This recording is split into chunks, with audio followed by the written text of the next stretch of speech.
居然没死！叶影弹跳而起，稳了稳心神，抬眼打量四周。棺木，难道是给我准备的？那么大的爆炸，还能留下全尸？这不可能啊！突然，脑子一阵刺痛，一股陌生的记忆涌入他的脑海。整整半个时辰，叶影才消化掉脑中陌生的记忆。他已经疼得满头大汗，要是再不结束，他估计会疼得晕过去。原来他死了，大概是黑白无常打盹儿，没看到他的魂，结果他入了这个叫莫叶影的身，而原身因为伤心过度，魂魄离体，随他母亲去了。哼，这不便宜我了吗？必死的局都让我用这么离奇的方式活下来了。叶影是华国政府在千万人中找出的异能者之一，他是精神力修炼者，他可以以精神力作画，画什么就是什么，已经达到了5级水平。一只猛虎至少能维持3分钟不消失。唉，可怜的母女俩，你放心，我会替你的女儿好好活着，在能力范围内帮你们出出气，让丞相夫人的女儿落个悲惨的下场还是没问题的。想要他们母女的命也行，你托个梦给我。大小姐，今天已经第3天了，你说要给你娘守灵3日，老奴答应了你，现在你该遵守承诺，把你娘下葬后随老奴回丞相府。来人正是丞相夫人郑碧月的教养嬷嬷陈氏。陈嬷嬷放心，等会儿吃过早饭，我就去找庄头给安排人。大小姐也别怨夫人，你娘自己上吊，是她自己想不开，怪不得夫人。如果不是因为这桩亲事，你和你娘就会在这庄子上待一辈子。叶影懒得理他，径直走向厨房去弄吃的。吃完早饭，叶影就去找庄头派几个壮丁帮忙把他娘的棺木抬上山埋葬。葬礼很简单，几个大汉抬着棺木往山上去，叶影穿着校服在后面跟着打翻。也不知道我爸妈接到我的死讯时会不会很伤心呢？我的身份特殊，国家的赔偿一定会是一笔不小的数目，应该足够他们养老了。唉，算了，不想那么多，既来之则安之。直到下午才把香玉的坟垒好，叶影在坟前重重地磕了3个头，就当是占了他女儿身体的回礼。次日一早，天刚见亮，陈嬷嬷就催着上路。这里到京城需要1天的路程，必须得赶在城门关之前进城。叶影单独坐一辆马车，这样更好，他才不想看到老妇的脸。从前天夜里穿越到现在，这才有了独处的时间。叶影迫不及待地用手指蘸了点茶水，集中精神在茶几上画起了画来，是一只蝴蝶。画完之后，叶影低喝一声接，可是一点反应都没有。再感觉一下自己的丹田，果然一点精神力都没有。真是遗憾，我的异能没有跟着一起穿过来，难道要我从头再修炼？叶影伸手在脖子里摸了摸，拿出那个吊坠，左看右看，的确是和现代研究基地给的那个一模一样。试试看吧。叶影下了狠心，把自己的手指咬出一个破口，滴了3滴血在吊坠上。神奇的一幕出现了，吊坠明明是坚硬的物体，却像海绵一样把3滴血迅速的吸收，然后中间的符文迅速旋转起来。叶影看得有些眼花，速度越来越快，然后慢慢停止，符文消失不见了，接着一团光晕扩散开来，使得叶影不得不闭上眼睛。幸好我把马车门帘放下，窗户也关着，不然外边的人看到这一幕可就解释不清了。过了一会儿，叶影感觉光应该消失了，才把眼睛睁开。吊坠静静地躺在茶几上，和先前没有两样。叶影赶紧拿起挂回自己的脖子，默念一声进。马车里叶影的身影突然消失不见，叶影觉得自己身子一空，又落到了地上，晃了晃脑袋，等刚才的眩晕感淡去，叶影才打量所处的环境。入目的居然是一大片土地，一望无垠，一条溪流从中间穿梭而过，初步估计起码有几万亩的土地，只是地里什么都没有。再转身，身后是一个3层小洋楼，建筑风格和现代农家的小楼一样。还好，至少有住的地方。叶影抬脚走进小洋楼，推开1楼大门，正堂居然是客厅，一个大大的电视挂在墙上，这里还能看电视。叶影很好奇，走过去把电视打开，屏幕闪了2下，果然亮了，但出来的却是个萌萌哒的机器人。主人，欢迎你的到来，小宝在此等候多时。你在等我？是的，主人，你有什么疑问都可以问我，我是你的小助手小宝。这里是什么地方？主人，这是专为你配的精神力修炼空间。可是我现在已经没有异能了。主人，你有的。看到外面的土地了吗？那就是给你修炼用的。只要主人每天都去种地，就会不断的积累精神力，种的越多，精神力提高的越快。啊，让我去种地？是的，主人。在种地的过程中，就是在修炼。随着主人修炼等级的提升，可以借助异能来帮助种地，提升得更快。可是我不会种地啊。不用担心，小宝会告诉你怎么种地。请点屏幕，有你需要的知识。唉，种地就种地吧，没什么大不了的，就当锻炼身体了。大致看了一圈，叶莹走下楼来，看着这一望无垠的土地，他认命的拿起一把锄头，就在小洋楼前开始挖地，小胳膊小腿动起来，做得还有模有样。大约1个时辰过后，叶颖才挖出1分地，赶紧进屋去拿些黄豆点上，又浇了水。这时叶颖感觉肚子饿了，只好出了空间。有这么个空间，感觉真是不错。我有异能，有医术，有空间，还怕未来没有好日子过。叶颖对未来的生活充满希望，端起桌上的杯子，狠狠地灌了几口水，然后撩开帘子，冲驾车的小厮说道：“肚子有些饿了，找个地方吃个饭吧。”小厮把叶颖的话传给了前一辆马车的陈嬷嬷。不管怎么说，叶颖也算是个主子，而且还要代替自家小姐嫁给莫王，所以立刻就同意了叶颖的要求。大约又走了1刻钟，才到了一个小镇上，停下马车，找了一个小饭馆吃饭。叶颖是这一行唯一的主子，所以单独一个人一桌。你们说这莫王爷都已经吓死2任王妃了，皇上还给他赐婚，这回可是丞相府的千金呐，他就不怕这丞相府的千金也吓死了，丞相和他离了心？这你就不知道了吧？这丞相可是皇上的忠狗，别说舍个女儿，就是舍个儿子，说不定他都愿意。你说话小声点，小心让有心人听了去。这莫王到底得丑成什么样啊，能把人给活活吓死？你们有谁见过呀？这谁知道呀？听说自从毁了容，莫王就很少出门。叶颖听着他们的议论，眉头皱得越来越紧。这个莫王居然丑到了这个份上吗？难怪原主的娘宁可死，也要阻止这场替嫁。不过也无所谓，我大不了拍拍屁股走人。天下如此之大，哪里没有容身之处？你们不知道实情，不要瞎说，小心你们的舌头。那几人见陈嬷嬷一脸严肃，穿着打扮像大户人家的嬷嬷，也就不敢言语，低头吃饭。饭后一行人继续赶路，终于在城门关之前进了城。这一路叶颖都在空间里翻地，希望能早日恢复异能修炼。马车直接赶到了丞相府内院门口才停下。叶颖揉了揉眼睛，装作刚睡醒的样子，走下马车。大小姐，请随老奴来。大约走了1刻钟，进入一座主院，到了门口，陈嬷嬷停了下来。大小姐，你在这儿等着，老奴去禀报夫人。叶颖乖乖地等在门口，陈嬷嬷立刻进去禀报。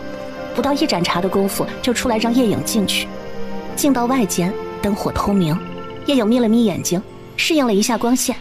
只见前面一个30岁左右的妇人坐在主位上，旁边正坐着一位年纪相当的男子，应该就是丞相大人穆森，他的便宜爹。大小姐，这是你父亲和母亲，请跪拜行礼。女儿见过父亲母亲，行跪拜之礼？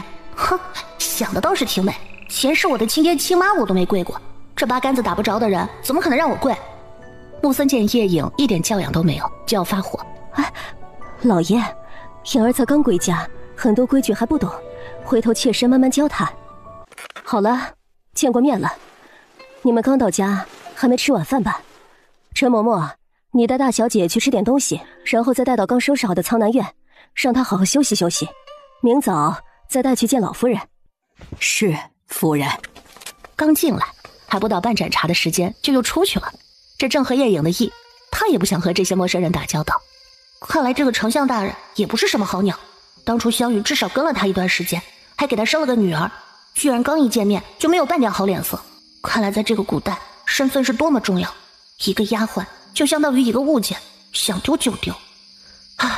丞相府小姐这个身份好像还是挺不错的，哪怕是个丫鬟生的，那也是丞相的种。看来我要重新考虑一下，不能太任性妄为，不然怎么死的都不知道。皇权至上的封建时代，身份地位至关重要，替嫁也不错，至少是个王妃。身份地位高了，很多事情做起来就方便多了。想到这里，叶颖心里舒坦了一些，随着陈嬷嬷去吃晚饭。晚饭很简单，2菜1汤，分量很少，1份豆角炒肉片，1份青菜，1份蛋花汤，1碗白米饭。叶颖可是劳动了一下午，这点吃食全部下肚，才感觉勉强有7分饱。饭后，陈嬷嬷带着叶颖来到了苍南院，早有2个丫鬟等在这里。好了，大小姐就交给你们2个了，好好伺候着。是，陈嬷嬷。奴婢秋月见过大小姐。奴婢秋荷见过大小姐。给我准备洗澡水吧。叶颖也不客气，既然是给她使唤的，那她就使唤。是。2人应声而去。叶颖打量了一下新的居所，果然是丞相府，一切用度都是好的。红木家具，做工精细，打磨光滑，博古架上摆件琳琅满目，有花瓶，有绣瓶，有雕刻摆件，装点的倒是古色古香。再进到里间，雕花大床布置的典雅温馨，很适合女孩子。看来为了面子，丞相夫人也没有亏待她。很快2个丫鬟就准备好了浴汤，来叫叶颖去沐浴。此时正是5月天，天气渐渐变热，洗个热水澡睡觉非常合适。一夜好眠。次日一早，丫鬟秋月就进来叫叶颖起床，去给老夫人请安。秋月连叫了好几声，叶颖才缓缓地睁开眼。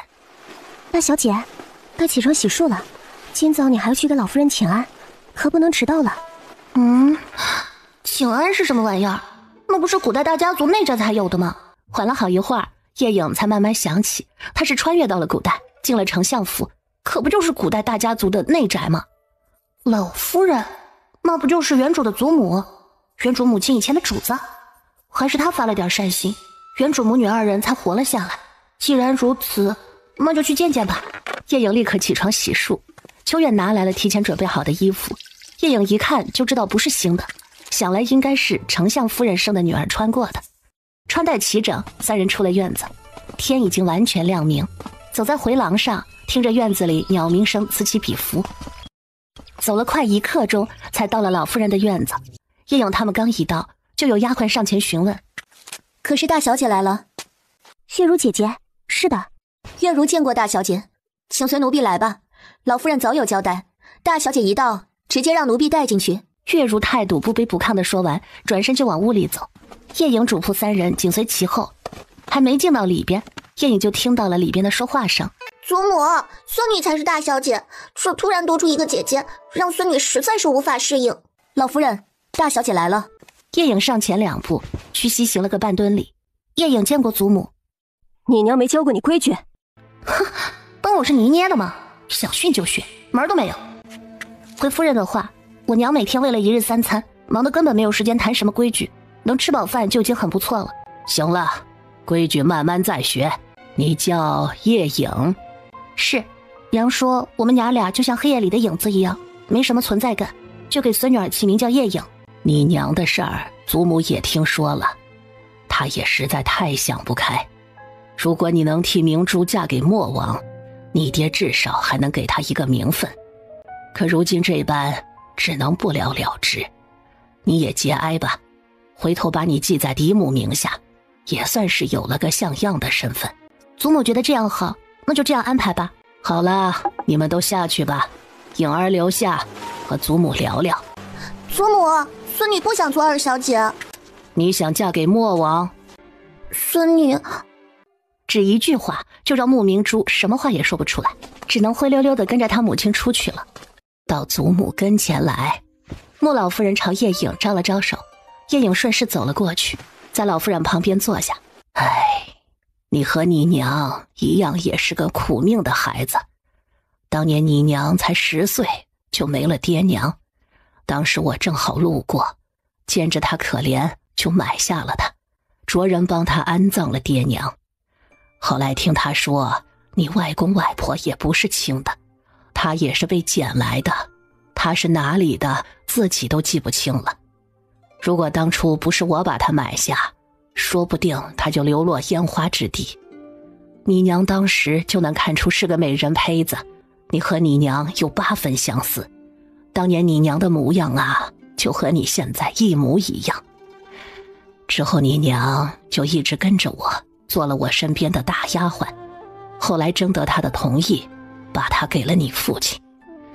只是这郑国公府的姑娘是个要强的，如果把你娘继续留在府上，等她过门，说不定你娘连命都没了。我才想了个主意，把她养在庄子上，也算是全了我们这些年的主仆之情。这一养就是14年，如今你都13岁了，你也别恨你父亲和母亲。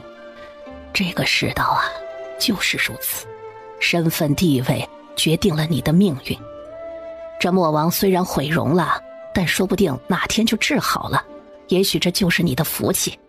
还有10天就出嫁，这几天你好好在府里养着，不要想太多。老夫人说着过去，又说到现在。叶颖一听就明白了，老夫人既在表达她的善心，又在劝慰她好好待嫁，不要生出什么事端。祖母放心，孙女会嫁过去。你是个好孩子，想来你母亲也不会给你准备什么嫁妆。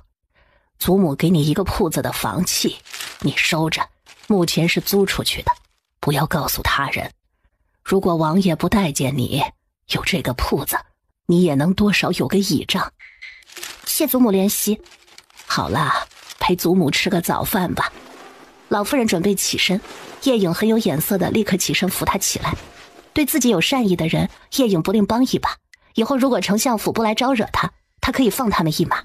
当然，要是上赶着来作死，那他也不会客气。陪老夫人吃过早饭，叶颖回到自己住的苍南院。一回到院子，叶颖就吩咐丫鬟不要来打扰他，他要睡觉休息。没有他的允许，谁也不能进他的卧室。门一关，叶颖就进入了空间，开始哼哧哼哧地干起活来。2个时辰过去了，他才种下不到半亩地。这何时才能种完呀？把锄头一丢，往地上一躺，看着天空。叶颖闭上眼睛，想休息一会儿。这时，他忽然感觉脑子里空灵一片，有光闪过的感觉，然后自己的丹田处一热，这和他刚刚发现自己有异能时的感觉一模一样。叶颖立刻坐起身，盘腿而坐，仔细感受，果然是那种熟悉的感觉又回来了。哈哈哈哈！叶颖开心的大笑，立刻爬起身，进到了小洋楼的1楼，打开电视，点开屏幕，再点开如何凝聚精神力的框。叶颖迅速的浏览，原来就是让他每次种地过后，只需要盘腿调息即可。以前他修炼可是要受烈日暴晒，吸收天地灵气，现在只需调息，那简单多了。肚子突然传来咕咕叫的声音，种了一番地，肚子又饿了。叶颖立刻出了空间，吩咐丫鬟端来午膳。丫鬟早就把午膳领了回来，就等着他吩咐好给他端进来。叶颖一看，比昨天晚上稍微丰富一点，3菜1汤。不过叶颖感觉分量还是太少了，他现在一个人感觉能吃掉3个人的份才能饱。以后帮我领餐的时候，记得多给我领一点，太少了不够吃。2个丫鬟露出了吃惊的表情，这么多居然还不够大小姐吃，怎么有问题？没问题。叶颖不理2个丫鬟，拿起筷子就开吃，吃的是毫无形象，不到1刻钟就吃完了。放下筷子，一个不和谐的声音就传了进来。哟，这是乞丐窝里出来的吧？是啊，多谢丞相府赏口饭吃。哼，你就是个奴婢，赏你一口饭吃，你就该感恩戴德了。哦，奴婢？我不是丞相府的大小姐吗？就你也配做丞相府的大小姐？我才是丞相府的大小姐。你喜欢？那你拿回去啊，我还巴不得回我的乡下种地去呢。你……慕明珠被气得说不出话来。慕明珠看到叶颖身上穿的衣服，突然想起来全是她的。秋霜、秋叶，你们2个去把她身上的衣服都给我扒下来，把我娘给她的所有衣服全部带走。没有衣服，我看她穿什么。2个丫鬟刚一到跟前，就被叶颖一边一脚踢倒在地，发出2声惨叫。谁稀罕穿你的衣服？你等着，我马上脱下来给你。叶颖一转身就进了房，把衣服脱了，换上自己的衣服，把其他衣服也一并抱出来，直接一把甩在了慕明珠的身上。带上你的破衣服，给我滚！浪费我这么多时间，真是可惜了。自始至终，秋月、秋荷2个丫鬟都像旁观者一样看着，这也是在叶颖的意料之中。在他们的眼里，慕明珠才是主子。他们只是听夫人的吩咐来照顾这个所谓的大小姐。哼，你给我等着，看我不告诉母亲，有你好看的！穆明珠带着2个丫鬟匆匆忙忙的走了，没我的命令，谁也不准进我的房间。丢下这句话，叶颖把卧室的房门一关。秋叶姐，你说这大小姐是怎么回事啊？老喜欢回房睡觉。不要问那么多，我们做好自己的事情就行。她一个乡下来的丫头，也翻不出什么风浪。只要她乖乖嫁到莫王府，就什么事都没有。秋叶姐，夫人把我们拨来伺候大小姐，会不会让我们陪嫁去莫王府啊？应该不会吧。叶颖吃饱喝足，就有了干劲，房门一锁，又立刻进空间耕地种粮了。这一忙又2个时辰过去了。当他准备休息一会儿时，居然看到第一次种下的黄豆已经发芽了。这不是昨天才种下的吗？居然长得这么快。叶颖立刻跑进1楼找小宝询问。主人，空间里植物的生长周期比外边快5倍。这么快？那我不得累死啊！一路种过去，前面种的就可以收了，这不就成了永不停息的种植和收割了？主人，不用担心，只是前期需要你自己动手种植，后面你可以通过业能化些动物来帮你种植。这还差不多，不然迟早我得累死。又在空间里劳动了2个时辰，累得不行了，把锄头往旁边一丢，瘫在地上使劲喘了几口气，然后又坐起，盘腿坐好，开始调息，心思放空，双眼微闭，丹田处一股暖流缓缓地流泻而出，在身体里游走，身体的疲累慢慢地消失。大约2刻钟后，叶颖睁开了眼睛，感觉浑身神清气爽。哼，果然进步神速。叶颖迫不及待地上了2楼书房，研墨、铺纸、提笔蘸墨，开始作画。只寥寥几笔，一只小蜜蜂就跃然纸上。接，桌上的画纸慢慢浮现一点点星光，紧接着小蜜蜂的翅膀轻轻扇动2下，然后振翅一飞，从纸上跃然飞出。嗡嗡嗡的声音萦绕在叶颖的耳畔。我成功了！从零开始，才短短2天时间就成功了。前世我可是整整花了半年时间，神速，果然神速。此时的叶颖充满信心，刚才的疲惫也消失了似的，感觉充满力量。他好想再去耕地种粮。啊，至少1分钟过去了呀，怎么还没消失？叶颖记得他第一次画的小动物，保持的时间最多1分钟就消失不见了，这都2分钟过去了，蜜蜂居然还在。难道我的精神力修炼已经超过1级？不对啊，明明感觉就是1级的水平啊。主人，有什么可以帮到你？刚才我画了只小蜜蜂，怎么能保持5分钟才消失的？我明明只有1级的水平。空间植物的生长速度是外边的5倍，所以你画的东西在空间保持的时间也是在外边的5倍。哦，原来如此，我还以为我水平提高不止1级呢。感觉时间差不多了，叶颖出了空间准备睡觉，看到桌上有个包袱，打开一看，正适合他身高年龄穿的新衣服。哼，看来这丞相夫人还是很会做面子事儿的嘛。洗了把脸，擦擦身上，倒头就睡。一夜好眠。第2日天刚蒙蒙亮，又被秋月给叫醒了。叶颖带着2个丫鬟去老夫人院里，今天去得早，府里的2小姐还没到。不过老夫人旁边却有一个7、8岁的小男孩。看到叶颖进来，小男孩主动站起来向叶颖施了个礼。大姐姐，颖儿来了，这是你弟弟崇礼。弟弟好。儿媳见过母亲。孙女见过祖母。哎，崇礼今天来的这么早？娘亲，我还没见过大姐姐，特意来这里等着见大姐姐。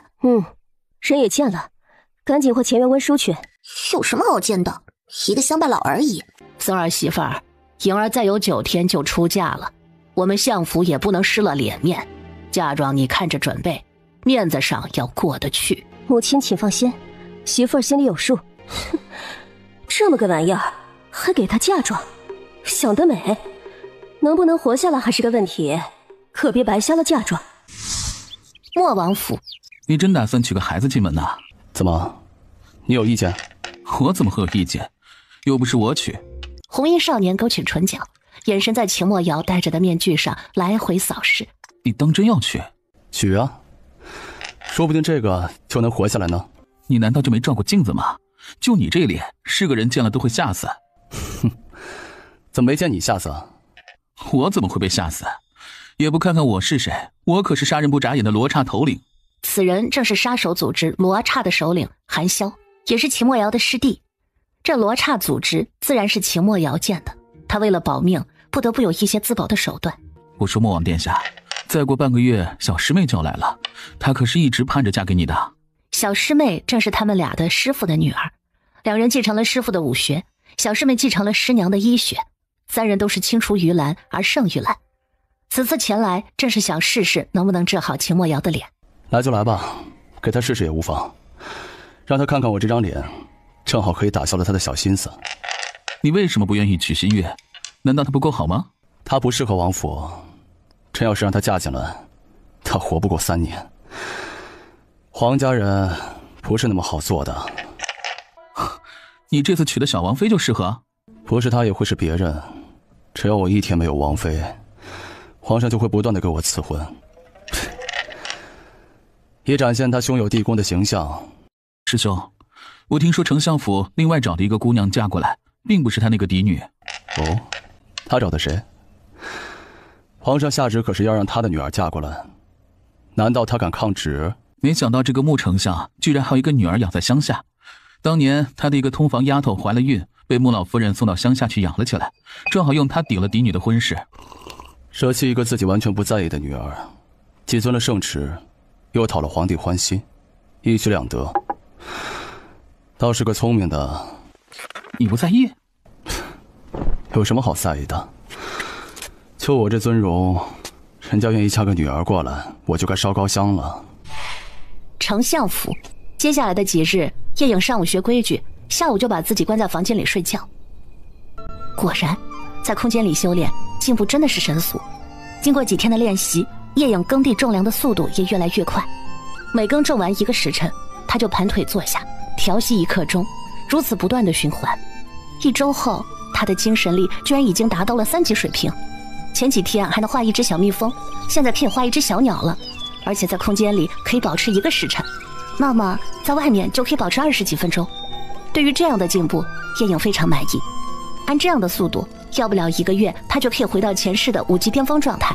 前世他可是能画一只猛虎，并保持3分钟。如今他对耕地种粮已经不讨厌了，还乐在其中。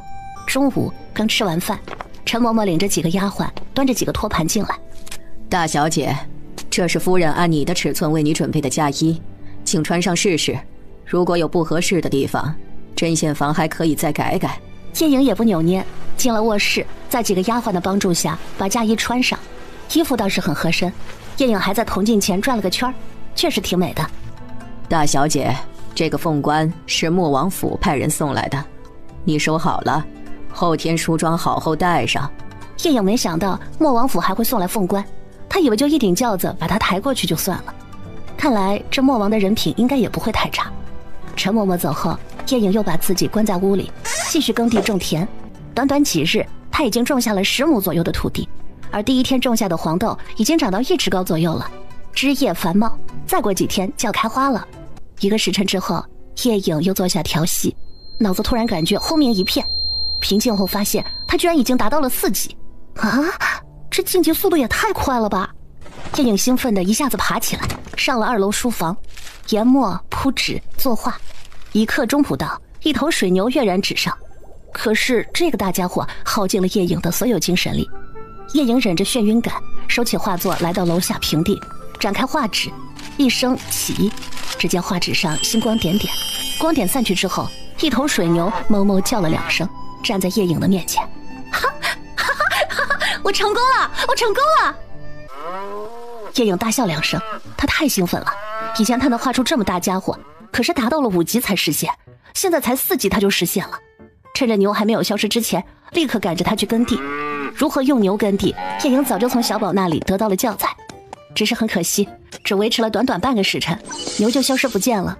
不过这也比叶颖一锄头的快了不知道多少倍。看时间差不多了，叶颖出了空间，打开门，2个丫鬟很有眼色的把晚饭给端了上来。叶颖的食量一天比一天大，2个丫鬟早就已经适应了。吃过晚饭，打了个饱嗝，叶颖在院子里走了2圈，当作消食。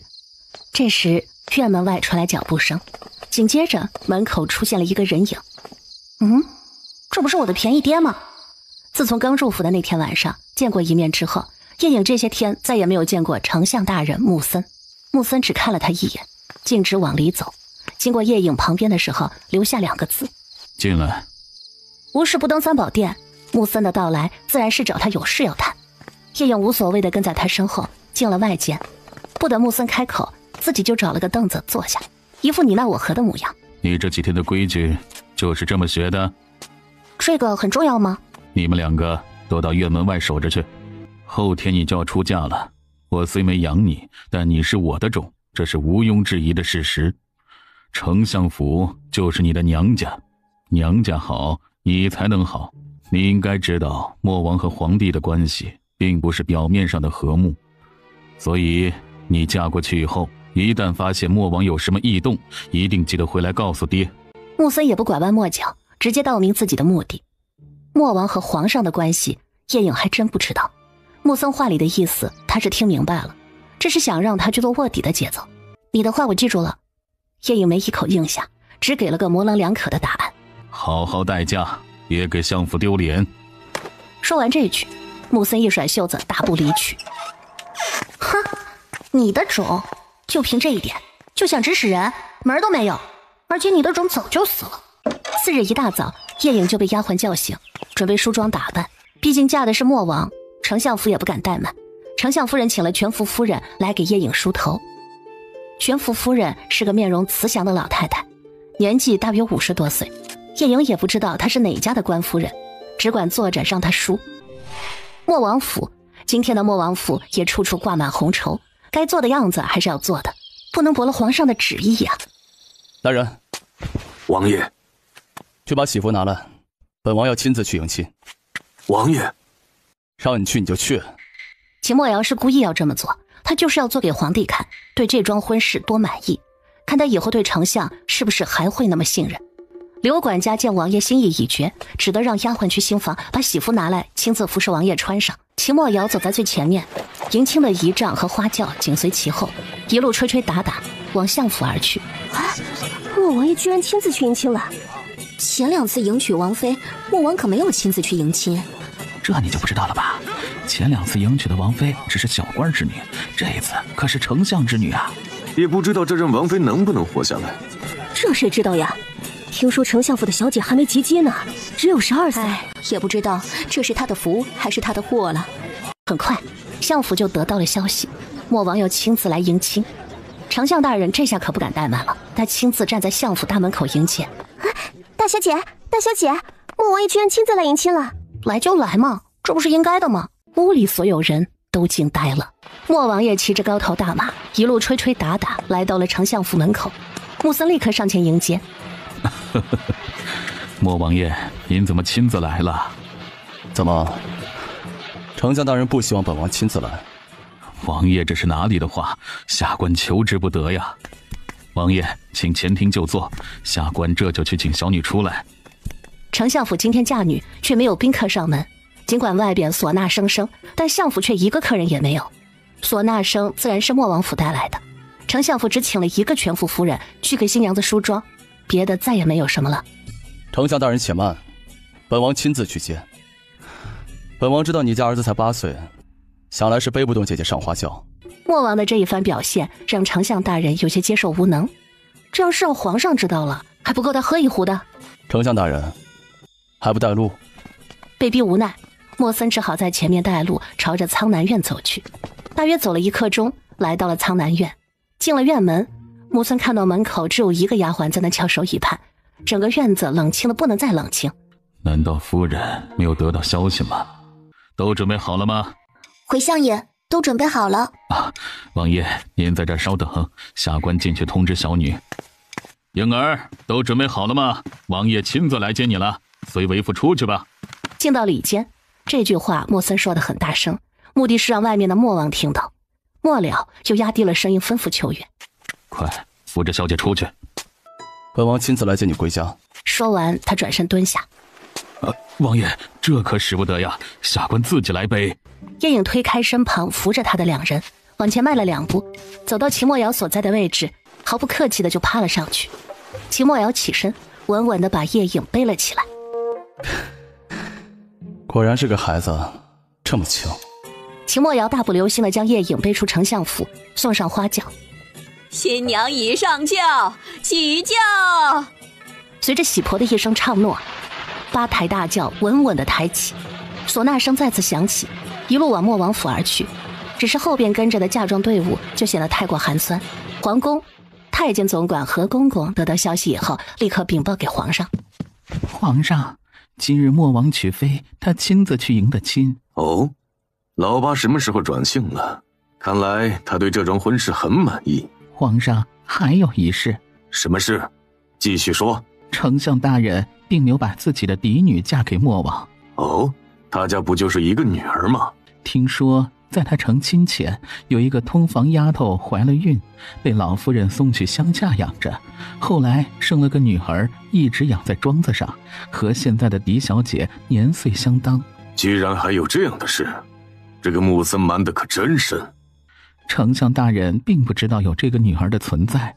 这次丞相夫人闹得太厉害，不愿将自己的女儿嫁给莫王，穆老夫人这才想起了有这么回事来着。唉，罢了罢了，朕之所以赐婚丞相府的女儿，也是在为莫帝考虑。前2任王妃身份太低，而丞相的女儿年纪尚小，不用洞房，希望通过天长日久的相处，她能慢慢接受莫帝的那张脸。莫王爷会理解皇上的苦心的。何公公不忘拍马屁，秦兰臣的真正目的只有他自己心里清楚，大的都能吓死，小的更能吓死。丞相可是一品大员，仇恨值不就更高了吗？莫王府花轿迎进门，正好是及时到。莫王府倒是比丞相府稍显热闹一些。秦莫瑶亲自牵着叶颖来到外院正堂，管家早已请出供在莫王府的先皇牌位和莫王母妃的牌位。及时到，新人行礼，1拜天地，2拜高堂，夫妻对拜。随着3礼叩拜结束，2人正式结为夫妻。叶颖连个丫鬟都没带，整个过程都是秦莫瑶亲自牵着。这次王爷居然这么主动，让来喝酒的属下们都很惊讶。王爷这次难道娶对了王妃？你没看还是个孩子吗？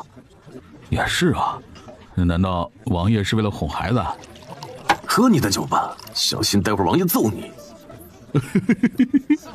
洞房里，2个丫鬟早已等在新房里，准备伺候主子。秦莫瑶牵着叶颖进到新房，打发2个丫鬟先到门口等着。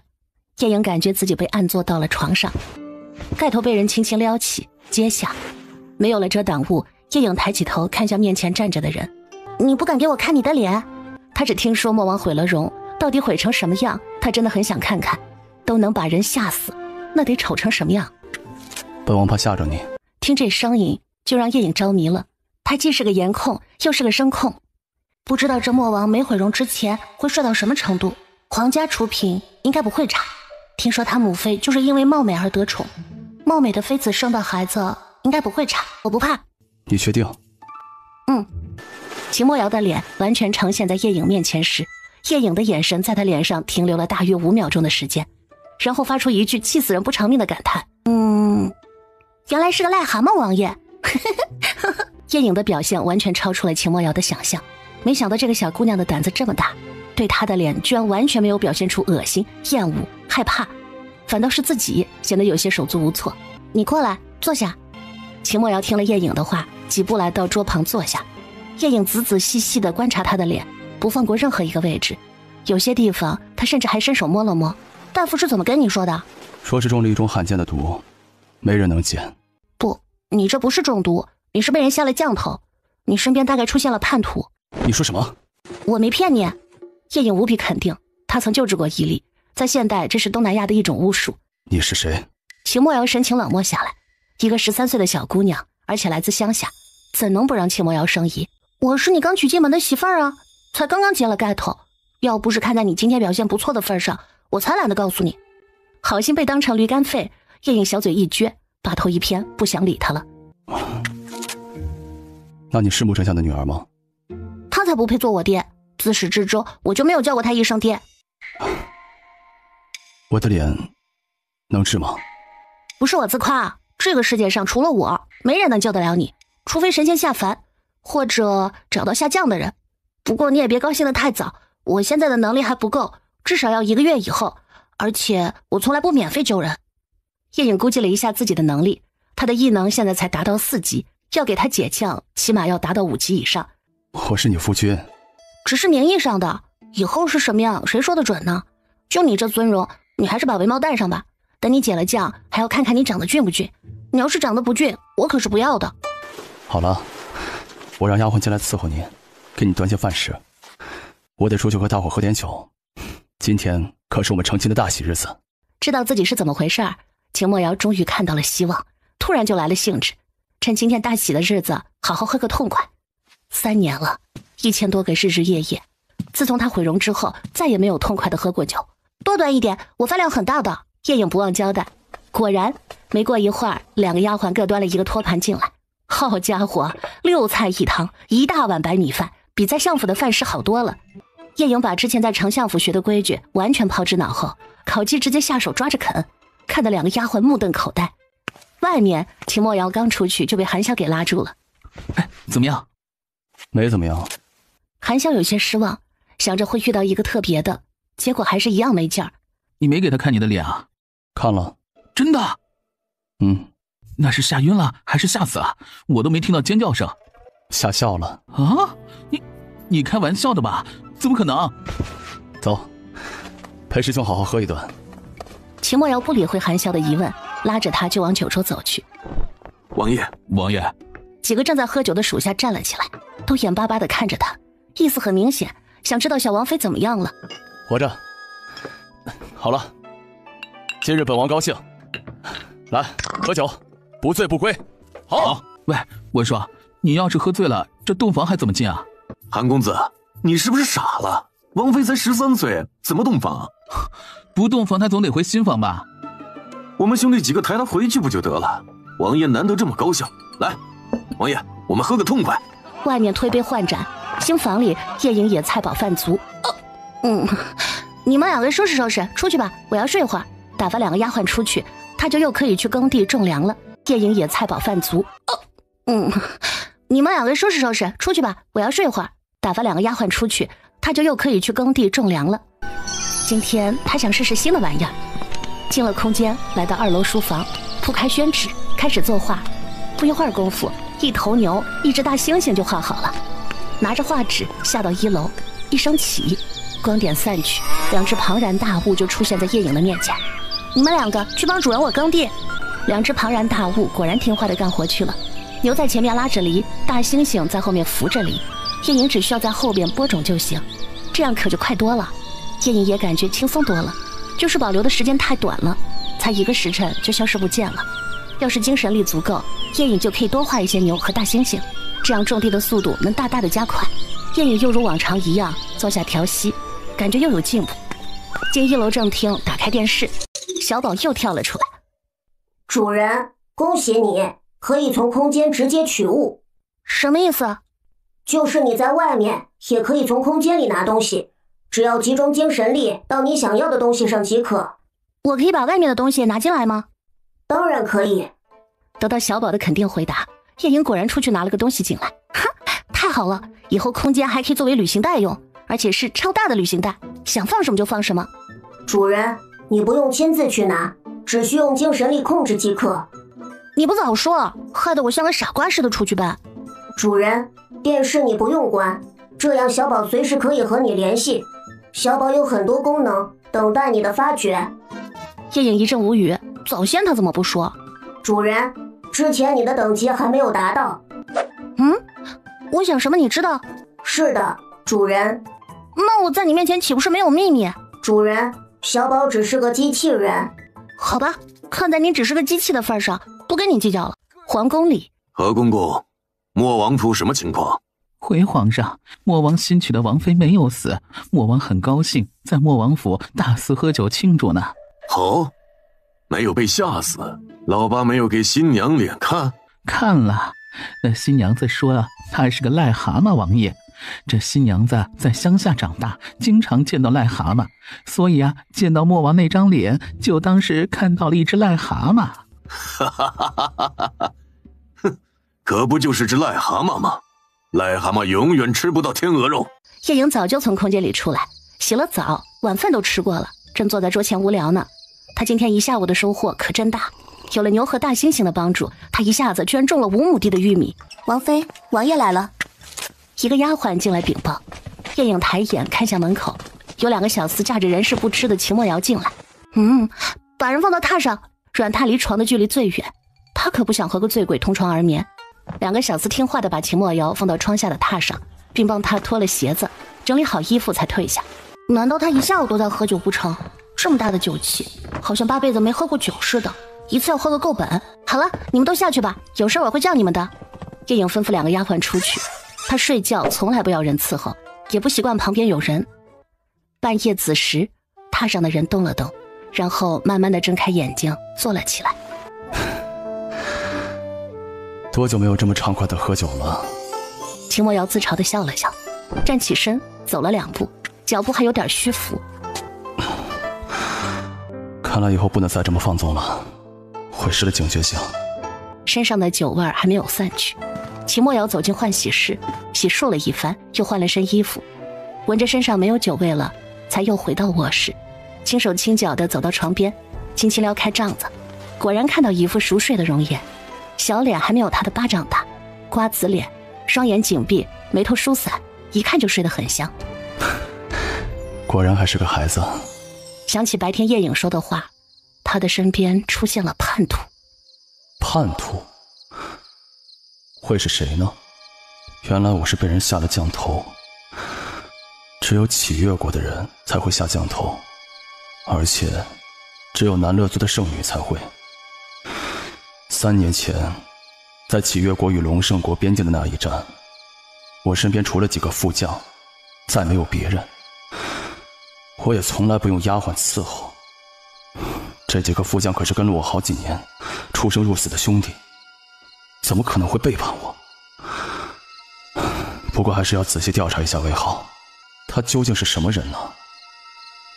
居然能一眼看出我是被下了降头，而且还会解。就凭我白天的表现入了他的眼，就轻易地告诉我？看来果然是个孩子，一点防人之心都没有。他却不知，叶颖之所以告诉他，当然是想在大树底下好乘凉，总要有所付出不是？不然人家凭什么给他乘凉啊？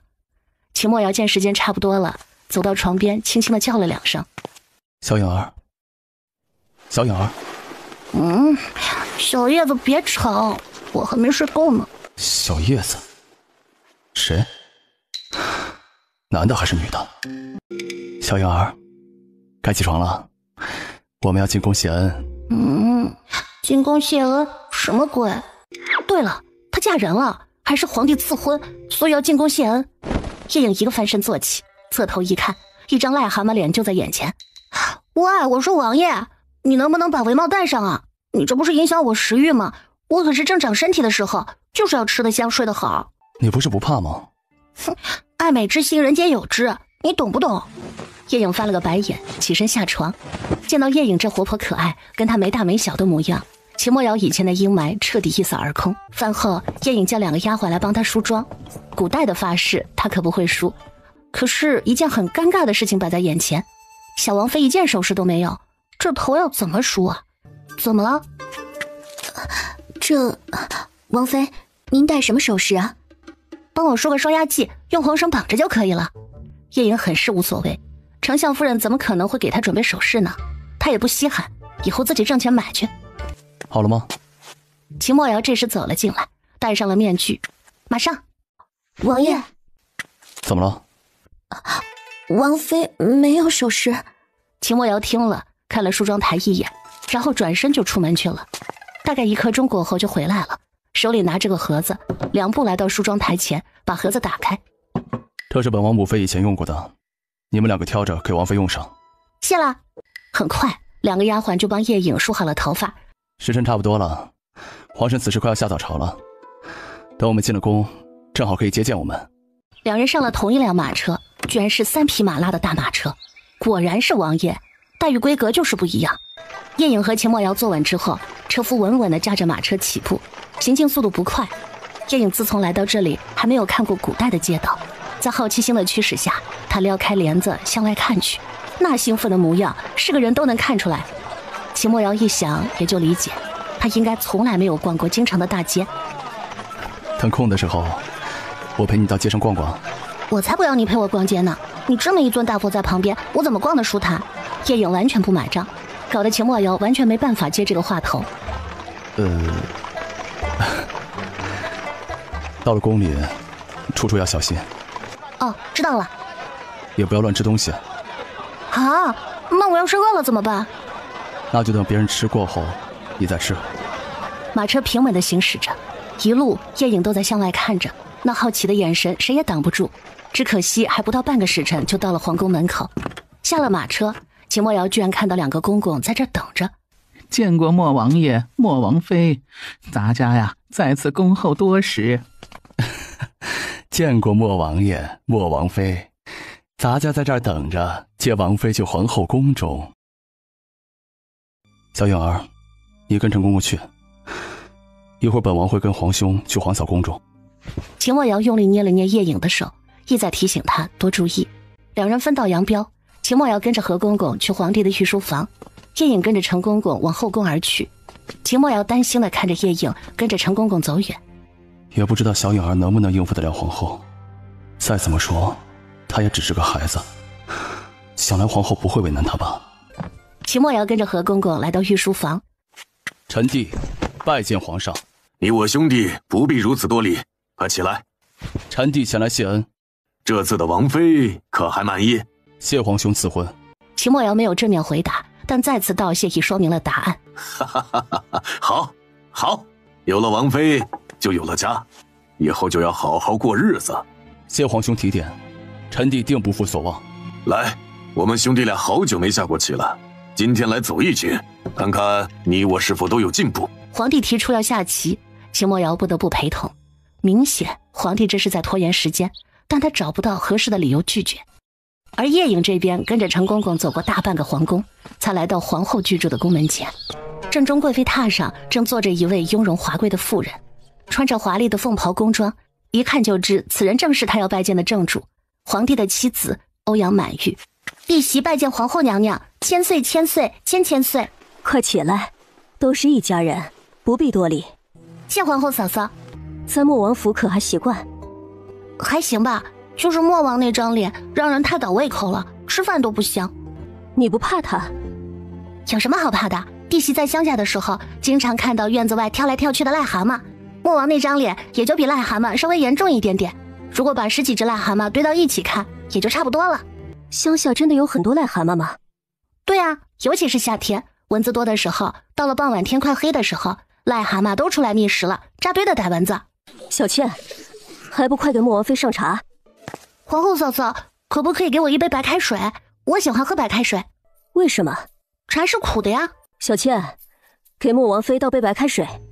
聊了这么半天，都忘了请弟妹坐下，请坐吧。聊了这么半天，喝杯水润润嗓子吧。欧阳满玉说着，端起了自己旁边的茶杯，用杯盖轻轻拨了2下茶叶，轻抿了一口。叶颖也端起旁边的茶杯，正准备喝一口的时候，脑子里传来小宝的声音：“水里有绝育药。”叶颖的动作一顿，立刻掩饰住了，又拿着盖子轻轻拨了拨，趁机利用小宝告诉他的方法，用精神力从空间里捏了一点点土，扔到了杯里。咦，这白开水里怎么会有脏东西啊？怎么会？不信你自己看看。叶颖把杯子往前递了递，让他看得更清楚。对不起，王妃，是奴婢的错，奴婢马上给您换一杯。你作为皇后嫂嫂身边的宫人，怎么会犯这么低级的错误？是奴婢的错，请王妃娘娘责罚。皇后嫂嫂，弟媳可以责罚他吗？犯了错，自然该受罚。如果你想罚就罚吧。那就谢皇后嫂嫂了。那我就罚你把这杯水喝干净，一滴不剩。怎么，有问题吗？只不过是一杯稍微掉了一点尘土的水而已，又不是喝毒药，又不会死人。说完，叶颖向前一步，蹲下身，拉住小倩的手。叶颖使劲地在她虎口一捏，小倩吃痛，啊了一声。趁着她嘴巴张开之时，叶颖毫不犹豫地把水灌进了她的嘴里，立刻又抬起她的头，合上她的嘴，水就咕咚一声，全部吞进了肚子里。整个动作一气呵成，前后最多2秒不到。看到这样的过程，欧阳满玉立刻站了起来，想要阻止，可是为时已晚。娘娘，奴婢。又不要你命，你这么慌张干什么？不就是一杯有点尘土的水吗？你咋这么大反应呢？犯了错就要受到惩罚。来人，把他拉下去。欧阳满玉冷冷的吩咐，声音里再也没有刚才的温柔悦耳。皇后嫂嫂，其实我就是想和他开个玩笑而已，他怎么这么大反应啊？俗话说不干不净，吃了不生病，其实这也没啥呀。皇宫里从来不吃脏东西，他也从来没有喝过弄脏了的水，所以他才这么大反应。哦，原来如此，看来玩笑不能随便乱开。呵呵。欧阳满玉半眯着眼，定定地看着叶影。怎么了？皇后嫂嫂，弟媳脸上有脏东西吗？没有，很干净，而且你也很漂亮，嫁给莫王真是可惜了。这个小姑娘到底是真傻还是假傻？难道她真的发现了杯里的东西？这不可能，难道只是巧合？皇上驾到！臣妾见过皇上。弟媳见过皇上。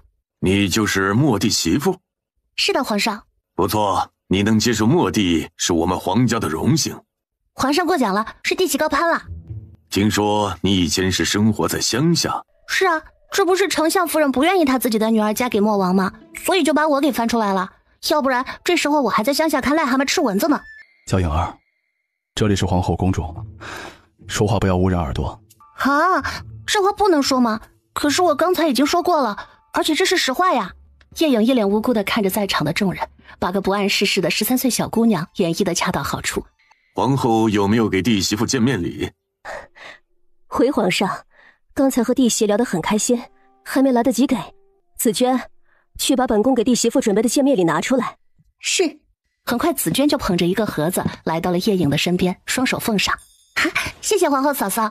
叶颖边说边就把盒子打开了，金光灿灿的一盒子首饰，全是黄金打造的。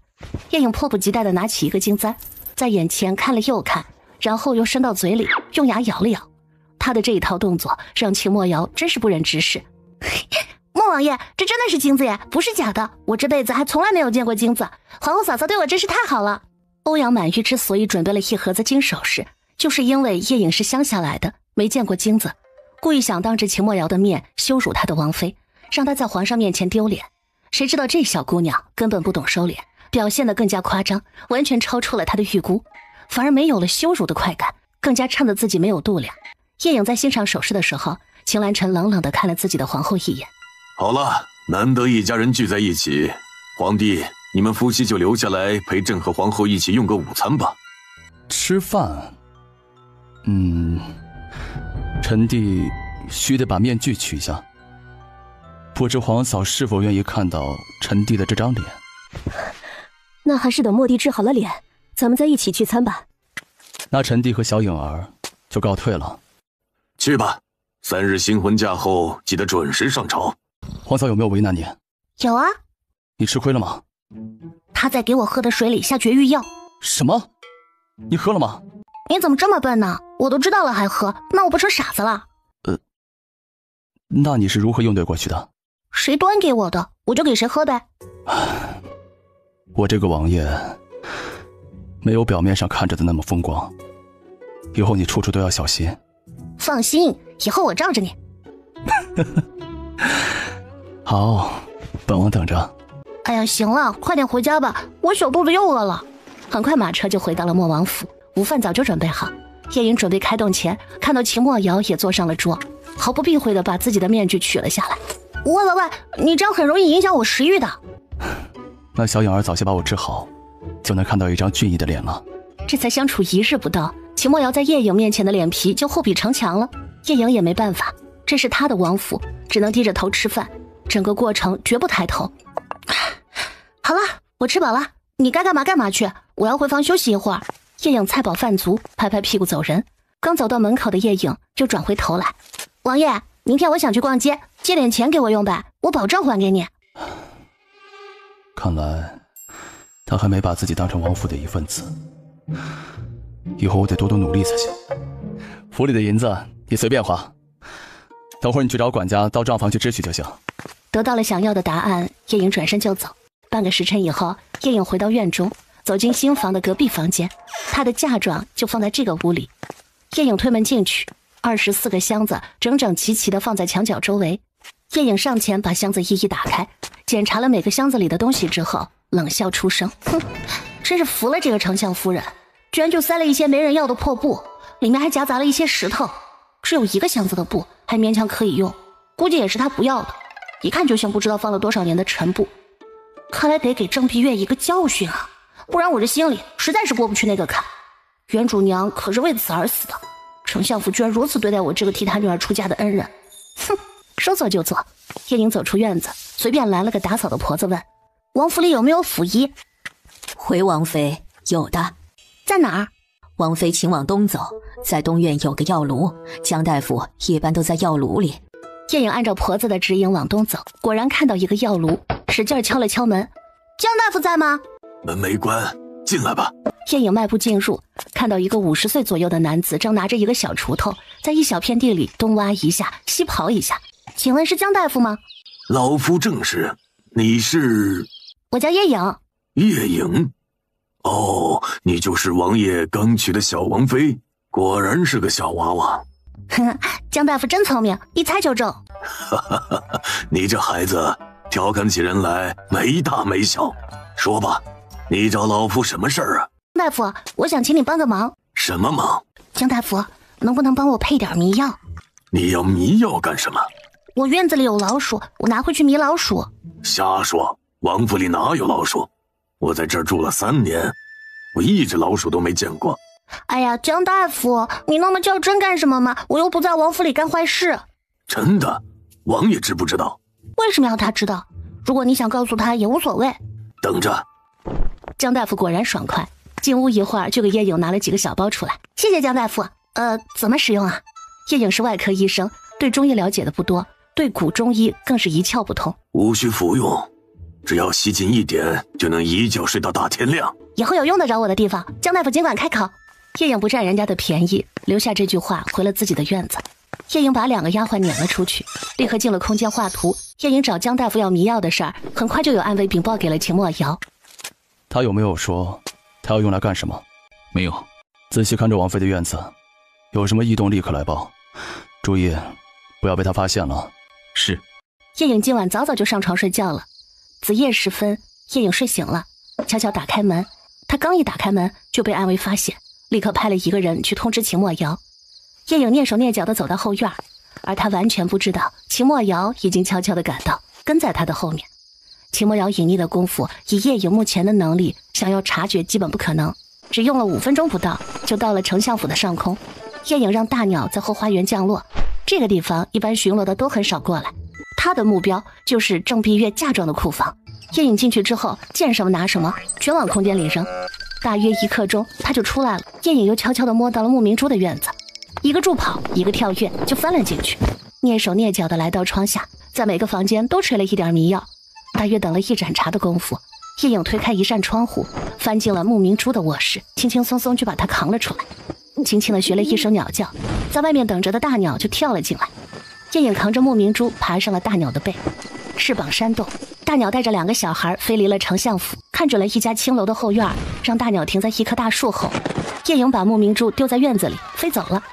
接下来会发生什么，叶颖就不管了，就看他自己的运气。整个过程，秦墨瑶都悄悄地跟在后边。这样的小王妃，她非常喜欢，有仇必报，而且还不让人抓住把柄。看来以后我得小心应对，可不能惹他生气了。没想到皇兄赐给我的王妃居然有如此本事，真是出人意料。只是这样的本事绝对不能让外人知道，我得想办法替他保密。叶颖直接回到王府，大约用时2刻钟多点，大鸟慢慢消失不见了。夜里忙活了这么久，倒头就睡，一夜好眠。第2天，叶颖居然起迟了，肚子饿居然都没能让他醒来。丫鬟立刻去禀报了秦墨瑶。让他睡，饿了自然就醒来了。秦墨瑶让丫鬟不要去吵他，不过让人把饭时刻准备着。日上3竿，叶颖才醒过来，睡饱了就是神清气爽。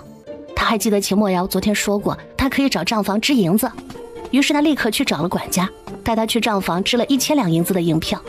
看来这个秦墨瑶也挺上道的嘛。很快，刘管家就给叶颖安排了1辆马车，并交代车夫照顾好王妃。昨天叶颖找秦墨瑶借钱，他就知道今天叶颖要出门，早就安排了2个暗卫悄悄跟着保护。大叔，带我去个茶楼吧。王妃不敢当啊，叫小的老张就行了。那我叫你张叔吧，在外边你可不能叫我王妃，我怕被人当猴子看。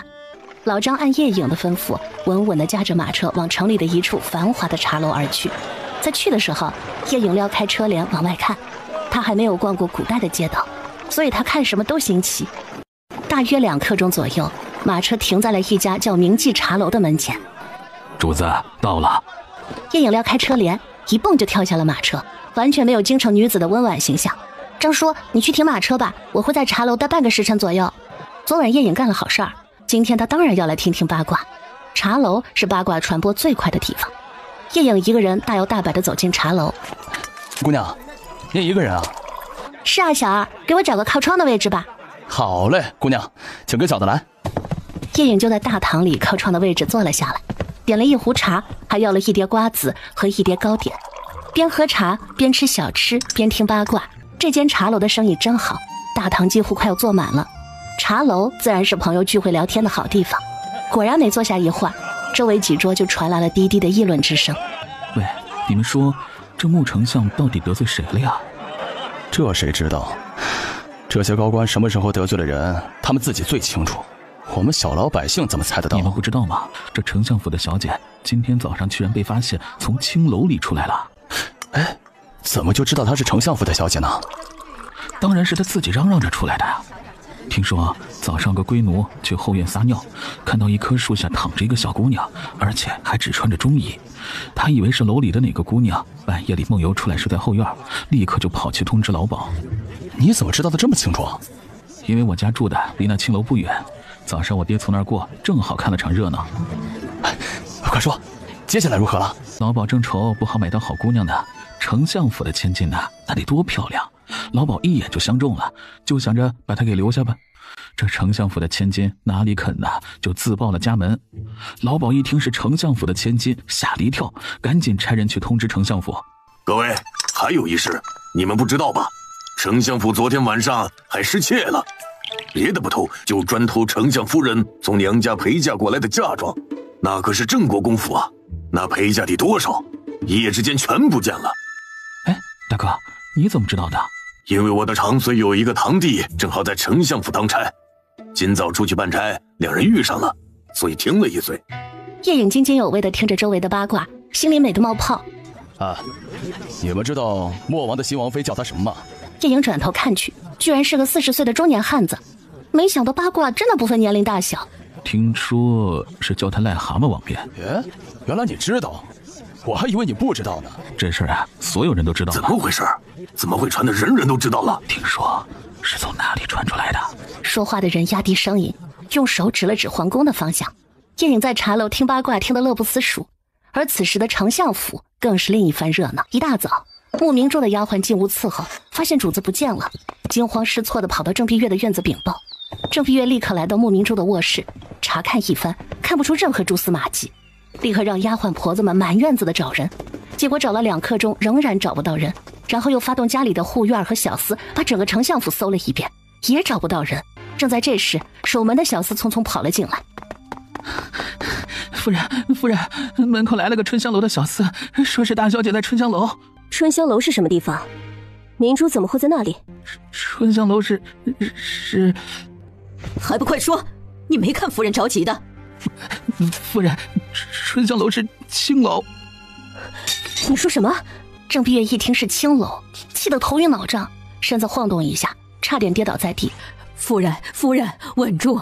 大小姐还等着您去接她回来呢，还不快去备马车！郑碧月匆匆上了马车，立刻往春香楼赶去。刚来到春香楼前，就见外面围了很多看热闹的百姓。慕明珠的哭声从里面传出来，早已哭成了泪人。慕明珠已经12岁，不大不小的年纪，早上被发现在青楼醒来，如今这么多百姓看见，她的名声也就彻底毁了。郑碧月在下人的帮助下，几下挤进人群，来到春香楼大堂，一眼就看到自己的闺女儿蹲在地上哭泣。明珠，娘来了！夫人，快走，此处不宜久留。郑碧月立刻擦了擦眼泪，带着慕明珠匆匆离开了春香楼，回到了丞相府。一看到穆森，郑碧月也控制不住了，扑了上去，抱着穆森嚎啕大哭。老爷，我们的明珠被人给毁了。到底怎么回事？明珠昨夜不知道被什么人给掳了，丢到丞相的后院过了一夜。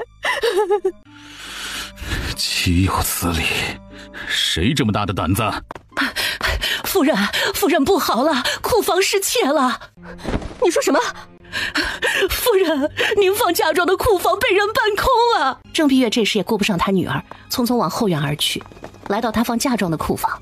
这时门大大的开着，而里边空空如也，连箱子都不见了。郑碧月一时气急攻心，摇晃了2下，直接往地上倒去。正好穆森紧随其后，立即接住了他。老爷，到底是谁？到底是谁和我们丞相府过不去？你一定要彻查此事，给我们娘俩一个交代呀！来人，奴才在。去把昨晚的护卫找来。是，老爷。不一会儿，昨晚负责巡逻的护卫全部来到后院，一共20个人。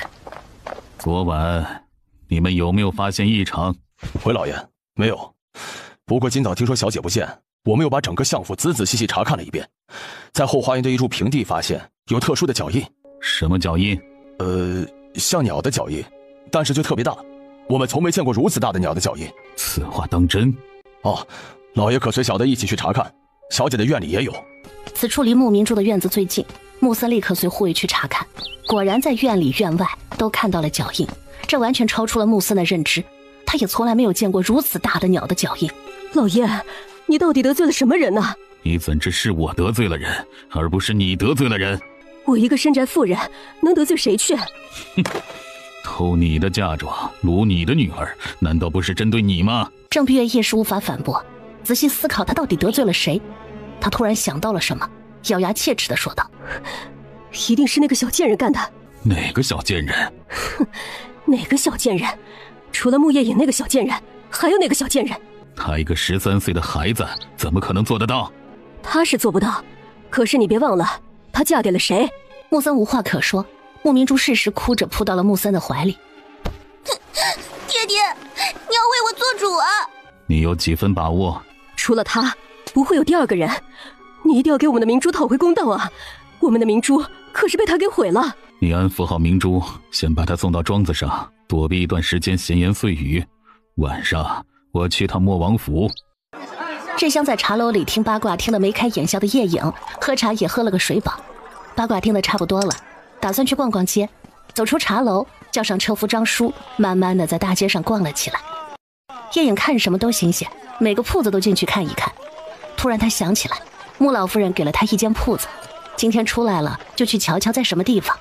他告诉张叔铺子的地址，上了马车，慢慢的往铺子的方向而去。铺子在一条不算繁华的街道，这里居住的大部分是普通百姓，离官宦之家的居住地有一段距离。到了铺子门前，叶影跳下马车，看到铺子里正在往外不断的搬东西。请问你们这是干什么？姑娘是来买布的吗？不是的，小哥，你们这是在搬迁吗？姑娘，我们掌柜的在里边，你可以问掌柜的。叶影走进店里，里边已经搬得乱七八糟。叶影看到一个年约50的中老年男子正在柜台后面收拾东西。请问您是这间店铺的掌柜吗？是的，姑娘是来买布的吗？我们店准备关门了，姑娘还是上别处去买吧。掌柜的，我是这家店铺的主人。说着，叶影把房契拿了出来。男子接过一看，果然是这间店铺的房契。姑娘，这家店铺是丞相府家老夫人的，不知怎么到了姑娘手里。掌柜的，这家店铺就是穆家老夫人送给我的，今天正好有空就过来看看。哦，原来如此。既然今天东家来了，就免得我再去丞相府跑一趟了。这个位置不太适合我这个生意，打算搬到另外一个地方去。正好租期也到了，我打算退租。这样啊，还望东家姑娘通融通融。没关系，那你收拾好了把钥匙给我就行。谢谢东家姑娘，钥匙现在就可以给你。叶影收了钥匙，约好天黑之前他再来锁门。叶影和张叔继续逛街。张叔，你知道哪里可以买下人吗？知道，主子是想买下人。对，我自己要用的人，我想自己去买。叶影不想用王府的人，那些都是秦墨瑶的人。那小的带主子去。又走过了几条街，来到一处院子门前。张叔上前敲了敲门。过了一会儿，有个彪形大汉出来开门。有生意上门。大汉一句话不说，带着叶影和张叔就往里头走。大哥，来客了！听到声音，从正屋里走出一个老头。哎呦，两位里面请。随着老头子进了正屋，不知两位想要什么样的人？我想买2个丫鬟，最好是会些拳脚功夫的，买2个小厮也是要有拳脚功夫的。小泉，按照姑娘的要求去挑几个站到院子里。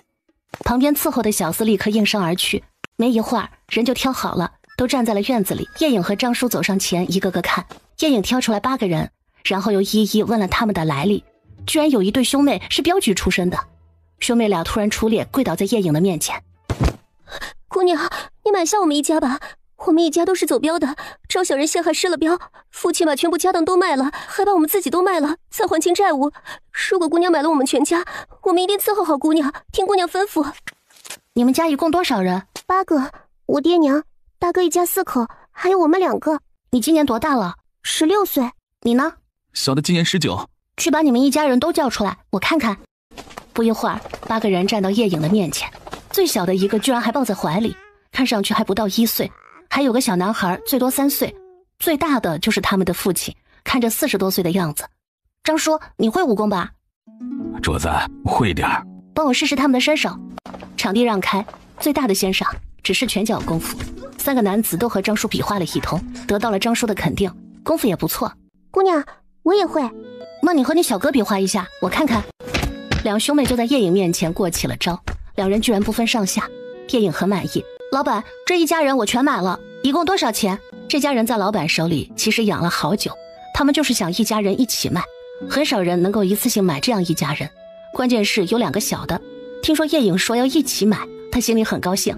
3个男子要50两一人，3个女的要30两一人，2个小的一起就给个10两银子吧，一共250两。老板爽快，我给你251两银子，他们的卖身契给我吧。姑娘也是爽快人，好嘞，稍等。谢谢主子。一家人齐齐的跪地认主。你们报一下，都叫什么名字？小的叫杨红，这是我妻子杨华氏，这是我大儿子杨成，这是我二儿子杨信，这是我闺女杨柳，这是大儿媳妇杨江氏，2个小孙子杨威和杨武。去收拾一下，跟我走吧。叶影拿了几人的卖身契，走出了这个4合院。马车只有1辆，自然装不下这么多人。叶影让女人上马车，男人跟在后边走。这时已经傍晚，去铺子里一趟吧，我去把门给锁了。好嘞，主子做好了。姑娘来了。掌柜的，我来锁门，祝你换个地方生意兴隆，财源广进。借姑娘吉言。你们以后记住了，这个铺子是我的，等我开起来就要交给你们来打理。是的，主子，我们记下了。好了，我们回家去吧。叶影带着杨家8口人往莫王府而去。到达莫王府大门口的时候，叶影跳下马车，居然看到秦墨瑶在门口等着。杨家人更是吃惊不已，没想到买他们的主子居然是莫王府的人。王爷，你怎么在门口啊？是在等我吗？晚饭已经准备好了，等你回来一起吃。我今天买了一家人，你不会有意见吧？只要是小颖儿喜欢，你买2家、3家人都没问题。哎，刘管家，麻烦你帮我安置一下这家人。小王妃放心，小的这就安排。小王妃可得他心了，居然完全不介意王爷的那张脸，就凭这一点，他就认他这个小主子。而杨家人听到刘管家称呼叶影为小王妃，更是吃惊，他们一下子就明白了叶影的真实身份。秦墨瑶牵着叶影，正准备转身往里走，忽然听到身后马蹄声传来。随着马车的靠近，秦墨瑶一眼就认出这是丞相府的马车。马车在台阶下停下，叶影看到下车的居然是丞相大人穆森。穆森抬头，居然见到秦墨瑶和叶影正站在门口等着。难道他们知道我要来？下官见过王爷王妃，怎劳您2位在此等候啊？丞相大人误会了，小颖儿出去玩耍，刚刚到门口。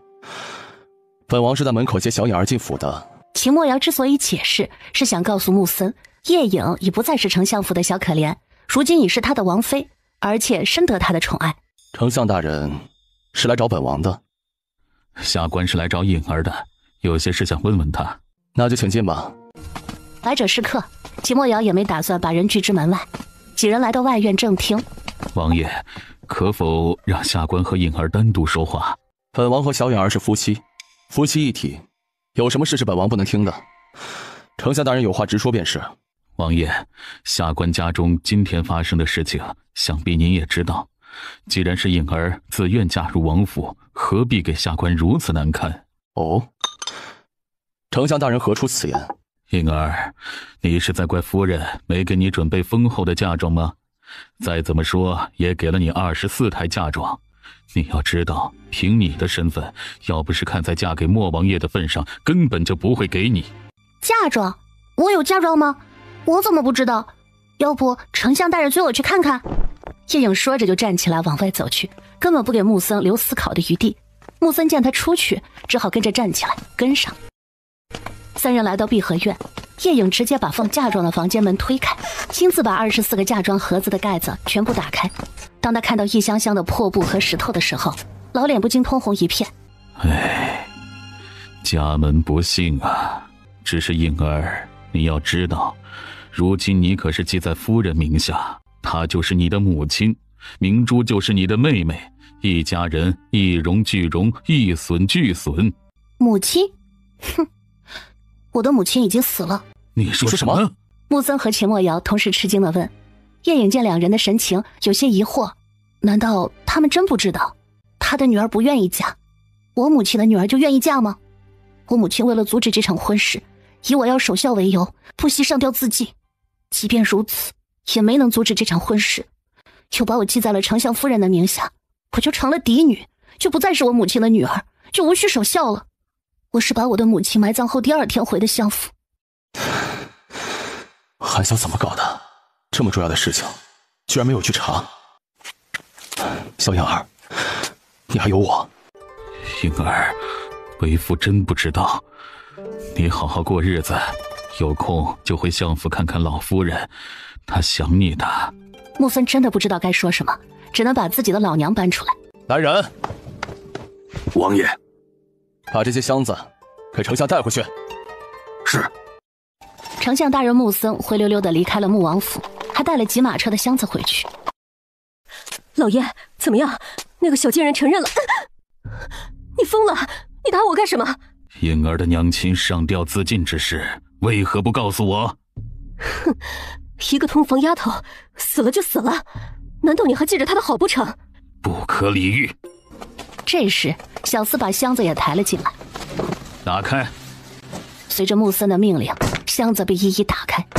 那你说，这又是怎么回事？是我干的又怎么了？谁知道那丫头能活下来？她要是死了，谁还管这些？好了，这件事就到此为止，谁也不要提了。那个小贱人，到底有没有承认是她干的？这种情况，你让我怎么问？老脸都丢尽了。一定是她干的，看我怎么收拾她。很快，皇宫里的皇帝秦兰臣也得到了消息。何公公，你说这是不是莫王干的呢？奴才不知，丞相大人已经报到大理寺，听说发现作案现场有大鸟的脚印，奴才从来没有听说过这样的怪事。能在一夜之间神不知鬼不觉地把丞相夫人的嫁妆全部搬走，有这样能力的人有几个？就是莫王也未必能办得到。那可是丞相府，来来去去的护院起码有20-30个，要搬走那些嫁妆，起码要半个时辰。贼人如何抬出去而不引起动静？难道真的是让鸟带着飞出去的不成？秦兰臣怎么想都想不到贼人是如何办到的。这伙贼人要是看上皇宫里的什么东西，也来这里走一遭，那还了得？去把中尉给朕叫来。何公公立刻让一个小太监去找人。不一会儿，负责皇宫安全的中尉大人董超来到了御书房。微臣参见皇上。董爱卿，丞相府失窃的事你知道吗？已听说。依你看，什么样的人能做到？回皇上，臣不知。要想神不知鬼不觉偷走那么多东西，实在是难上加难。董爱卿，从今天开始，皇宫各处加强防卫，增加巡逻，一旦发现有贼人或刺客，格杀勿论。微臣遵旨。难道真的不是莫王干的？莫王府，木森走后，秦墨瑶和叶影才去吃饭。小颖儿，对不起。怎么了？没事，你道什么歉啊？你娘的事，我真不知道。这不关你的事儿。不过原主娘要是不死，原主就不会死，我也就不会来到这里了。明日是3日回门，要不去看看你娘？来去可是要2天呢，你不是后天要上朝吗？我们骑马，当天就能来回。我不会骑马。我带你。那好吧。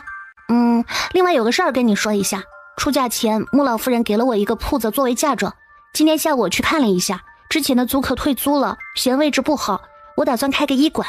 我看府里的江大夫也没什么事干，要不请他到我的医馆去坐堂。江大夫是我请来专门给我治脸的，只是这么久以来没有任何进展，也就在府里做起了府医。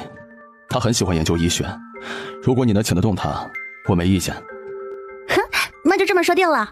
叶影今天还没有耕地种粮，他得赶紧回去忙活。今天晚上他想试试新鲜玩意儿。门一关，一个闪身，叶影就消失不见了。进去空间上了2楼，开始作画。先用黑墨水画了3头牛，又画了3只大猩猩。叶影重新铺开一张宣纸，画起了猴子。当3只猴子画好以后，叶影感觉一阵疲惫，头还有刺痛感，明显是精神力耗尽的表现。缓了一会儿，下楼，叶影把3张纸纷纷展开，随着星点散去，3头牛、3只大猩猩、3只猴子出现在叶影面前。你们3个一组去耕地种粮去。几个动物听话的干活去了，大猩猩扶着犁，牛在前面拉，猴子在后面播种，配合得非常完美。这时叶影才感觉自己终于从劳动中解放出来了。随着精神力的增加，他可以画更多的动物，保留的时间也更长。3组动物在地里忙活的时候，叶影就盘腿调息，开始修炼。1个时辰后，叶影才结束修炼，出了空间睡觉。这是长身体的时候，他可不想熬夜，影响了生长发育。次日一早，刚一出房门，就看到杨柳在门口候着。王妃，早。你去把你爹和你2哥叫来。洗漱过后，2个丫鬟端来早餐，叶影正吃着呢，2父子就来了。杨叔，今天你和杨成去帮我把昨天你们看过的铺子收拾一下，我要开个医馆。王妃，不敢当，叫小的老杨即可。杨叔，不讲那么多规矩，我就是个乡下丫头，以后大家好好做事，好日子会有的。谢王妃太爱。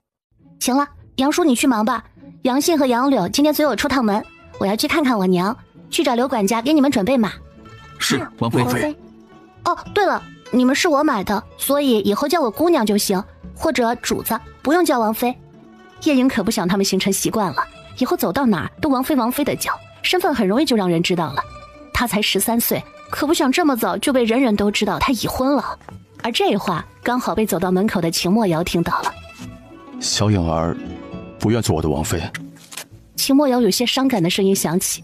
几人回头看到王爷来了，立刻行礼。也不是啦，我还要看你以后的表现呢。再说，你不觉得我就是个孩子吗？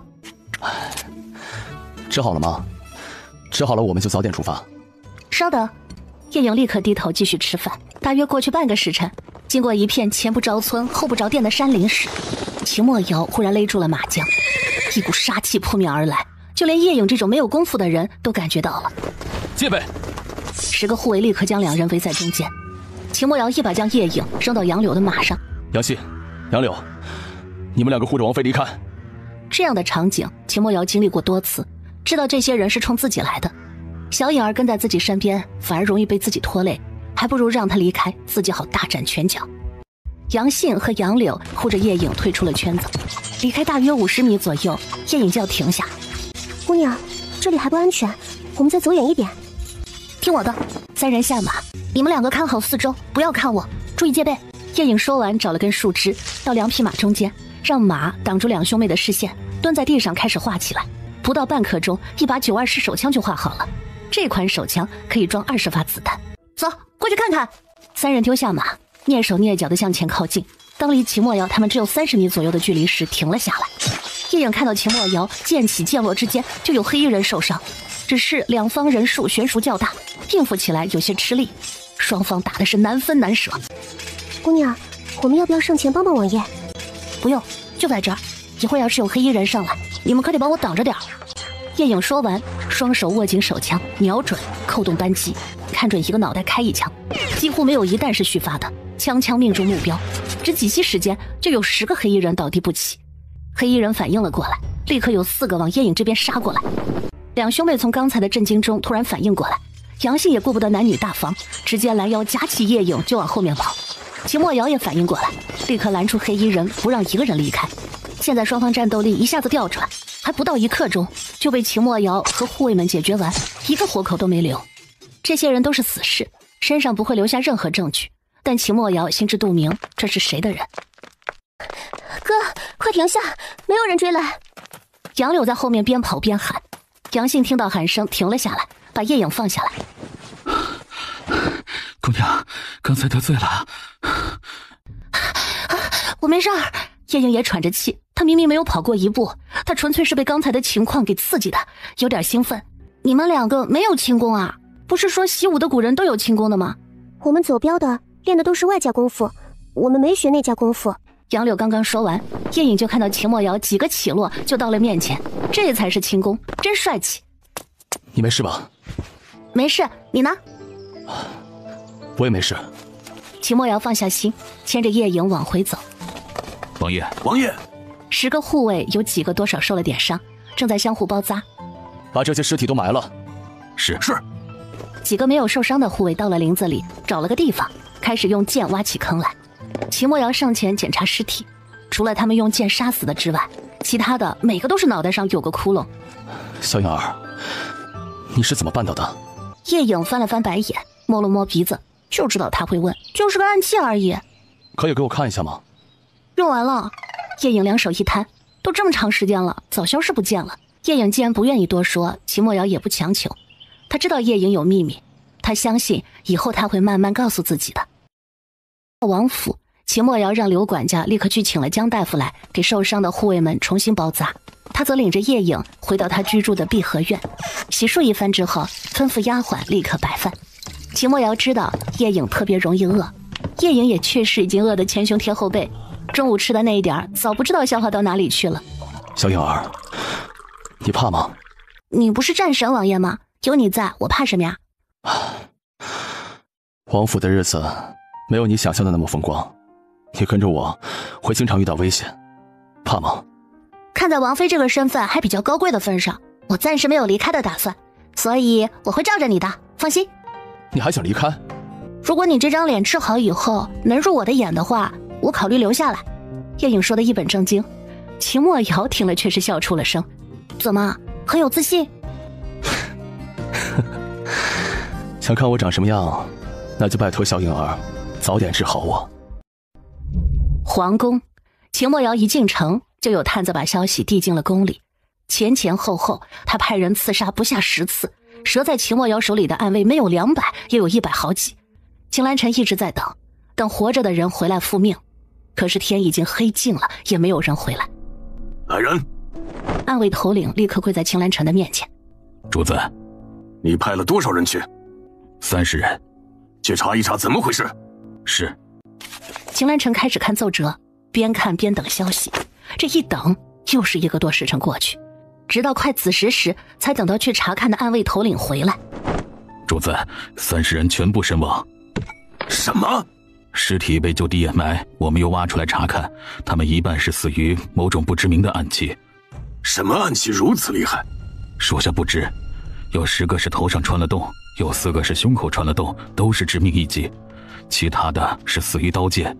我们把洞的位置挖开后，里面什么也没有。看来不能再用暗杀这招了，老八已经应对自如了。昨晚睡得太早，天一亮叶影就醒来了，刚一开门就看到杨柳站在门外。姑娘，你醒了？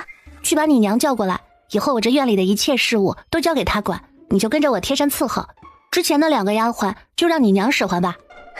谢姑娘抬，奴婢这就去叫我娘。杨柳得了命令，欢欢喜喜地跑走了。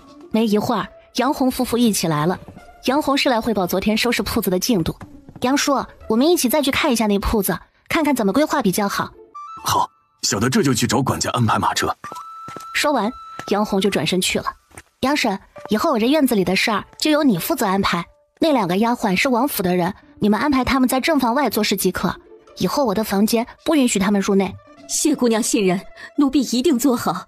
去忙吧，杨柳，我们也走吧。主仆两个往王府大门外走去。小的见过小王妃。刘管家，你家王爷一般什么时候下朝？叶颖知道，从今天开始秦墨瑶要上朝了。回小王妃，王爷一般4时中下朝，下朝后王爷就会去郊外军营教场练兵和处理军务。刘管家很上道，把秦墨瑶一天的行程都汇报给叶颖。我要去逛街，中午也不回来吃饭，你忙去吧。叶颖和杨柳上了马车，杨红就驾车出发了。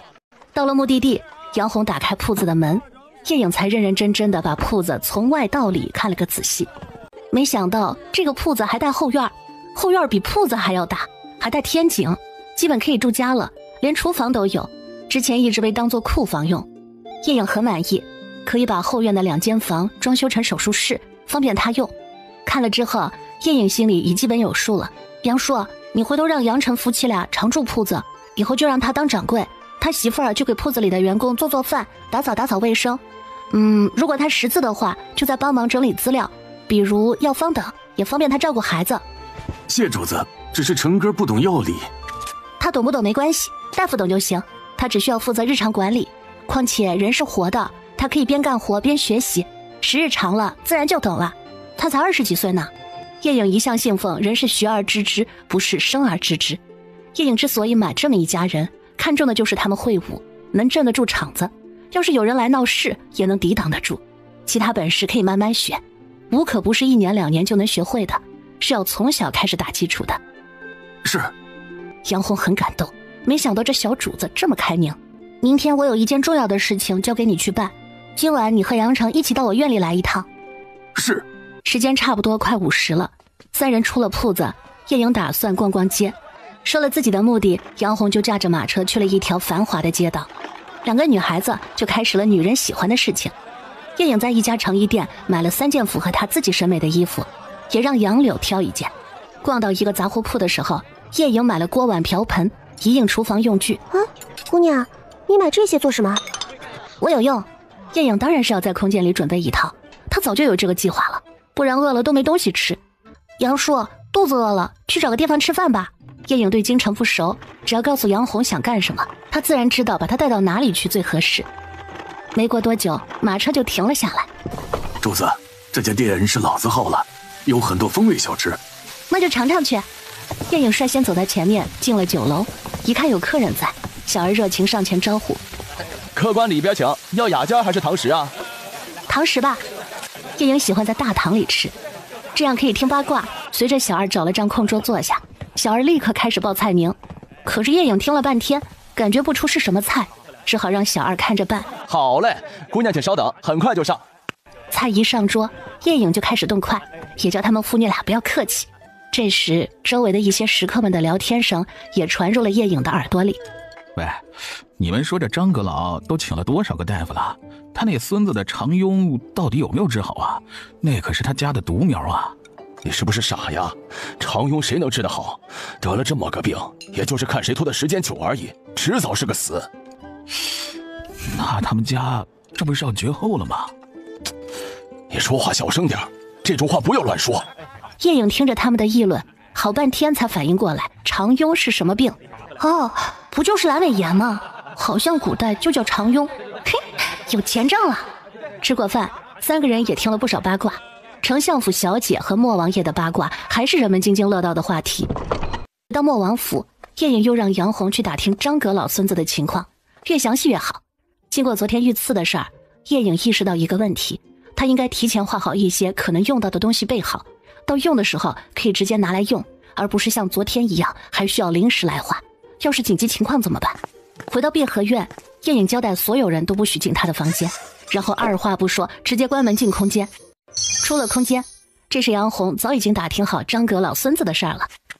主子，张阁老的孙子今年15岁，在2个月前被诊出得了肠痈，太医院的太医基本都去看过了，开药吃了也只能缓解，但不能治断根，最近疼得越来越厉害了。张阁老又把京城有名的大夫都请去看过了，还是没用。好，我这里有2个东西，你明天和杨成带着到离京至少500里外的城市去当了。给你们5天时间，够吗？应该没问题。天还没黑，叶颖又来到江大夫所在的药炉，江大夫正在捣药。小丫头，你又来找老夫有什么事？不会是迷药用完了吧？江大夫，我找你不是要迷药，我是来请你帮忙的。好，老夫有什么可以帮到你的？张阁老的孙子得了肠痈，这事儿你知道吗？这事儿满京城的人恐怕都知道，肠痈一旦恶化，很难治好，几乎就是一个死。只是可惜了，张阁老就这么一个孙子，他家已经3代单传了。3代单传才好，我就可以要高价了。江大夫，肠痈我可以治。你说什么？叶颖看着他点了点头。真的？叶颖又点了点。你没骗我？你有完没完啊？谁教你的？当然是我师傅呀。你师傅是谁？天山童姥。没听说过此人。你不认识的人多了去了，全世界这么多人，你能认识多少啊？那你来找我是做什么？江大夫，你看啊，我一个小孩子，张阁老肯定是不会相信我的。如果以你的名义去，把我带进去，我来治，你在旁边看着就行。挣了钱，咱俩2-8开，你2我8。江大夫古怪地看着叶颖。你缺钱？钱谁不缺呀？难道你不缺？这话问的江大夫没法接，没有人会嫌自己钱多呀。你有几成把握？9成9。你怎么不说10成？总要给自己留点余地不是？好，明天我就去走一趟，让我见识见识你是怎么治肠痈的。一言为定。叶颖非常高兴，感觉眼前有银子在向他招手。今天他只画了2组牛、大猩猩和猴子，留了一点精神力，画了一套做手术需要用到的工具，如手术刀、手术剪、手术钳、血管钳、持针器、切开器等。这些没有生命的东西反而消耗精神力不多。叶颖还没有试过这些东西到底能够保持多长时间，他立刻跑下楼去问小宝。主人，没有生命的东西保持的时间是活物的10倍。太好了。叶颖还没有用完精神力，又去画了一些自己觉得必要或者可能手术要用到的东西，如消毒液、酒精，连纱布都画了好几包。直到他感觉再也画不了，才下楼去打坐调息。叶颖发现，只要他把精神力用枯竭，再修炼，进步会更大。大约1个半时辰之后才结束调息，然后又去翻了一下从郑碧月的库房里搬进空间的东西，找了2个古董，打算让杨红去换成现银应应急。回到碧荷院，秦墨瑶居然已经回来了，正在屋里等着他。你去哪了？我去找江大夫谈点事儿。还没吃饭吧？没呢，正准备吃饭。2人一起来到饭厅，杨柳立刻摆上碗筷。饭后，秦墨瑶坐着，居然没有打算要走的意思。还有事吗？以后我就在你这院子里睡。你说啥？我说王爷，我才13岁耶，你下得去口吗？小颖儿，你误会了，只是就在你这院子里睡，并没有别的心思。哦，吓我一跳。那你睡隔壁房间吧。不要，我要跟你睡一个房间。那怎么行？你不知道男女授受不亲吗？小颖儿，我们是夫妻。你就这么想跟我睡一个房间？小颖儿，我们需要培养感情。那好吧，但你只能睡榻，不能上床。我怕你万一兽性大发，我可打不过你。人在屋檐下，不得不低头。幸好他白天不在家，可是时间长了，不知道我的秘密能不能保得住，真是个大麻烦。2人洗漱过后，一个上床，一个上榻。过了一会儿，小颖儿，你什么时候帮我治疗呢？过段时间吧，现在还不行。你很急吗？我想让小颖儿早点看到我的脸俊不俊。我都不急，你急什么呀？你自己的脸自己又看不见，看见的是我呀。2人有一搭没一搭的聊着，叶颖是什么时候睡着的都不知道。次日清晨，叶颖醒来，迷迷糊糊间才想起昨天晚上秦墨瑶和他睡在一个房间。他立刻撩开帘子往窗下的榻上看去，人早就不见了。啊，刘管家，这是什么呀？王爷早上走时交代，把他院子里平时用的东西搬到王妃院子里来，还有一些换洗的衣物。行了，他进去吧。叶颖既然同意了秦墨瑶和他睡一个房间，这些是必然的。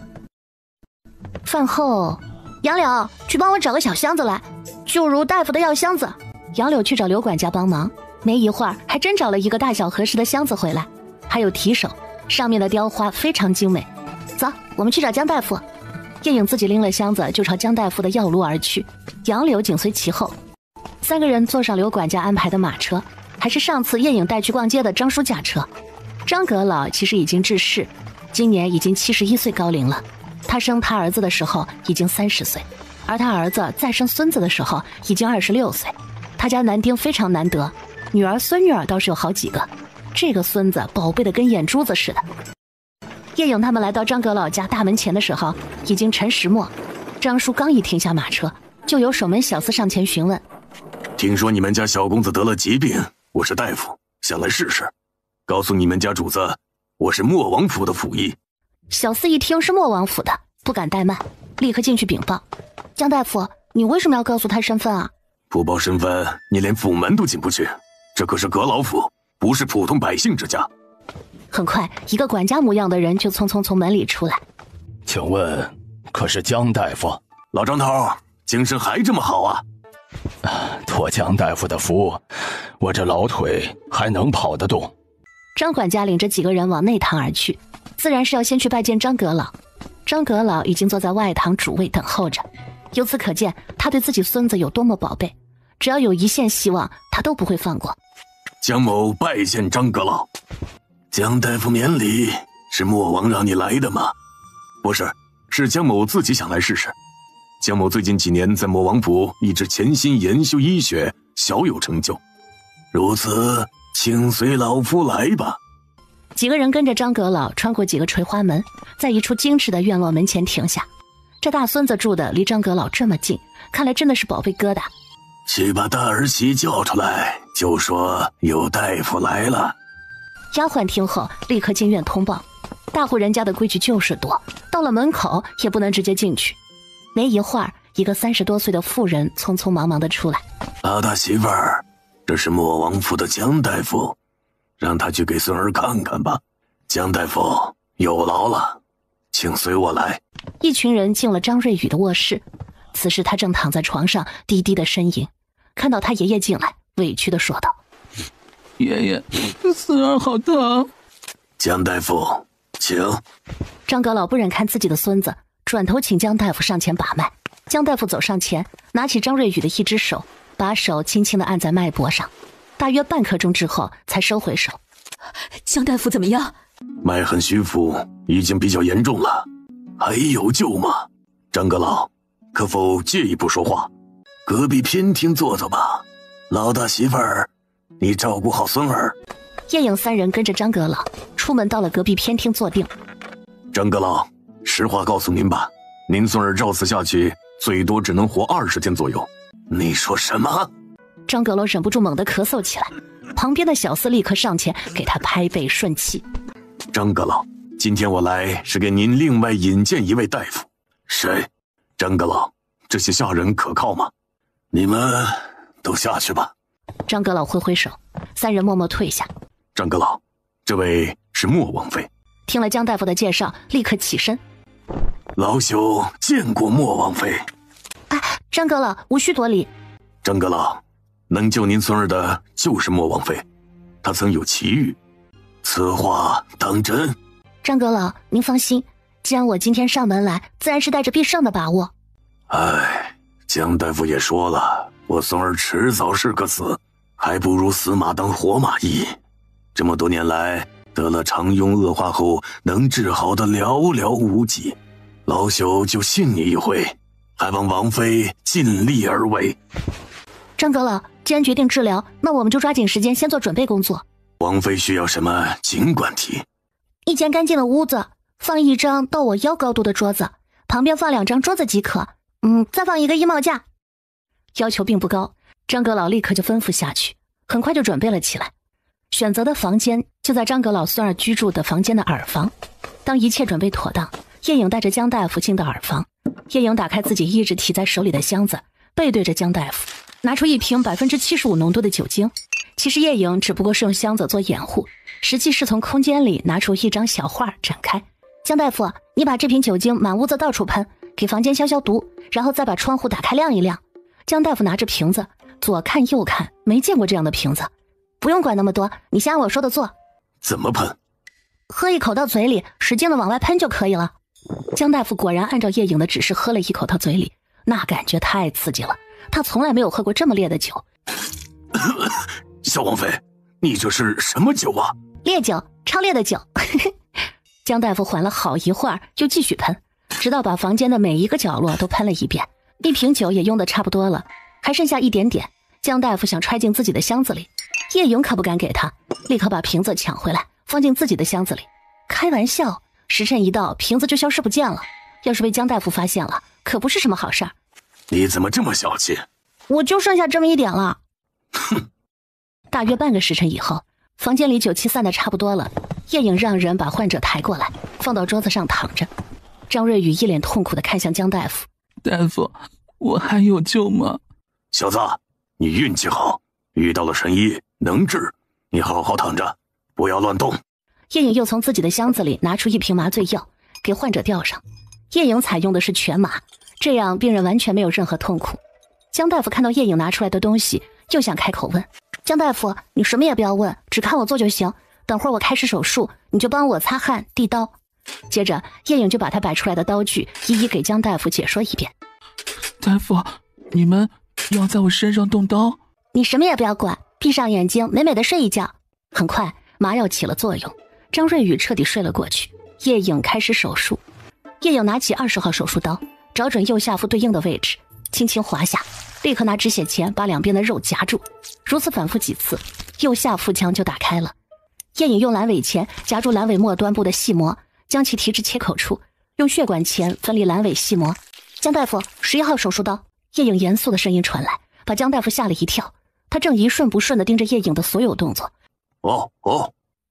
江大夫按照叶颖之前讲的，找到11号刀，并上到刀柄上，递给叶颖。叶颖利落地切掉有病灶的阑尾，丢到旁边的碗里。江大夫，针。给。腹腔缝制的线，叶颖采用了可吸收的线，这样就无需拆线。他已经问过小宝了，这些线可以保持1周时间不消失。叶颖处理好内部，再一层一层处理好切开的腹膜、肌肉、皮肤。擦汗。叶颖简单2个字，透着威严冷静，和他平时的表现完全两样。江大夫不自觉地拿起旁边的帕子给叶颖擦额头上的汗。当一切处理妥当，大约用了半个时辰。王妃，你怎么了？手术结束，叶颖终于可以喘口气，人也放松了下来。王妃，你这套本事如何习的？他从来没有见过这样的医术，人的腹腔他更是从来没有见过。今天真是大开眼界，人居然可以活生生被剖开腹腔，而患者完全没有痛感，然后又被缝起来，整个过程睡得跟猪一样。想学？叶颖俏皮地问道，完全没有了刚才手术时的严肃。想。可惜你年纪太大了，现在学已经来不及了。你难道没感觉到你已经开始眼花了吗？江大夫翻了个白眼，没法接话。叶颖说的是事实，所以啊，以后我就打着你的旗号，你给我打打下手就可以了。江大夫听了心里舒坦了，至少他可以观摩。好了，走，我们出去吃饭。肚子好饿呀。打开门，张阁老、张王氏还有很多叶颖之前没见过的人都等在外面。怎么样？手术很成功，再过半个时辰他就可以醒了。雨儿是不是以后都没事了？对，不过这段时间他需要养伤。养伤？他受伤了？我们是剖开他的肚子，把坏死的阑尾给割掉，然后再缝上。叶颖的话一落，张王氏身子晃了晃，直直地倒了下去。娘，我孙子真的没事了？当然没事了，正睡得香呢。老朽进去看看。张阁老和您儿子去看看就行，其他人就先不要进去了，人多了污染环境，对病人不好。张阁老和张志强进去看到张瑞宇果然安安静静的睡着，心终于放下了。张阁老，忙活了这么久，可不可以给顿午饭吃啊？2位大夫辛苦，午饭早就准备好，请随老朽来。张阁老带路走在前面，到了饭厅，果然见桌子上已经摆满了饭菜。叶颖很不客气地主动坐上了桌，也不等别人招呼就开吃，看得江大夫直摇头。江大夫，请。张阁老，请。姑娘，你慢点吃。没事，你们不用管他。2碗饭下肚，面前的菜也吃了大半，叶颖才感觉肚子终于饱了。你们慢慢吃，我去看一下水调完了没有。工作叶颖从来不马虎，果然如叶颖所预料的，半个时辰以后，张瑞宇醒了过来。结束了。雨儿，爹爹，我是不是好了？我居然不痛了。别高兴得太早，等会儿麻药一过，你还是会感觉到痛的，但这种痛和你之前的痛是不一样的，是伤口痛。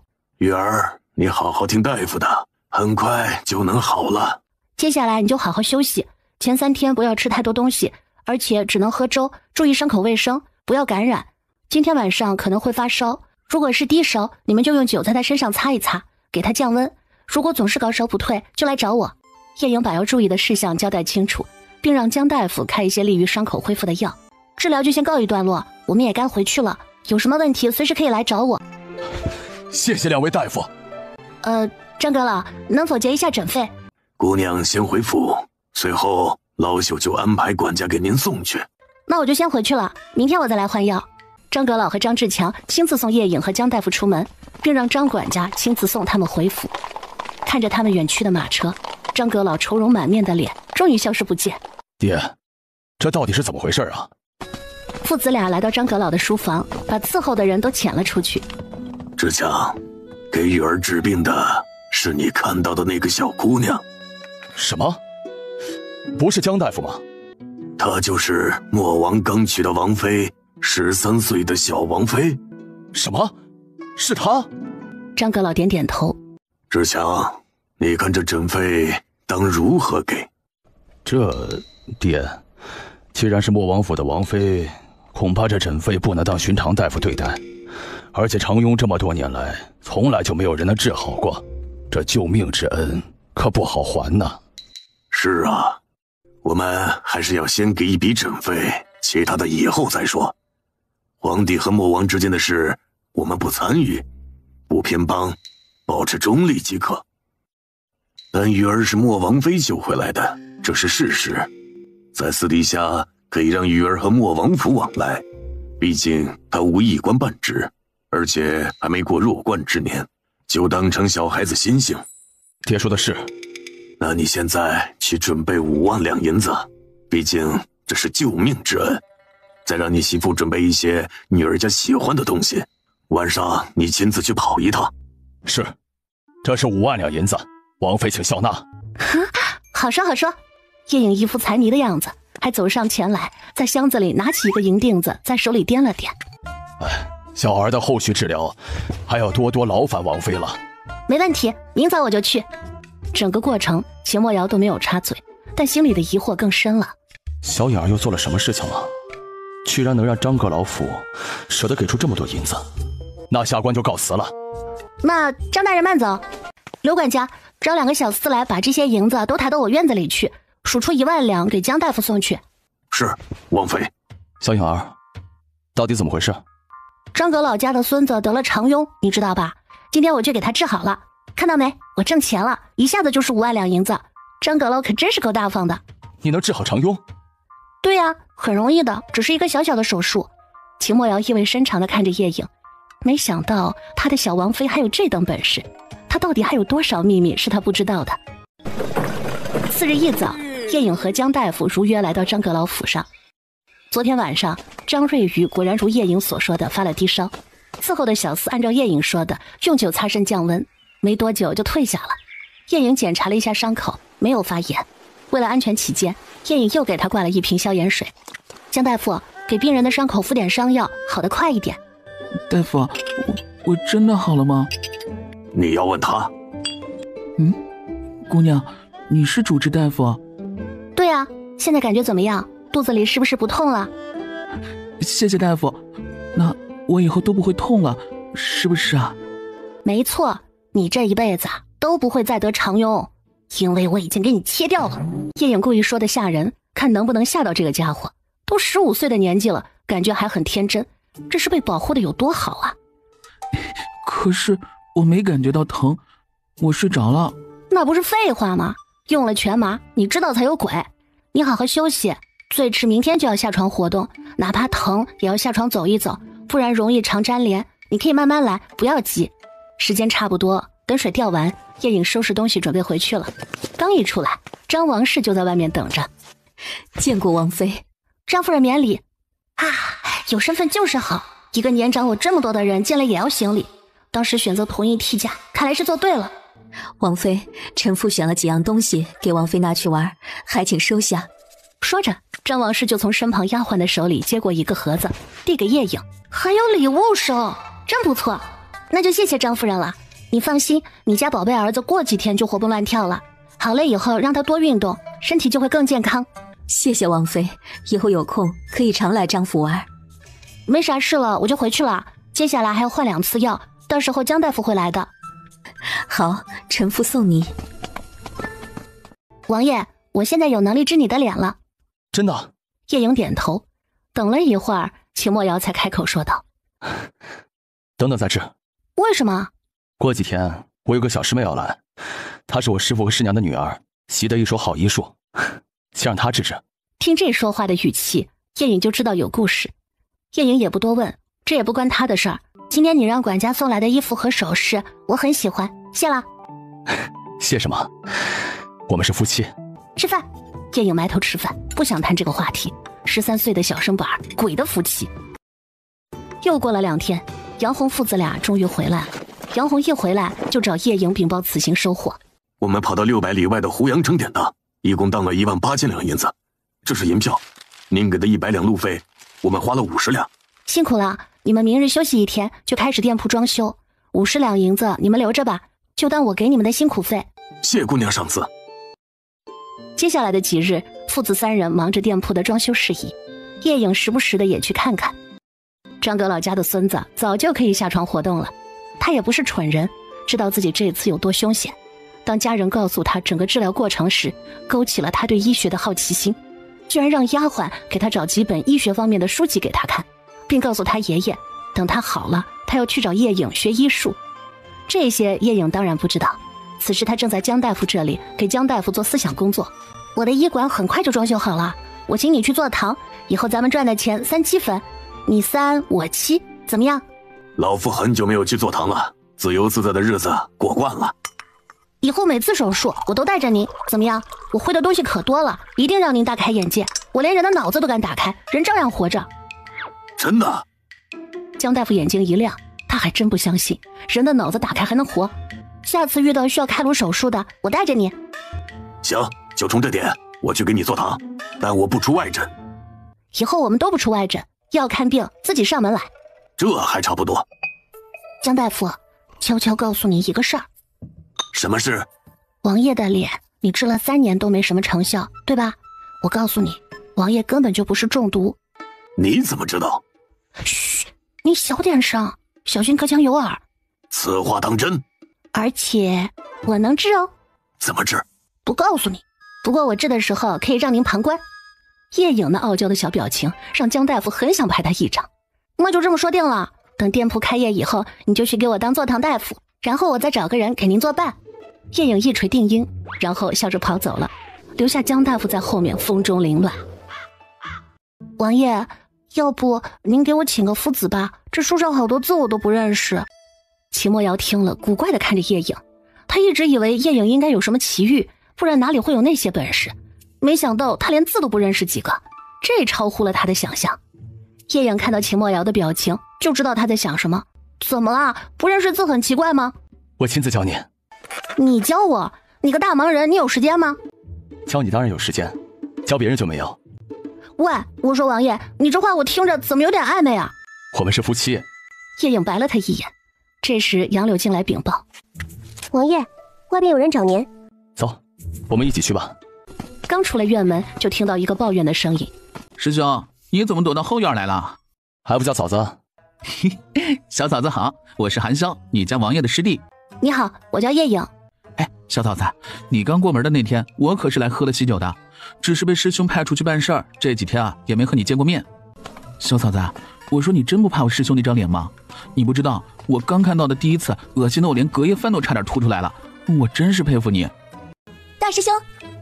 突然一声天籁之音从前面传来，叶颖往前一看，只见一窈窕淑女身着淡粉色的轻纱衣裙，发丝半挽，插着碧簪，娇小玲珑，浅浅的笑容绽放在脸上。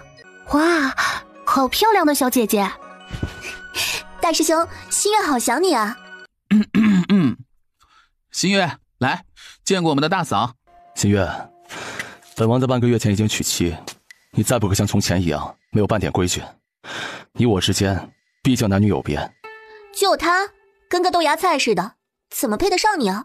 新月，她是本王的妻子，就是这龙胜国魔王的王妃。大师兄，进去吧。秦墨瑶率先走在前面，还不忘伸手把叶影牵上。几人走进正厅，相互落座。师父和师娘可还好？爹爹和娘亲都还好，就是为你担心。如今我医术学的差不多了，娘亲说我的医术已在他之上，所以才让我来试试，看能不能把你治好。师娘有心了。大师兄，你的脸到底毁到什么程度啊？可以给新月看看吗？你还是先给我把个脉吧，看看从脉象上能不能发现什么问题。对，先把个脉。行。韩新月自己主动搬了个椅子，坐到秦墨瑶的旁边，请他伸出手来。大约1刻钟过后，才收回手。换一只手，我再把把。秦墨瑶又把另一只手放到了桌子上。又过了1刻钟，韩新月终于收回手。新月怎么样？从脉象上根本看不出什么，一切正常，脉搏强健有力，身体很健康。韩新月说出了自己把脉的结果，这也是在秦墨瑶的意料之中，因为他看过的大夫个个都是这样跟他说的。能摘下面具让我看看吗？你确定要看？确定。师妹，那你一定要有心理准备，千万要忍住，别被吓坏了。好，我已做好心理准备。见他如此坚决，秦墨瑶也不犹豫，抬起手，慢慢地摘下自己的面具。韩新月的视线在秦墨瑶的脸上停留了不到2秒，然后发出一声尖叫，立刻冲出门，开始大吐特吐。韩笑也跑了出去，干呕了几声，强制压下那股恶心感。师妹，你还好吗？二师兄，大师兄，怎么会严重到这个程度啊？谁知道呀，3年了，没有一个人能治得了。我第一次见的时候，把隔夜饭都吐出来了。刚才我真担心你会被吓死。看把你小师妹给吓的，今天晚上估计她要做噩梦了。迟早是要面对的。你是故意的？是他提出要看的。他喜欢你，你这是在掐掉他的爱慕之心。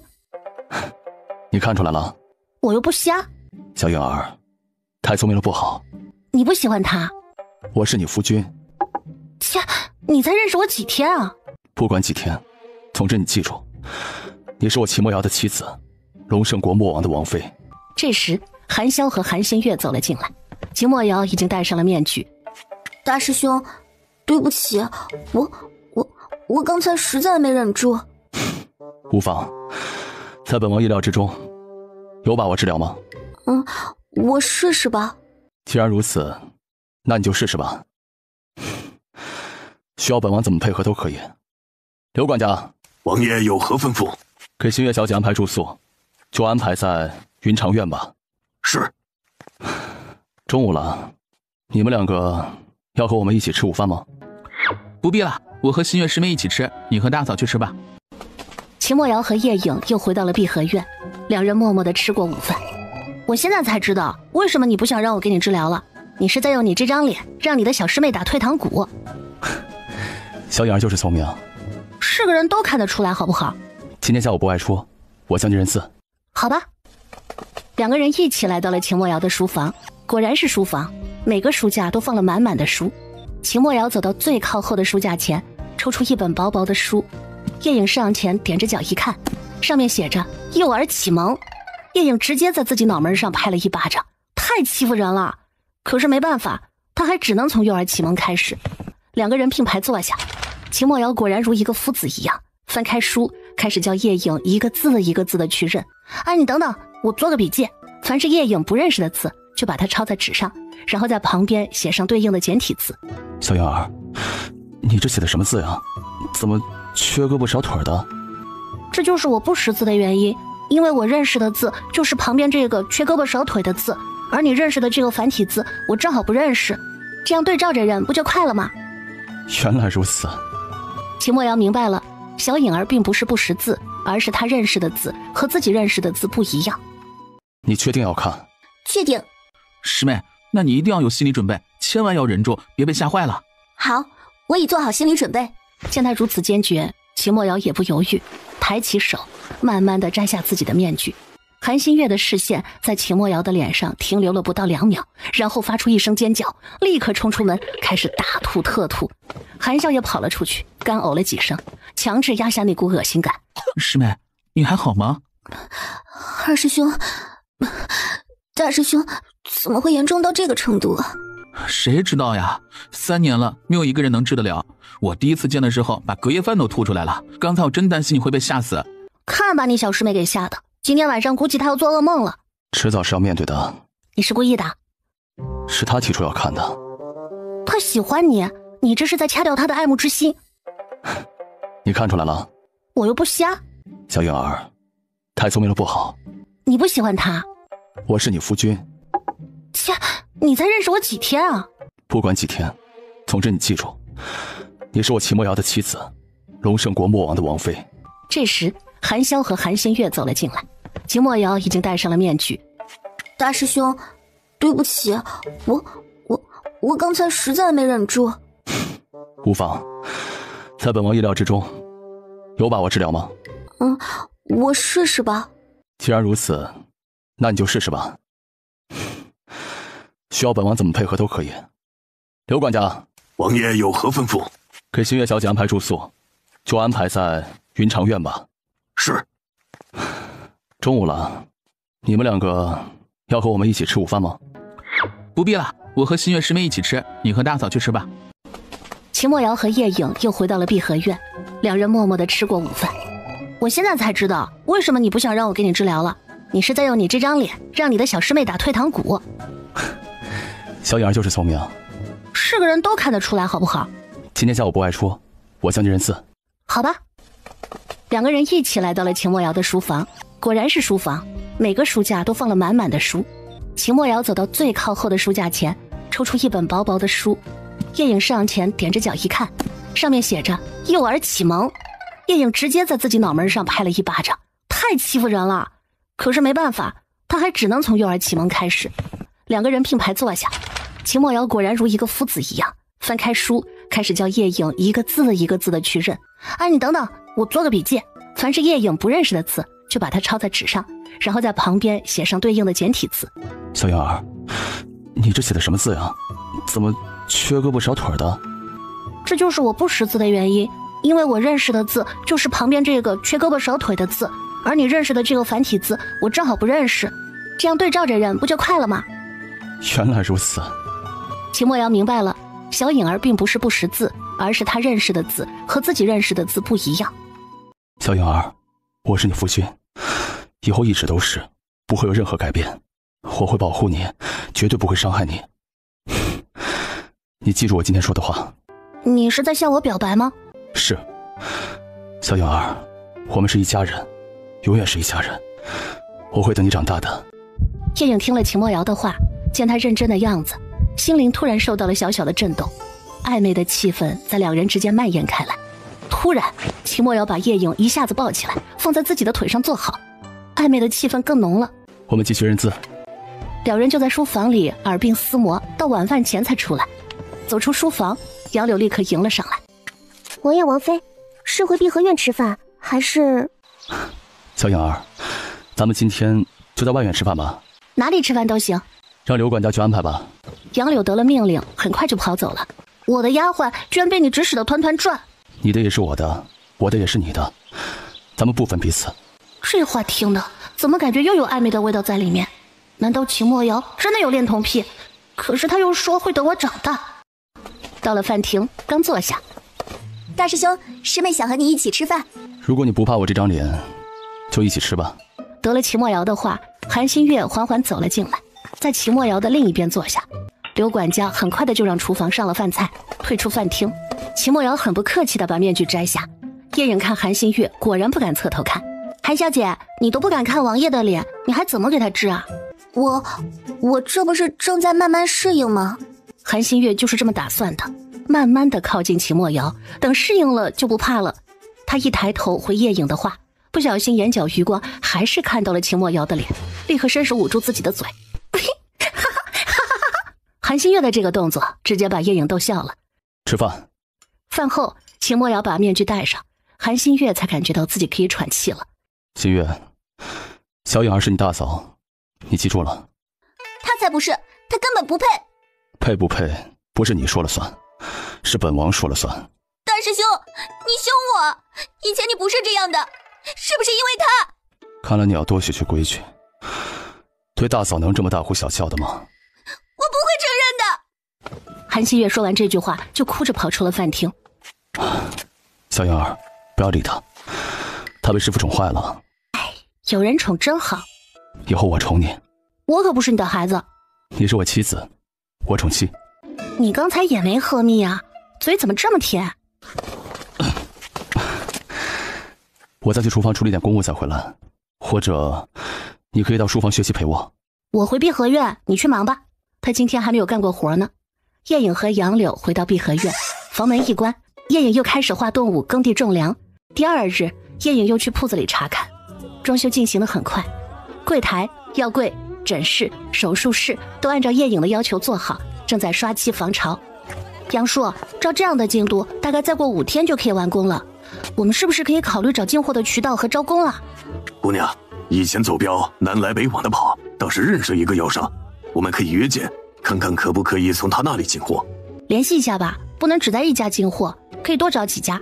我回去问问江大夫，看看他有没有什么门路。叶颖回到王府，刘管家居然告诉他有人找，他正要问是谁，客人就已经来到了他的面前。这么快你就可以出门啦？莫王妃，我是来谢谢你的。不用谢，你爹已经付了诊费了。命怎么可以用钱来衡量呢？你就是我的救命恩人。两人一起往王府里面走，来到外院正厅，厅堂中间居然放着个箱子。莫王妃，这是我的一点小小心意，送给你。叶颖上前一步，往里一看，好家伙，居然是各种玩具，而且大部分还是男孩子的玩具。莫王妃，我把我最喜欢的玩具拿来送给你，我们还可以一起玩呢。叶颖真想兀额长叹，这就是个没长大的孩子呀。莫王妃，我今天来还有一事相求。什么事？我想拜你为师。说着，他居然直直的就跪在了叶颖的面前。师傅在上，请受徒儿一拜。喂，你别说是风就是雨啊，我可还没答应呢。师傅，你一定要答应，你看我头都磕了。叶颖想了想，收个徒弟也好，以后正好可以给自己打下手。你是认真的？当然是认真的，我都和我父母说好了，他们也同意，我爷爷也同意。行，收下你这个大徒弟，回去收拾一下东西，到王府来住下，每半个月回家一次。学习可不能3天打鱼2天晒网，是要付出努力的。好嘞，谢谢师傅。唉，又来了一个蹭饭的。午饭后，叶颖来到了江大夫的药炉，和江大夫商量医馆进货的事儿。我有一个师弟，当时他学医学得不怎么样，后来就做起了药材生意，听说还做得有声有色。我写封信给他，看看能不能从他那里进货。江大夫，你的家在哪里？家里还有什么人吗？当然有，我家离京城大概有500里地，家里有个儿子，经营着一家饭馆。那小子不愿学医，搞得我都后继无人，老伴儿也不愿意跟着我跑这么远，他想帮我儿子带孙子。那你是怎么来到王府的？我是莫王爷师娘的师兄，是他师娘推荐我来的。哦，原来还有这层关系。那韩新月是要叫你师叔了？这就有点意思了。那我要是和韩新月发生了矛盾，你会帮谁啊？你们会有什么矛盾？她很想嫁给莫王，你不知道吗？这事儿老夫还真不知道，我见过她的次数是个手指头都数得过来。你们2个要是发生了矛盾，我谁也不帮，你们自己解决。哦，对了，江大夫，我今天收了个徒弟，我觉得可以成为我们2个人的徒弟。谁？张阁老的孙子张瑞宇。就是那个没长大的孩子，你确定他能学好？江大夫有些怀疑，这种被捧在手心里长大的孩子，10个有9个是不学无术之徒。没事，扶不上墙就撵他回去呗。师叔，突然一个清脆悦耳的女孩声音传了进来，叶颖翻了个白眼，一听声音他就知道是谁来了。那你们聊，我走了。叶颖从来不拿热脸贴别人的冷屁股，对方不喜欢他也没必要上赶着去找虐。晚上秦墨瑶回来，3人一起吃饭。自从那天一起吃过饭，韩新月还真是每次都准点来一起吃饭。慢慢的，他还真能如叶颖一样坦然面对秦墨瑶的那张脸了。大师兄，我找师叔了解了一下你的病情，这2天我就琢磨一下药方。师妹辛苦了，我会尽力。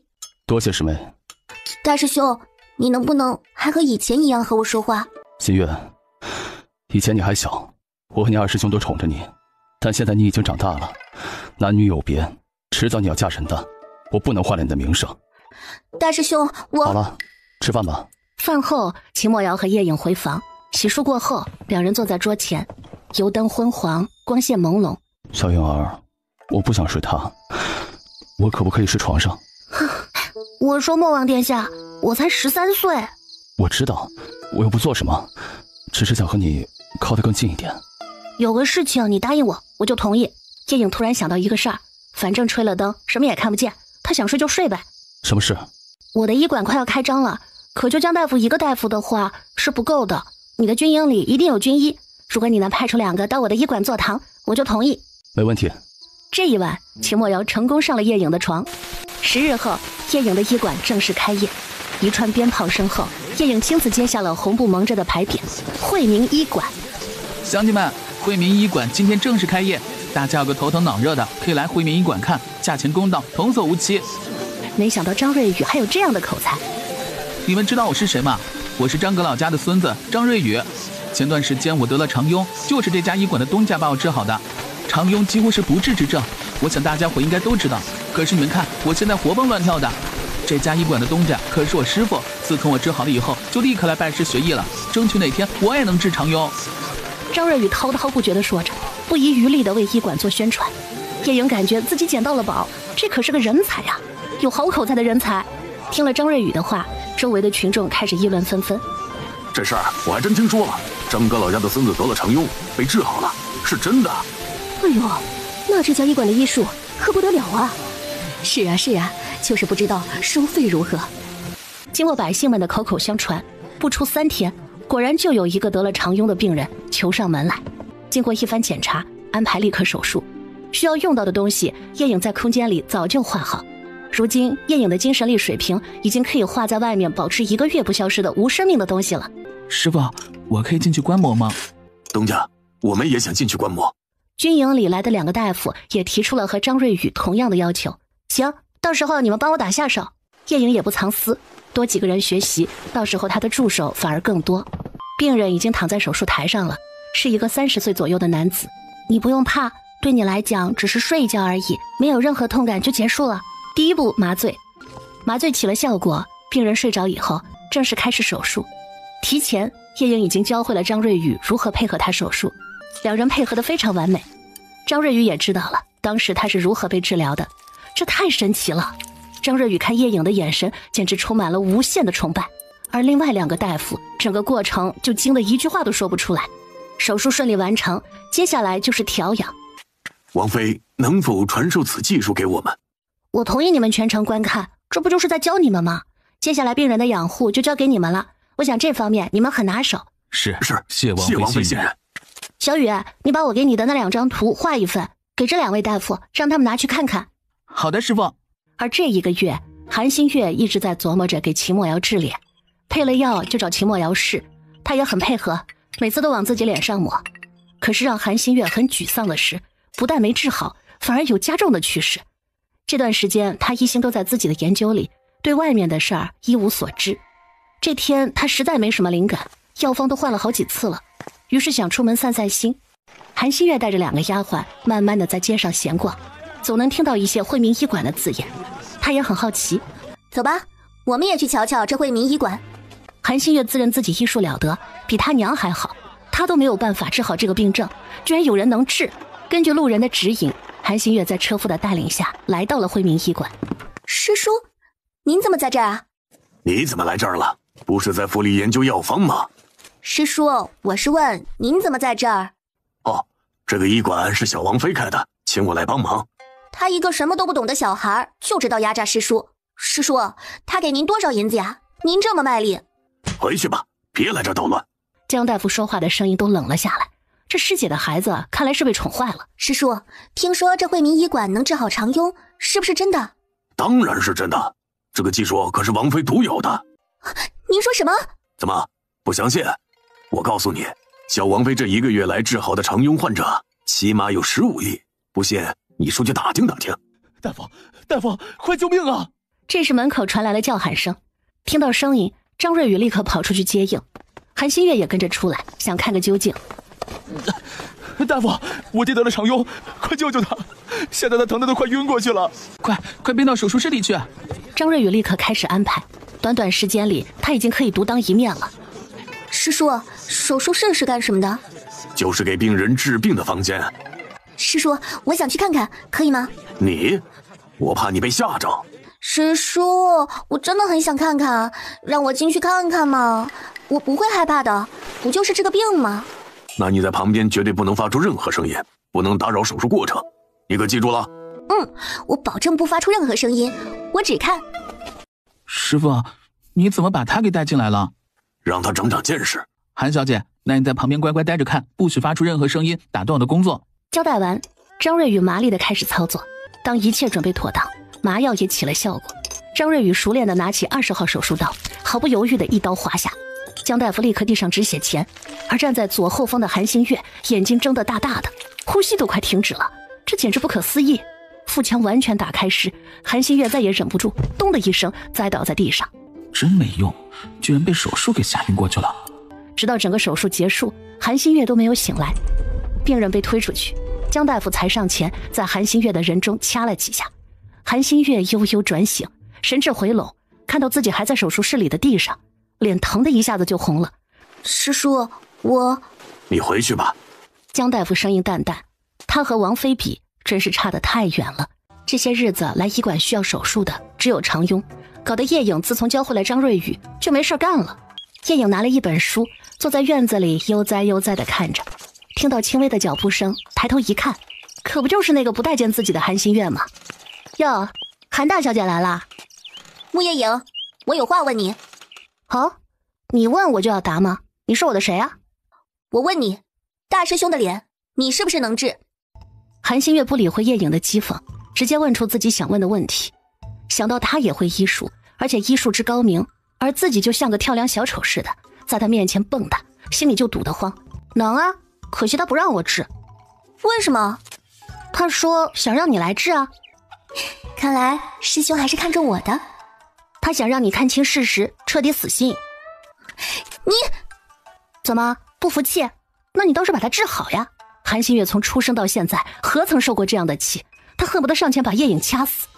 他极力控制着自己的情绪，冷哼一声转身走了。回到自己院子的韩新月静下心来认真思考，我一定要想个办法收拾穆叶颖这个小贱人，大师兄只能是我的。经过一番思索，韩新月下定了一个决心，写了一张请见的拜帖，以莫王府的名义让管家帮忙送进宫里去。拜帖是求见皇后娘娘，刘管家不敢擅作主张，请示了秦墨瑶。秦墨瑶让刘管家给他送，他都要看看韩新月能闹出什么幺蛾子来，只好以此送他走。他在王府待的也差不多了。当皇后欧阳满玉收到请见的帖子时，还觉得莫名其妙，派人打听才知道韩新月是谁。多年前，韩新月的母亲还来过当时的太子府，当年欧阳满玉久不怀孕，让他母亲调理过身子，后来还真怀孕了。欧阳满玉很快就回了帖子，让他明天就去宫里。韩新月得了皇后的准信，心里很高兴。次日一早就起来梳妆打扮，然后让刘管家安排马车送她去宫里。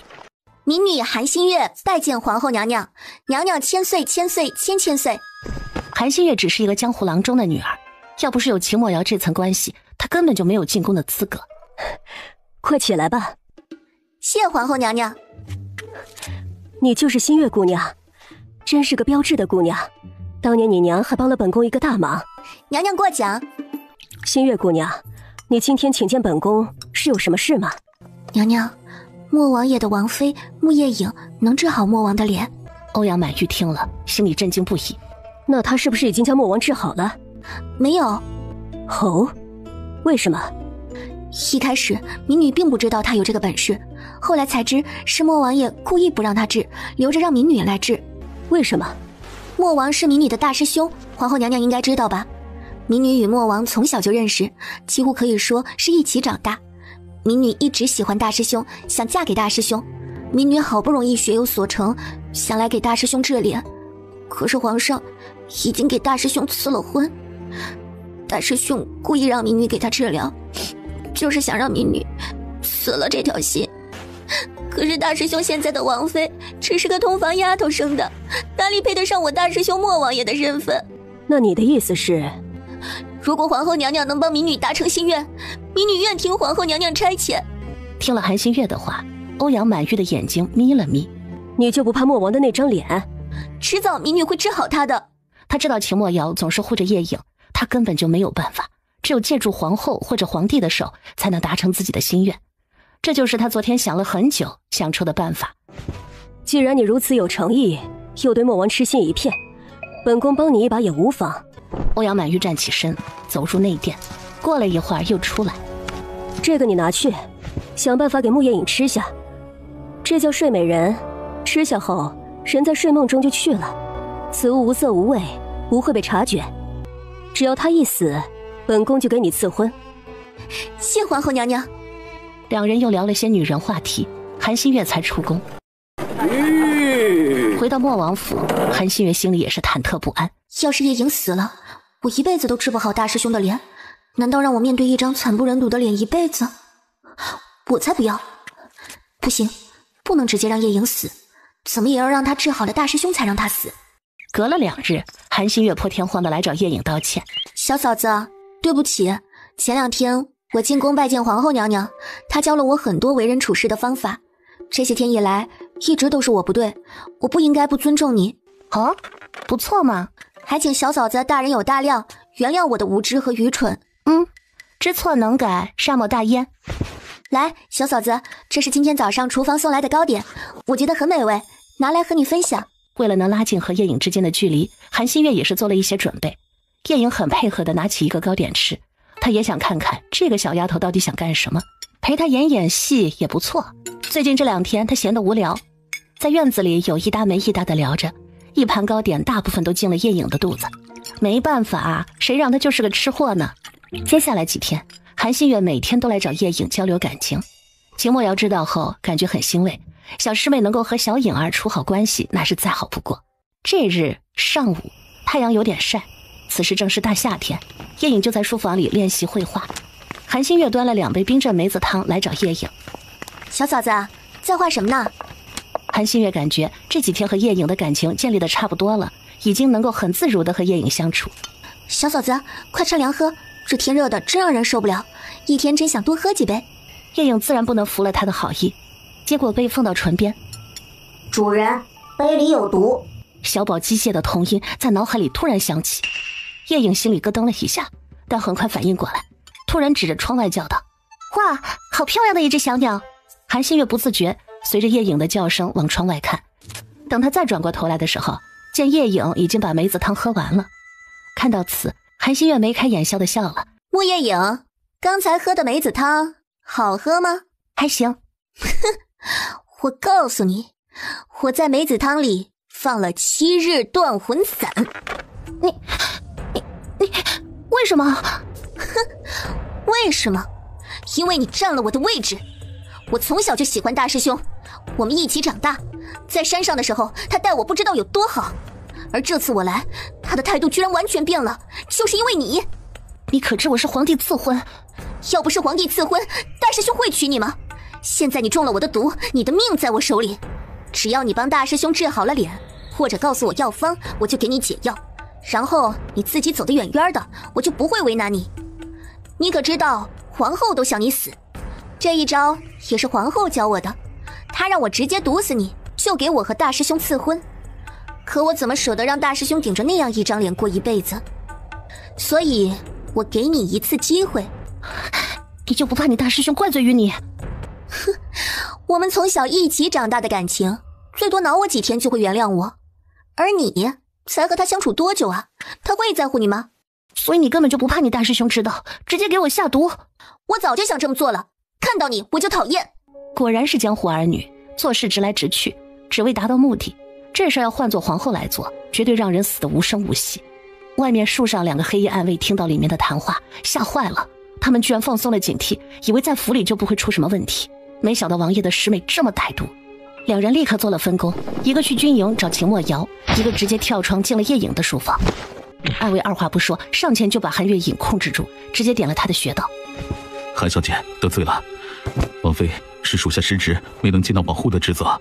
这时叶影才反应过来，他身边居然有暗卫保护。你起来吧，这种事儿你怎么能察觉呢？也不怪你，把他带下去吧，等他心心念念的大师兄回来再处理吧。秦墨瑶一接到消息，立刻改回了王府，匆匆忙忙进了碧荷院，立刻找到叶影，把他从上到下打量了一遍。小颖儿，你真喝了那一碗梅子汤？我没那么傻，放心。叶影的话音刚一落，就被秦墨瑶搂进了怀里，抱得死死的。秦墨瑶，我快要被闷死了！闷闷的声音传到了秦墨瑶的耳朵里，他才后知后觉地感觉到自己失态了，立刻放开搂着叶影肩膀的手臂。你不知道，在回来的路上我有多担心。没事，不用担心。没想到新月如此大胆，看来不给点教训，他是不知道天高地厚。那你打算怎么处理啊？毕竟她是我小师妹，多少要给师父点面子。小颖儿，看在我的面子上，能否饶她一命？我没想要她的命。秦墨瑶想了想，牵起叶影的手往外走。走吧，我们去地牢看看。咦，王府还有地牢？惩罚一些犯错的下人，或者关一些有必要关的人。走进花园深处，在一个矮小的房子里，秦墨瑶打开一扇木门，窄小的楼梯往下，里面点着灯火。叶影果然看到韩新月被关在一间牢房里，有2个黑衣汉子正守在里面。王爷，秦墨瑶牵着叶影来到韩新月的牢门前，他2手抱膝蹲坐在地上，身子还一抽一抽的，估计他正在哭。韩新月。韩新月听到大师兄在喊，立刻抬起头，果然看到秦墨瑶站在外面，立刻起身3两步的跑了过来。大师兄，你不可以这么对我，快放我出去，这里有老鼠，我好害怕呀！哼，不作死就不会死，你犯了什么错，难道不知道吗？你不能这么对我，你知道的，我一直在等着嫁给你。我喜欢你，喜欢了这么多年，你怎么可以对他这么好，而对我无动于衷？想嫁给本王，就凭你的身份，连个妾室都够不上。你说什么？本王在龙胜国是1品亲王，而你只是个江湖武夫的女儿。要不是父皇看你父亲武艺还不错的份上，让他教教本王武艺，你连做本王丫鬟都不配。他就配吗？不过是个同房丫头生的女儿。那也是丞相的种，比你的身份高出不知多少个等级。你居然谋害1品亲王的王妃，这是诛九族的大罪，你有几个脑袋够砍的？怎么会这样？怎么会这样？来人，把他拉去刑房，先抽30鞭。是。看守牢狱的2个壮汉拉着韩新月就去了刑房，毫不怜香惜玉。大师兄，我错了，王爷，我错了。韩新月意识到接下来要发生的事情，终于反应过来，拼命挣扎，拼命认错。但秦墨瑶并没有叫停，韩新月被拉去了刑房，紧接着就传来鞭子啪啪抽打的声音和韩新月惨叫的声音。突然有人冲了进来，直接冲到了秦墨瑶面前跪下。大师兄，王爷，求求你放过新月，他还小不懂事，我立刻把他送上山，再不让他下山了。韩潇边说边磕头，但秦墨瑶无动于衷，鞭子的抽打声和韩新月的惨叫声还在不断的传出。韩潇见秦墨瑶毫不动摇，立刻爬起来跑进了刑房，挡在韩新月的面前，替他挨了剩下的几鞭子。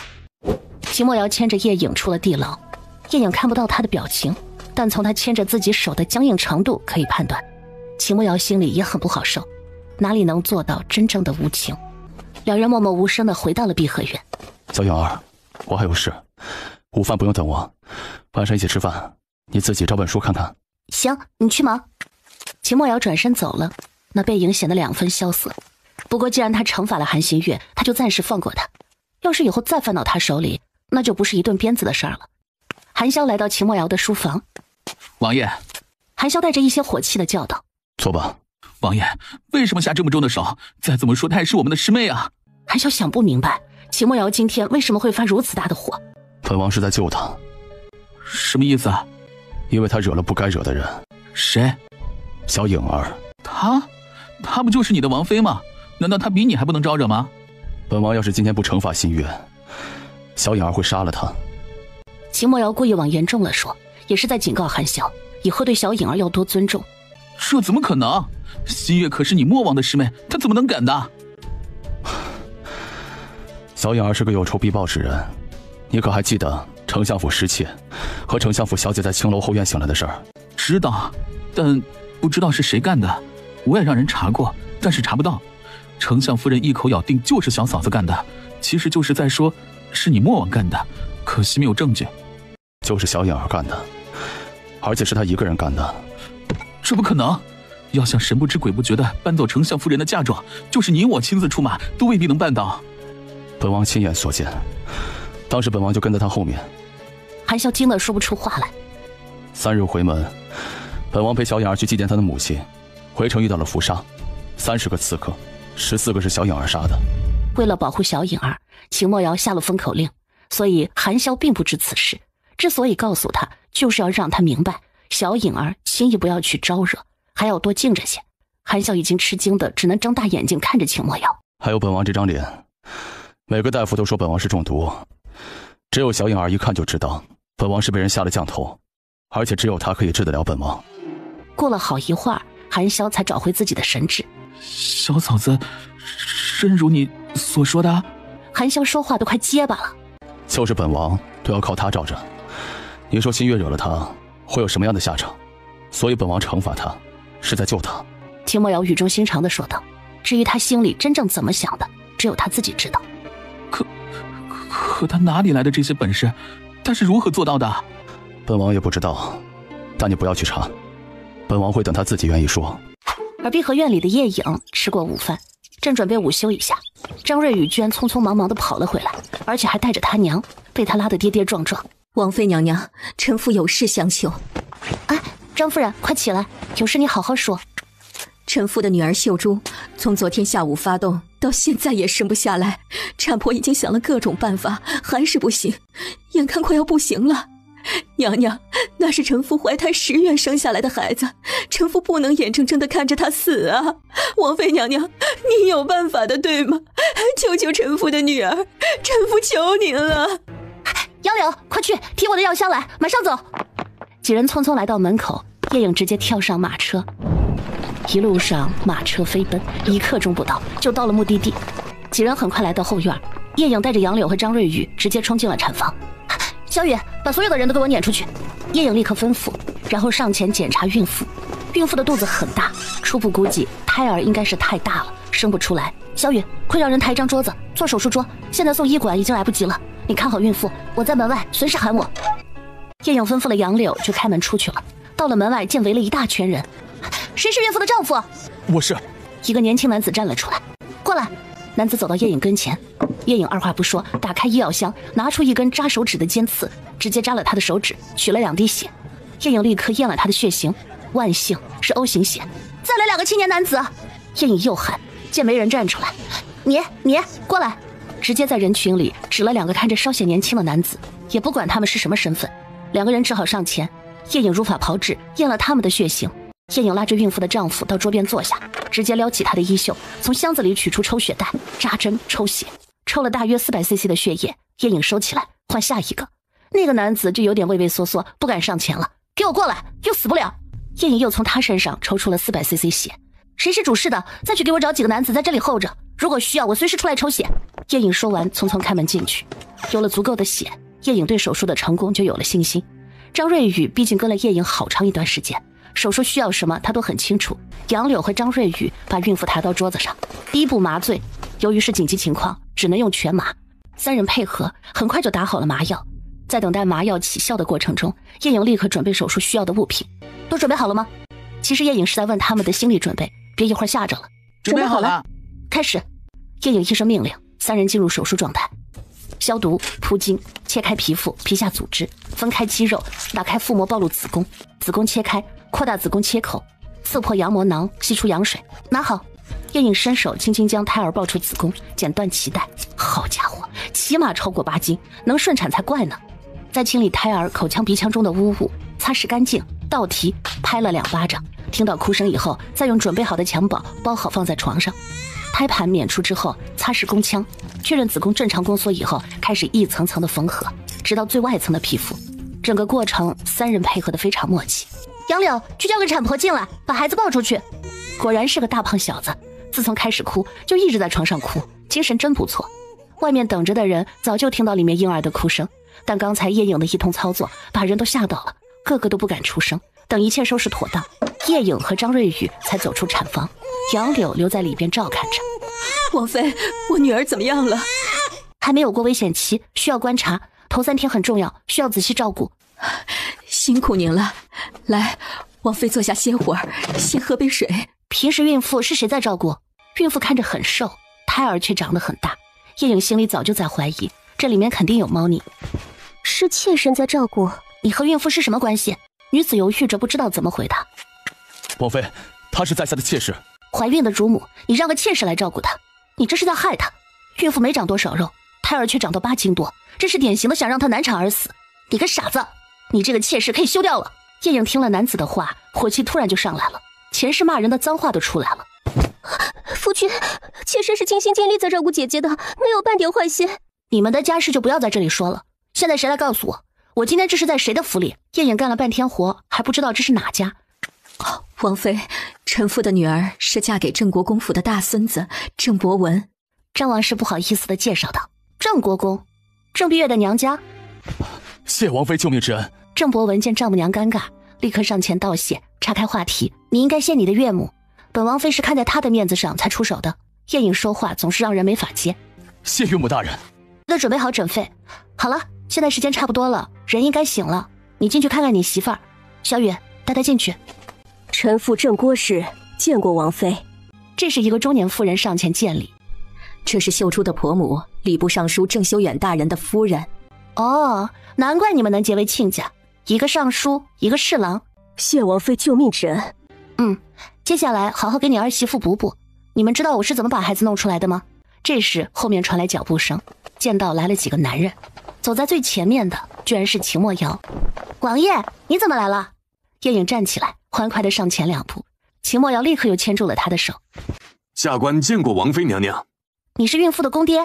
正是，谢王妃娘娘出手相救。郑秀远下衙回家，刚到门口居然遇到来自己家的莫王爷，才知道亲家母请了莫王妃来给儿媳妇接生。小颖儿，你是怎么把孩子弄出来的？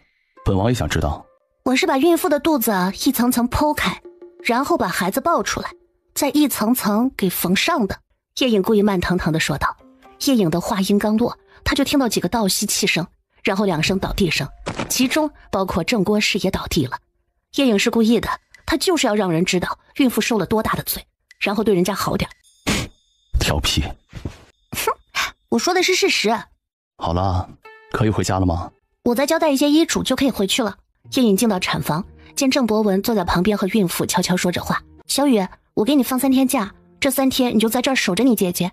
前3天非常重要，怎样护理，我想你应该知道。我再给你交代几点。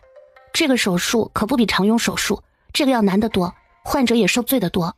记得每3个时辰吊一次消炎水，每隔1个时辰量一下体温。如果高烧不退，一定要记得回来找我。通过气以后才可以吃东西，3天之内只能吃流质，3天之后要让病人下床活动。有什么异常情况，第一时间告诉我。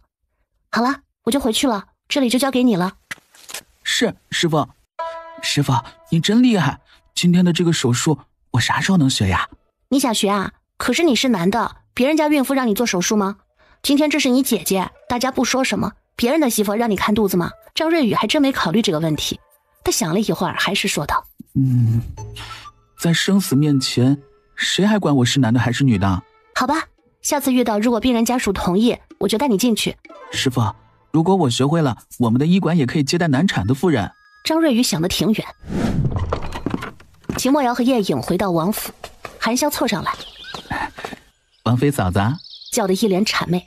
叶影莫名其妙地看着他，什么情况？叶影以为他会生自己的气，毕竟他疼爱的小师妹因他而受罚。行了，你下去吧，等新月的伤势好的差不多了，你亲自送她回山上。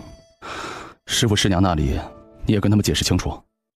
次日，莫王的王妃剖腹给郑国公府的世子夫人接生的事儿传得满城皆是，皇帝皇后也得到了消息。皇上，前段时间莫王的小师妹来找过臣妾，就曾说木叶也能治莫王的脸，臣妾不曾相信。可如今看来，这木叶影果然医术了得。莫帝是怎么回事，你我都清楚，不是靠医术能治好的。但愿如此。看来还要另外再想办法。刺杀已经安排了无数次，都没成功。两人相对，一时无言。而皇宫的另外一个宫殿里，徐妃娘娘正剪着花枝，旁边的一个小宫女悄悄地向她禀报着什么。徐妃娘娘还是当今皇帝在当太子时的侧妃，与皇后同时入府，只不过徐妃娘娘肚子争气，提前诞下了皇孙，也就是如今的大皇子。后来皇后也诞下了皇子，只不过两人却相差了5岁。可是就在皇帝要立太子前，大皇子却突然从马上摔下来，摔断了腿，成了瘸子。最终皇后所出的3皇子被封为太子。去把皇儿找来，就说本宫想他了。小宫女领命而去。孩儿参见母妃。秦浩然平静的脸上看不出任何情绪。自他腿瘸之后，再不曾笑过，经常关在自己府里不出门。你们都下去，本宫和皇儿有些体己话要说。徐妃是徐将军家的女儿，入了深宫，再也没有做女儿家时的天真了。皇儿，莫王妃剖腹取子的事，你听说了吗？母妃想说什么？你的腿可否找他试试？如果母妃觉得孩儿还有希望，孩儿就去。秦浩然无喜无悲的态度，看得徐妃一阵心疼。而莫王府里，叶颖收到了昨日的手术费，郑家居然给了8万两银子。叶颖感叹了一句：“呵，郑家真是有钱呢。”次日，叶颖亲自去医馆坐诊。叶颖并没有什么事儿做，大多是看内科的病人，也用不上他。看没自己什么事儿，叶颖就想回去了，还有大片土地等着他去种呢。刚走出医馆，一辆马车缓缓地驶来。主子，到了，请下车。车夫推着轮椅来到医馆门口。姑娘，可否让道？你们是来就医的？是的。是看外科还是内科？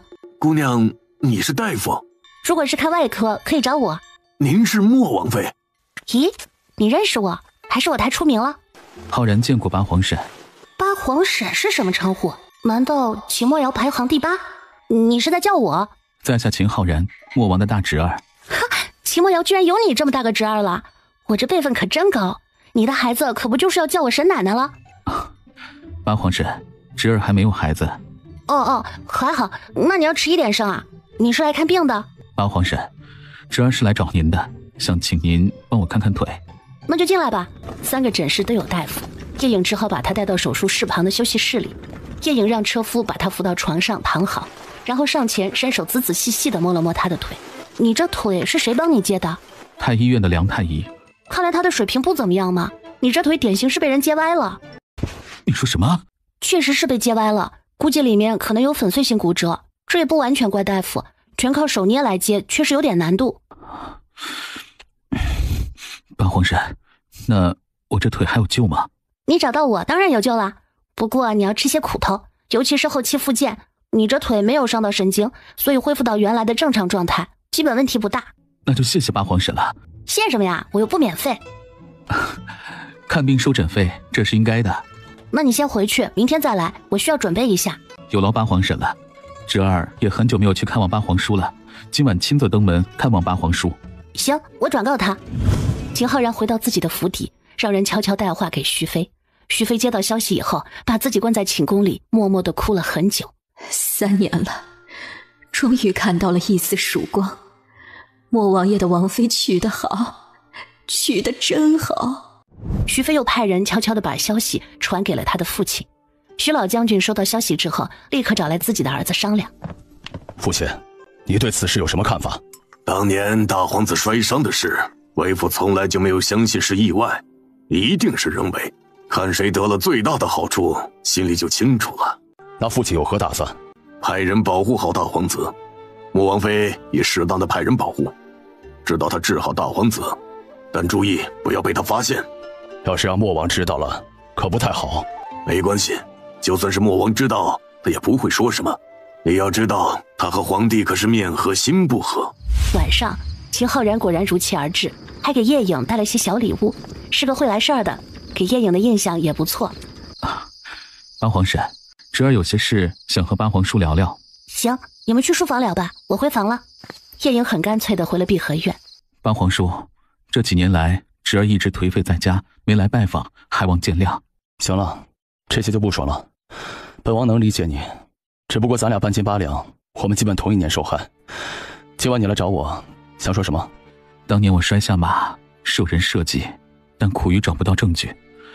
而八皇叔你的脸也并不是病，也和我一样是被人所害。秦浩然把自己知道的告诉秦墨瑶，这就是一种投诚，表明自己的态度。说具体点。据母妃安插在皇后宫中的眼线所得到的消息，您的脸是皇后参与办的，是您府里的一个老嬷嬷得到了您的头发给了皇后，至于如何让您毁容，侄儿就不得而知了。原来如此。秦墨瑶一直没有找到背叛他的人是谁，还在私下调查他的几个副将，原来是家贼。知道是哪个老嬷嬷吗？不知道，不过估计早就被灭口了。那你又是怎么回事？当年在册封太子时，侄儿的声望不比现今的太子差，而我摔伤，您毁容，这之间不会是巧合的。你的意思是，这中间皇后和皇上达成了某种协议？没有证据，只是猜测。你的分析很有道理。秦墨瑶也认可秦浩然说的，世间哪有那么多的巧合。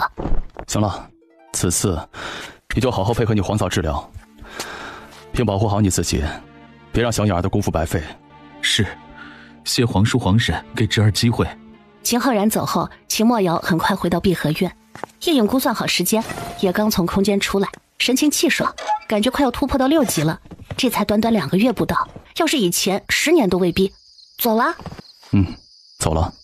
秦墨瑶换了寝衣去洗漱，没一会儿就回来，吹了灯上床，习惯性的把叶颖搂进自己的怀里。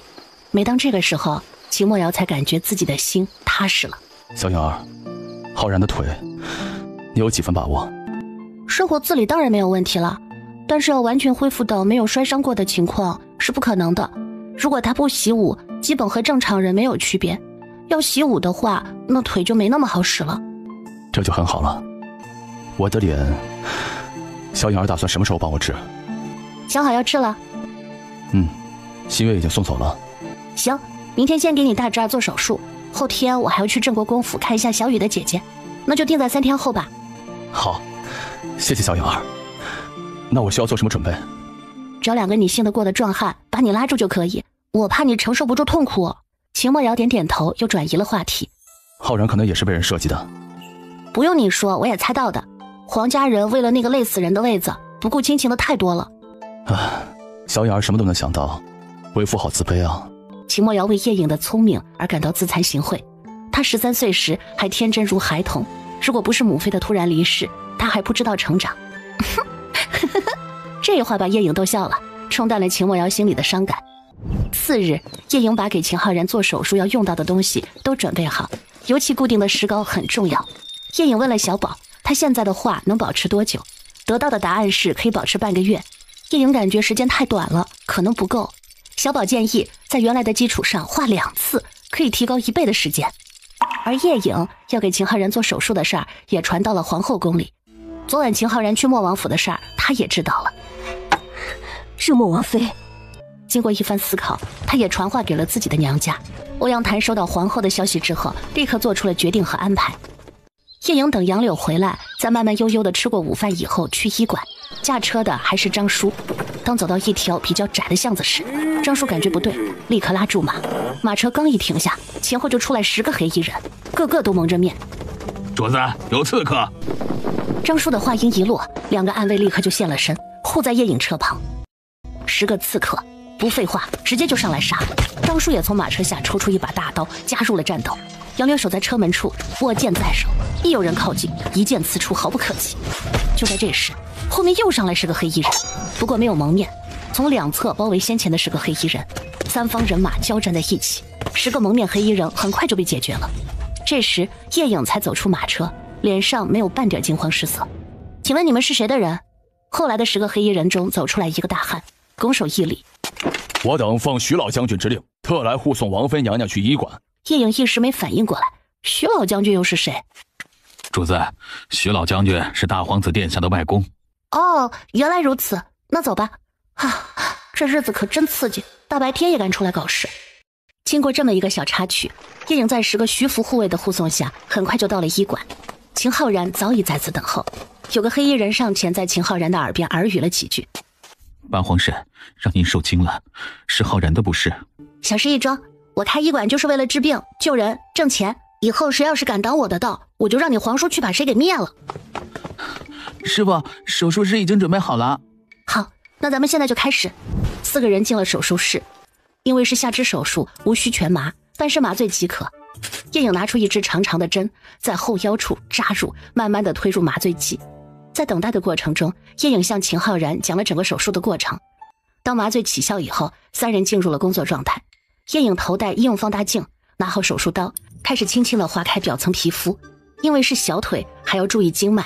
当骨头的完整形貌展现出来的时候，叶颖认真观察，错位是肯定的，还有小片 Y 型粉碎性骨折早已增生，需要剔除，这可是个细致活。叶颖让杨柳拿起小锤，给他治好位置，用力一敲，胫骨就在原来的断口处再次断开，剔除增生以后再次接上，整个过程需要非常仔细的一点点修补，耗时1个半时辰才完成了整个手术。当打上石膏以后，叶颖才松了一口气。八皇神，我居然感觉不到疼。整个过程他看在眼里，知道叶颖这个手术不简单。你要是疼，我还怎么给你手术啊？你能忍住不动吗？师傅，是不是通过手术可以治疗很多病症啊？是啊，不单单是受伤才需要外科手术，很多病症都适时的用外科手术来实现，比如肠阻、宫外孕、结石、畸形、肿瘤等。以后遇到了，我再慢慢教你。师傅，你真厉害，我一定好好学。一切收拾好，把秦浩然推到隔壁的休息室，并交代了医嘱。最近的1个月呢，你都只能在这里度过，那你自己安排好自己的生活吧。我呢，只帮你治腿，其他的可不管。八皇神放心，我会照顾好自己。晚上你要注意安全哦，如果我这医馆少了什么，破了什么，你是要赔钱的。保证什么也不会少。手术完成，叶颖也不多待，没想到出来，外面天已经快黑了。秦墨瑶居然已经在外面等他了。小杨儿，对不起。没事，那几个小喽啰我还没有放在眼里。2个人回到王府。小杨儿，咱们到院子里走走，消消食。行吧。你说今天这事儿是谁干的？我想除了皇后，没第2人选。哎，对了，我还没有好好的了解过你的家族，都有些什么人啊？我看平时都没有人和你来往，除了那个韩萧和你的属下。小颖儿肯了解我了，我很高兴。这说明小颖儿在慢慢接受自己这个夫君了。秦墨瑶当然开心。接下来秦墨瑶讲了皇族都有什么人，叶颖也一一记下。皇帝有1皇后、4妃、8嫔，每人多少不计，有4子5女，不算高产。最大的就是秦浩然，23岁，其次就是皇后所出的太子秦浩宏，已经18岁，另2个没有成年。公主有2个出嫁，3个还在宫里。和秦墨瑶一辈的有1个皇兄在京城，不过只是个闲散王爷，还有1个犯错被先皇罚守皇陵，还有2个已经死了，怎么死的叶颖不想也知道。还有4位公主，1个嫁在京里，1个嫁到外地，还有2个和亲了。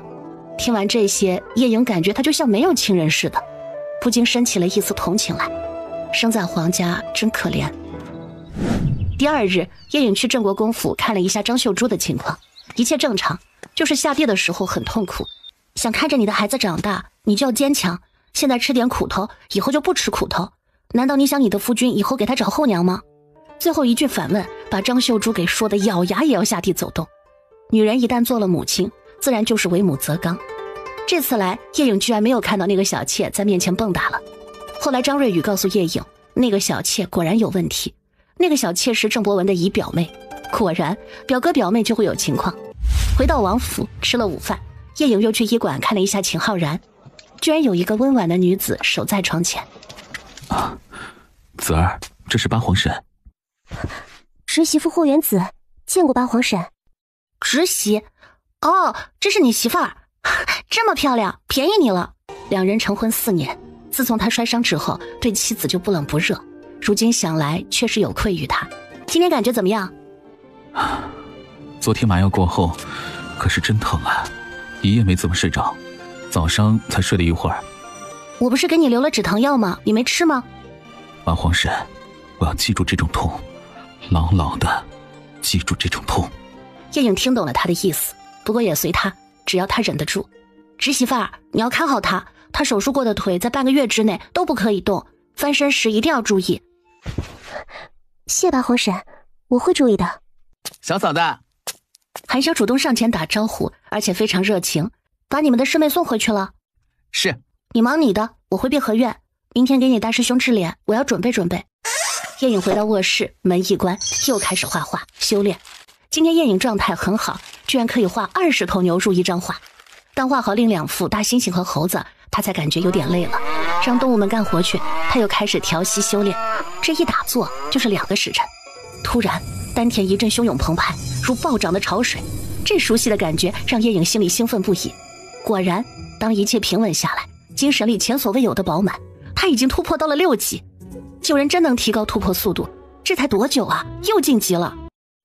叶颖满脸喜色地出了空间，打开门，他居然看到秦墨瑶已经坐在外间，一个人正悠哉悠哉地喝茶。叶颖每次进空间都习惯把门反插，他应该没有进来过。王爷什么时候回来的？小颖儿有什么好事吗？给你治脸有100%的把握了，5级就能做到，更何况6级。是不是小颖儿的能力又提高了？我肚子饿了，咱们吃饭吧。好。第2日，秦墨瑶照常上朝，去军营处理军务。只是晚上回来的时候带了2个副将，朱广良和沈长清。晚饭就在外院吃，叶颖也不管男女有别，大家一桌吃饭。当秦墨瑶把面具取下来，另3人还是倒吸了一口凉气。王爷，您的脸怎么比以前又严重了些？本王让小师妹治了一段时间。意思很明显，韩新月不但没把她治好，还把她治严重了。小嫂子，你天天看着这么一张脸，能吃得下饭吗？癞蛤蟆见得多了，就没什么感觉了。吃你的饭。王爷，江大夫想看治疗过程，要不要叫他来？还是算了，万一他老人家受不住，有个好歹，不太好。小颖儿，在哪里进行比较合适？就到地牢里去吧，我估计到时候你会忍不住痛苦的大叫出声的。既然决定，大家就不再犹豫。5人进到地牢，秦墨瑶安排暗卫守好地牢的门，无论发生任何事情，都不得让任何人进出。地牢里此时并没有关什么人，之前2个看守的也早就被安排到别处了。我的所有行为，你们能保密吗？小颖儿放心，他们3人是我最信任的人。既然莫王爷信任你们，那我就没什么说的。不过也没关系，要你们的命对我来讲轻而易举。叶颖说的轻描淡写，3人面面相觑。好了，那我们现在开始吧。叶颖手轻轻一挥，手上就多了一个砚台，里面居然还有墨。叶颖把砚台放到旁边的桌上，手再轻轻一挥，一支毛笔出现在他的手里。4个大男人见叶颖这一手操作，惊得嘴巴都快合不拢了。小嫂子，你这是怎么出现的啊？什么都不要问，王爷把上衣脱了，一件不留。秦墨瑶毫不犹豫地把衣服脱得只剩下裤子。肌肉倒是挺结实，果然是习武之人，只是那几道伤疤真是碍眼。叶颖让秦墨瑶坐到桌旁，秦墨瑶坐好，叶颖拿起画笔蘸了墨，开始在秦墨瑶的胸前作画。小嫂子居然还会作画？你不知道的多了去了，不要打扰我。接下来谁也不准说话。当叶颖的画笔在秦墨瑶的身上游走时，秦墨瑶感觉像有利剑穿透了他的身体似的。你们3个一边一个按住他，另一个按腿，不要让他动弹。3人立刻行动，2个按肩膀，1个按腿。叶颖的画笔继续游走。刚开始秦墨瑶还能咬牙忍着，但额头已经大汗淋漓。大约1刻钟左右，叶颖在秦墨瑶的前胸画好了第1幅画，居然是一幅钟馗画，豹头环眼，铁面裘鬓，相貌奇丑。叶颖又绕到了秦墨瑶的背后，蘸了墨继续画。此时秦墨瑶再也忍不住发出凄惨的叫声，3人死死地压住，不让他动弹。叶颖加快了手里的动作，集中精神力，为了能一次解降彻底，叶颖几乎把所有的精神力全部灌输其中。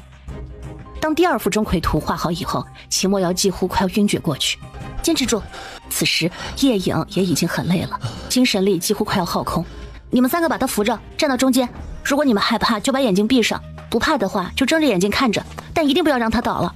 3人搀着秦墨瑶站了起来，挪到了中间，还是2人扶肩膀，1人支腿，但没人闭眼睛。叶颖端着砚台蘸了点墨，在秦墨瑶胸前钟馗的右眼上轻轻一点，然后向后退了2步，大声喝道：“出来！”神奇的一幕出现了，一道光芒从秦墨瑶的身上射出来，钟馗的眼睛眨了2下，猛地就从秦墨瑶的胸前和背后跳了出来，飘在半空中。2个钟馗伸出手，不断地把从秦墨瑶的身体里抓出鬼样的东西塞进自己嘴里，嚼吧嚼吧吞了下去。2个钟馗抓紧了时间，大约持续了1刻钟才停止。然后慢慢的消失不见。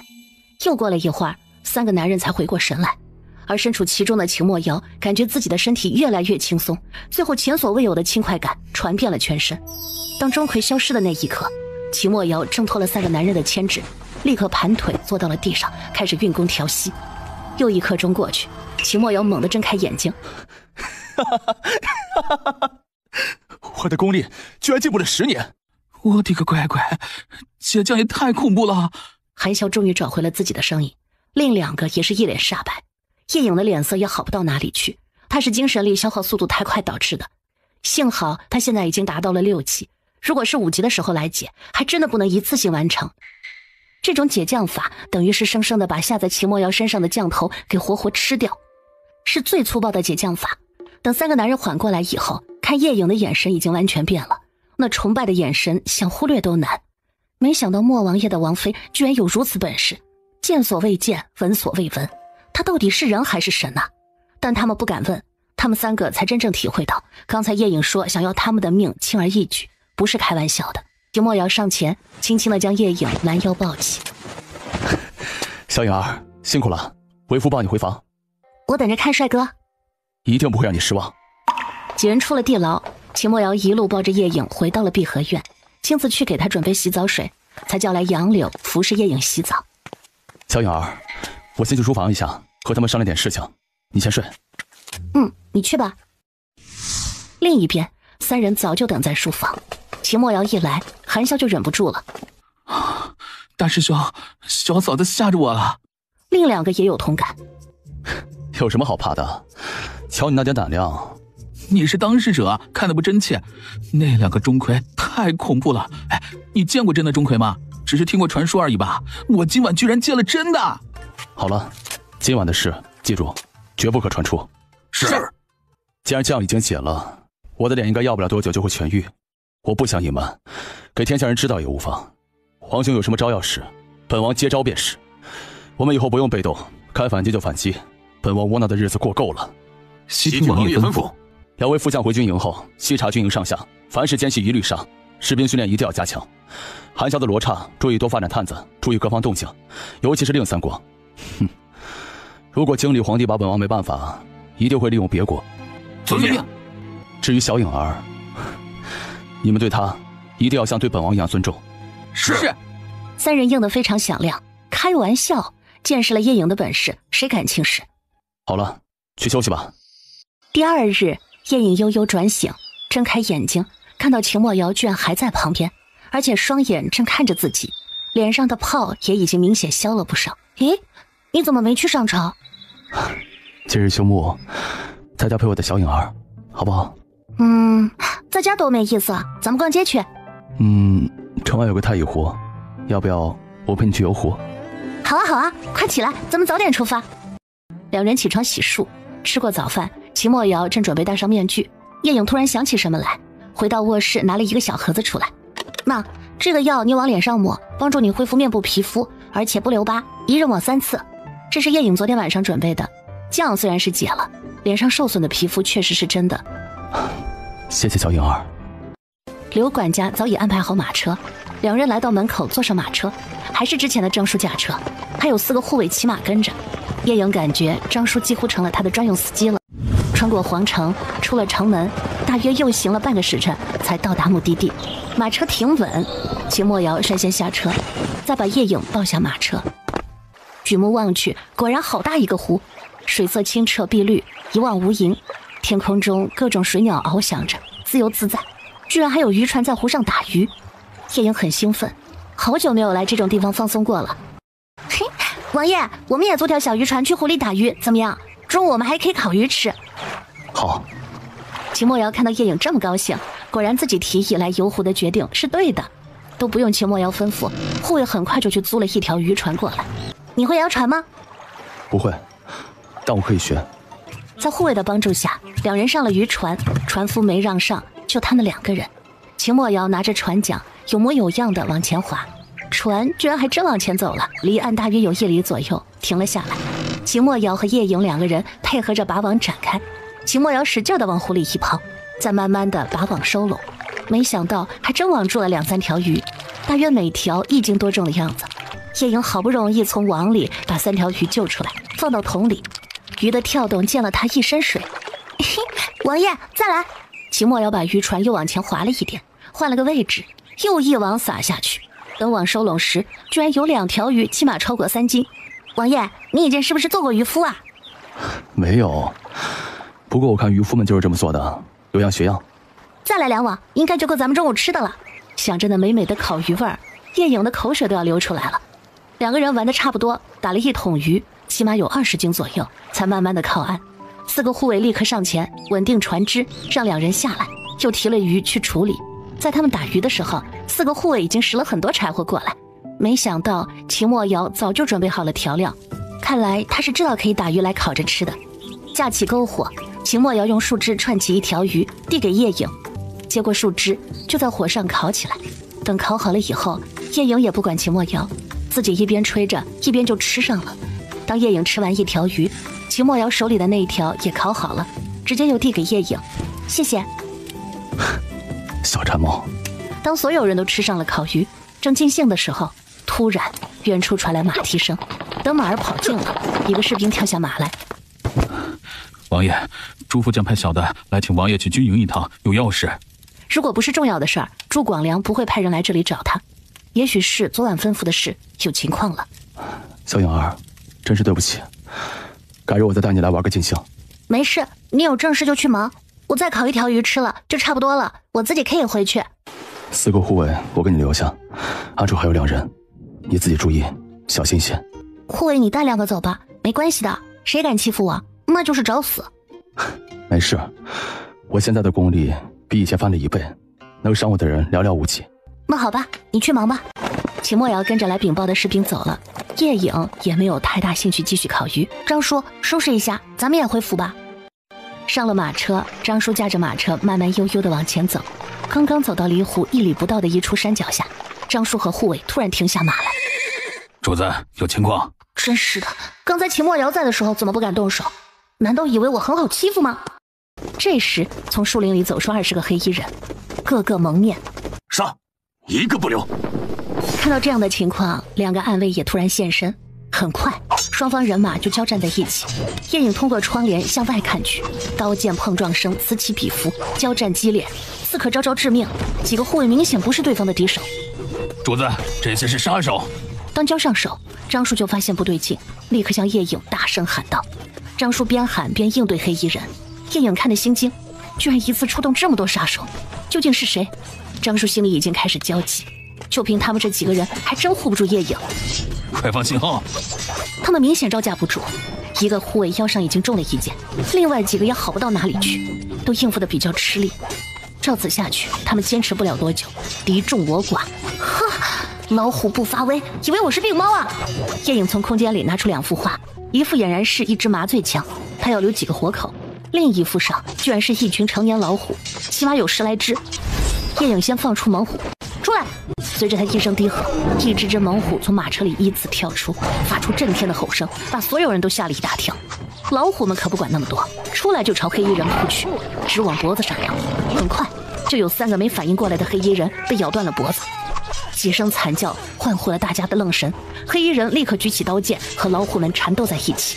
有了老虎的加入，护卫们立刻有了强大的信心，形势很快逆转。黑衣人一个接一个受伤倒下，而马车里的叶颖看准机会就开一枪。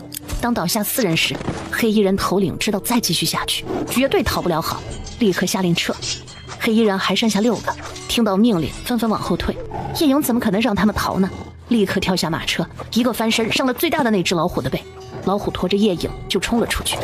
王妃！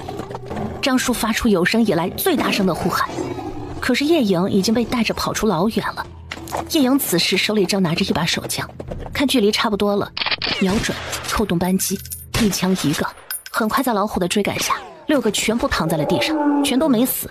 叶颖全往他们腿上招呼。这时护卫们也赶到了。王妃，您没事吧？我没事，看看他们口里有没有毒药，都给我敲晕捆起来。是。3个护卫立刻按叶颖的吩咐照办，都放到老虎的背上。几人几虎回到马车旁，张叔正在给另3个人包扎伤口，叶颖也立刻参与其中，把护卫们的伤口都处理好。经过这么长时间，老虎们居然还在。叶影让他们都回树林里，反正迟早都会消失。2个受伤轻的留下来守着，哪个醒了就直接敲晕，也给他们稍微包扎一下，别让他们死了。我们回去就叫马车来把这些人都给带回去。王妃不可，要进城门可能会被查。张叔有什么好建议？可以到军营去，让王爷派人来，先弄到军营里。好，就按你说的办。王妃，属下去通知王爷。去吧。安伟骑上一匹快马，很快就跑远了。让伤者上马车，我们也走吧。王妃，还是等王爷来比较好。要是路上再遇到什么事怎么办？这里离军营可并不远呐。那我去马车里休息一下。刚才他也很刺激，需要休息休息，平静一下心情。他要想一想，到底是谁想要他的命，居然一次出动这么多杀手。果然离得不远，还不到1个时辰，就听到一群马蹄声由远而近。跑在最前面的俨然是秦墨瑶。叶影听到马蹄声，也从马车里出来，还没等马停稳，秦墨瑶就施展轻功，从马上飞下来，立刻来到叶影面前。小影儿，小影儿，对不起，我不应该离开。我没事，不用担心。你看我这不是好好的吗？我一定会查出是谁干的。朱副将，属下在。这些人都给我弄到军营里去，好好的给我审。属下领命。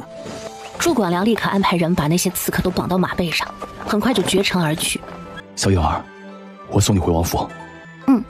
秦墨瑶抱着叶影一个跃起就骑到了马上，把叶影搂在自己的胸前，策马前行。秦墨瑶把叶影送回王府之后，交代他好好待在王府，就走了。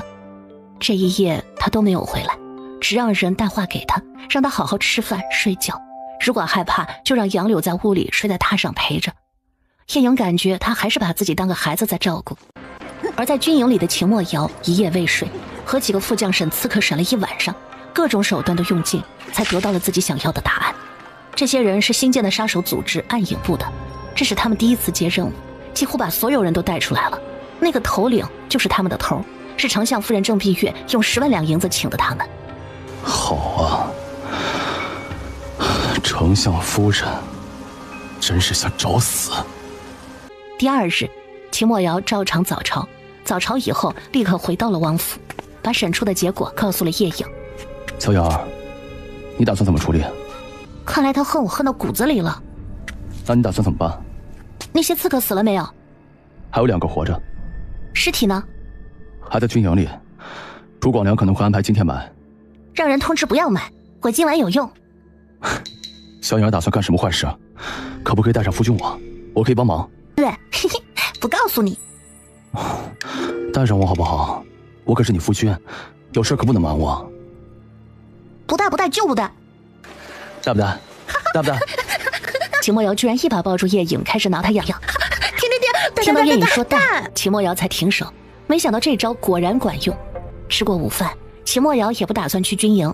小影儿，今天下午我教你骑马，好不好？好啊好啊。秦墨瑶看他如此积极，很高兴。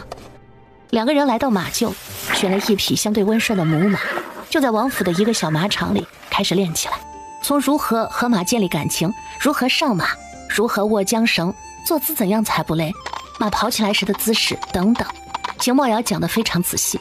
叶影本来就参加过各种训练，对于骑马学起来并不难。1个下午，他基本就可以在马场跑2圈了。想不到小影儿学得这么快。你是想说你这个老师教的好吧？叶影骑在马上，好笑地看着秦墨瑶，然后一声驾，骑着马儿又跑远了。小影儿什么时候才能长大呀？晚饭后，秦墨瑶就等着叶影吩咐行动，可是叶影什么也没说，反而拿出了笔墨开始做起画来。秦墨瑶就站在旁边看他一笔一画的作画。当大致轮廓出现时，秦墨瑶看出来了，是一只大雕，巨型大雕。画好以后，叶影卷起来放好，好啦，睡觉。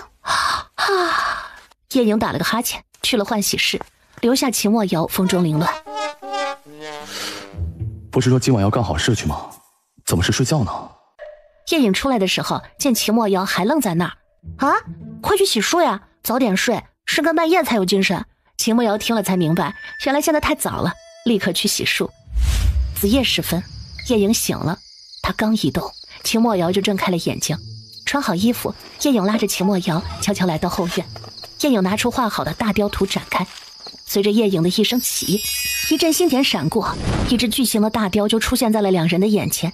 小乖乖，不要发出声音啊，把别人吵醒了可就不好了。大雕果然没有发出声音，只是眼睛咕噜噜转了几下，看着叶影，蹲下点，你太高了。大雕听话的屈了腿，趴在地上。叶影不客气的爬上他的背，快上来。秦墨瑶整个过程看着，惊得差点没有回过神来。这是他亲眼如此近距离的看到一只庞然大物从纸上出来。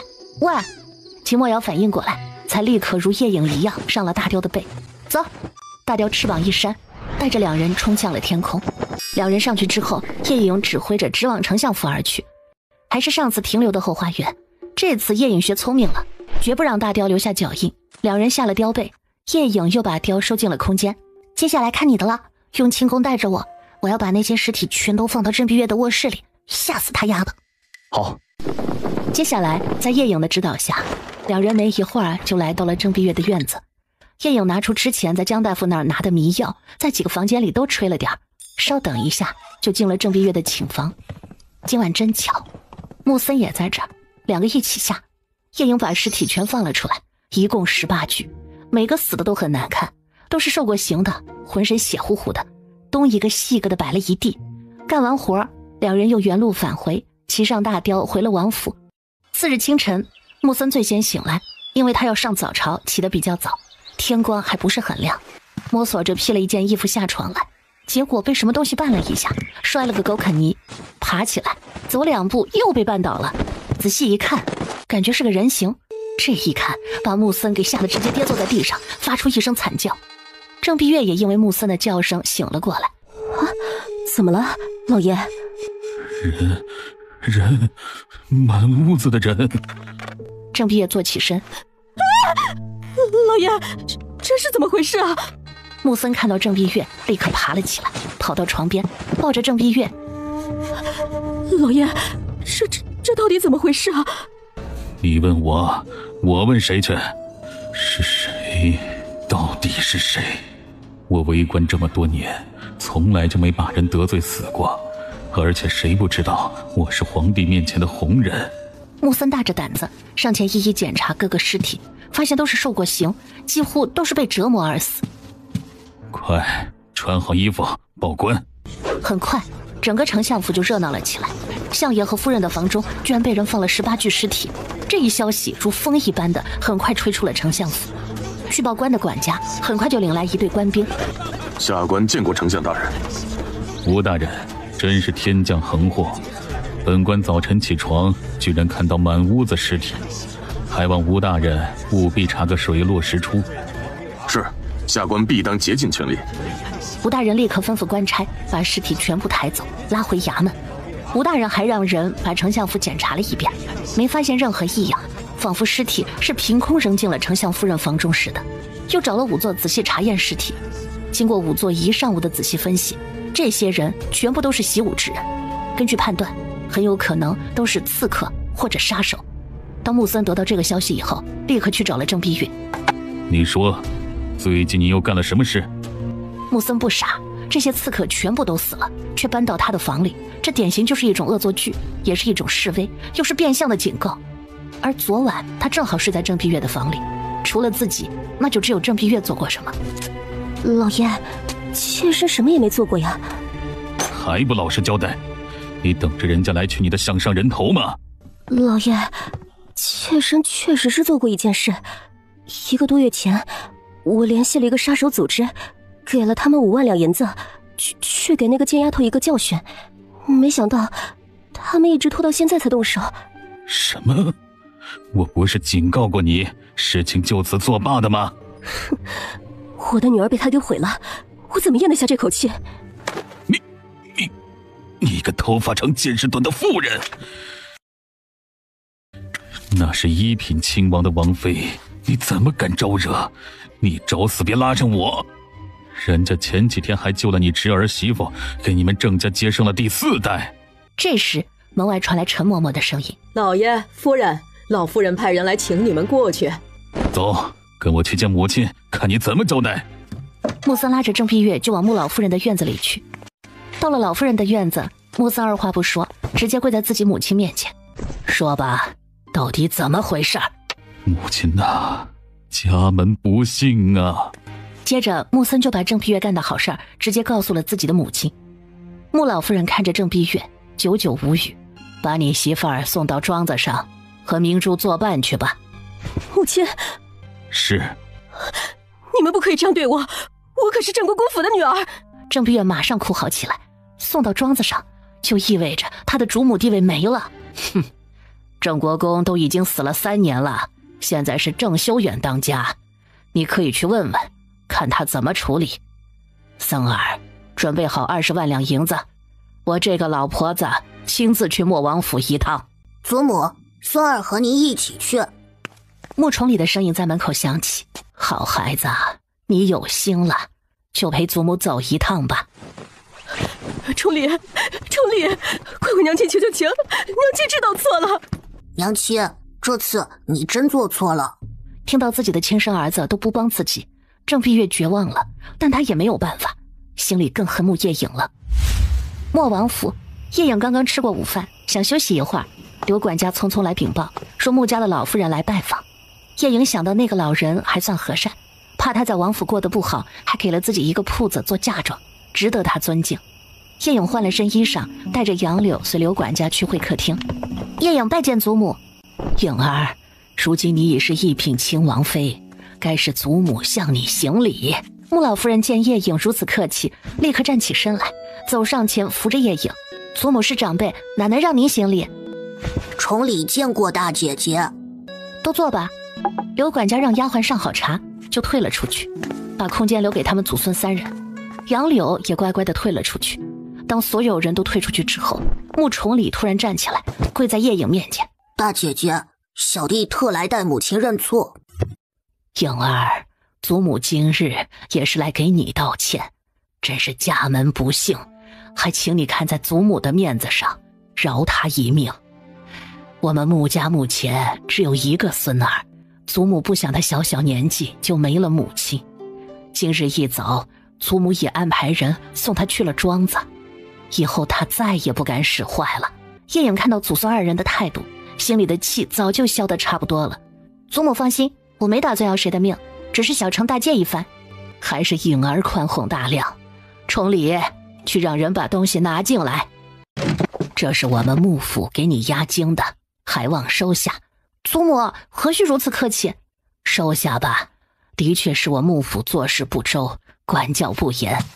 叶影走上前，打开箱子一看，居然满满的4大箱银子。祖母，这太多了吧？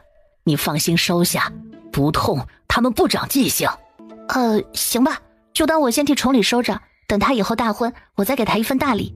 叶影也不客气，要是他没有自保的本事，换做其他人早已不知死了多久了。影儿啊，以后有空就回穆府看看祖母。大姐姐，崇礼欢迎您常回穆府。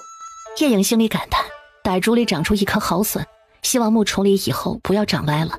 好，穆老夫人祖孙俩见事情办得差不多了，告辞离去。叶影亲自将2人送出府门，只是还没有等他回到碧荷院，郑府也来人了，来的是郑博文。叶影只好又回到待客厅。双方见礼之后，叶影问：你媳妇儿现在怎么样了？多谢王妃，秀珠现在下床活动已经完全没有问题，估计要不了多久就能痊愈了。莫王妃，昨日之事，我代姑姑向您道歉。说着，郑博文上前深鞠一躬。家父派我给王妃送些小礼压压惊，是我郑家教女无方，才让王妃娘娘受了惊吓。这都嫁出去多少年的女儿了，和政府有什么关系？叶影有些无语。古人的家族观念果然很强，连嫁出去的女儿犯了错都要牵连到娘家。郑博文不接话，出门带了4个小厮进来，又是抬了2个箱子。小小薄礼，还请王妃笑纳。叶影上前打开2个箱子，果然又是银子。我这是有多缺钱呢？个个都以为我爱财。不过既然都送来了，那就收下吧。不收下，他们不会安心。万一都以为我不高兴了，莫王爷再做出什么来，他们可承受不住。送走了郑博文，叶影让刘管家把这2箱银子送到王府账房去。昨晚上秦墨瑶也是付出了劳动，给他一些报酬，我总不能一个人独吞，下次再要使唤人也能理直气壮些。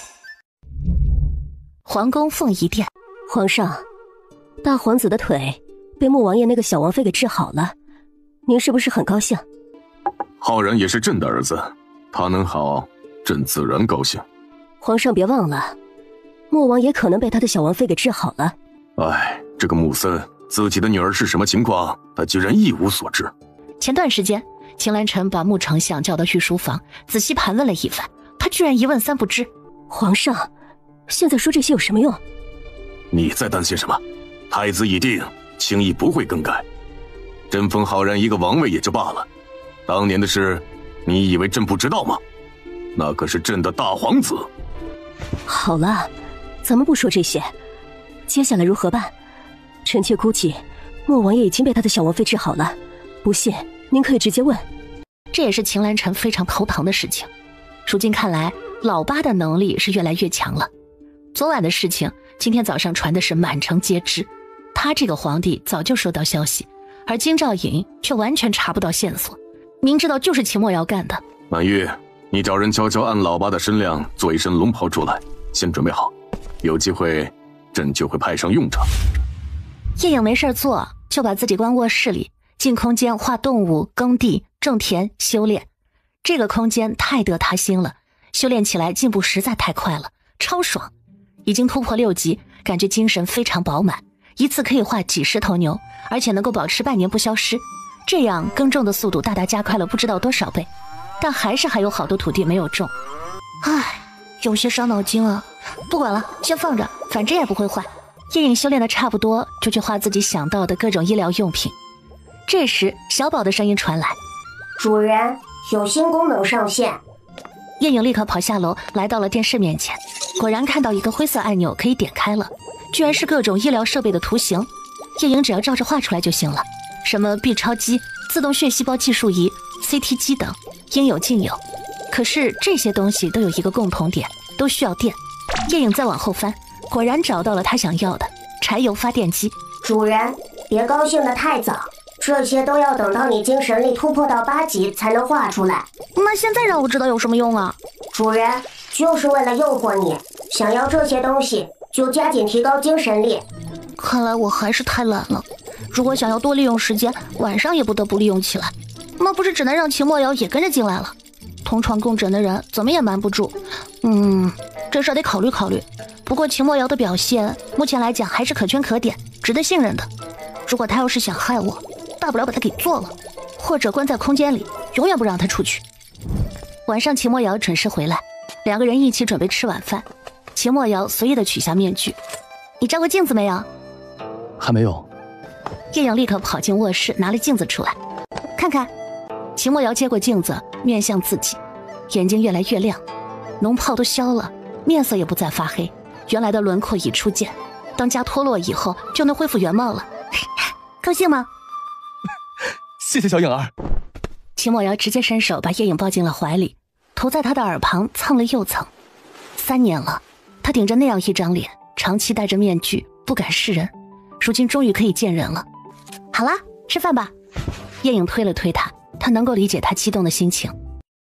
饭后，秦墨瑶提议去散散步。今晚我们不散步，我带你去个地方，但你要保证保密，以后要一直对我好，不可以背叛我，不然我会杀了你。你应该知道，我想杀你轻而易举。小颖儿，我们是夫妻，是要一起生活一辈子的。我只会对你好，就算以后我们有了孩子，我也会对你比对他们好。呸！你想的可真远，谁要跟你有孩子？难得的，叶颖有些害羞了。叶颖拉着秦墨瑶进了卧室，一个意念闪过，两个人就进了空间。秦墨瑶站稳以后一看，两个人居然到了一个完全陌生的地方，眼前一大片土地，有很多牛、大猩猩和猴子正在耕种。这什么情况？动物都会种地了？小颖儿，这是哪里？这里是我的私人空间，只有我能进来，或者我带着进来。我是一个精神力修炼者，我一般都是在这里才能修炼。我作画加入精神力，就会变成实体。之前你有见到的。没想到我的小颖儿居然有这样的宝贝。此刻秦墨瑶的心里很柔软舒服，小颖儿终于向他袒露了自己的秘密，这说明小颖儿终于接受了自己。这个宝贝是我娘留给我的。叶颖还不打算说自己是穿越而来。小颖儿，等有时间我再陪你去看看岳母。好，好了，我要开始干活了，你自己玩吧。叶颖可不是进来聊天的，齐墨瑶看除了土地还是土地，难道让他去种地？自然是先跟着叶颖看他干些什么。叶颖也不管他，自己忙自己的，先上2楼书房画了一群劳动的动物们，让他们去干活。这时候秦墨瑶才明白，原来那些动物是这么来的。我现在画的这些牛、大猩猩和猴子可以保持半年的时间了，如果哪一天我能修炼到画出来的动物长期存在就好了。所以叶颖很想快点提高精神力等级，不然他就要不断的重复画，还有那么多土地还空着，他也觉得怪可惜的。而且种的越多，他的精神力修炼起来提高的也越快。直到精神力消耗一空，叶颖才下楼去调息修炼。见叶颖打坐闭目养神，秦墨瑶也没事儿干，也在旁边开始打坐练内功心法。秦墨瑶练着练着发现不对劲，他居然感觉自己的内力增长速度比在外面快，空间里居然还有这样的功效，太出乎他的意料了。大约1个时辰过后，叶颖才睁开眼睛，见秦墨瑶也在旁边练功。看来以后2个人可以一起在空间里练功，这个感觉真不错。秦墨瑶也睁开了眼睛，两人相视一笑，一切尽在不言中。以后都带上我到这里来可好？没问题，只要你在我身边的时候，我进空间都可以带上你。2个人出了空间，洗漱一番，上床睡觉。次日一早，刚刚吃过早饭，杨成匆匆忙忙回王府找叶颖。姑娘，医馆来了一个孕妇，是其家人送过来的，是难产，黄大夫请您立刻过去。快去通知张瑞宇，我们马上出发。是。张瑞宇一直住在王府，大部分时候跟着江大夫学习中医，外科手术时就跟着叶颖学习。叶颖打算把他培养成全才。2人在王府门口会合，杨信也牵了马在等着。让让，快让让，王妃来了！孕妇已经安置在手术室了，一个年轻男子上前向叶颖施了一礼。王妃娘娘，拜托您救救我媳妇儿。你是孕妇的夫君？是。快去多找2个壮年男子过来，我需要抽血给孕妇用。男子一听居然要抽别人的血，吓了一跳。叶颖见他站着不动，吼了一句：还不快去！叶颖最讨厌这种拖拖拉拉不听指挥的人。男子立刻转身冲身边的一个小厮小声吩咐。男子见张瑞宇居然也要进手术室，犹豫着问道：王妃娘娘，他也要进去吗？他是我的助手，当然要进。可是他是男子。你是想他死还是想他活？都什么时候了还管男女？大夫眼里没有男女。男子被叶颖的凶样给吓得后退2步，眼睁睁地看着一个男的去看他媳妇的身子。3人很快进了手术室，经过一番检查，发现又是一个胎儿养得太大的。王妃，救救我的孩子！为什么只说救你孩子，不说救你？你也要好好活着，不然你的夫君很快就会给你的娃娶后娘，后娘进门就会打你的娃，睡你的夫君，占你的嫁妆。叶颖把前世的经典台词搬出来，孕妇一听，2眼一下子就亮了。看看女人为母则刚。叶颖看她的表情也不再多说。3人配合，很快给孕妇打了麻药。杨柳，你去外面化验几个人的血，抽800cc 的 O 型血进来。这个操作叶颖前几天就教会了杨柳。杨柳本是习武之人，学起来非常快。是。在等待麻药起效的过程中，杨柳就已经采好血进来了。这已经是第2次做剖腹产手术，3人配合得非常默契。这一次叶颖是边操作边教学，整个过程张瑞宇双眼放光，认真地听叶颖的每一句话。大约1个时辰，整个手术就结束了。好家伙，胎儿起码有8斤，看起来是个富贵人家。手术室的门打开，王妃娘娘，我女儿怎么样啊？一个穿着得体的中年妇人立刻上前问道。没啥事儿，放心吧，好好养养就行了。后面杨柳正抱着婴儿。夫人，来抱抱您的外孙。杨柳上前来把孩子递给妇人。杨柳和张瑞宇配合，把孕妇推到了隔壁病房。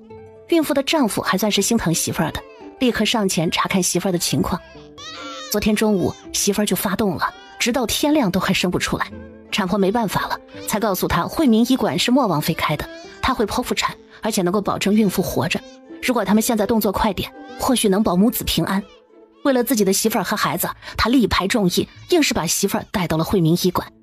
当一切安排妥当，交代好医嘱，叶颖才稍微缓口气，坐下喝了口水。在下周正明，谢王妃娘娘救命之恩。好好照顾你媳妇儿，女人生子就是鬼门关闯一遭，以后要好好心疼她。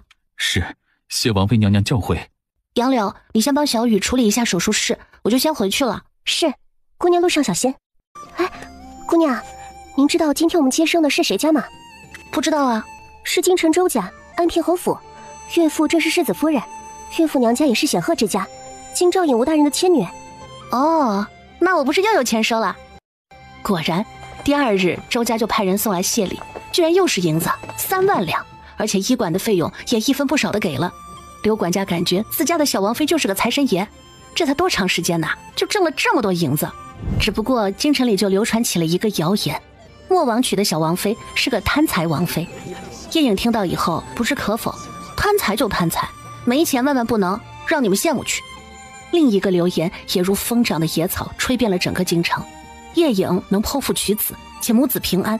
这个流言其实不是流言，这本来就是事实。可是却有另外一个事实，让大家又不得不考量。叶颖剖腹取子时是带着一个男徒弟。当叶颖听了以后，却无所谓地说道：“想活命，他就不会在乎你是男的还是女的，这就看女人在那个家里的地位如何了。”对，师傅，我再跟着你做2次，就能独立操作了。第二日，叶颖去医馆查看昨日手术的病人情况，一切正常。叶颖现在感觉医馆太小了，要是有几个病人同时要住院治疗，就没地方了。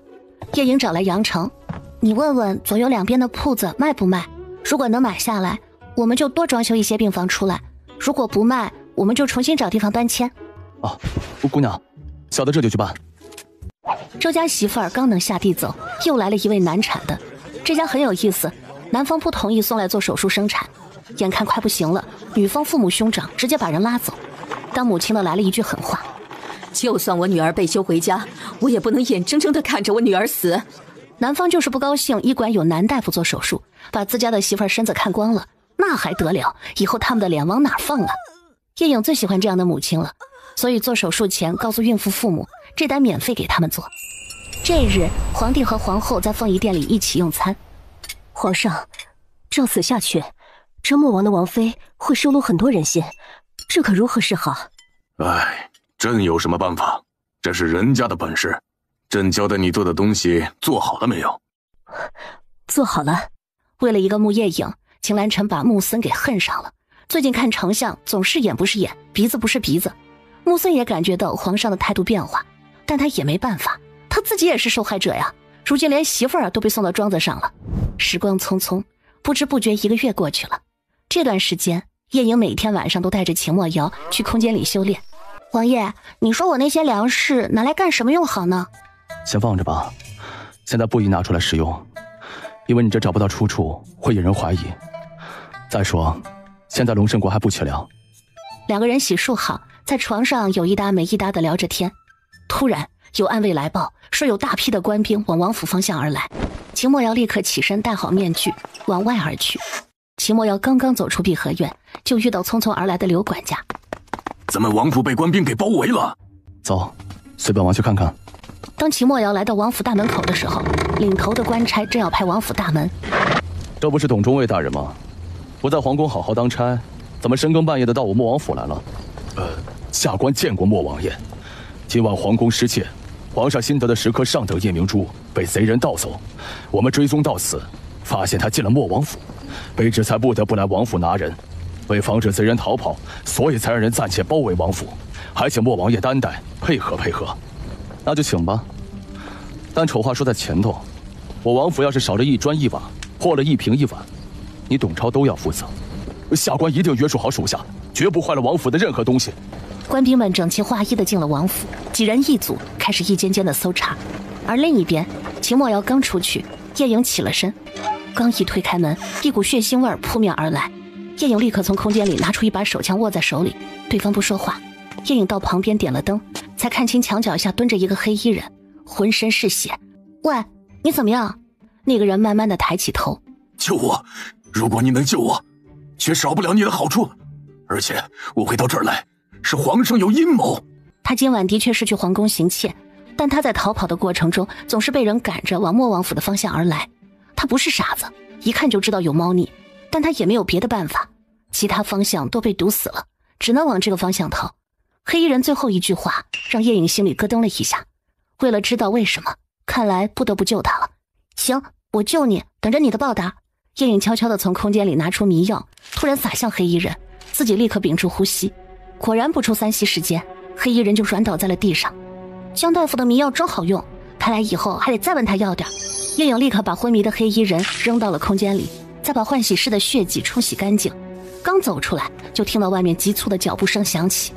王妃娘娘，卑职奉命搜查盗贼，打扰了。哦，那你们搜吧，可别把我的房间搞乱了，不然我唯你是问。谢王妃娘娘。5个官兵一起把碧荷院里里外外都搜了一遍，在换洗室的后墙下发现了血迹。王妃娘娘，可有看到什么可疑之人入室？刚才是有听到什么声音，但后来就没有了，不知道是不是有人，但我没看到。去后花园追。几个人又匆匆离去。叶影见他们走远，回到卧室。主人，床下箱子里被人放了东西。叶影心里咯噔一下，立刻蹲下身把床下的箱子拉出来，打开一看，发现里面果然多了个包裹。还没有来得及打开看，叶影又听到了脚步声，没做多想，叶影把包裹往空间一丢，把箱子推了回去。叶影刚出屋，就看到是秦墨瑶回来了。刚才有官兵来搜盗贼，有没有搜到？没有。董超这时匆匆跑来。莫王爷，真是对不起，暂时没有搜到盗贼，但为了保险起见，我们打算再搜一次，还请担待。秦墨瑶眼睛眯了眯，看着董超不说话。这位大人，你搜，只要不破坏东西就行。秦墨瑶看着叶影，不懂他是什么意思。叶影给他一个安心的眼神。官兵们又开始一轮搜查，但仍旧一无所获。董超接到各路下属来报，没有发现任何可疑之人时，那脸色越来越难看。对不起，莫王爷，打扰了，这是下官职责所在，下官这就回宫复命。董超见再搜查下去也不会有什么结果，只好收兵了。小影儿，你是不是发现什么了？叶影不答，反而一挥手，一个黑衣人和一个包裹就落到了地上。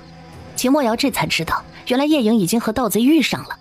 秦墨瑶上前查看黑衣人，伤得有点重，处于昏迷状态。他是我迷晕的，他说他会到这里来是官兵故意为之。还有那个包裹是刚才来搜查的人偷偷放的，里面是什么我还没有来得及看，你就回来了。秦墨瑶捡起地上的包裹，打开，一件明黄色的龙袍呈现在眼前。哦，原来打的是这个主意。看来皇帝已经完全容不下秦墨瑶，连栽赃嫁祸这一招都用上了。现在不是安慰秦墨瑶的时候。地上的黑衣人再不治疗就要死翘翘了，叶影可是还等着他的报答呢。叶影走到门外，吩咐杨柳去把张瑞宇给叫来。不一会儿，张瑞宇就匆匆赶来。真是的，都一把年纪了，居然还去做盗贼。不过看着倒还是蛮帅气的，是个帅大叔。叶影和张瑞宇配合，将他身上的伤全部处理好，缝合、包扎、上药，最重的就是肚子上的那一件，几乎肠子都快要露出来了。好了，小雨，你去找2个小厮，把他抬到科院去。今晚你在那儿守着，他的伤比较重，可不能让他死了，我们还没有收转费呢。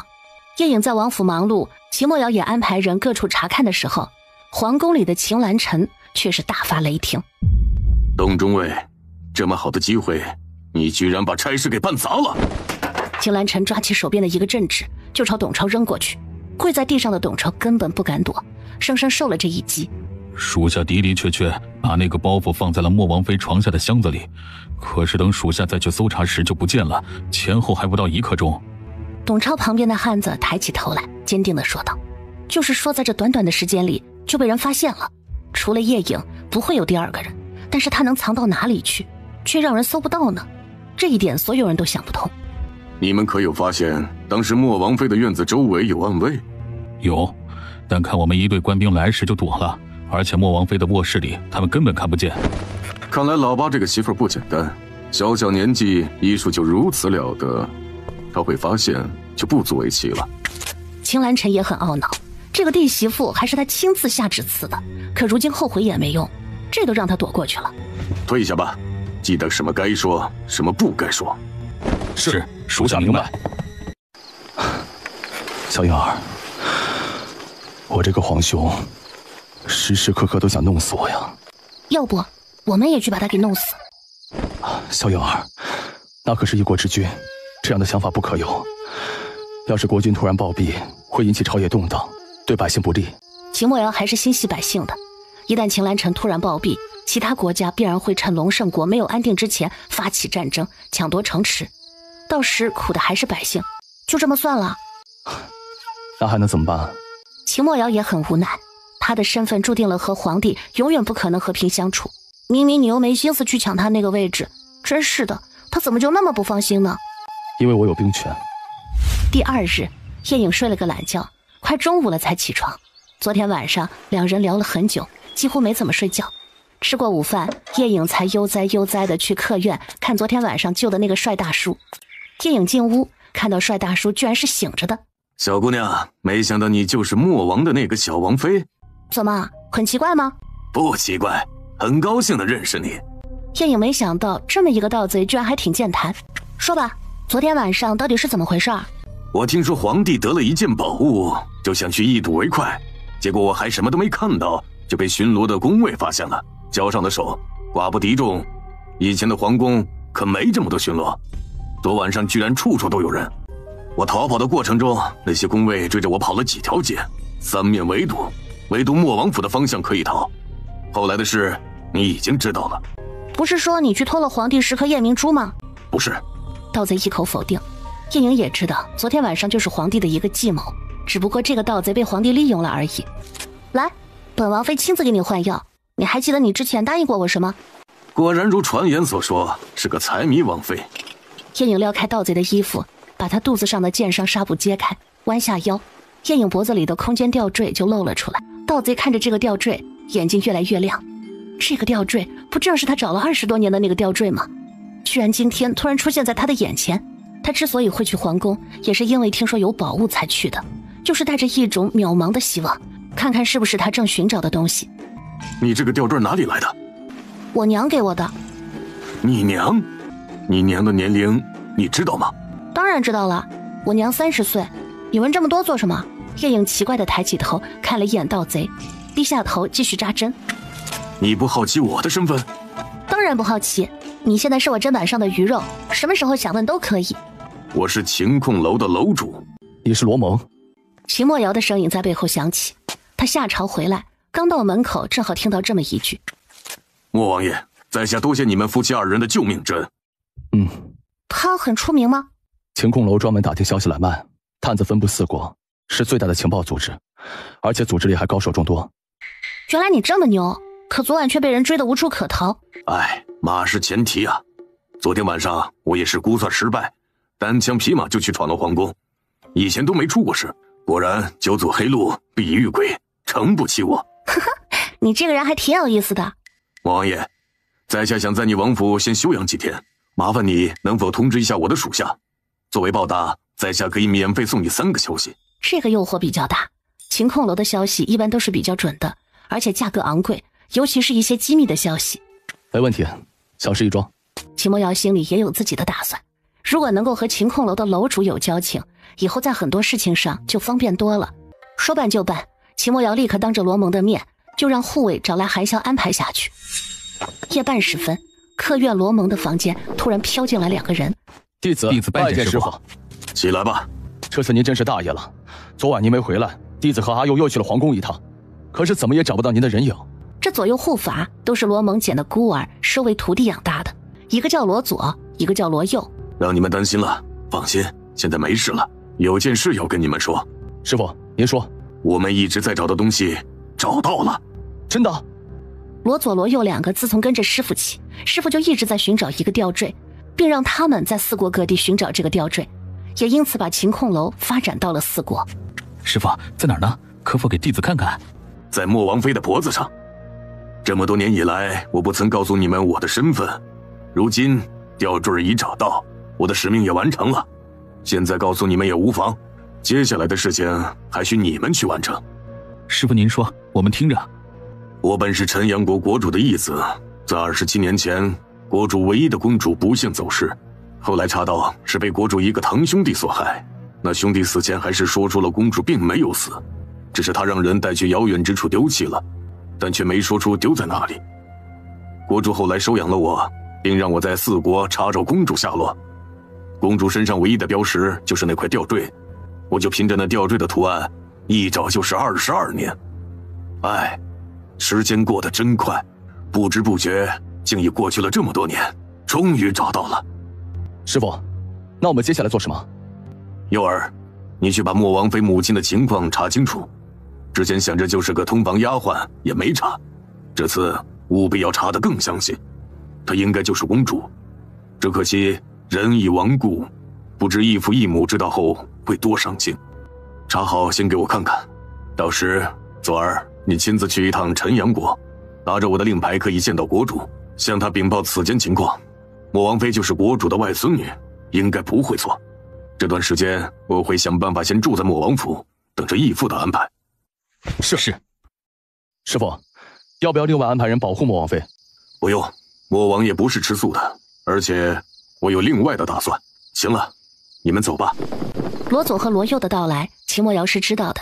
为了不引起不必要的误会，秦墨瑶并没有安排人偷听他们讲话。第二日，习武之人的身体素质都非常好，恢复起来特别快。我说罗楼主，现在你可以回去了，伤只要慢慢养着，自己就能好。本楼主感觉莫王府住着非常舒服，不想走了。不是吧？你想赖在莫王府不走？对。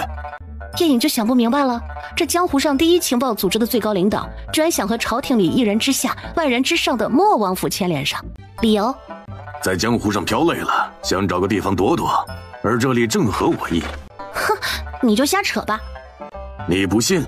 本楼主是真累了。如果你认我做义父，晴空楼就是你的，你就是名正言顺的少主，但你要给我养老。他的确是累了，找了这么多年，终于找到了。这晴空楼本就是为了找他母亲而建，如今正好交给他来继承。你不是开玩笑的吧？为什么是我呀？因为你是我的救命恩人，这就是我的报答。叶颖还真有几分信了。晴空楼可是江湖上鼎鼎有名的情报组织，以后他想知道什么不是很方便吗？你没有子女吗？要我给你养老？有，只是离得太远了，我也很久没回家了，孩子也许都快不认识我了。多蒙惆怅地说，这些年来他一直忙着到处找人，的确亏待了自己的媳妇儿，在家陪他的时间实在是太少了。可是当年如果没有义父义母相救，根本就没有他的活路，他必须报答义父义母的再造之恩。看来你这个人是为了事业不要家庭的人啊，是我也不养你。叶颖说话真是扎人心，罗蒙狠狠地瞪了叶颖一眼。晚上秦墨瑶从军营回来，晚饭的时候，叶颖把今天罗蒙说的话告诉他。你觉得他这样做是什么意思呀？他真这样说了？秦墨瑶不敢相信，晴空楼的楼主居然这么轻易的就想把晴空楼交给叶颖，一个13岁的孩子，且两人才刚刚认识2天，换谁也不相信啊。没错，他就是这么说的。晴空楼的势力相当大，在4国都有他不少分部。几年前我就通过他们买过消息，的确比较准。你找他们买过什么消息？当年启越国为什么发起战争？什么原因？不是什么愉快的事情，不谈也罢。吃过饭，我去找罗蒙再谈谈。你先回房。饭后，秦墨瑶去了客院，罗蒙也刚刚吃完饭。罗楼主，伤可好些了？托莫王和莫王妃的福，死不了。面对秦墨瑶，罗蒙就严肃得多了。白天你和小颖儿说的事，你是当真的？罗蒙一听，自然知道是什么事儿。当真？为什么？小颖儿只是个孩子，难道说就因为她救了你？莫王爷，以后你会知道的。你只需要相信我绝不会害莫王妃。等时机到了，罗蒙自然会告诉你。果然，这中间有别的原因。如果让我知道你对小颖儿有别的不轨的图谋，我秦墨瑶就是倾尽全力也要杀了你。放心，以后我就住在你的莫王府，莫王妃上哪儿我就跟着上哪儿，给她做贴身保镖，这样你总该放心了吧？不用你给她做什么贴身保镖。秦墨瑶有些吃味地说，他的小颖儿连他都没有这样的待遇，一个半老头子天天跟在他身边像什么话呀？莫王爷，现在我可以兑现我的承诺，你想知道什么消息，现在就可以问我。那就多谢罗楼主了。秦墨瑶在房间里来回走了一步，心里在想他最想知道的消息。你可知我的脸究竟是如何被毁的？是皇后与皇帝合作完成的。皇后从你府里得到了你的头发，交给皇帝。皇帝私通启越国的圣女，做法给你下的降头。下降头要距离比较近，所以才有了3年前的那场战争。原来如此，皇兄真是无所不用其极的，为了毁掉我，不惜牺牲百姓利益。秦浩然的腿，应该也是这场交易的牺牲品。夫妻俩真是狼狈为奸。我的母妃的死真的是因病而亡吗？这个问题，我想你自己都能想到吧？我要听你说。先皇对你的宠爱程度，已经让太子和其母妃感到莫大的威胁。太子的母妃就联合了几个妃子，许以一定的好处，就合作害了你的母妃。本想连你一起害的，可是你外出学艺没法下手。一个没有母妃的皇子，想要上位难如登天。况且已经册封了太子，这样一来，他们也达到了自己的目的。只是没想到先皇因此悲伤过度，提前驾崩。如果他能多撑几年，等你成年，说不定这龙胜国之主还真有可能换人。听了罗蒙的话，秦墨瑶悲痛的差点落下泪来。还是自己害了母妃，如果自己是个公主，就不会有这么多事儿发生了。可这是哪几个妃子？这是第3个问题，你确定是要用在这个上面？这个问题其实根本不需要他回答，秦墨瑶也能想得到。看如今哪些人最得势就知道了。如果你想不到第3个问题要问什么，我可以主动告诉你一件事。什么事？你有一半东明国的血统。什么意思？你的母妃，不，或者说你的外祖母，曾是东明国逍遥王的小妾。逍遥王妃趁他不在时，把你外祖母卖到了龙胜国。当时你母妃只有3岁，自然一起卖了。你外祖母是在青楼把你母妃养到12岁，因你母妃长得非常漂亮，被官员看中。老鸨又把你母妃卖给了这个官员养作兽马，这个官员后来把你母妃孝敬给了皇帝，就是你父皇。这个消息险些让秦墨瑶站不住，万万没有想到自己居然还有如此身世。深吸了好几口气，秦墨瑶才缓过劲儿来。你的意思是，我是东明国逍遥王的外孙？不一定，你外祖母是被当时东明国的皇后送给逍遥王的，而你外祖母是从皇宫里送出来的。后面的话罗蒙没有说，但秦墨瑶能想到，他的母妃因为貌美而被父皇宠冠后宫，可想他的外祖母也应该极其美丽。在皇宫里待过的女人又是如此美丽，哪个皇帝不收为己用啊？很有可能被东明国的皇后所不喜，所以悄悄使了手段送给了逍遥王。秦墨瑶走出了罗蒙休息的客院，如游魂一般回到了碧荷院。今晚罗蒙给的3个消息对他的冲击实在是太大了，他感觉自己的人生真的是失败，以后的路何去何从，他心里一片茫然。不，我还有小颖儿，我不能颓废。一旦莫王府倒了，小颖儿也将受到牵连。想到这儿，他又清醒了几分。秦墨瑶洗漱过后，轻手轻脚的上床，生怕把小颖儿吵醒。盖好被子，他又轻轻地把叶颖搂进怀里。小颖儿就是我的全部，为了她，我也会努力撑起莫王府，不让任何人欺负。次日，秦墨瑶休沐，叶颖很高兴，她越来越喜欢有秦墨瑶陪着的感觉，但她自己不自知。今天我们骑马出去玩，怎么样？好。秦墨瑶毫不犹豫的就答应了，她是越来越宠小颖儿了。吃过早饭，2个人各自选了1匹马，牵出马厩。等出了城门，叶颖马鞭轻扬，马儿快速地跑了起来，那种追风的感觉真的是畅快。一口气跑出50里地左右，叶颖才过了一把骑快马的瘾。秦墨瑶不紧不慢地跟在后面，看着小颖儿欢快的样子，她心里的阴霾也一扫而空，一切都没有眼前和未来重要。跑够了，2个人找了个草坪，让马儿吃草。2人席地而坐。昨晚你和罗楼主谈的怎么样？他想让你做义女的事是真的，小颖儿是怎么考虑的？这样的好事儿当然不会拒绝了，便宜不占白不占，不就是认个义父吗？他的年龄摆在那儿，认了也无所谓。这样的组织在手里，以后想知道什么不要太容易哦，而且还有那么多高手下属。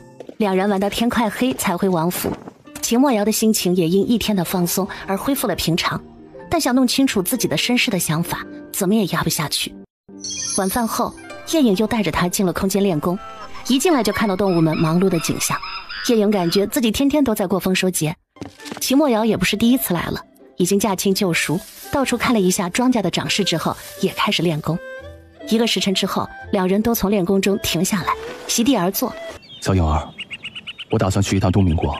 发生什么事了？没有发生什么事，我想去追查我的身世。你的身世？你不是龙胜国的8皇子吗？秦墨瑶叹了口气，把昨日罗蒙告诉他的信息也告诉了叶颖。原来如此。小颖儿，和我一起去好不好？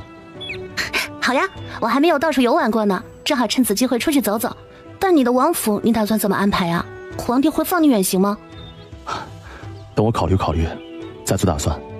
齐墨瑶也知道不可能说走就走，肯定要做好安排才行。这不是1天2天的事儿，而是多则半年，少则3个月。次日一早，齐墨瑶照常上朝，去军营处理军务。叶颖又来到客院找罗蒙唠嗑。叶颖发现这个帅大叔还挺健谈的。罗楼主，今天感觉怎么样？是不是可以下来走一走了？小丫头，昨天跟你说的事情考虑的怎么样？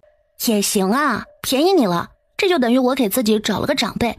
但丑话说在前头，你不可以管东管西的。罗蒙听了叶颖的话，无奈地笑了笑，但也非常高兴，这样他就有正当理由一直留在他身边了。那我们今天就行认亲礼。你急什么呀？等你好了再说。叶颖撇撇嘴，这么想吃热豆腐，走，本王妃陪你到院子里走走，有利于你身体恢复。好，乖女儿，还不叫声义父来听听？干爹！叶颖也不扭捏，脆生生地叫了一声。叫完，叶颖还故意冲着罗蒙吐了吐舌头。调皮。叶颖扶着罗蒙在院子里散步。通过短短几天的接触，叶颖还蛮喜欢这个干爹的。干爹，前晚你告诉王爷的事儿对他冲击很大，他打算去一趟东明国查询他的身世。在我意料之中。我想和他一起去，我还没有出过远门呢，正好游玩一番。你们都走了，这王府怎么办？皇帝可不一定会同意他离开这么久，所以要想个万全之策。干爹有什么好主意吗？这个要好好想想。晚上你让莫王来找我。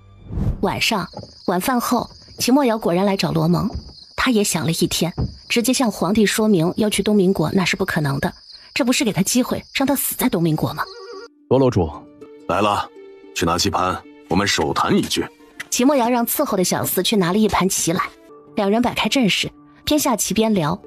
你要去东明国的事，小颖儿告诉我了，早知道你要去，我就不应该告诉你。哎，失算。小颖儿和我一起去，你才有意见的吧？那是，他今天都叫我干爹了。他那个丞相爹等于没有，我这个干爹可就不要多操心啊。还把自己的位置摆得这么高，就是不知道小颖儿买不买他的账。如果你信得过我，我给你出个主意。什么主意？我假扮你，再找个和小颖儿身量差不多的小女孩假扮她，你们悄悄走。罗蒙说出了自己想了一下午的办法。齐墨瑶听了，定定地看着罗蒙。为什么是你自己来办？我另外找人也可以。我知道你不信任我，但我可以保证你离开时王府什么样，回来还什么样。以后我自然会告诉你我的身份，但现在还不是时候。我绝不会害小颖儿。你是小颖儿的夫君，我自然也不会害你，只会帮你。齐墨瑶定定地看着罗蒙，很久不说话，心里在思量他话里的意思。我是小颖儿的至亲，我只能告诉你这点。谢你。齐墨瑶终于吐出2个字，心里也惊了一下，他居然是小颖儿的至亲。但小颖儿的小姑娘你也不用去找，我自会安排。这几天你把军中的事情安排妥当即可，把你的几个副将找来，与我见上一面，沟通一下。谢罗楼主鼎力相助。要不你也随小颖儿叫我一声干爹？还是算了。好了，夜深了，好好休息，你还伤着。明日本王早些回来，让小颖儿行认亲礼。回到碧荷院，齐墨瑶把罗蒙说的办法告诉了叶颖，他也觉得此法甚好，悄悄潜入东明国才好办事。第2日，齐墨瑶果然提早回来，回来时还带了空中的4个副将，2个叶颖没见过，经齐墨瑶介绍，一个叫陈忠良，一个叫何汉明。齐墨瑶果然没有食言，在正院正堂请罗蒙上座，小颖儿跪拜行礼，正式的认罗蒙为义父。罗蒙当场就给了晴空楼的信物，封其为少主，并将此消息告知晴空楼所有下属，见信物如见本人。叶颖恭敬地接过，并郑重地叫了一声义父。叶颖心里也清楚晴空楼的少主意味着什么，所以罗蒙能做出这样的决定，他是感激的。这报救命之恩的代价的确不小，所以这个义父他认得心甘情愿。第2日，府里就出现了一个小姑娘，身量和叶颖差不多。小颖儿，阿婷这几天你就带在身边，让她模仿你的言行举止。好的，干爹。既然要离开一段时间，需要准备的东西就多了，尤其是医馆那边。还好叶颖现在画出的小件东西基本上能够保持半年时间，想来半年之内他们肯定回来了。一切准备妥当，只等出发。叫阿婷的小女孩学叶颖也学得有模有样。医馆那边需要的东西，叶颖也都准备好了，够他们用大半年的。叶颖正式告诉张瑞宇，他要出远门一趟，医馆就交由他暂时代管。师傅，你不要我了吗？谁说不要你了？我只是出门一趟，又不是不回来了。你好好的把医馆经营好，回来我给你发奖金。啊，这傻孩子这么没有安全感吗？那师傅什么时候回来？大概3个月吧，最迟不超过半年。师傅，路上小心，徒儿等你回来。看张瑞宇的表情，感觉像生离死别似的。从决定要去东宾国那天到现在，大约半个月时间了。这日，秦墨瑶终于准备好，告诉叶颖打算明日出发。王爷，你打算坐马车出城？除了马车，难道还有别的代步工具？王爷，你打算带多少人？我打算带韩潇和10个暗卫，加上我一共12个人。王爷，我们可以从天上走，这样速度会更快。我现在画的雕可以保持10天左右不消失。叶颖把头伸到了秦墨瑶的耳边，悄悄说道。秦墨瑶也激动地看着叶颖，他怎么就没想到呢？他有个这么厉害的小妻子。小颖儿真是我的福星。秦墨瑶立刻伸手将叶颖抱进怀里。你打算什么时候摘下面具？秦墨瑶的脸基本上已经好的差不多了，果然如叶颖猜测的那般，帅得人神共愤，而且还不娘气，是叶颖喜欢的类型。等到合适的时机，我自然会摘下。小颖儿想看，当然随时都可以。这晚叶颖没再画牛，把精神力都用于画大雕。因为是大型动物，叶颖画了8幅，精神力就消耗一空。还好之前有画好的，放在书房里以备不时之需。做完这些，叶颖又到楼下调息修炼，直到精神力恢复如初，才出了空间洗漱休息。第2日，叶颖又让杨柳兄妹去采购了一番。要出远门，锅碗瓢盆、吃穿用度需要的东西都要多带些。画出来毕竟需要消耗精神力，还要时间，常用物品能买就买。到了晚上，秦墨瑶把所有人都带到了碧荷院后面的花园。罗蒙和阿婷也来了。让叶颖没想到的是，这2个居然一个是秦墨瑶，一个是他叶颖。叶颖感叹古人的易容术居然如此厉害。拜托了。放心吧，照顾好小颖儿。当着所有人的面，叶颖拿出一幅早就准备好的画。随着叶颖一声起，点点星光闪过，一只巨雕出现在众人眼前。除了秦墨瑶外，都震惊的无以复加。小颖儿，这……干爹，忘了告诉你，我是精神力修炼者，就和你们修习内功心法性质是一样的。我的精神力可以刻画各种事物，这个小乖乖就是我画出来的，一变为实体，它就是真实的了。只不过保持的时间不长，我现在的能力，它最多只能保持10天左右。叶颖一口气解释清楚，也让在场的下属们知道他叶颖的本事。叶颖扫视一周，果然个个神情激动，罗蒙也是激动不已。小颖儿居然有这等本事，真是太便宜秦墨瑶了。好，太好了！希望国主早点让小颖儿认祖归宗，我也能早点结束漂泊不定的生活。孩子他娘这些年也辛苦了，我是该好好陪陪他了。大家愣神之际，叶颖又拿出一幅画，如法炮制，又一只大雕出现，个个都双眼放光地看着叶颖。接二连三，最终一共14只大雕站在众人面前。小嫂子，以后我给你做下属。听了韩潇的话，叶颖白了他一眼，不理他。好了，废话不多说了，大家都上车吧。哦，不对，上雕吧。现在天黑，正好不引人注意，我们现在出发。上了高空就比较冷，如果你们谁穿的不够厚的，马上再去多穿一点衣服。大雕每次可以飞行1个时辰，1个时辰就要下来休息半个时辰。你们记住了，跟在我们后面，一定要坐稳了，掉下去就是粉身碎骨，不论你有多高的轻功。是。秦墨瑶抱起叶颖，一个跃起就跃上了最大的那只雕背。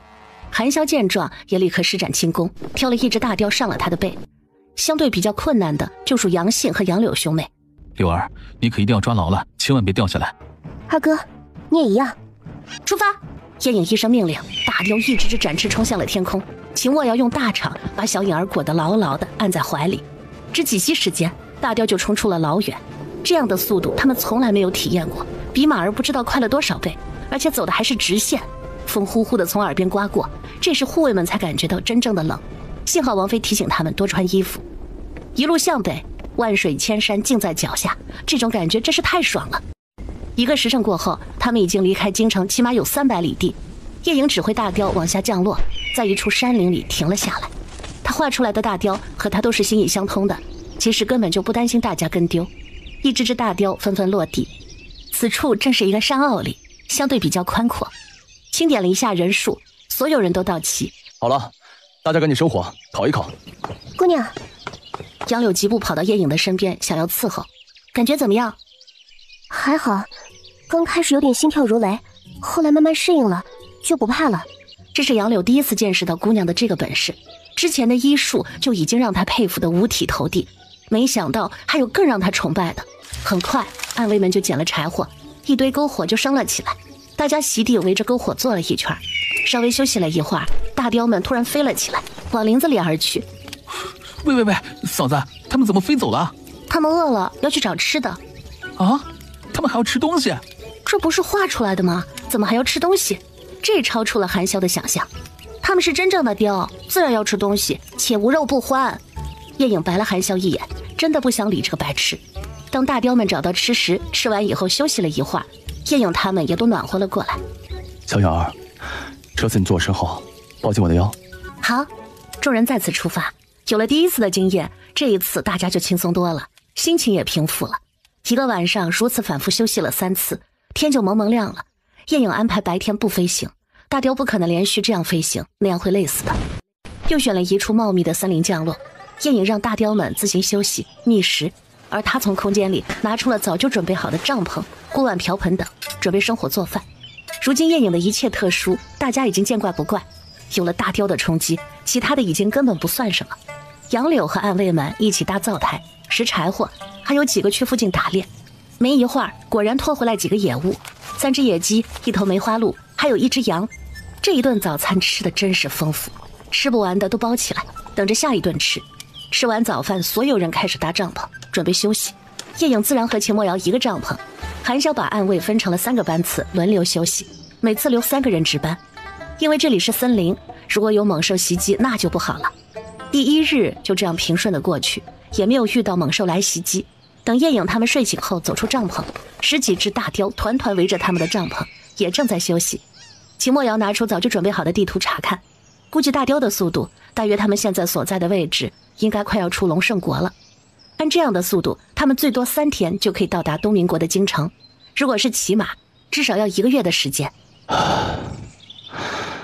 要是军队前进的速度也这么快，那该有多好。当天色渐渐擦黑，他们一行又开始了下一轮的飞行。这一晚因为起飞的比较早，前进的距离又更远了。天还没有亮，他们就停了下来。大雕已经飞得实在是太累了，不能再前进了。一行人并不知道他们究竟到了哪里，打算停留下来打听一下，再做打算，也让大雕们好好休息一下。韩潇派了叫暗3的暗卫出去打听一下，这里究竟是哪里。到了下午，暗3才回来，把打听来的信息报告给秦墨瑶。主子，这里离东明国都还有800里，离此大约还有50里的地方是一个叫金汉城的城池。好，去休息吧。是。今天晚上我们入城去找一找有没有晴空楼的分部。找晴空楼做什么？我们到了人家的地盘，又没有东明国国民的身份，我们如何行事啊？小影儿想得周到，我本打算在边关那里找人准备的。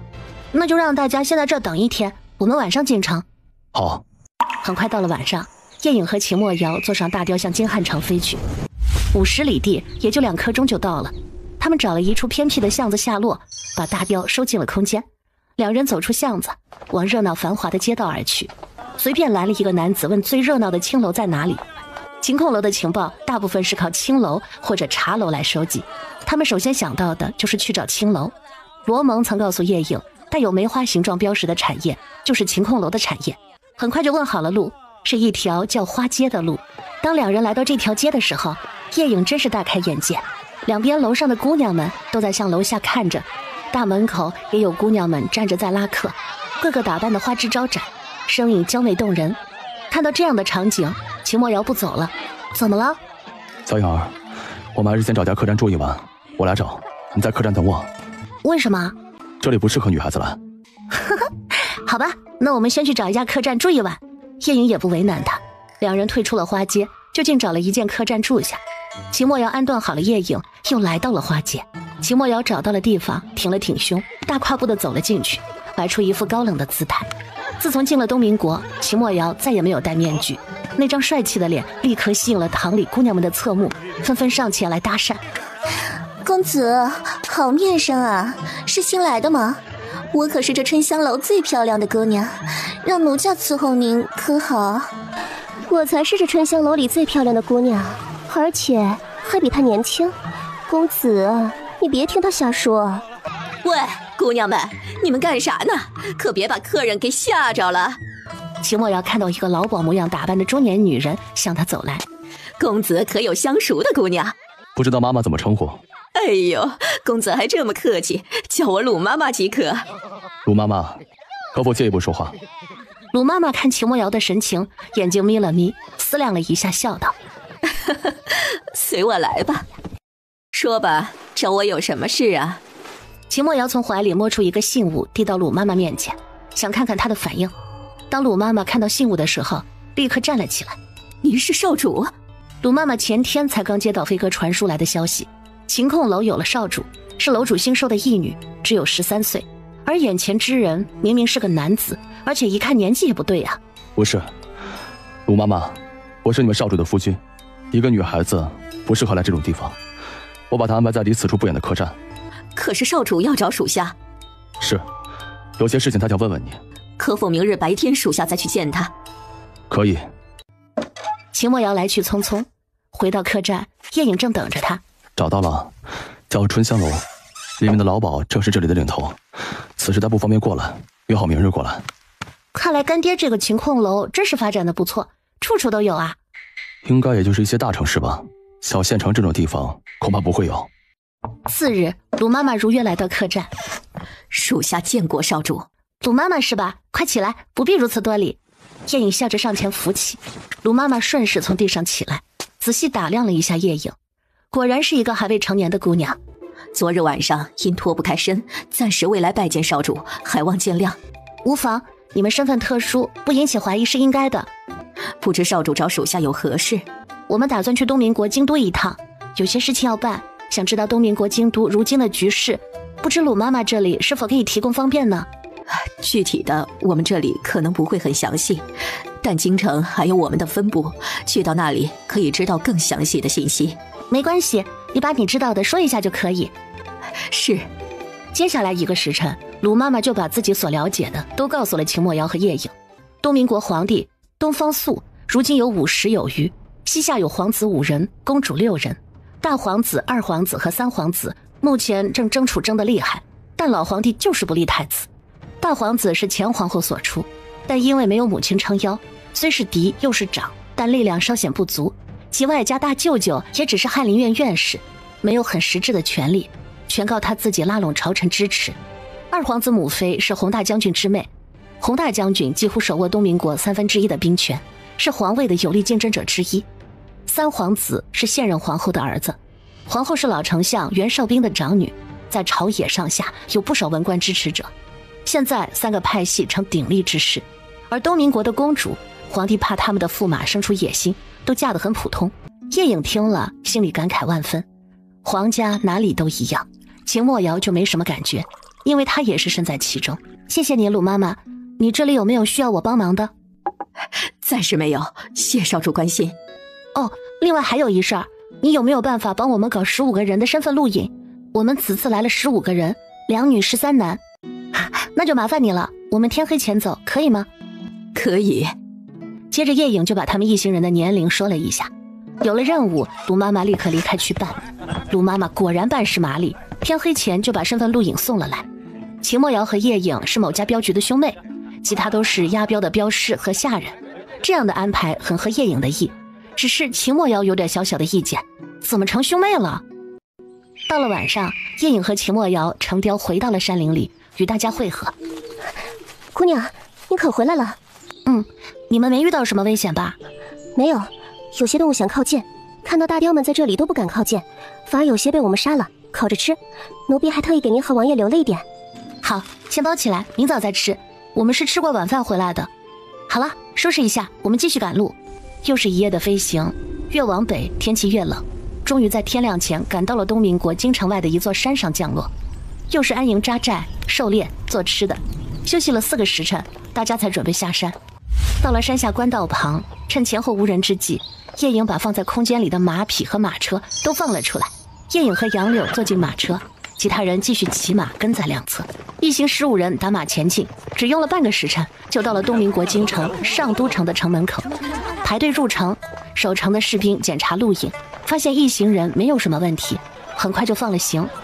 入了城，居然有很多小二模样的人在城门口等着，一看到有外地入城模样的人，就立刻上前搭讪。里边请。此时正好有一个看着20多岁的小伙子来到了叶颖他们这一行的面前。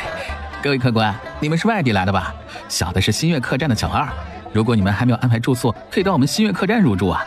我们客栈的房间干净整洁，厨师手艺高超，做出的饭菜味道绝佳。前面带路。好嘞，客官，请随小的来。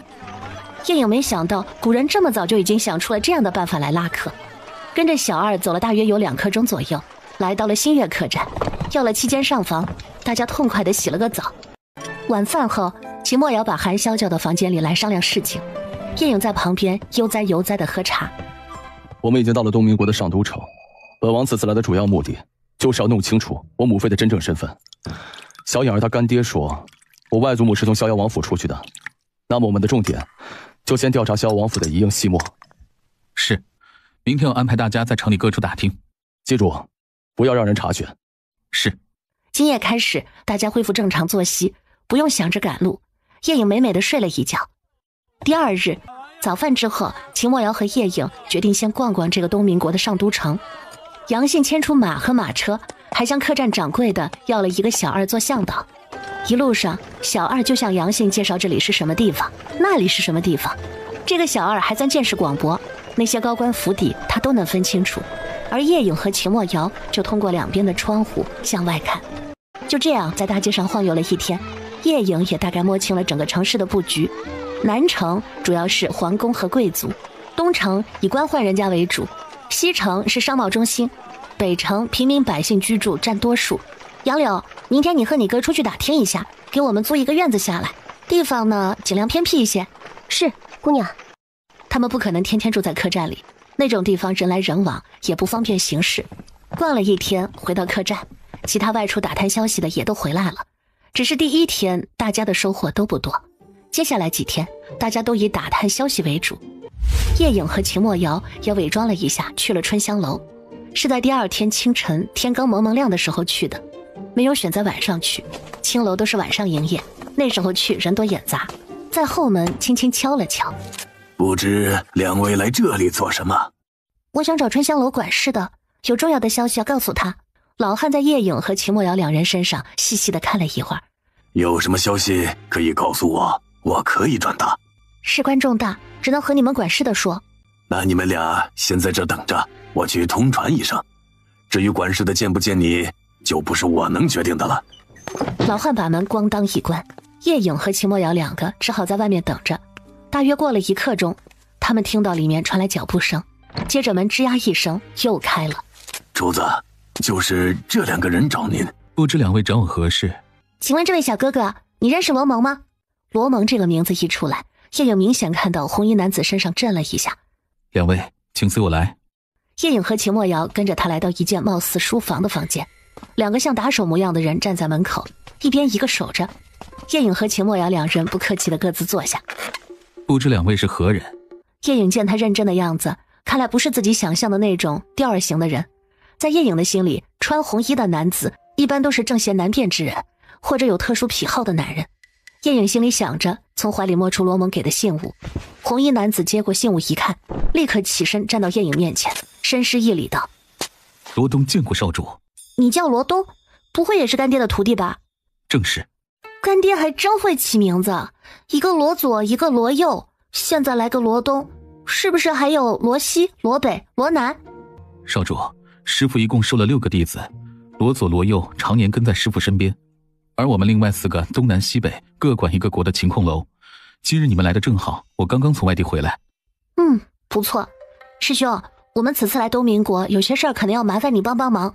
少主请吩咐。看来干爹的几个徒弟都很尊重他，对他收的义女也这样尊重。我们想了解逍遥王的一些消息。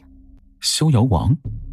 他都已经60多了，他是东民国先帝的兄弟，当年先皇那一代争储之时，他不参与任何人的争斗，只过自己的闲云野鹤日子，所以他是从先皇那一代活下来的为数不多的兄弟。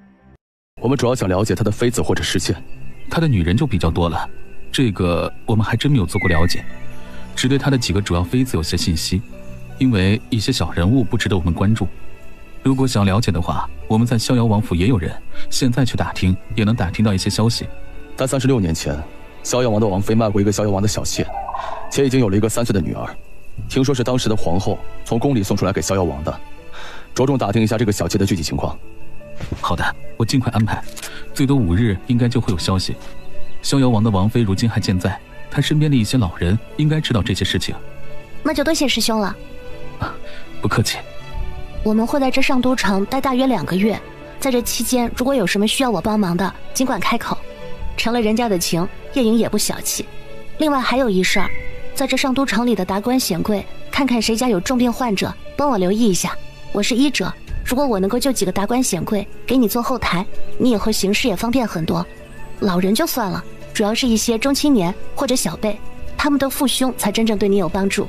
也不是叶颖不愿意救老人，而是老人根本承受不住手术，要是熬不住死在自己手里，那就得不偿失了。谢主子。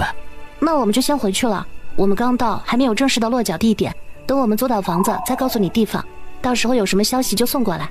好，这守后门的陈伯是自己人。罗东这话的意思就是有事如果他不在，可以通过陈伯来联系。2个人回到客栈，杨柳和杨信也刚好回来。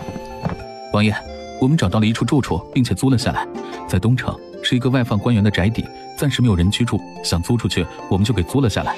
两边也是官员宅邸，我们打听过了，官职都不高。好，等大家回来了，我们就搬过去。我们要不要去拜访一下你的外甥？小雅有什么想法？鲁妈妈不是说她眼有疾吗？我去看看能不能给她治好了，说不定你这个外甥以后会有意想不到的作用。小雅别忘了，他可是和亲公主的儿子，一般这样的皇子是不可能上位的。有些事情不是绝对的，单看在什么情况下，做好准备总比什么都不做的好。小雅说的是，那我们就去拜访一下我这个从没见过面的外甥。说做就做，2人稍作打扮就出门了。4人来到了4皇子东方明城的皇子府门前，门居然是关着的。杨信上前使劲拍门，过了好一会儿，才有人打开旁边的角门。请问你们找谁？我家姑娘是万金山天山童姥的弟子，医术了得，想来拜访4皇子，看能不能治好他的眼疾。杨信按叶颖教的自报家门。神经病！小厮看了一眼4人，来了这么一句，然后就要关门。杨信立刻撑住，不让他关。我说的可是真的，你就不为你主子想想，万一要是真能治好，被你这么一挡，几乎就没了。小厮被杨信的这句话说动了，如果自家主子的眼睛真的能好，主子的日子也不会像现在这么清淡，毫无波澜。小厮说完这句，还是把门关上，跑进去了。2位主子，可能要稍等一会儿。 4人等了大约有2刻钟左右，门才又再一次打开，还是刚才那个小厮。管家，请你们进去。 4人随着小厮进了4皇子府大门，绕过影壁就是一个开阔的院子，两边树木遮阴，只是此时已是深秋，眼看就要到冬天了，几片树叶随风飘落，看着有几分萧条之感。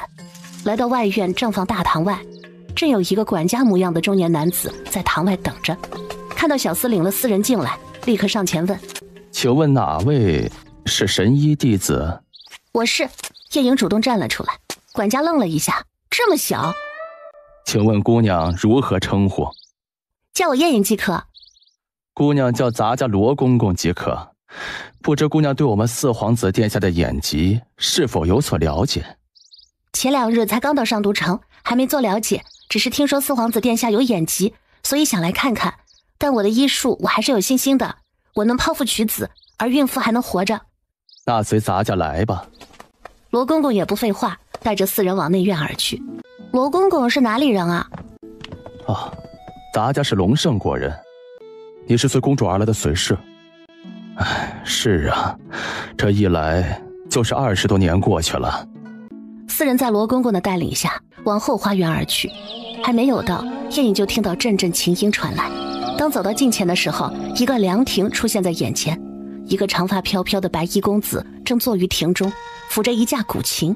声音悠远绵长，听不出喜怒，又如远山鸟鸣，时轻时缓，不由得让听者心情平静下来。几人不自觉的都停下了脚步，认真聆听琴音。大约半刻钟过后，琴音渐渐停息，叶影情不自禁地举起双手，鼓起掌来。听见掌声，庭中的人站了起来，半转过身，向着声音传来的方向。殿下，有客来访。不知来客是何人？四皇子殿下，我是一名大夫，想来给你治治眼睛。姑娘可知在下的眼睛已经被无数医者看过，没有一个人能治的。别人不能治，不代表我也不能治。既然姑娘有如此自信，在下配合便是。东方明城还是无波无澜地说道。叶影听了他的话，带头走进了亭子。听到脚步声靠近，东方明城自然伸出手，做出了请的手势，让他们坐下。他也就在自己琴前的凳子上坐下。四皇子殿下，能否把你的演技同我讲一讲？在我6岁那年，我和几位皇兄及随侍在御花园里玩耍，不小心被某位随侍手里拿的枝条打到了双眼，后来眼睛就慢慢模糊，直到再也看不见了。我能否走近看看你的眼睛？可以。叶影在东方明城的面前站定，伸手掀起他的眼帘，仔细的查看。这是眼角膜脱落症，而且这么多年过去，早就坏死，需要用移植手术才可以治疗。四皇子殿下，你的眼睛我能治。啊，真的？叶影点头。哎呀，真是太好了，谢天谢地。四皇子殿下，你是如何考虑的？姑娘，有几分把握？东方明城心里也不是不激动，而是这么多年以来，他已经失望太多次了，其中也不乏有人说能给他治好的，而结果根本就没有。有8成把握。啊，不是10成把握。四皇子殿下，在花园里谈事情方便吗？关于如何治疗，我建议最好是我们好好谈一谈。治疗你的眼疾，并不是开点药吃一吃就可以的。管家带我们去琴房吧。一般人要私下谈事，都是去书房，而东方明城却是要带他们去他的琴房。这就是失明者的悲哀，他根本就没有办法看书，哪来的书房？在罗公公的带领下，几人又转到了东方明城的琴房。一进去，叶莹果然看到有好几把古琴，每一把看着都做工精致。几人坐定前，秦墨瑶把周围看了一遍，并冲着叶莹点了点头，意思是周围没有其他人。明城，我是你小舅舅。秦墨瑶直截了当地说出了他和东方明城的关系。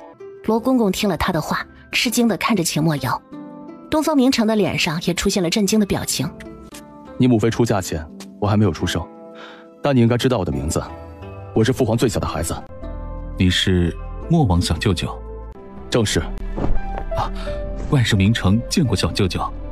东方明城起身，正式向秦墨瑶见礼。本王来东明国是为了办一些私事。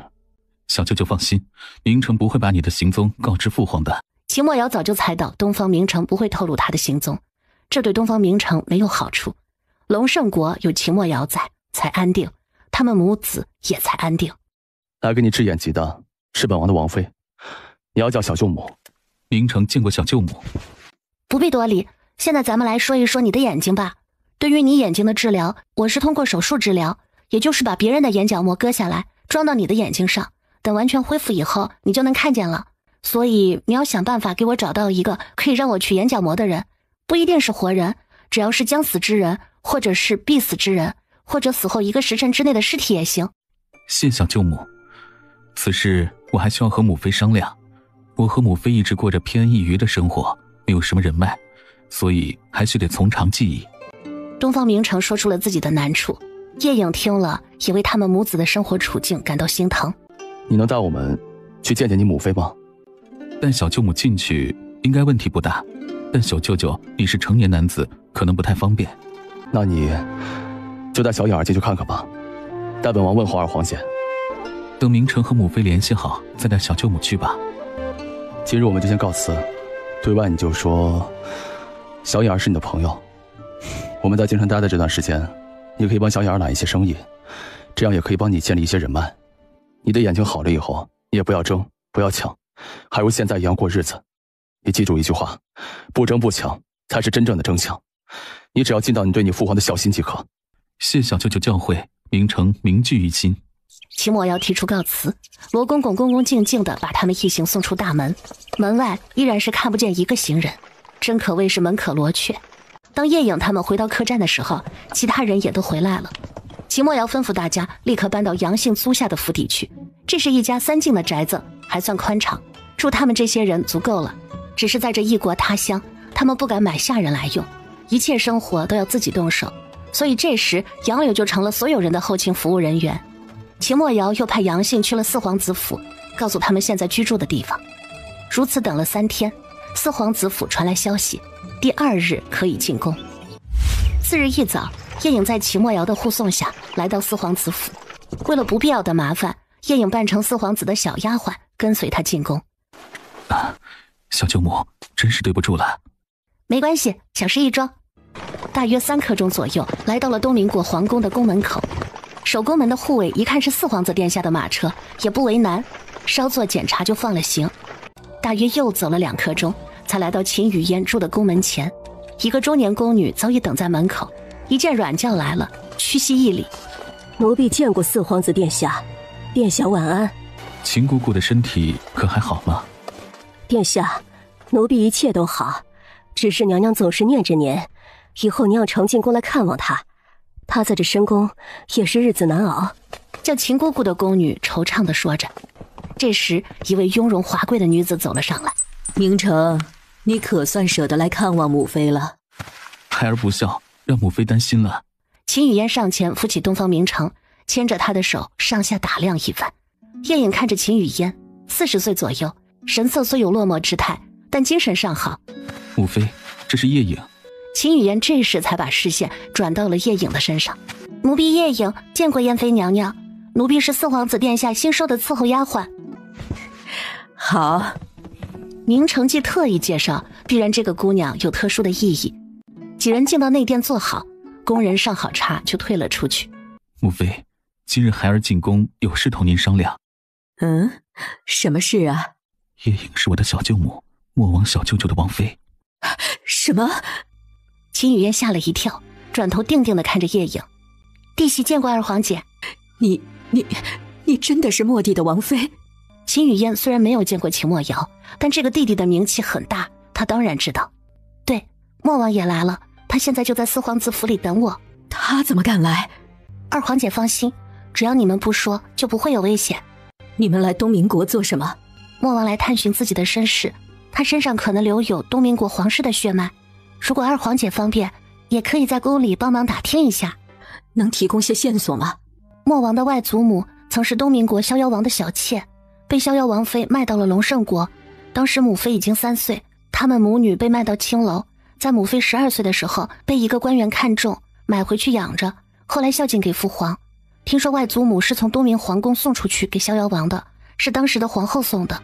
母妃的出生和送去的时间不合适，所以怀疑外祖母可能在皇宫就已失身。原来如此，只是这么多年过去，先皇和先皇后都去了，那些伺候的老人不知道还在不在。本宫正好闲来无事，就打听一下吧，希望能帮到莫弟。只是他这一来实在是太冒险了。谢二皇姐，我们来了才知道明成外甥有眼疾，这么多年也为难二皇姐了，而我正好是一名大夫，我可以给他治。真的？听到叶影的话，秦雨嫣的眼睛都亮了。皇儿的眼疾是他一生的遗憾。真的，不过方法不知您是否接受。明成是因为眼睛受过伤，眼角膜早就脱落，才导致他失明。要想通过药物治好是不可能的，我只能从正常的人眼睛里取出眼角膜给明成换上，恢复以后就能重见光明。还有这样的治疗方法，从不曾听说过。皇儿，你可知道？孩儿也不曾听说。小舅母已给孩儿讲了，但眼角膜的获得有些麻烦，孩儿做不到从别人的身上取用。小舅母说可以从将死之人或者该死之人身上取，刚死1个时辰内的也可以。东方明成把叶影的要求又复述了一遍。秦雨嫣听了，站了起来，在店里来回踱步，思考了好一会儿，秦雨嫣才说道：“可否找你父皇来安排？你的眼睛治好，总要有个正当的理由。如果我们私下悄悄做了，你突然好了，没法向世人说清，而且于我们也不利。毕竟母妃是和亲公主，一切都要看你父皇的决定。但你怎么说也是他的儿子，他不会不顾你的身体。那二皇姐就自己安排吧，我的身份是随便瞎编的，这里不会有人认识我。不过我想也不会有人去深究一个江湖小女子的出处。好，谢谢弟妹。可是本宫的身份特殊，连件像样的礼物都没有。当年嫁过来时带的那些，这些年为了我们母子的生活，都花得不剩什么了。皇儿又有眼疾，也没有经营一些开源的营生。秦雨嫣有些羞愧，她一个深宫里的女子，又没有娘家可倚仗，龙胜国又处于弱势。二皇姐，明成是莫王的亲外甥，咱不说这些。你刚才说的是本宫会上心，一有消息就让皇儿传给你们。那就多谢二皇姐了。谢什么，这都是应该的。弟妹，皇儿，中午就留在宫里用饭吧。小舅母，你看可好？没问题，我可是很能吃的。二皇姐可要多准备一些。这才像个小姑娘。说说你是怎么嫁给莫帝的？我可是听说莫帝毁了容，而且你们两个的年龄差距也比较大吧？你应该没过15。叶颖性格本来就外向乐天，也没什么不能说的，就把她和秦墨瑶之间的事儿说了。听了之后，秦雨嫣发出长长的一声感叹：唉，生在皇家，真的有太多的不得已。本宫也不能说皇兄的不是，各有各的立场。在皇宫吃过午饭，叶颖和东方明城才出宫回四皇子府。秦墨瑶见二人回来，才放下心，毕竟小颖儿去的是别国的皇宫，就怕有个什么万一。两人告辞离去，回住处等消息。回去的路上，两人在马车里安静地坐着。秦墨瑶把叶颖抱在怀里，不知道从什么时候开始，两人单独在一起的时候，秦墨瑶总喜欢把叶颖抱在怀里，而且次数多了，叶颖也习惯了。习惯这个东西真奇怪。二皇姐可好？放心，她过得虽然淡漠，但没有什么纷争。这还是因为明琛是个瞎的，又是一国公主的儿子，我估计想拉拢他们母子的人都没有。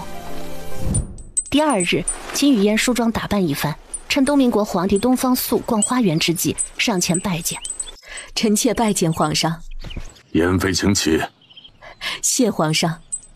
既然来了，就陪朕逛逛这园子吧。是。秦雨嫣默默地落后半步，跟在东方朔身边。两个人漫步在花园里，周围时不时地传来两声鸟鸣，伺候的工人也离得不远不近地跟在后面。明成现在怎么样？他时常在府里抚琴打发时间，也没别的事。哎，他那眼疾，朕也没办法。皇上，昨日皇儿进宫来看望臣妾，他说他交了一个朋友，是个小姑娘，是什么万青山上的天山童姥的弟子，医术了得。这姑娘说她能治皇儿的眼疾。哦，皇儿的眼睛有望复明？是的，皇上。那就让这姑娘治治，治好了，朕重重有赏。皇上，这姑娘治疗的手法很特殊。哦，说来听听。据这姑娘说，皇儿的眼睛药石无医，唯一的办法就是用别人的眼睛换她的眼睛。什么？这姑娘还有这样的本事？这姑娘是这样说的，是真是假没有考证过，但既然她这样说，必然有一定的把握。你今日找朕所谓何事？臣妾想请皇上帮忙物色个人选。那姑娘说最好是从活体上取眼睛，将死之人或者该死之人，又或者死后不到1个时辰之内的尸体都可以，但这样的人臣妾办不到，所以特来求皇上。说到这里，秦雨嫣快走了2步，到了东方朔的面前，跪地磕头。起来吧，明成也是朕的皇儿，你心疼他，朕也一样心疼他。朕允了，给你安排个死囚，如果皇儿真的能重见光明，这死囚可以免死。东方朔亲自伸手把秦雨嫣扶了起来。不过这个治疗过程安排在皇宫，朕从来没见过可以换眼睛的，朕想亲眼瞧瞧。其实听了秦雨嫣的说辞，东方朔并没有相信人真的可以换眼睛，只是东方明成的眼睛已经没有希望，就死马当活马医，给他个机会也无妨。这是皇帝的威严不容置疑，秦雨嫣也没有办法，只好同意。秦雨嫣达到了自己的目的，陪皇帝逛完园子，就回了寝宫，立刻派人去给四皇子传消息。很快，这个消息就传到了叶颖这里。只是去皇宫做手术，秦墨瑶心里放心不下。没事的，我就是个江湖郎中，只要把四皇子殿下治好了，想来东明国的皇帝也不会为难我。他要是敢真的为难我，我就来个彻底消失，他想找都找不到。我陪你去。你这张脸会不会被认出来？我会易一下容。咦，你还会这个？我还以为只有干爹那样的人才会呢。小颖儿别忘了啊，我也是跟江湖人学过武艺的。也是，那就一起去。你和杨柳都给我打下手，你还没有见过我给人做手术吧？商量好以后，叶颖就把杨柳找来，两个人一起培训。杨柳做麻醉、擦汗，秦墨瑶负责递工具和搬动病人。经过演练，两个人都明白自己要做什么了。3日后的早上，四皇子府迎来皇帝亲自派的太监总管吴公公来接四皇子和神医一行入宫。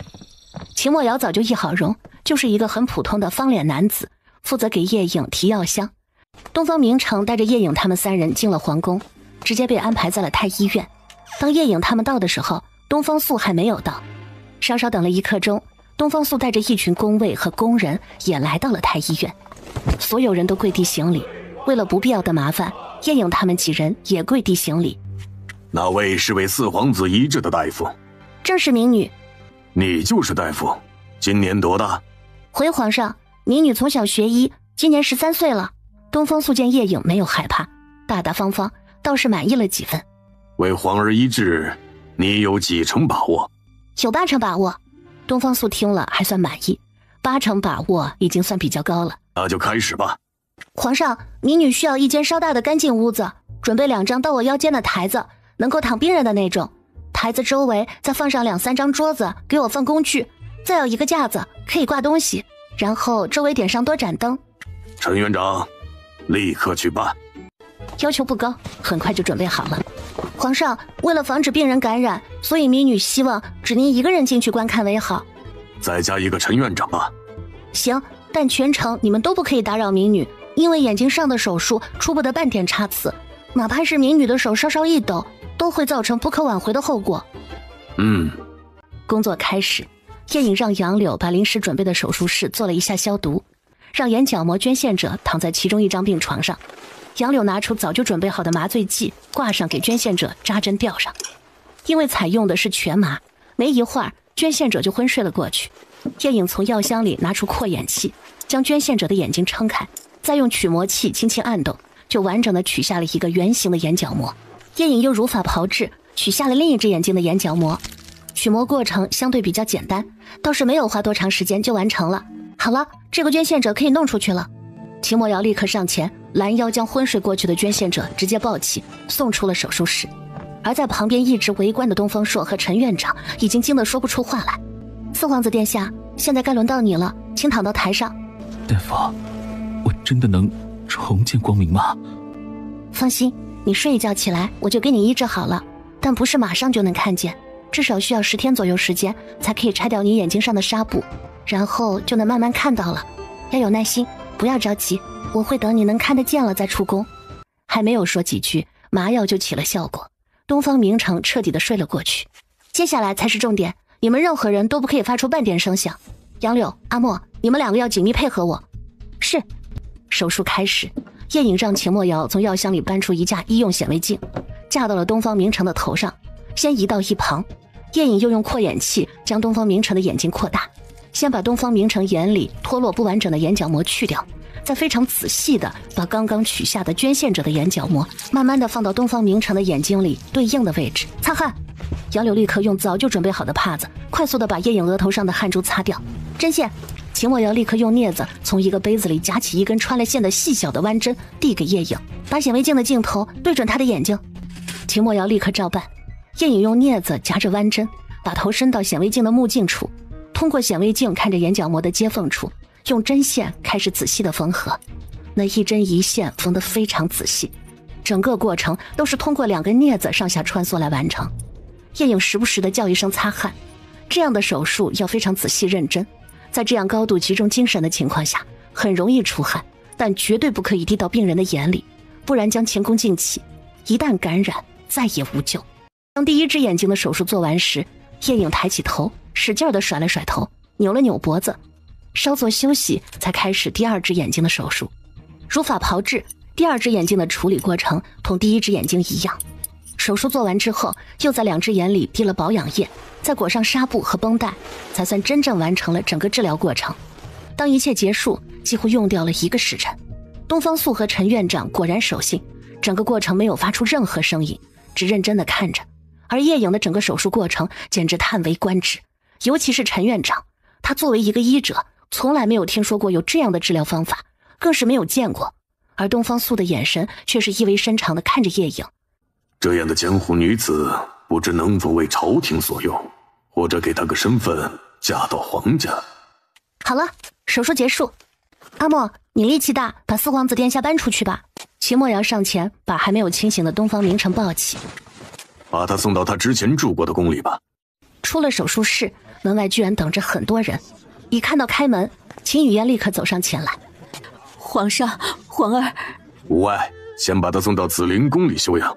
这时候2个太监抬来了担架，秦墨瑶把人放到了担架上，秦雨嫣领着人把东方明城送去了紫灵宫。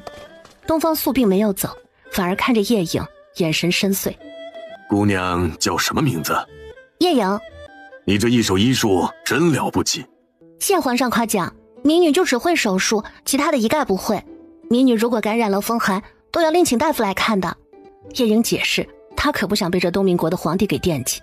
刚才的治疗过程叫手术？凡是要用到刀子的都叫手术。那还有什么病症可以用手术治疗的？比如谁家生了孩子是6个手指头，我可以给他切掉1个。6个手指可不是什么好事儿，这古人迷信，认为6个手指的人是不祥之人。谁家要是生了这样的孩子，一般都直接悄悄处理掉了，谁还把他养大呀？叶颖说出这话的时候，东方素心里就膈应得慌，原本想问的现在都不想问了。好了，叶颖姑娘，你这几日带着你的丫鬟去燕妃的宫里住吧。还有这位壮士，你就在四皇子的宫里先住下。谢皇上。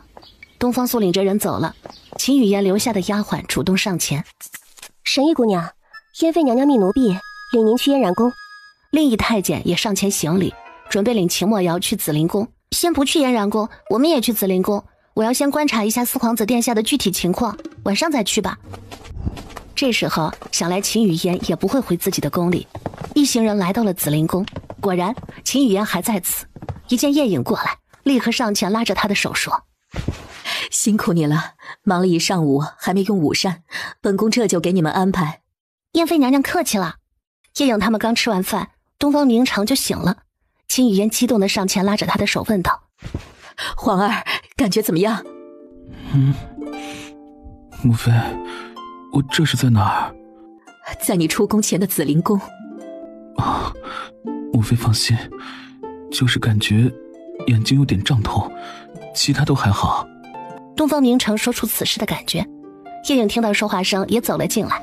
醒了，胀痛是正常的，这几天你饮食一定要清淡，多喝水。你只是眼睛有伤，不影响你其他活动，可以到外面走走。谢谢大夫。见一切都正常，秦雨嫣才放下心来，然后稍作安排，就带着叶颖和杨柳回了嫣然宫。弟妹，刚才报名城出来的壮士就是莫迪，对不对？对呀。你们2个真是大胆呐！想不想相认？叶颖调皮地冲秦雨嫣眨眨眼。秦雨嫣摇摇头，一脸怅然。这是在宫里，处处都要防着，看看怎么找机会吧。没事，总能找到机会的。要不你给安排一个稍微偏一点的房间，晚上让他悄悄过来。秦雨嫣听了眼睛一亮，他怎么就忘了莫迪可是武功高强，要躲着点来不是很容易吗？好。秦雨嫣果然给叶颖安排了一个后房作为这几天的休息室。到了晚上子时，所有人都睡着了，只有几个职业的宫女还在守着。秦墨瑶如约悄悄来到叶颖的房间。叶颖下午睡了一觉，此时还没有睡着，在等着他。2人又悄悄地出了房间。秦雨嫣早就把伺候的工人打发出去等着了，此时正在寝房里来回徘徊，听到轻微的敲门声，立刻开门。二皇姐。莫迪。二皇姐，这些年你受苦了。当年父皇把我嫁到东明国，就注定了我的日子会是怎么样。不过这些年来，受苦倒是没有，只是太想亲人了。自从出嫁，就再也没有回过龙胜国。虽这期间，龙胜国来过使臣，但从没有一个皇家人来过。这就是和亲公主的悲哀，秦墨瑶也没有办法改变。说穿了，还是龙胜国不够强大。如果足够强大，哪里需要公主去和亲？二皇姐，以后有机会，我就常来看你。莫弟，我听说你的脸被毁了，是不是弟妹给你治好的？小颖儿的本事可大了，能娶到她，是我这一生最大的福气。秦墨瑶说着夸奖的话，眼神也不忘看了看叶颖。真是的，逮着机会就向她表白。叶颖摸了摸鼻子，把头转到一边，不想和秦墨瑶的眼神对上。二皇姐，明城复明有望，我建议你们还是要做一些准备，不能像以前那样过日子。有些事情不怕万一，就怕一万。那个位置虽然不会落到明城的头上，但有时天会有不测风云，你们最好建立一些自己的人脉和势力，以保万全。谢谢你，莫弟，还有弟妹。等明城好了之后，我们母子会考虑的。秦墨瑶的话他听进去了，这是真正为他着想的弟弟。还有我身世的事情，还要拜托二皇姐帮忙查查。放心，我会尽力。我和明城虽偏安一隅，但一些工人还是成了我的情的。想来这些年你们手里也没什么钱财，回头我给明城送些去，你们看着花用，需要的地方不需要节省。通过这短短的见面，秦墨瑶对这个二皇姐的印象非常好，能帮一把是一把。听了秦墨瑶的话，秦雨嫣感动不已。谢谢莫弟，等明城好了，我们也考虑做些营生，指望宫里那点份力，根本没办法有什么发展。时辰也差不多了，我就先走了。我们还会在宫里再待几天，直到明城眼睛能看见才会走。好，回去小心些。叶颖和秦墨瑶离开了秦雨嫣的寝室，但秦墨瑶并没有离开，而是和叶颖回到了她住的房间。一个闪身进了空间，此时离天亮还有1个半时辰，两人就在空间里休息。这还是他们2个成婚以来第一次在空间里休息。叶颖的私人闺房就是这么和人分享了。那柔软的现代版床铺，秦墨瑶躺上去就不想起来。她一个古人哪里睡过弹簧床垫？很快两人就入睡，直到杨柳在外面敲门才醒来。外面的声音只有叶颖能听到。啊，天大亮了，快起来！叶颖使劲地推着秦墨瑶。我就不出去了，等你到了紫灵宫，再找个没人的角落把我弄出去，不就行了？看到小颖儿气急败坏的样子，秦墨瑶就知道她想什么，而且重要人物又不是她，也不会有太多人注意到她。叶颖只好自己先出去。姑娘，时辰差不多了，该去吃早饭了，燕妃娘娘正等着你呢。见叶颖开门，杨柳立刻禀报道。来到正厅，秦雨嫣立刻上前拉着叶颖的手，那亲热劲儿就跟见了自己闺女似的。小颖儿，来，本宫让御膳房多准备了一些吃食，看看喜不喜欢。如果有什么想吃的，也可以告诉本宫，本宫再让人准备。怎么个个都喜欢叫我小颖儿？不用了，谢谢娘娘，民女很好养的，有什么吃什么。接下来几天，叶颖过起了2点一线的生活，每天给东方明城换药，检查一下，一切都按预期在愈合。秦墨瑶每天晚上都悄悄来到叶颖的房间，一起进空间修炼睡觉。这几天叶颖修炼得很勤奋，隐隐有要突破的趋势。一晃10天过去，这日叶颖正式宣布可以拆下纱布，试着睁眼看东西。东方素也来到了紫灵宫，叶颖慢慢地揭开东方明城头上的纱布。你先不要睁眼，杨柳，你去把所有的帘子都拉上。工人们听到叶颖的话，哪里会让杨柳动手，立刻抢着把各处的帘子都拉上了，屋里立刻就暗了下来。现在你可以试着睁眼了。东方明城按叶颖说的，先动了动眼皮，再慢慢一点点睁开，但是他什么也看不见。你太久没有见光了，不能一下子就见强光，现在你先适应一下，然后我再慢慢拉开窗帘，让光进来。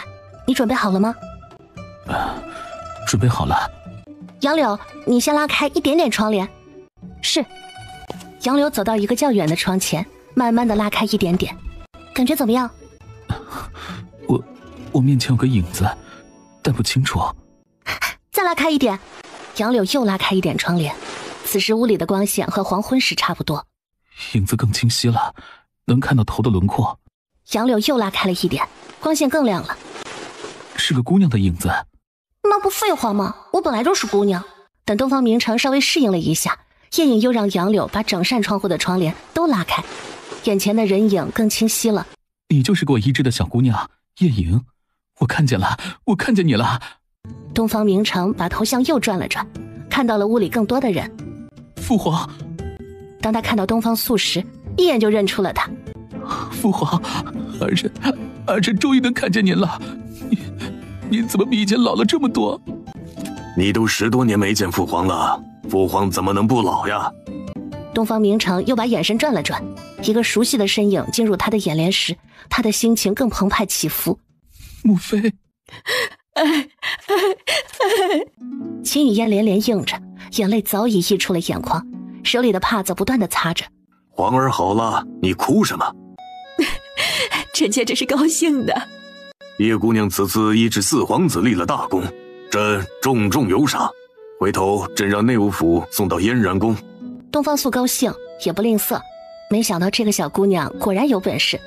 民女谢皇上赏。接下来叶颖又交代了一些注意事项和平时的保养方法。4皇子既然已经能够看得见，那么叶颖就算是完成了治疗。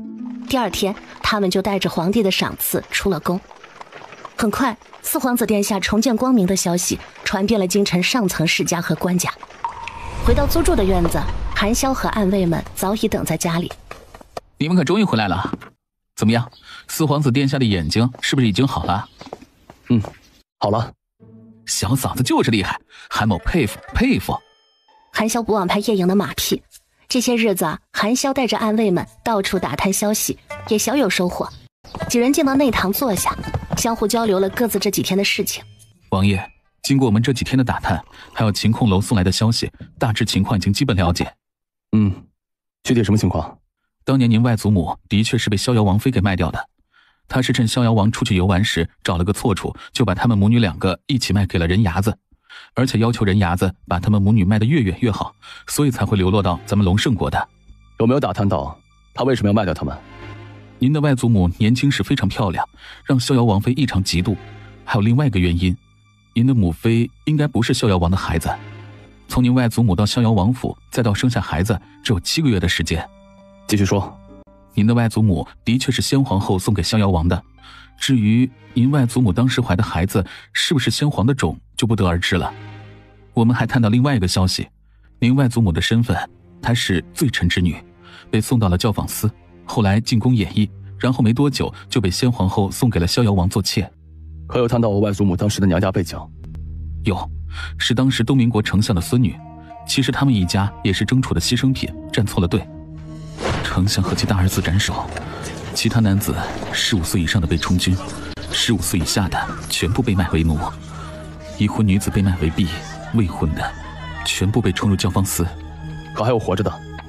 应该还有，不过还在打探之中。继续打探。是。又过了几天，东方明城派人来请叶颖和秦墨瑶过府。2人来到4皇子府，见他仍然在凉亭里弹琴，但脸上的神情再没有了之前的淡漠无波，有了不少的鲜活生气，琴音里也透着欢快。小舅舅，小舅母。哟，眼睛好了，精神气都不一样了哈。多谢小舅母，小舅母医术盖世无双啊。那是，也不看看我是谁。叶颖傲娇的来了这么一句，把2个人都逗笑了。东方明城领着2人来到之前去过的琴房，并让管家守护好门户，不让任何人靠近。小舅舅，昨日我进宫拜见母妃，您拜托的事，她也探到了一些消息。哦，说说看。您的母妃的确是皇祖父的孩子。这消息可靠吗？当年先皇后宫有个宫女犯了错，被罚到浣衣局洗衣服，并终生不得出宫。母妃打听到她的存在，并把她要到自己的宫里，循循善诱，得到了一些消息。这个老嬷嬷当年是先皇后的贴身宫女，您外祖母被送出宫也是她参与其中的。您外祖母的颜色生得非常好，被皇祖父看中，在宫里宠幸了整整1个多月，被皇后所不喜，找了个由头送给了逍遥王。当时先皇后并不知她怀孕了，如果知道，肯定不敢把她送出宫的。还有别的吗？暂时就得到这些消息。替我谢谢你，母妃。啊，小舅舅，这是应该的。经过几天的发酵，叶颖治好四皇子眼疾的事情传得人尽皆知。而此时，皇宫内御书房，东方朔的面前跪着一个老者。皇上，老臣的大孙子您也知道，15岁那年从马上摔下来，眼睛就再也看不见了。老臣也想请给四皇子殿下医治的大夫给看看，还望皇上应允。说完，欧坤明重重地磕了一个头。欧坤明本可以直接去四皇子府请叶颖，但他担心皇上对他有别的看法，又或者误会四皇子有结党营私之嫌，不敢直接去找四皇子，特意来求皇上做中间人。爱卿，起来吧，这事儿真远了。你去找明成，让他帮你。那姑娘好像听明成说是他朋友。谢皇上。得到了皇上的应允，欧坤明立刻出了皇宫。欧坤明回到家，立刻写了拜帖送到四皇子府。当东方明成收到欧坤明的拜帖时，淡淡的笑了。果不出他所料，小舅母可是和他讲了，在他没走之前，让他多利用他的医术，给他建些人脉。有亲人帮忙的感觉真是好。东方明成很快就回了帖子，让他们明天来。次日，欧坤明刚下早朝，立刻回家，带了他的孙儿欧坤鹏来到了四皇子府。此时的叶颖正坐在凉亭里，边嗑瓜子边听东方明成弹琴。当罗公公带着欧坤明祖孙俩来的时候，看到的就是这样一幅场景。殿下，有客来访。下官欧坤明见过四皇子殿下。小子欧坤鹏见过四皇子殿下。祖孙俩同时见礼。叶颖看向祖孙俩，又是一个小帅哥。这欧坤鹏好像是说18岁，眼瞎了，真是可惜。免礼。老臣想麻烦小神医给我孙儿看看眼睛，还望四皇子殿下和小神医给个机会。失明的滋味，本皇子已经体会10多年了，其中的苦谁能理解？你的孙儿与本皇子是同病相怜，自然会尽力帮忙。昨日本皇子已同叶颖姑娘说了此事，所以此时他才会等在这里。谢四皇子殿下。这位就是叶颖姑娘吧？老夫诚意十足，来请姑娘为我孙儿诊治诊治。欧坤明说完，冲叶颖深鞠一躬，而他后面的欧坤鹏也跟着行了一礼。老大人不必多礼，作为医者，救死扶伤是职责。不过丑话说在前头，大夫也是要吃饭的。我的医术可以说是在这上都城那是独一无二的，诊费可不少的。应该的，应该的。还请姑娘报个数，老夫这就回去准备。本姑娘曾救治的一例难产手术，2条人命，主家给了8万两银子。叶颖没有直接报数，而是说起另一个病例。欧坤明听了叶颖的话，心里也吃惊了一下下。钱不是问题，还请叶颖姑娘出手。那就说说您孙子怎么回事吧，我也不是万能的，要检查以后才能给你答复。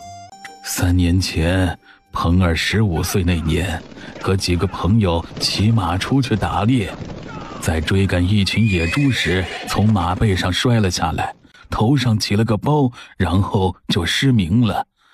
大夫开了活血化瘀的药，吃了很久都没用。欧坤明简单的说了一下失明的过程，叶颖听了也明白了，这是脑子里还有淤血没有散开，压迫了视神经。叫欧坤鹏是吧？你过来坐下，我摸一下。秦墨瑶听他说要摸一下，不高兴了。小颖儿，你要摸哪里？我来摸。你摸怎么行？我要感知一下具体的情况，用描述很难把握得准。我是大夫，这点你要记住，大夫眼里没有男女。叶颖才不惯他这坏毛病，以后他会遇到各种各样的病人，难道他只能治女病人？秦墨瑶见叶颖毫不客气地对回来，他只好闭嘴不吭声。东方明成见秦墨瑶那憋屈的模样，忍不住心里偷笑。欧坤明牵着欧坤鹏到旁边的椅子上坐下，叶颖上前把他的头发解开。当时摔的包在哪个位置？欧坤鹏伸手在自己头上摸了摸，定位在后脑。就是这里。叶颖把手按在他指的位置，使劲地按了按。疼？是。老大人，您孙儿这是摔伤以后，脑子里的淤血没有完全化开，压迫了视神经，导致他失明。那不知姑娘可能治疗？开颅手术，清理淤血。这姑娘，这开颅，那人还能活吗？欧坤明说话都结巴了，他从来没有听说过开了颅这人还能活着。欧坤鹏听了也是脑子发僵，当然能活了，只不过这个手术可比四皇子殿下的眼角膜移植手术复杂多了。真能活？你不信我？那你可以选择不做这个手术，你孙子就这样失明也无所谓，他也不会受其他影响，一样能活到了。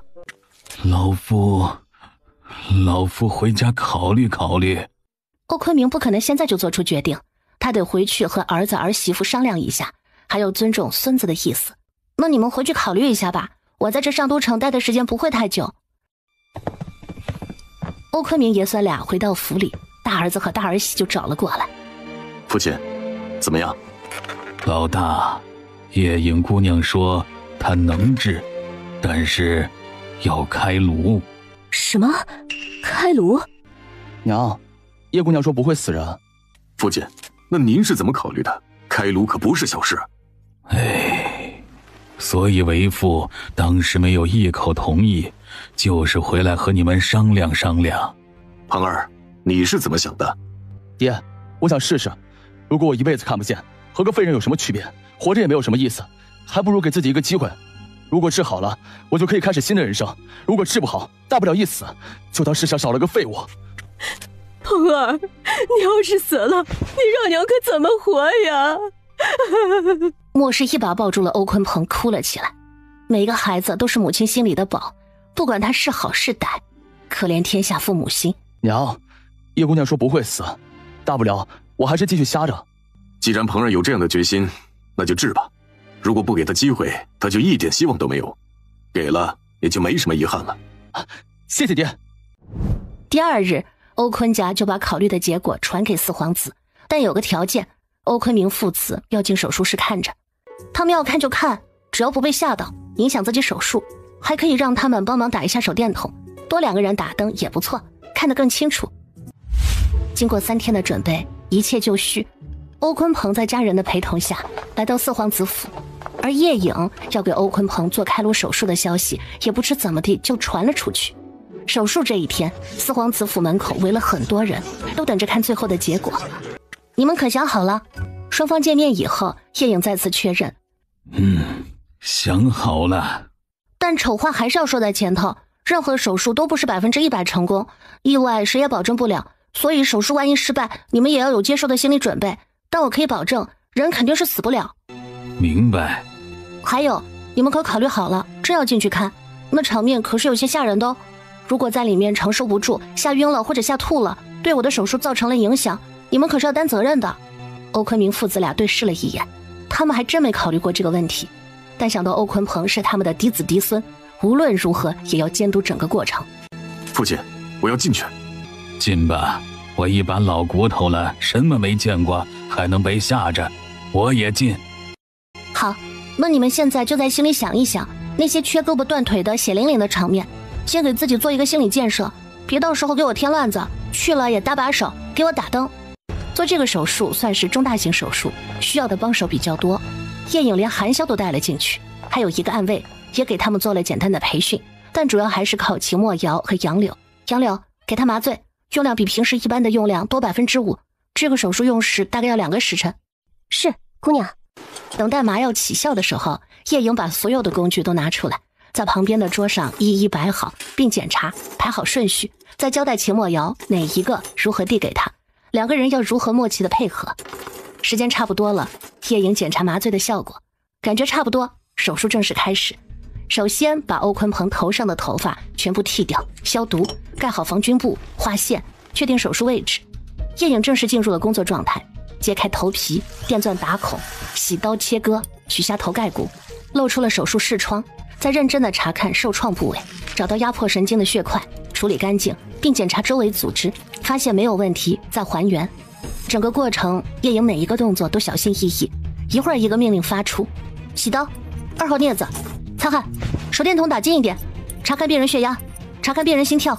紧张庄严肃静的场景，每个人连大气都不敢出一声，只有叶颖发出命令的声音和工具碰撞的声音。1个时辰过去，2个时辰过去手术好最后的头皮，大家才深深的出了一口气。欧坤明父子俩还算给力，整个过程没有发出任何不适的声音。他们的心里是什么感觉，那就只有他们自己知道了。好了，手术结束。随着叶颖的这一句总结，所有人都放松了身体。小神医辛苦了。整个过程他亲眼所见，才知道多么的复杂和凶险，也让他深深体会到叶颖这场手术的难度。这种神乎其技的医术，天下难找。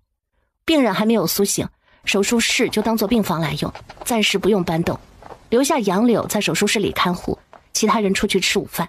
饭后，叶颖继续给欧坤鹏挂点滴用药，控制术后并发症，直到第二天早上，欧坤鹏才醒来。麻药早就过了，但是他因为手术而处于昏迷状态。当他慢慢的睁开眼时，居然真的能朦朦胧胧的看见光了，虽不清楚，但事物的大概轮廓已经能够判断。我能看见了。你现在应该看得不清楚，因为还没有那么快恢复，随着后期治疗，你会看得越来越清楚。谢谢大夫，谢谢大夫。欧坤鹏连连道谢，但声音还很虚弱，毕竟他经历了这么一场大手术。旁边的莫氏听到儿子说话，不断的抹眼泪。好好养着吧，起码3个月才能真正完全康复，毕竟动了头盖骨，就是骨缝愈合也要3个月的时间。是，一定听医嘱。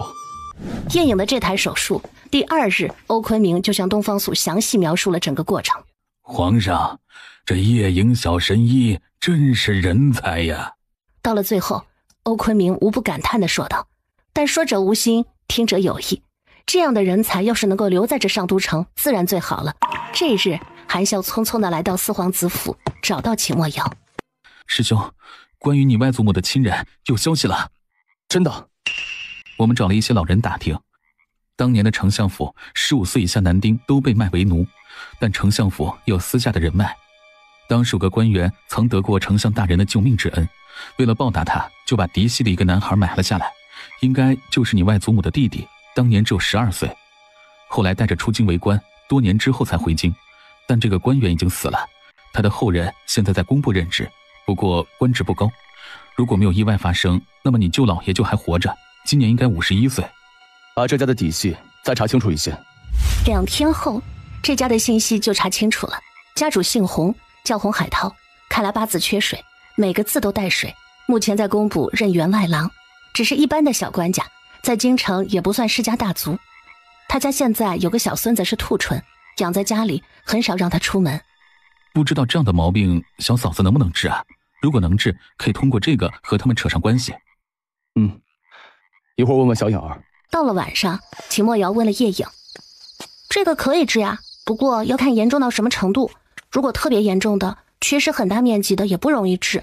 如果只是一点点，问题不大，修补一下就可以了。”韩笑探到我舅老爷的信息了。接着，秦墨瑶就把得到的消息告诉叶颖。哦，原来如此，那你们联系一下，我给他看看。谢谢小颖儿。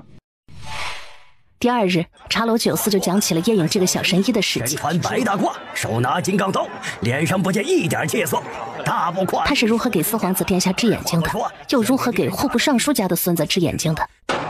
就见小神医刷刷刷，那几下说书先生的口才就如他亲眼所见似的。说到最后，说书先生又爆出大料，这小神医还可以治兔唇，而且古代很多人家结亲喜欢表兄表妹结为夫妻，这样出现畸形的可能性就大很多，兔唇就是其中之一。当这个消息传到洪家的时候，洪海涛的儿媳妇刘氏就坐不住了，亲自跑去找自己的公爹，让他出面来四皇子府求医。公爹，儿媳求您了，浩儿可是您亲孙子呀，您就上四皇子府去一趟吧。行了，起来吧，我会考虑考虑。只是咱们这样的门户，不知道皇子府的门能不能进。洪海涛很无奈，他的品阶只有5品，从来没有和皇子打过交道。不过为了孙子，这张老脸他也舍得。第2日下午，他让管家准备了一份薄礼，坐上马车往四皇子府而去。他的这一行动很快就传到了秦墨瑶的耳朵里。秦墨瑶让东方明城出面，之前探得的那些消息，东方明城自然也被告知。洪海涛来到四皇子府门前时，踌躇了好一会儿，才上前敲门。小厮问明来意之后，没有为难，直接领着他去找了管家。罗公公，老夫想求见四皇子殿下，还望通融通融。洪大人不必多礼，咱们四皇子殿下是最和蔼可亲之人，这就带您去。罗公公早就得了四皇子的授意，就等着他上门呢。罗公公领着洪海涛进了正堂大厅，四皇子正坐在主位等他。下官见过四皇子殿下，四皇子殿下万安。哎，老大人请起。谢四皇子殿下。不知你找本皇子什么事？哎，下官家有个小孙子，今年18岁了，可是自从出生他就是兔唇。下官听说贵府上的神医可以治疗此症，下官特来求医，还望四皇子殿下给牵个线。洪海涛刚刚起来就跪下行礼，真是难为他一把老骨头了。哎，老大人快快请起，看在你爱孙心切的份上，本皇子这就去问问看。不用问了，去把你孙子带来，我看看吧。还没等东方明城说话，叶颖就从后堂走了出来，大大方方地说：老夫谢过小神医。去吧，我在四皇子府等着。得了叶颖的准话，洪海涛喜笑颜开地回家，把自己的孙子带了来。同来的还有他的儿子和儿媳妇。叶颖查看了一下洪家孙子的情况，不算严重，只要稍作修补就可以，是一个较小的手术。你们打算现在治疗，还是明天再来治疗？洪家几人相互对视一眼，讨论了一下，最后决定现在就做。他们担心要是明天神医变卦了怎么办？该用的东西叶颖早就准备好。叶颖和杨柳带着洪家孙子进到手术室，做兔唇修补手术。而外面东方明城特意请洪海涛去他的琴房坐坐，让他的儿子和儿媳妇在外面等着就行。到了琴房坐定，洪海涛见还有一个陌生男子也在场，自然是秦墨瑶。洪老大人，有件事情想向您打听打听，但此事还请你不要外传。四皇子殿下，您问，下官定当知无不言，言无不尽。多年前先帝刚刚上位的那段时间，当时的丞相府赵家获罪，这件事你可还记得？记得。你父亲曾买过赵家的一个孩子，对不对？是。他如今在哪儿？还在我洪府，他就是我洪府的管家。听说还在洪府，秦墨瑶眼睛突然睁大，这就说明他还活着。可否让他来见见本皇子？这不知殿下找他何事？洪老大人放心，只是问他一些事情，本皇子并没有恶意。洪海涛出去让小厮回家，把赵管家叫来。大约等了半个时辰，洪府的管家赵志成就到了王府，直接被领进了琴房。秦墨瑶看到一个年约50的老人，精神尚好，生活的经历让他透着成熟稳重，沉静的面容透着风霜。小的赵志成见过四皇子殿下。免礼。洪老大人，本皇子想和赵管家单独聊聊。洪海涛很识趣的出去了。秦墨瑶上前一步：你叫赵志成？正是小的。赵子柔，你可认得？听到这个名字，赵志成立刻抬起头来，死死地盯着秦墨瑶。你是谁？赵志成反问。此时他的内心已经勾起了多年前的回忆。他的姐姐赵子柔自从被送去了教坊司，他就再也没有见过，这一辈子都没有见过，也不知道他是死是活。突然听到有人提起姐姐的名字，怎能不让他诧异？我是他外孙。你，孩子，你真是赵子柔的外孙？赵志成的声音中还带着哭音问。秦墨瑶点点头。他如今可还好？他已经去世多年。孩子，快告诉我他是怎么去的。接下来秦墨瑶就把他外祖母的一生简单的说了一下，但并没有说出自己是什么身份。听完他的讲述，赵志成又忍不住哭了起来。他姐姐的命运比他苦了不知道多少倍，他被洪家买去之后，一直和洪家人生活在一起，反而没受什么苦。孩子，那你母亲呢？我母亲也去世了。可怜的孩子。那你父亲呢？我父亲也去了。秦墨瑶说到这里，感觉自己就是个孤儿。哎，你也是个苦命的孩子。秦墨瑶命苦不苦，只有他自己知道，但他现在觉得不苦。他有小颖儿。舅老爷，赵家其他还有什么人吗？充军的都没了。赵家是文人之家，哪能适应最底层的兵丁生活，都死在刀剑之下了。当年像我这样的赵家后辈，早就四散，不知去向了。说到这里，赵志成又伤心地抹起了眼泪。秦墨瑶可以想象，像这样的罪臣或子孙，一般都会放到最前线，就是拿去做炮灰的，能活下来的几乎寥寥无几。你和你的家人可愿到四皇子府来，或者也可以跟我走。什么意思？我可以让你们一家脱离奴籍，住过普通人的日子，也可以给你的子孙后代一个前程。秦墨瑶确实想帮助他们，他的亲人的确不多，这也算是外家人吧，虽然隔得有点远了，但这对于一个从来没有过这样亲情的人来讲也是难得的。皇家的那些亲人，真正把自己当亲人的有几个？孩子，你能告诉我你的身份吗？周老爷，现在还不能告诉你，但请您放心，给你们平安的生活，或者说相对富贵点的生活还是可以的，但你的后辈还是要自己努力，天下没有永远免费的午餐。让老朽考虑一下吧，回家和家人商量一下。还有洪家，洪家这么多年一直都很照顾我们。洪家的话，本皇子会和洪海涛谈，你们呀，只管考虑自己的想法即可。谢四皇子殿下。这边秦墨瑶认亲结束，那边叶颖的手术也做完了。对叶颖来说，这个修补手术是再小不过的手术，交代一下医嘱，就让他们回去了，让他们3天后再来复诊。由于说书先生的宣传，这些世家还真有人上四皇子府来求医的，都带了厚厚的礼上门。叶颖是来者不拒，但诊费不能少，只要他能治的，他都会接诊。3天后，洪海涛带着他的孙子上门来复诊，赵管家也跟着来了。拆开纱布，伤口愈合的还不错。叶颖又拿出2盒药膏交给病人，让他经常抹一抹，会减少愈后的伤疤和色素。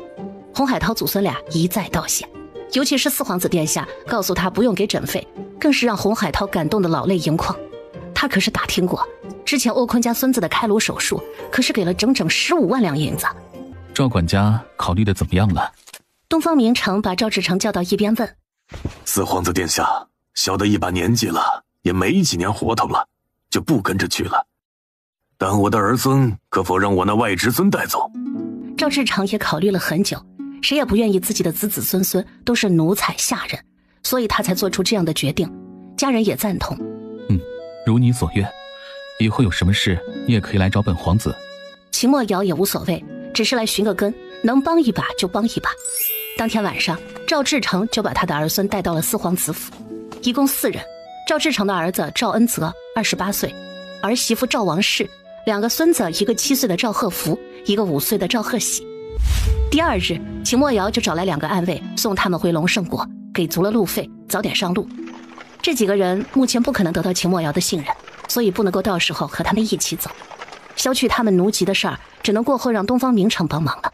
这几日，叶颖连续治疗了几个人，他隐隐感觉有突破的趋势。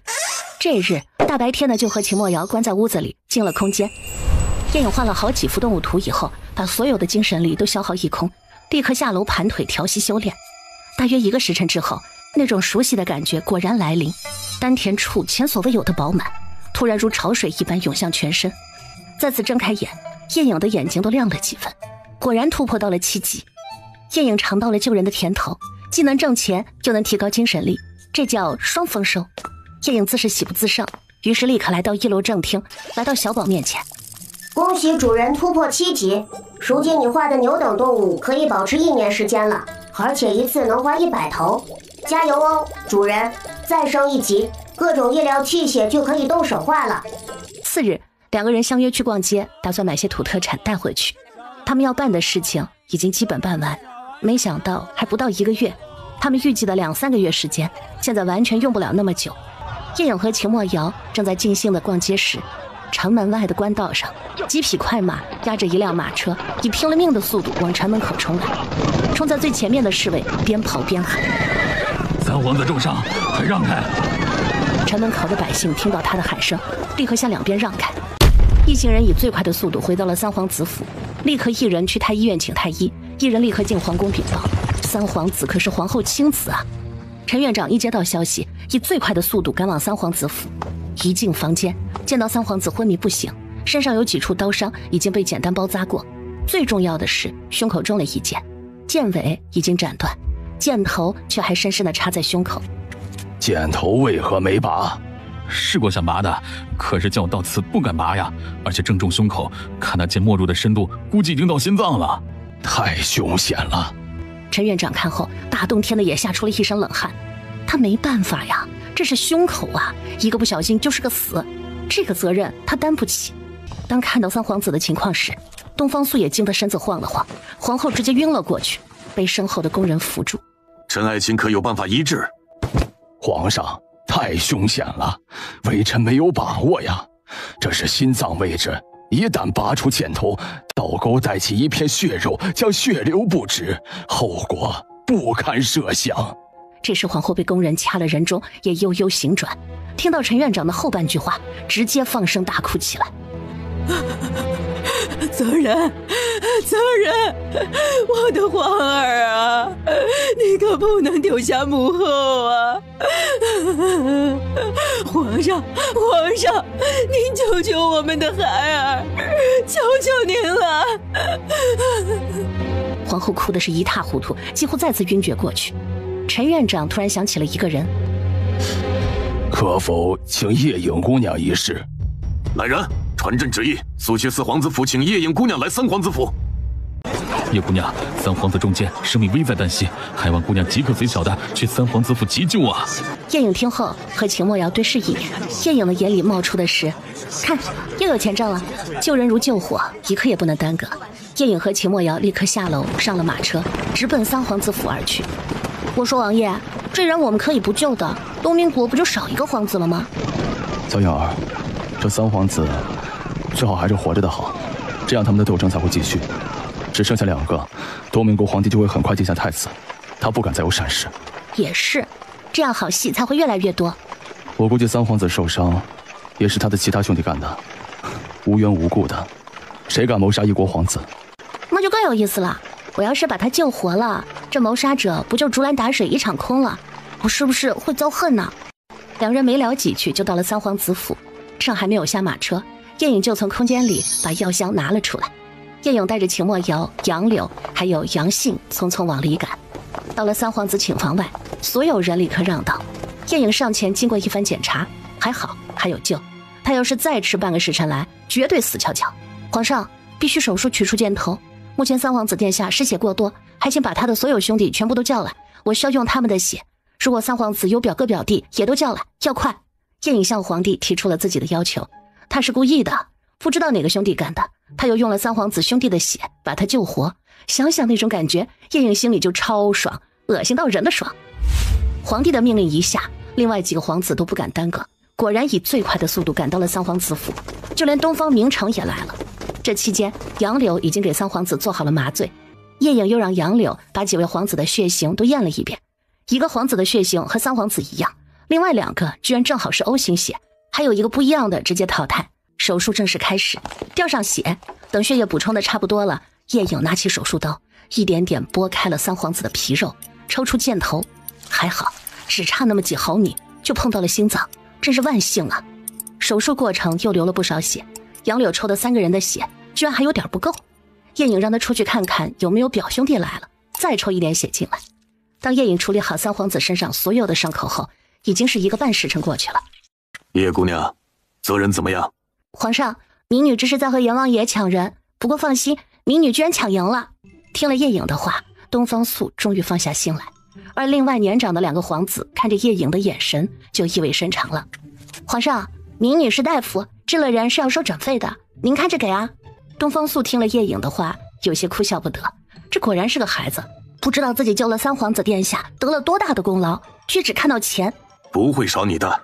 这时皇后袁可欣也反应过来，就要进去看东方泽人，被叶影给拦了下来。皇后娘娘，您现在还不能进去，三皇子现在还没有过危险期呢，万一被您给感染了，可就麻烦了。本宫进去看看，怎么就感染呢？你身上没有经过消毒，还有很多脏东西，就会让很虚弱的病人感染，一旦感染发炎就很难治疗了，说不定会危及生命哦。叶影只好再解释得更清楚，就是不知道他能不能听懂。好了，听大夫的。人救回来了，东方素也就放下了心，现在才有心思查问事情缘由。把今日跟着责人的人都给朕带上来。不等人去找，6个护卫就自动跪到了东方素的面前。说，怎么回事？回皇上，今日早上三皇子殿下带着我们20个护卫去北山狩猎，我们还没进入深山，就遇到了刺客。我们拼死护着三皇子殿下往回撤，可是敌人实力强大，我们大部分人都被拖住。三皇子殿下中了几箭，还被放了冷箭正中胸口。我们拼死护着殿下逃了出来，我们20个人死的就剩下我们6个。也许是猜到三皇子殿下凶多吉少，后来他们就没有再追赶，我们才赢得了机会把殿下带回府中。东方朔听了护卫的说辞，抬起头在几个皇子身上来回扫视，那无形的压力让他们不得不跪倒在地，但谁都没有说话。这种时候多说多错，几个皇子心里清楚，父皇这是怀疑他们干的。你们几个护主不力，拉下去，每人杖责30。东方朔的命令一出，就有宫卫上前拉着6个护卫下去行刑。东方朔又吩咐让人把京兆尹霍华庭找来。微臣拜见皇上。霍华庭匆匆进来，跪倒在皇上面前。三皇子遇袭之事，想来你已经知道，即刻派人查个水落石出。是，微臣领命。霍华庭退下以后，东方朔才让跪在面前的几个儿子起来，各回各家去。果然自己老了，他们已经按耐不住了，一股酸涩涌上东方朔的心头。大皇子东方杨博回到府中，把自己关在书房里，把房里能砸的东西都砸了一遍，才卸下心头的火气。这样都不死，真是命大。这该死的叶影，这黑龙潭早不动手晚不动手，偏要挑着叶影还在京城的时候动手。这老三的命也真是够硬的，这么远的距离拉回来还活着，给了叶影救治的机会。最可恨的是还要用我的血来救他。想到这里，东方杨博更是气不打一处来，他在心里又咒骂了叶影一句。东方杨博在书房里整整待到天黑才开门出来，这期间谁都不敢打扰。来人，殿下，去把钟先生请来。钟先生是东方杨博的老师，跟在他身边多年，现在基本就是他的心腹军师。很快钟先生就来了，见礼后，东方杨博率先走在前面，两人一起去了一间密室，隔绝了一切被听到的可能。东方杨博才开口说：先生，对今日此事有何看法？殿下，一击不中，不可再行此招。皇上不是傻子，自然会想到各皇子身上。四皇子才刚刚复明，不会去怀疑。又是一国主公之子，五皇子才12岁，其母地位低下，也不会往他身上想。唯有您和二皇子，所以您现在一定要保持平常心态，切不可露了马脚。这些本皇子自是知道，希望这黑龙潭能把尾巴扫干净了。放心，他们都是老牌组织，而且也收了钱，没办好事，只有躲得远远的。那个叫叶影的大夫真是可恶，很想给他个教训。殿下，不可，此女是个人才，如果能拉入己方阵营，是个拉拢人的利器啊。哦，说说看。您看最近四皇子府因有这叶影姑娘在，去拜访的客人不知比以往多了多少，都是通过四皇子去求医的，哪个不卖四皇子的账？长此以往，四皇子的人脉很快就能超越所有皇子。谁家能保证自己一辈子不需要像叶影姑娘这样医术高明的大夫？也就是说，这个人不但不能得罪，还要想方设法的拉拢过来。而她一个姑娘家，最好的就是能给她一个好婆家。殿下说的没错。东方杨博陷入了沉思，在密室里来回徘徊许久。东方杨博停下脚步。先生，红儿今年已经15岁了，给她定个侧妃，你看怎么样？您说大皇孙和叶影姑娘？对，侧妃应该也够了，毕竟她只是个江湖女子。可以试试。同样的讨论在二皇子府也在进行。今天三皇子的事，老夫也听说了。外祖父，这事不是孙儿干的，那就只可能是大皇兄干的。东方德雄稍显急切地说着。当他知道三皇帝重伤，差点不治的时候，他也吓了一跳。这种阴招他不屑于用，他一直奉行的是实力才是王道，而洪彪也是这样教育他的。在绝对的实力面前，一切阴谋诡计都不大可能行得通。老夫猜也不是你干的，不过重伤那个程度都被那个夜影的大夫救了回来，确实超出老夫的意料之外啊。是啊，孙二也没想到这小姑娘这么厉害。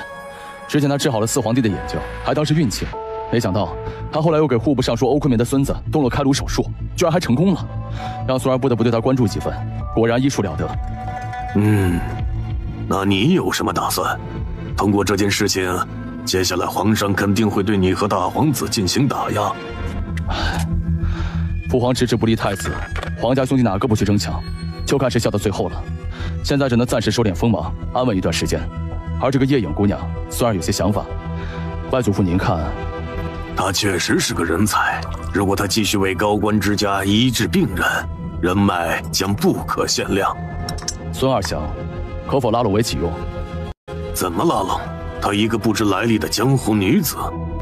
二舅家的小表弟今年也14岁了，可以给他定个亲。你是说，让你小表弟娶夜影姑娘？红标听了也不由得眼睛一亮。要是家里有这么一个医术了得的孙媳妇儿，对于他们这种武将之家，不是等于家里每个男人都多了几条命吗？外祖父意下如何？甚好，甚好。好了，就这么定了。我们爷孙俩也很久没喝过酒了，今天心情不错，去准备一些下酒的菜，咱们喝几杯。另一边，皇后袁可欣被叶颖拦下，不让去见三皇子。等东方素处理好事情，也就跟着摆驾回宫了。今天这件事情让他非常生气，同时也庆幸好京城来了一个叫叶颖的小姑娘。这个姑娘是他的福星，这个福星可不能让他走了，得想办法把她留在自己能掌控的人身边。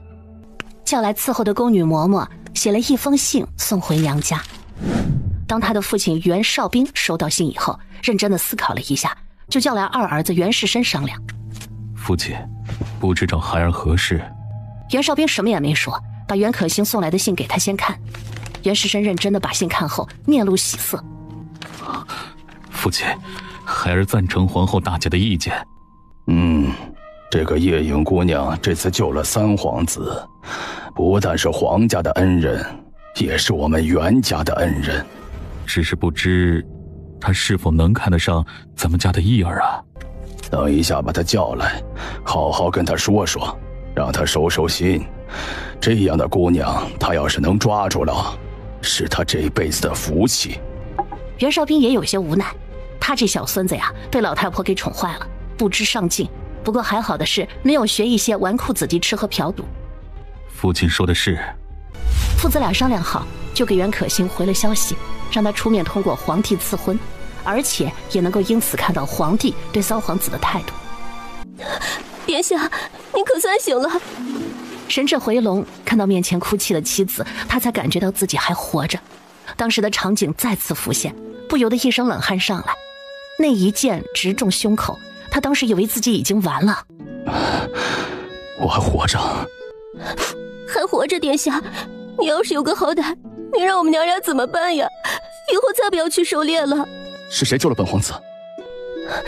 是父皇找了给四皇帝治眼的夜影姑娘，她此时还在府里。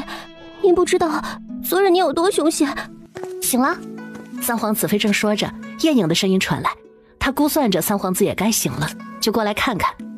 叶姑娘，谢谢你救了本皇子。谢什么？我是大夫，治病救人可是要收诊费的。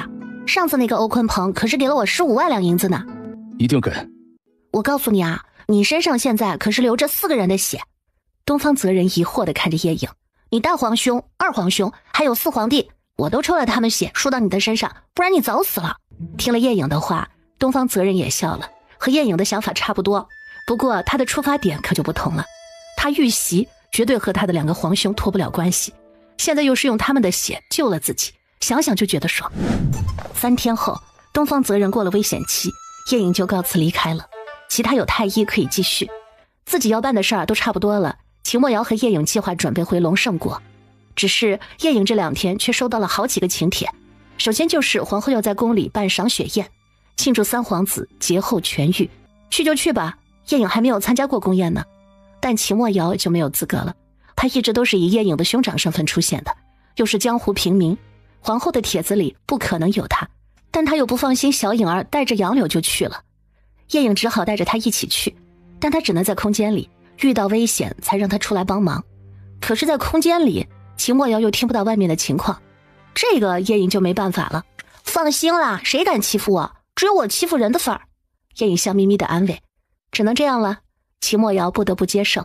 次日一早，皇后派了马车来四皇子府接人，杨柳扶着叶颖上车。姑娘，这宫里不会有什么危险吧？杨柳从来没有进过皇宫，心里有点虚。我们才立了大功，怎么会有危险？很快就进了东明国的皇宫，因为是以赏雪为游办的宫宴，自然是在御花园里设了一些适合在雪地里玩的游戏。叶颖一到，居然看到除了一些和她差不多的姑娘，还有一些差不多年纪的小子，都是10到15岁之间的。哼，这东明国还真开放，果然是北方，没有南方人讲究。不过男女倒是分开玩的，相隔至少100米开外了。最开始大家都玩得很斯文，滑滑雪，堆雪人，拉雪地周。后来有人提议打雪仗，男女混合玩，分成2队。叶颖感觉自己和一群小屁孩玩，没兴趣。可是这时皇后来了，很慈爱地看着叶颖，让她也去玩，她来做裁判。叶颖不好服了她的好意，也下场了。只是在玩的时候，总有几个小子在她身边转，还帮她挡一些姑娘们朝自己扔来的雪球。当叶颖道谢的时候，他们就会自我介绍一句：我是大皇子府的东方弘毅，我是丞相府的袁龙义，我是洪大将军府的洪俊义。而一边看着的皇后却是一脸黑线，没想到那2家也打着同样的主意。想到这里，袁可欣再也没有心思看下去，让随侍的公公安排他们去吃个午饭，就让他们都出宫了。到了晚上，东方素来袁可欣的宫中，这2日为了安慰皇后娘娘，东方素都是到皇后宫中来歇息。皇上，这次凶险，幸好有叶颖姑娘在。是啊，所以朕给的诊费也不少啊。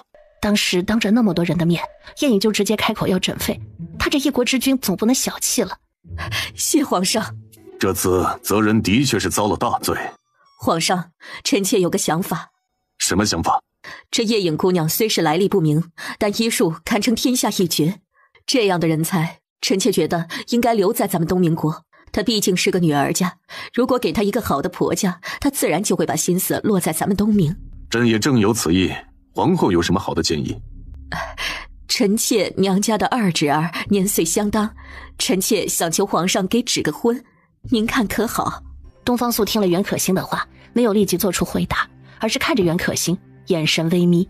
皇上，此事朕心里自有思量。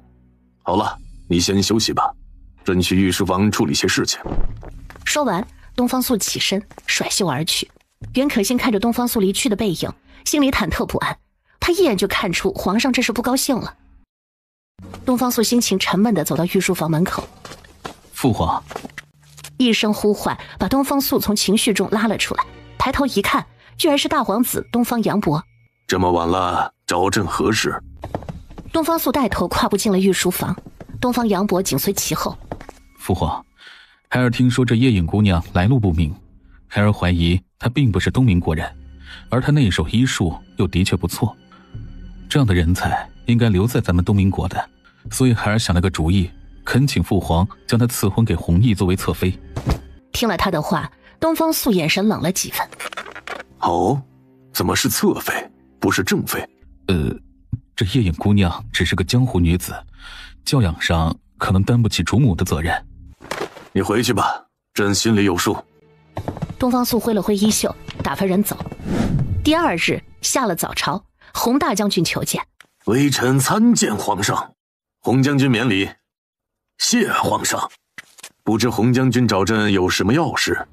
皇上，老臣是个武将，受伤是常事，如今咱东明国来个叶颖姑娘，在外伤上很有一手，这是我们武将的福音啊！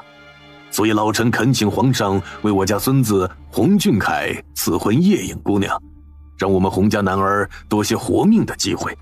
洪将军，此事朕也为难，来求娶叶颖姑娘的人家太多了，朕要仔细思量思量。你们可有去征求过他本人的意见？东方素很无奈，面对这个跟了自己这么久的老将，也不能给脸色。老夫想着他一个姑娘家的，又没有长辈，又没有背景，如果能得到皇上赐婚，那是他几辈子修来的福分，所以直接就来求皇上赐婚。洪将军，你先回去吧，等朕考虑考虑。等红标走后，东方素的脸色立刻就黑了下来。一个个都想打叶影的主意，当朕是傻子吗？都想利用叶影拉拢人，好为自己建立人脉。看来几个皇儿真的是不太安分了。唉，老了。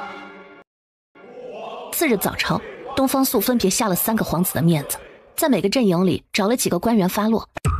回到御书房，东方素又思量了很久，终于拿定主意，叫来总管太监吴公公伺候他写圣旨。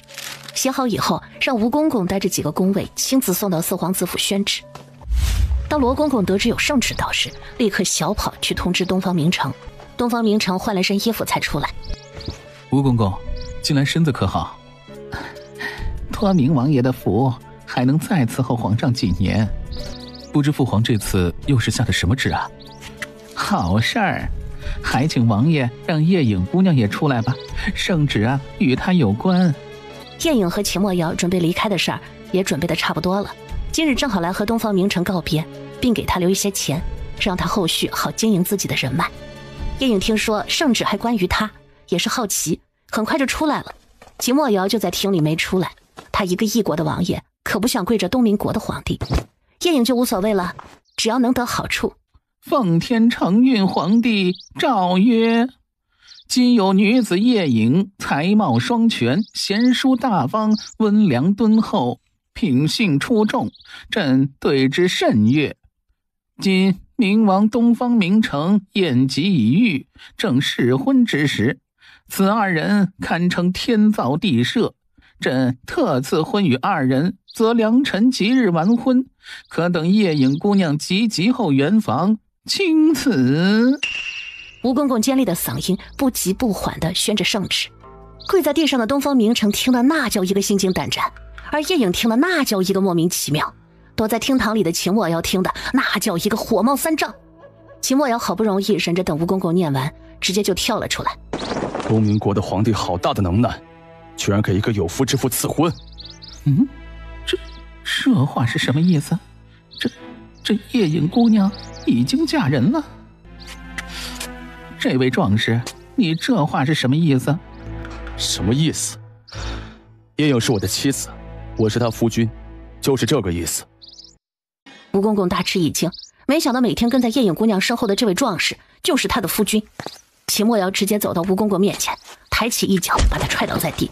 跟来的几个宫卫见吴公公被踹，立即上前就要对秦墨瑶大打出手。结果8个人在秦墨瑶的手里，居然每个人只走了1个回合，就直接趴在了地上。可以想象秦墨瑶如今的武力值有多么强大。这8个人可都是宫卫啊，是经过千挑万选的人物。吴公公顾不了那么多，立刻爬起来，忍着被踹的疼痛，在8个宫卫的护送下，立刻回宫向皇帝禀报此事。小舅舅，你们现在就走，要快，不然就出不了城门了。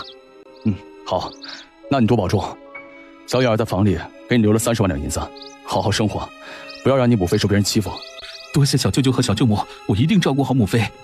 东方明城也顾不上客气了，让他们立刻走为妙。秦墨瑶和叶影带上杨柳兄妹还有暗卫们立刻出发。我们不走南门，从北门出，给他们制造一些迷雾。好，都听小眼儿的。为了不给东方明城留下麻烦，他们选择先骑马出城，到了隐蔽的地方再消失不见。这样东方素派兵追也追不到人，就算过后拿东方明城出气，也只会高高举起，轻轻放下，不了了之。果然不出东方明城所料，当吴公公回到宫里，把事情一禀报，东方素立即做出决定，强抢，直接拿秦墨瑶做威胁，把叶影留在东明国。当官兵来到四皇子府的时候，被告知叶影因为圣旨的原因已经跑了，官兵立刻又掉头往城门口追去，结果自然是追不到的。而东方明城看时间差不多了，整理了一下衣服，坐上马车进宫向父皇请罪。此时的东方素正在御书房里徘徊，等着结果。皇上，明王殿下求见。让他进来。孩儿拜见父皇。这个叶影她嫁人了，你怎么从来没有提过？东方明城这时候来，纯粹就是个出气筒了。孩儿真的没想到您会突然下旨给我们赐婚，如果您提前给孩儿讲，孩儿一定就说明她已经嫁人了。她为什么这么小就嫁人了？这孩儿没问。你们是怎么认识的？她是什么来历？你可清楚？之前孩儿眼瞎，经常坐在院子里弹琴。夜影姑娘某天从孩儿府门前经过，听见孩儿的琴音，就敲门进来，想听孩儿弹琴，就此认识的。至于他的来历，他说他是从万青山来的，他师父丢下他去云游了，走之前就把他许给了自己的武学弟子，就是经常跟在他身后的那名壮士，您也见过的。刚才吴公过来禀报的时候已经讲了，那个壮士武功非常了得，果然是江湖人士。那你可知道他说的万青山在哪里？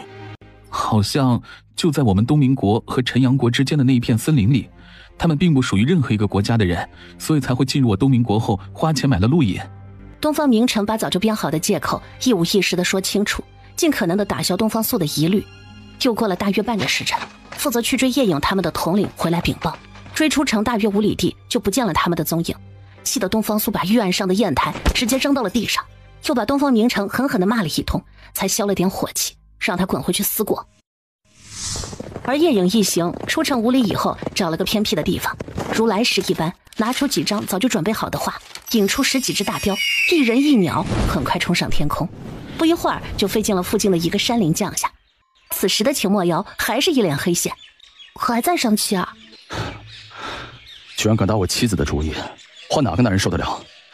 更何况小影儿可是我心头的宝。秦墨瑶没好气地说。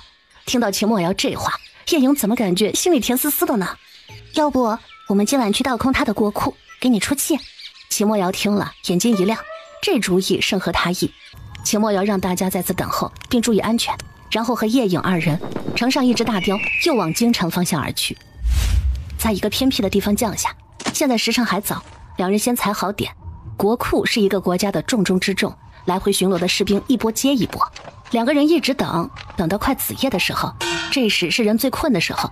秦墨瑶抱着叶影施展绝顶的轻功，在几个巡逻的士兵刚刚过去，趁下一队还没有来时的间隙，引到了一个角落处，又没有灯光，两个人又穿着黑衣，在不动的情况下还真难让人发现。叶影从空间拿出一支超大号的毛笔，就在墙上直接画了起来。只一会儿功夫，一扇门就出现在了墙上，叶影把门推开，两人一闪身就进去了。巡逻的士兵和看守都在国库的外面，而里面却是空无一人。叶影和秦墨瑶进来以后，里面黑漆漆一片，什么也看不见。叶影又从空间里拿出早就画好的手电筒，当手电筒的灯光一照，哇，银灿灿的金子一架又一架，哇，好多银子！叶影惊呼出声，他空间里的那点银子和这个比起来，简直是少得不能再少。哈，王爷，快，你拿手电筒！看到叶影那兴奋的表情，秦墨瑶也跟着兴奋起来，接过叶影递过来的手电筒给他照明。叶影大开杀戒，大开精神力，烧，一架架银子直接从秦墨瑶的眼前消失不见。叶影的欢快的收声听着是如此的悦耳。大约1刻钟，叶影累得直接跌坐在地上，精神力不够用了。叶影大喘着粗气，秦墨瑶立刻上前扶着叶影。小影儿，要不就这样算了吧，可不能把你累坏了，为父会心疼的。等我歇会儿，走，去空间里再修炼一下。两人凭空消失，进到空间，叶影立刻盘膝而坐。大约半个时辰，精神力又满满当当的了。两人又出了空间。刚才我们收的都是银子，国库难道没有金子吗？我们找找。两个人就在国库里像逛图书馆似的逛了起来。果然，国库居然还有地下室，一个拐角处有个楼梯直通地下室。当金灿灿的黄金出现在面前的时候，叶影笑眯了眼，又是一阵收，直到消耗完所有的精神力，叶影才停下来。小影儿，就这样吧，我怕把你累坏了。我们差不多搬空了他一半的国库，也够解气了。行吧，咱们再修炼一小会儿，不然咱们连出都出不去了。两个人又回到了空间，修炼了一会儿，补充了一部分精神力，时间也差不多了，总不能等到天亮才出去啊，那不就暴露了。两人又来到刚刚进来的位置，秦墨瑶抱着叶影，就趁2队巡逻士兵交错之间，利用绝顶轻功一跃而起，以最快的速度消失不见。我刚才怎么感觉有风声啊？马上又要下大雪了，当然有风啊。我怎么感觉今年的雪比往年大呀？我也觉得，你说会不会有雪灾呢？来到一处偏僻的巷子，两个人才停下来。嘿，真刺激！小影儿，辛苦了。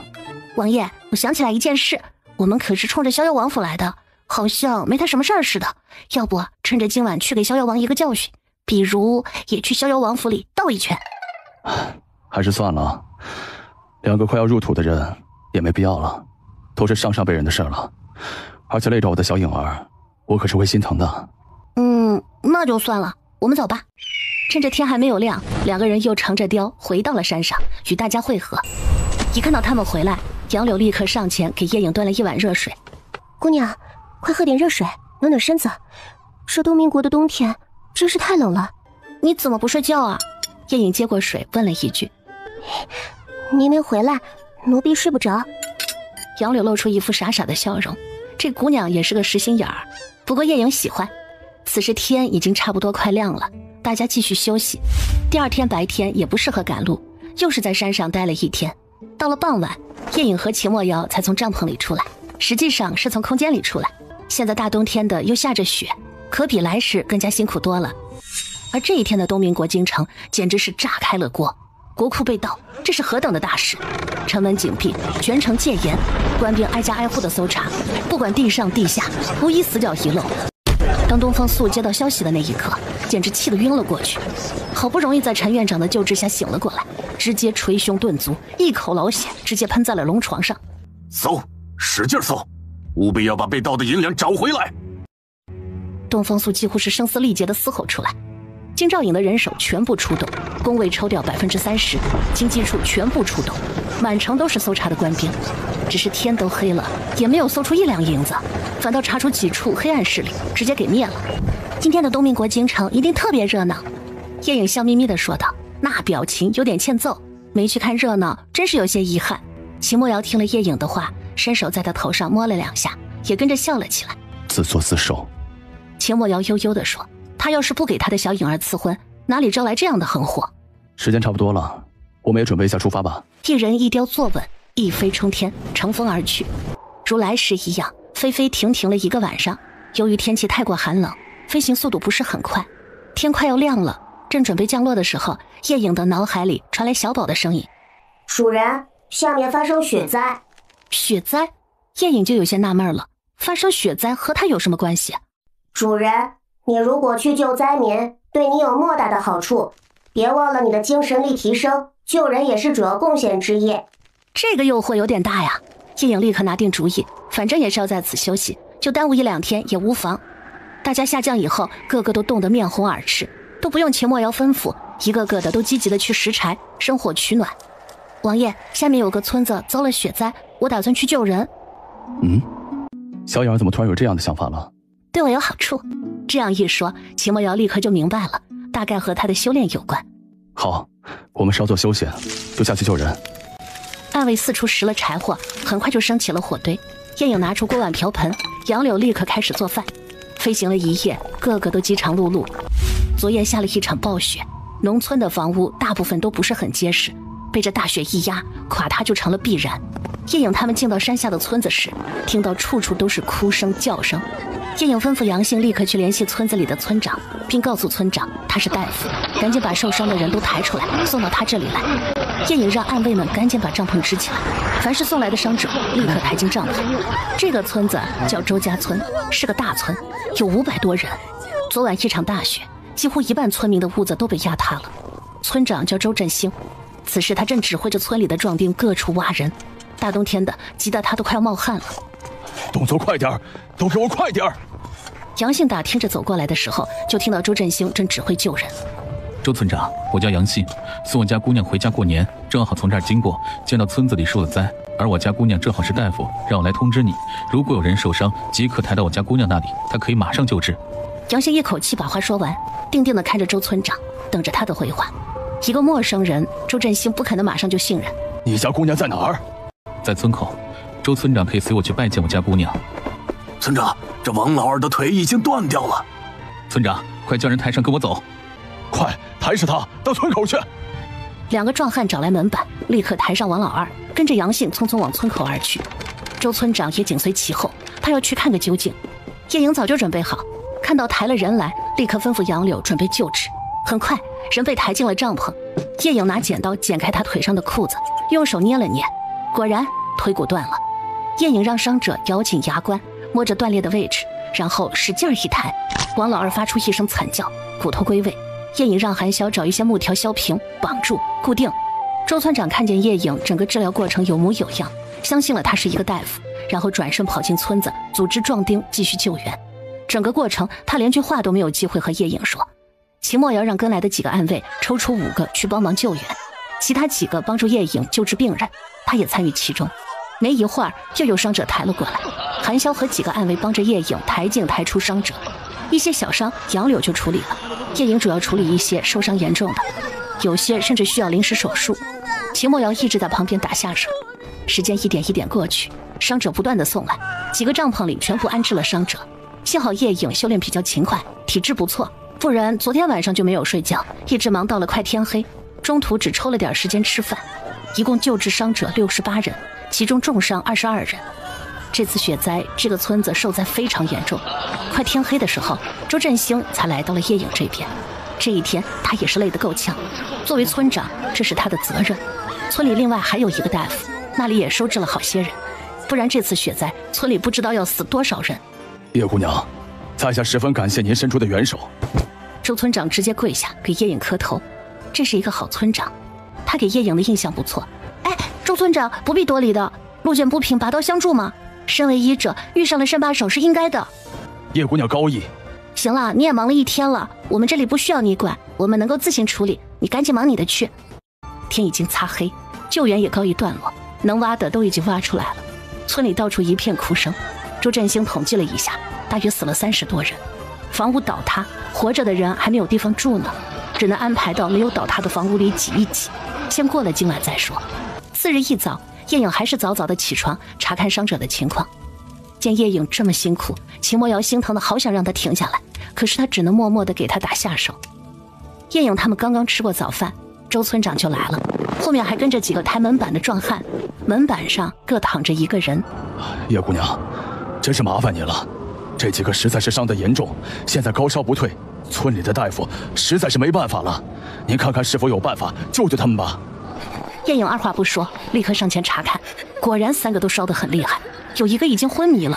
杨柳，每个给他们打1针退烧针。是，姑娘。杨柳一个镖师家的女儿，被他训练成了一个合格的护士。接着，叶颖又开始展开了忙碌的治疗。一个是被砸了背部，断了肋骨，伤了肺部，估计胸腔已经有了积液。叶颖立刻插管引流，果然如他猜测，如果再迟半个时辰，这个人就死定了。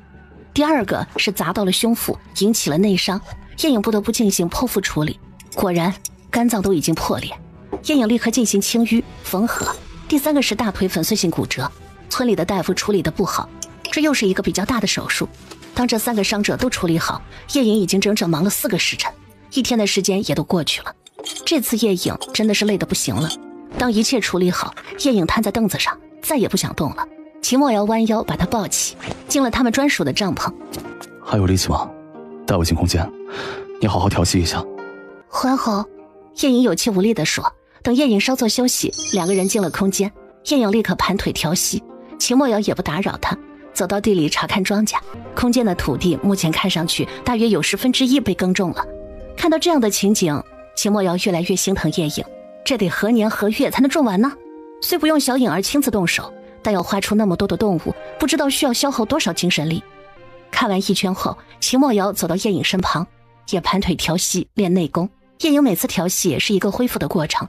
此时的叶颖正引导着精神力游走全身，总感觉有一层膜快要被他捅破了。他努力地冲，一冲再冲，突然那一层膜就像水波一样荡开，一股磅礴的力量冲进了他的丹田，差点让叶颖承受不住。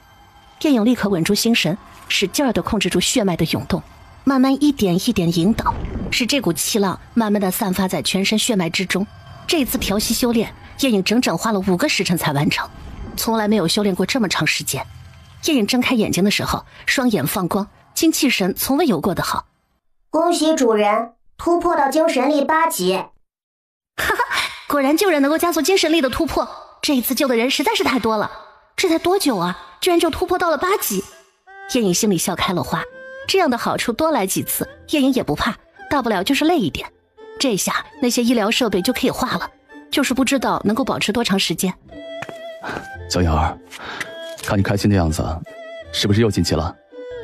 王爷，我居然突破到8级了！我前不久才突破到7级，没想到救人有这么大的好处，以后我还要多多救人，我是不是道德高尚？嘿。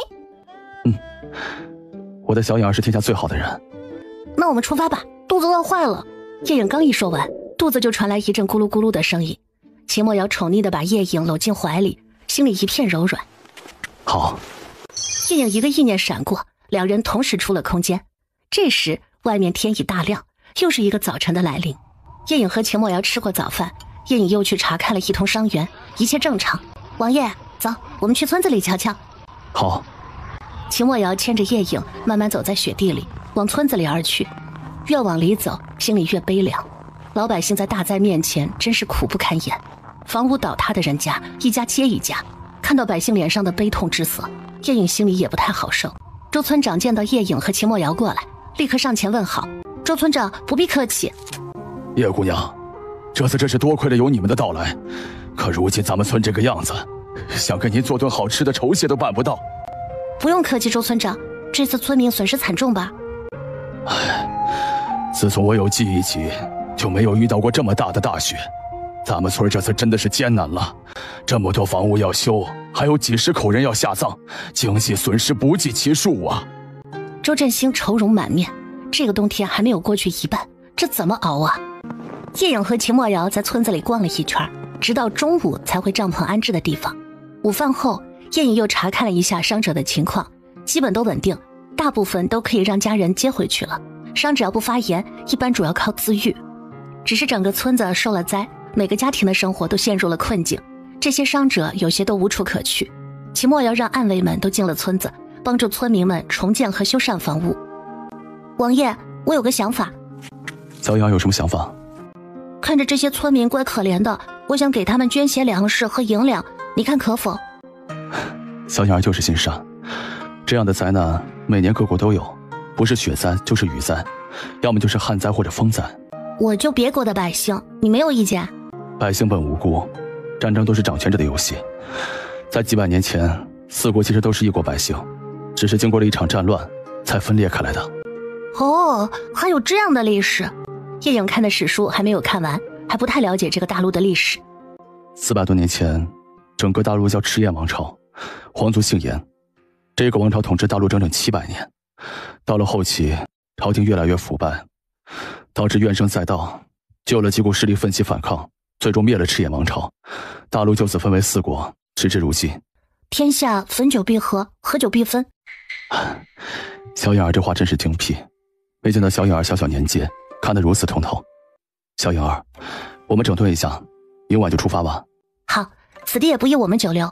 到了晚上，叶影把自己和秦墨瑶休息的帐篷全部放满了粮食，起码有10吨，两个人就在空间里休息。这个村子大约500人左右，给这么多足够了，平均每个人都有20公斤粮食，够撑一段时间了。叶影又拿出一些银子来，一并放在帐篷里。叶影不可能给太多，这样就成了斗米仇了。只要能够让他们熬过这个困难时期即可。次日一早，天还是灰蒙蒙的，但雪停了。叶影让杨信去把周振兴找来。叶姑娘，周村长，这次雪灾，我看到村民们受了这么大的灾难，心里也很难过，但我能帮的也不多。在此，我准备了一些粮食和一些银两，算是捐给你们村子的，让大家能够熬过这个冬天。叶姑娘，使不得，使不得呀！你救治了我们这么多伤者，已经是莫大的恩情了，咋还能要你的粮食和银钱呢？没事的，我已经把东西运来了，你现在回去找村里的壮丁来拉回去，你来负责分配吧。我们打算今天就要走了，这些伤者情况已经稳定，你也找人把他们抬走吧。村里的大夫接下来应该知道怎么治疗，我就不久留了。叶姑娘要走了？周振兴听叶影说要走了，心里有种很舍不得的感觉。过年了，我也要赶回家过年呀。周振兴还是听话的回去找壮丁来，把东西带走。这些东西对于他们目前来讲，的确是非常需要。他只能心里默默地记下这个情。如果以后有机会，他一定会带着村民报答。当村民们来搬粮食的时候，看到那沉甸甸的一袋袋粮食，感动的个个都跪下来给叶影叩头致谢。粮食、银钱和伤者都被带走以后，叶影吩咐大家收拾收拾，准备上山，晚上出发。再不走，那些貂可就要消失了。他可是算好时间的，最多7天。天色暗下来，所有人都把自己裹得严严实实。夜影一声命令，一只只雕冲向天空，如之前一样飞飞停停，终于在2日以后到达了龙胜国京城。大约凌晨卯时初，天还没有亮，一只只大雕在莫王府碧荷院的后院降下。罗蒙是整个王府功力最好的，一有什么动静他最先察觉。当第一只雕降下来的时候，他就听到了动静，立刻翻身下床，披了衣服就往声音来源处赶去。小影儿回来了。叶影被秦墨瑶抱着从雕背上下来，罗蒙很不客气地上前拉过叶影，抱进自己怀里。小影儿，干爹可想死你了！你这一走差不多2个月时间，你再不回来啊，衣服都怕撑不住了。干爹，你这么热情干嘛？没看到我夫君在场吗？还抱我抱得这么紧。是啊，听到这么回答，您老人家是不是很开心啊？回到家就是好啊，温馨的感觉溢上心头。见过少主。你是？属下罗佑。哦，二师兄。不敢当。好了，你们都冻坏了吧？现在天也快亮了，先去洗漱，休息休息。有什么等休息好了再说。叶影转身把大雕都收进了空间，他们的生命所剩不多了。看到叶影的这一手，罗蒙和罗佑又惊了一下，不过都没问。大家各自回住处。当叶影和秦墨瑶回到碧荷院，杨华氏听到动静，起来一看，是姑娘和王爷，还有他家闺女，高兴的差点落下泪来。杨婶，让人给我们准备热水吧，我们先沐浴，再吃早饭。杨柳，你也去洗漱休息一下，放你3天假。好，奴婢这就去准备热水。谢姑娘，奴婢还不累，就留下和我娘伺候姑娘歇息后，奴婢再去洗漱吧，还可以多和我娘亲近一会儿。如今在杨柳的心里，什么都没有比伺候好叶影重要。既然他都已经这样说了，叶影也无所谓。沐浴更衣吃饭，再躺上久别的床铺，叶影和秦墨瑶很快就入睡了，直到下午申时才起床。起了床，秦墨瑶自然去书房找罗蒙谈事，而叶影让杨信去把张瑞宇和杨成找来。当张瑞宇欢快地回到王府的时候，一刻也不耽搁，就冲进了碧荷院。师傅，你可回来了！你不知道，刚开始我以为假扮你的那个就是你，害得我巴拉巴拉的跟他讲了好多话，你走的时候都不跟我说一声。哼，离别总是很伤感，所以就没告诉你。好了，我走的这2个月，腰铺里有什么情况，跟我说说。倒是没什么事发生，但是到目前为止，我还是只会阑尾手术和剖腹产，其他的没有你带着，徒儿不敢动手。一些受伤的外伤缝合倒是没问题，江大夫也教了我一些摸骨接骨的手艺，如果不是粉碎性骨折，接骨我也能上手了。不错，我给你留的资料都看好了吗？已经背得滚瓜烂熟了。有没有找尸体来解剖过？有。师傅，你是不知道，当我娘知道这事后，死命拦着不让我动手。有收获吗？收获可大了，什么时候再找一具尸体来解剖？上次那个是男尸，下次找个女尸。张瑞宇这张白纸真是荤素不忌啊！在张瑞宇滔滔不绝的话语中，叶影知道他们离开的2个月没发生什么意外事情。叶影也给张瑞宇讲了他出去这段时间做的几个手术，羡慕的张瑞宇恨不得当时自己就跟着去。师傅，以后你去哪儿，我也跟着去哪儿，可不能丢下我。你家人会同意你跟着我出远门吗？我是学本事，为什么不同意啊？好吧，只要你家人同意，我无所谓。没一会儿，杨成也来了。杨成的禀报就简单多了，主要是这2个月的账目和平时的经营状况，也没有遇到什么医闹。事情交流完，叶影就打发他们2个下去了。这时，杨柳带了个小姑娘进来。少主，阿婷，来，过来坐。叶影不在期间，阿婷扮演她坐镇王府，没发生什么事儿，看来她做得很好。谢少主。对了，当时比较匆忙，都还没有问你全名叫什么呀？回少主，属下叫罗运婷。你也是干爹捡来的孤儿吗？不是，属下是楼主花钱买来的。当时属下的爹想把属下卖到青楼，正好楼主碰到，就把属下给买了下来。唉，你也是个可怜的孩子。少主，属下有个请求。什么请求？少主，属下可不可以像杨柳姐姐一样跟着您，也给您打下手？没问题，我也正打算多培养几个副手呢。谢少主。罗云婷开心地跪在地上，给叶影磕了个头。明天开始，你就先去驿馆学习一段时间，再回来跟我吧。而另一边，秦墨瑶和罗蒙也在相互交流着这2个月来的事情。你们此行可还顺利？还行，已经查清楚了本王的身世，的确如你猜测，本王是东明国先皇的外孙，而本王的外祖母是当年丞相府的女儿，因站错了队而被抄家判罪，进了教坊司。你也不用纠结，那都是上辈人的事了，你还是照顾好你的眼前吧。这2个月劳烦罗楼主了，可有什么事发生？大事倒是没有，每天我也如你一样上早朝去军营处理军务，但最近你皇兄总是想看我的脸，被我用各种借口搪塞过去。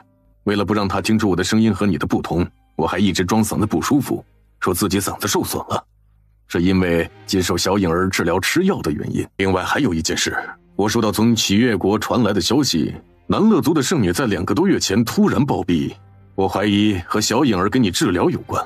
你的皇兄应该也得到了消息，不然最近不会老想看我的脸。哦，也就是说小影儿给我治脸，那给我下降的圣女遭到了反噬暴毙。我们也只是猜测，但十有八九和你有关，因为这么多年没听说圣女下的降被人解过，小影儿居然会解降，她是怎么解的呢？还能让下降者反噬暴毙，这下就有意思了。这前任圣女可是老妖婆了，一生不知给多少人下过降，这突然一死也没做交接，也不知道那些被下了降的人会是什么反应。看来得和启越国的晴空楼传个消息，让他们留意一下。这种歪门邪道就不应该存于世，要是有机会，本王非灭了他们不可。那就要看你的本事了。好了，我把最近经历的事儿都跟你们仔细讲一下，别到时候你再和人交谈时穿帮了。接下来半个时辰，罗蒙把这2个月来接触的人说过的话都一一和秦墨瑶讲了一遍，这样也方便他接下来行事，免得到时候穿帮了。秦墨瑶降也解了，自己的身世也搞清楚了，他不打算再忍。这么多年来一直处于被动状态，如今他也是有家有室的人了，他总要给小影儿撑起一片天。次日一早，秦墨瑶穿上了自己的王爷蟒袍，骑上自己的专属高头大马，精神抖擞地去上早朝。今日他没有戴面具。早朝比较早，秦墨瑶带着2个护卫骑着马慢跑在去皇宫的街道上，时不时的遇到也去上朝的官员们。只是大冬天的比较冷，这些朝臣们大部分都是坐轿子去上早朝，那跟着的下人和轿夫们却都看到了一个一身玄色窄袖蟒袍，腰间朱红白玉腰带，上挂白玉玲珑腰佩，气质优雅气度逼人的年轻公子从身边跑过。这是谁呀？怎么从来没见过呢？看到秦墨瑶的下人们个个都疑惑，京城里都有些什么皇族和官员，这些下人心里门儿清。突然冒出这样一位风神俊朗的人物，还真是一时想不起来是谁。秦墨瑶一行骑马到宫门，一个利落的翻身下马，护卫接过缰绳，秦墨瑶大步地向上早朝的紫宸殿而去。守宫门的宫卫们居然看傻眼了，这是莫王爷。他们太久没有见秦墨瑶的尊容，一下子居然没反应过来，就这么傻傻地看着秦墨瑶下马进宫走远。秦墨瑶昂首挺胸地来到了紫宸殿外等候，已经有好些朝臣到了。当1个2个看到他愣住不说话，接着3个4个看向他，也忘了上前打招呼，最后所有人都看向他。紫宸殿外鸦雀无声。这是莫王爷。怎么都不认识本王了吗？徐老将军最先反应过来，走上前来向秦墨瑶拱了拱手。莫王爷早安，您的脸终于好了，真是太好了。前几天您还说正在治疗中，没想到这么快就好了，恭喜恭喜。秦浩然也上前来深施一礼。八皇叔，恭喜恭喜。太子秦洪浩也上前来笑道：八皇叔恭喜，八皇婶医术真是了得。进殿吧，时辰差不多了。秦墨瑶不想多谈，在场的就属秦墨瑶身份地位最高，他带头自然就都跟着进了紫宸殿，依次站好。没一会儿，一声高喊：皇上驾到！所有朝臣立刻跪地叩拜，3呼万岁。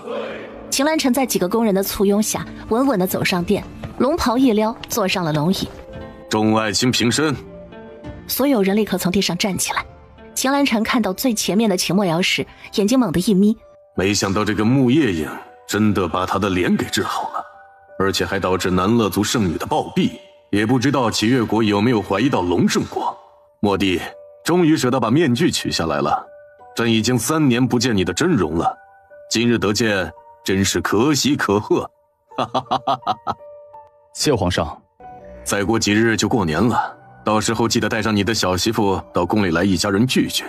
以往你都以面容丑陋为由拒绝参加宫宴，现在既然已经痊愈，就不要再一个人过节了。是，谨遵皇命。有事启奏，无事退朝。太监总管何公公见两人说的差不多，适时的出声高喊道：“接下来的半个时辰就是朝政的讨论，各部都报了最近不好决策的事儿，大家一起讨论。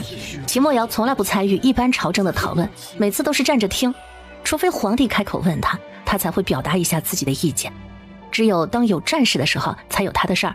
所有的事情都讨论的差不多。”秦兰臣随手拿出一封国书，朕昨日收到齐越国国主轩辕帝发来的国书，今年是他的50大寿，预备邀请4国派使臣前去祝贺。同时，齐越国南勒族圣女在2个多月前突然暴毙，准备册封新的圣女。国主出面邀请4国使臣前去观礼。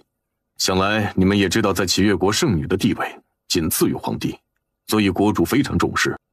各位爱卿，大家各抒己见，商量一下，派谁前往何事？龙胜国在4国中处于弱势，每回出使别国都是被羞辱的份儿，谁都不愿意去，有时候甚至把命都会丢在外面。为表我龙胜国对齐越国的尊重，微臣以为派太子殿下去最合适。而且此次是齐越国的2大盛会，更显我国的诚意。安远和欧阳晴立刻站出来反对。出使他国路途遥远，太子殿下从小不曾习武，一路上有山匪强盗，安全难以保证。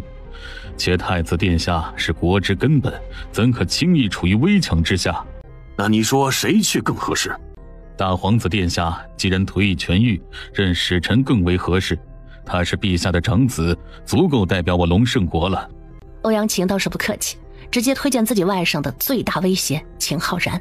徐老将军听后不干了，跳出来直接质问欧阳晴：太子殿下没有武艺，不能去，大皇子殿下就有武艺了，而且他才刚刚能走，你就让他出使他国，你这是什么居心？那你说谁去更合适？你去最合适。两人吹胡子瞪眼的相互看着对方。要不大皇子殿下和太子殿下一起去，相互还有个照应，下官愿意陪同。皇上，微臣提议莫王殿下出使齐越国。当穆森的话音一落，秦兰臣的眼睛一亮，正中下怀，但他生生的忍住悸动，声音平和的问道：末帝以为如何？谨遵皇上旨意。好，还是末帝最有担当，不愧为我龙胜国的战神。不过臣弟有个请求。什么请求？臣弟也是有家有室的人嘛，为了小颖儿，臣弟的安全自然也要顾及。3年前的那一场战事，臣弟杀了齐越国2员大将，以结下仇恨。此次前往，必然会遭到他们的刁难，说不定比2位皇侄去遇到的危险更多。所以臣弟打算带臣弟的20万军队前往2国交界的边城南宁城，如果臣弟一旦遇到危险，还能接应一二。这个决定可不能轻易下。秦兰臣陷入沉思，直接就在殿上徘徊了起来。大约半刻钟以后，秦兰臣猛地停下了脚步。朕准了。到底秦兰臣心里怎么想，只有他自己知道，必然是有了什么主意，不然轻易不会下这么大的决定。散朝之后，秦墨瑶回府换了一身衣服就去了军营。2个月不曾处理军务，他必须去看看，而且接下来就要带着军队出发，很多事情需要提前和4位副将商量商量。叶颖这一回到了府里，感觉整个身心都放松了下来，休息够了，吃过午饭才带着杨柳去大街上溜达溜达。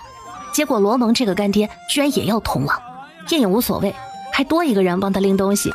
一上街就看到所有的铺子都异常的热闹，尤其是卖年货的，一家比一家客人多。哈，杨柳，走，我们也去买些年货。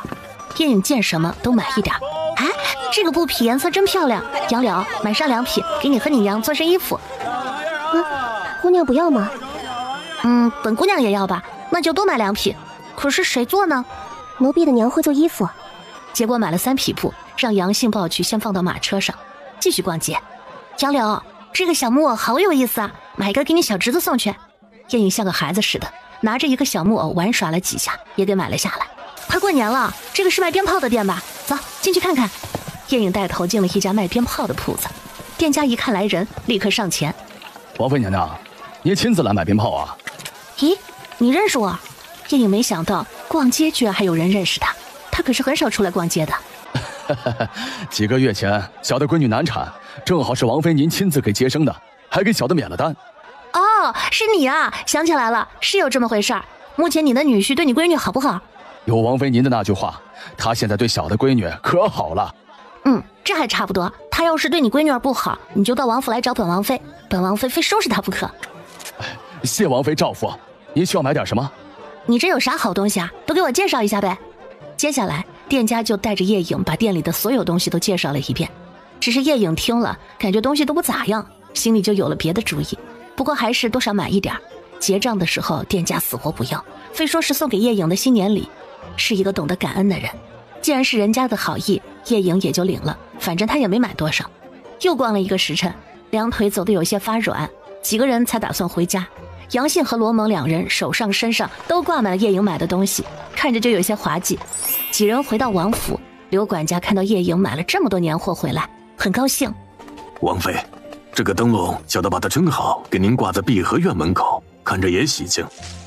王妃，这副对联寓意真不错，小的也找人给您贴在碧荷院门上。王妃，这个小木偶是给未来小世子买的吗？叶颖很想翻白眼，这刘管家每拿起一样东西都能找到理由和用处，真不愧是管家呀，他明明是随便买的好不好？刘管家，你看着办吧，小木偶是杨柳给他侄子买的，还未来小世子，他自己都还是孩子呢。晚上，秦墨瑶从军营回来，脸上面无表情。王爷，您回来了，再过7日就过年了，咱们府里今年怎么安排？之前的3年，因为秦墨瑶毁容，都是闭门不出，冷冷清清，也没有人上门拜访。今年办得热闹些，多买些鞭炮回来，再准备些年礼，往几个长辈府里送一些，并告诉他们，年后本王会带王妃一一上门拜年。好嘞，丞相府要送吗？秦墨瑶听了，看向叶颖，这事儿啊，还得是由叶颖拿主意比较好。送吧，丞相府的老夫人还不错。刘管家，你的事儿说完了吗？说完了就安排晚饭吧。这就上。晚饭以后，秦墨瑶把叶颖送到了碧荷院，因他还有事儿需要去书房处理，所以叶颖只好一个人进空间修炼。自从叶颖的精神力升到了8级，他还没有用过，今天晚上打算试试。叶颖来到小宝面前，点开了医用设备的图案。叶颖先选了一个彩色 B 超机，选好，叶颖立刻上2楼，研墨铺纸，全神贯注地画了起来。大约半个时辰，叶颖终于画好一台 B 超机。没想到这个这么消耗精神力，差不多消耗掉他1半的精神力。叶颖又来到小宝面前，翻到柴油发电机那一页，认真地记下了每一个细节。再次来到2楼，开始画发电机，这个难度更大。叶颖整整画了快1个时辰才画好，精神力被消耗一空。这还只是一个小型家用的，叶颖累得几乎是扶着墙走下2楼。等到他又修炼恢复到饱满状态，已经不知道过去多久了。出了空间，秦墨瑶已经躺在床上等着他。今天怎么用了这么久？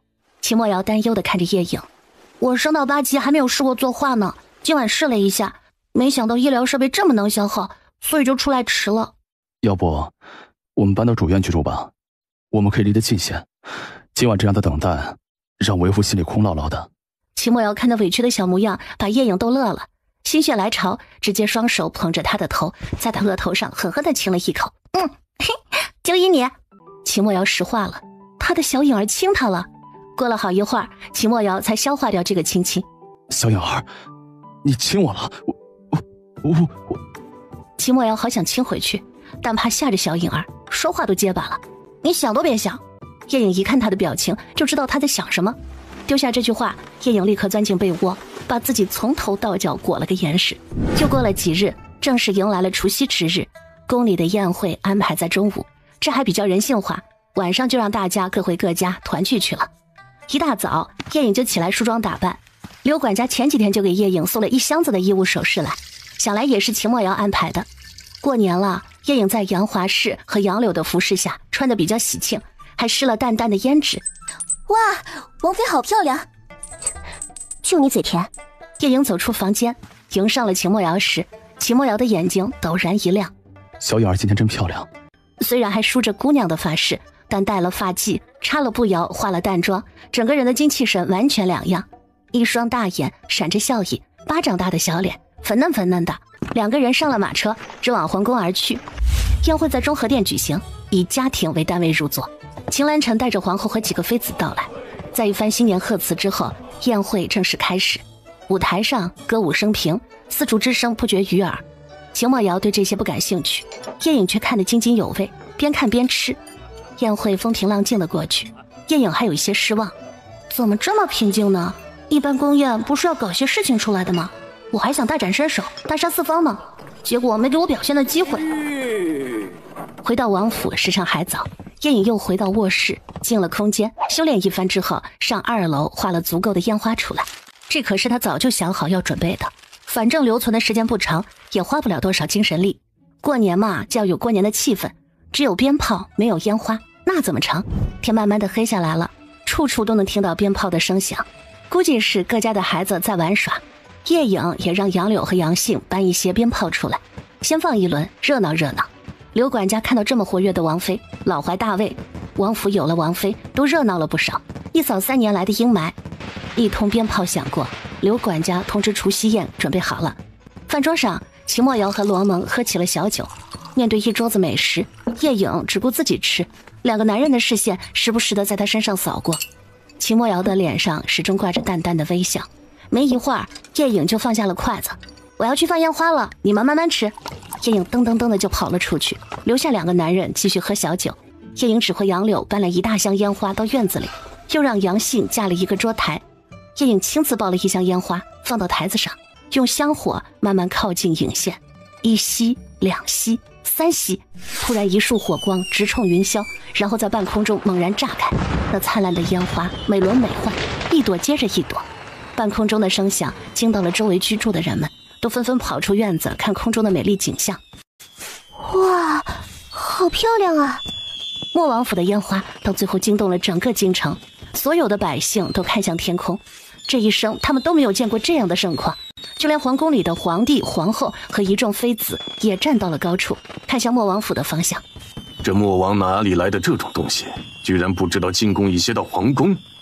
秦兰臣喃喃自语。喝小酒的2个男人早已离开了饭桌，站到了院门口，看着欢快的叶颖上蹿下跳。哈哈，干爹，你要不要来试试？好啊。莫王府的烟花燃放整整持续了1个时辰，叶颖真正是过了一把瘾。京城的百姓们也大饱眼福了一回。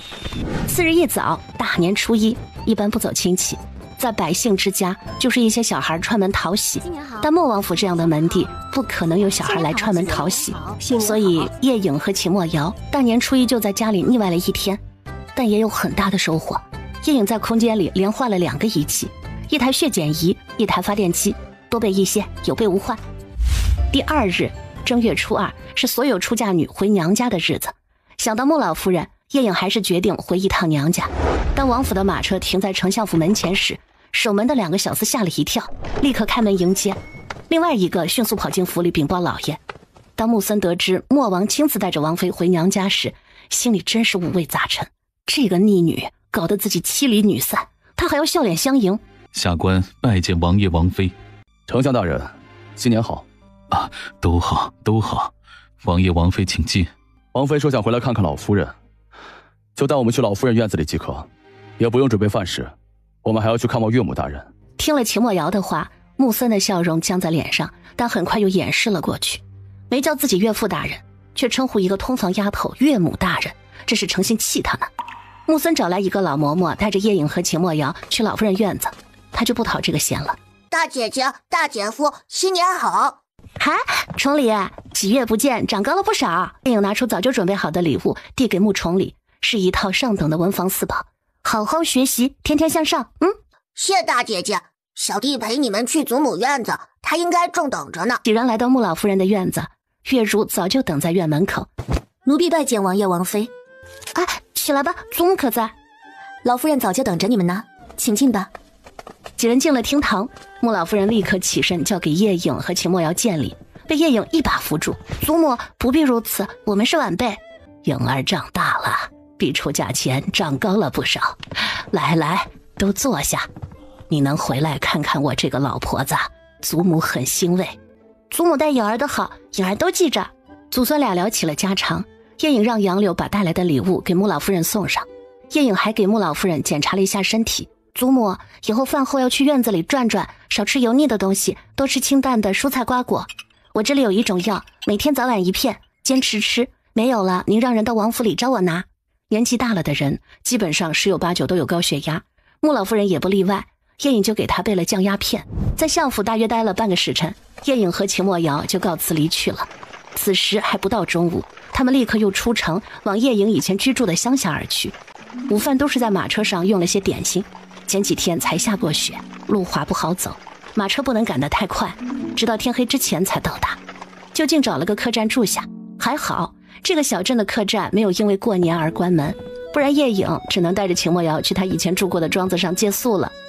次日一早，秦墨瑶和叶颖带着祭拜的物品来到了穆叶颖娘亲香玉的坟墓前，一座崭新的石碑立于坟前。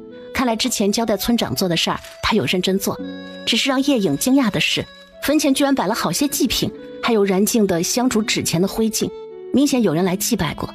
秦墨瑶也很疑惑，从摆放的祭品可以看出来人非常用心，准备的东西很齐全，甚至比秦墨瑶和叶颖准备的还要丰富。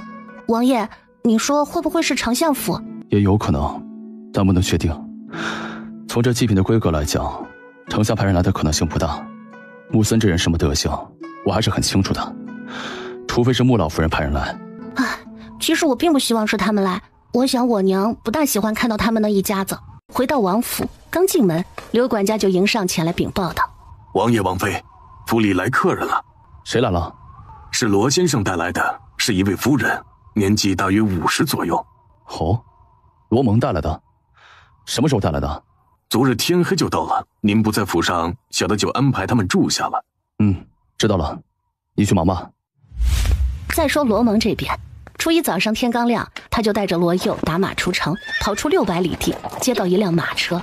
当看到跟在马车旁的罗佐时，罗蒙立刻跳下马背，跑上前跪在马车前，一拜到地，高声喊道：罗蒙拜见义母。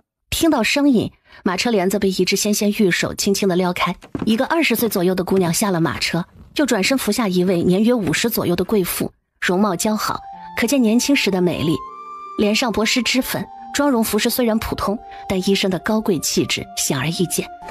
蒙子，起来吧，地上凉，你也不年轻了，以后都不用行跪拜之礼。谢义母，孩儿只是太久没见义母了，哪能不行跪拜之礼？来，随本宫上马车，咱娘俩好好唠唠嗑。义母，这么远，您咋亲自来了？不亲自来确认，本宫这心里怎么放得下？义母一路辛苦了。蒙子，玉儿真的死了？贵夫人问道，眼含哀戚。尽管罗佐已经告诉他们夫妻这里的情况，但他还想再确认一次。义母，都怪孩儿找到的太迟了。这都是命啊，一切都是上天安排的。贵夫人刘子言叹了口气，她的女儿陈阳国最尊贵的公主莫寒月3岁被她的二堂叔莫思安骗走丢弃，只为了让他们夫妻好过继他的儿子到西夏，以后好继承皇位。在我们都不抱有任何希望的时候，你又传来了他消息。义母，义妹的坟离此不远，要不我们先祭拜一下吧。好，你来安排。次日一早，罗蒙带着准备好的各种祭品和刘子言一起去了香玉的坟前。看着碑上那陌生的名字，刘子言不由得悲从中来，就想到罗佐汇报他的一生，更是泣不成声。身娇玉贵的公主却沦落到给人做通房丫头，最终却以死来护自己的女儿。越想，刘子燕哭得越伤心。义母，人死不能复生，节哀吧。义妹还给您留下了孙女儿，需要您照顾。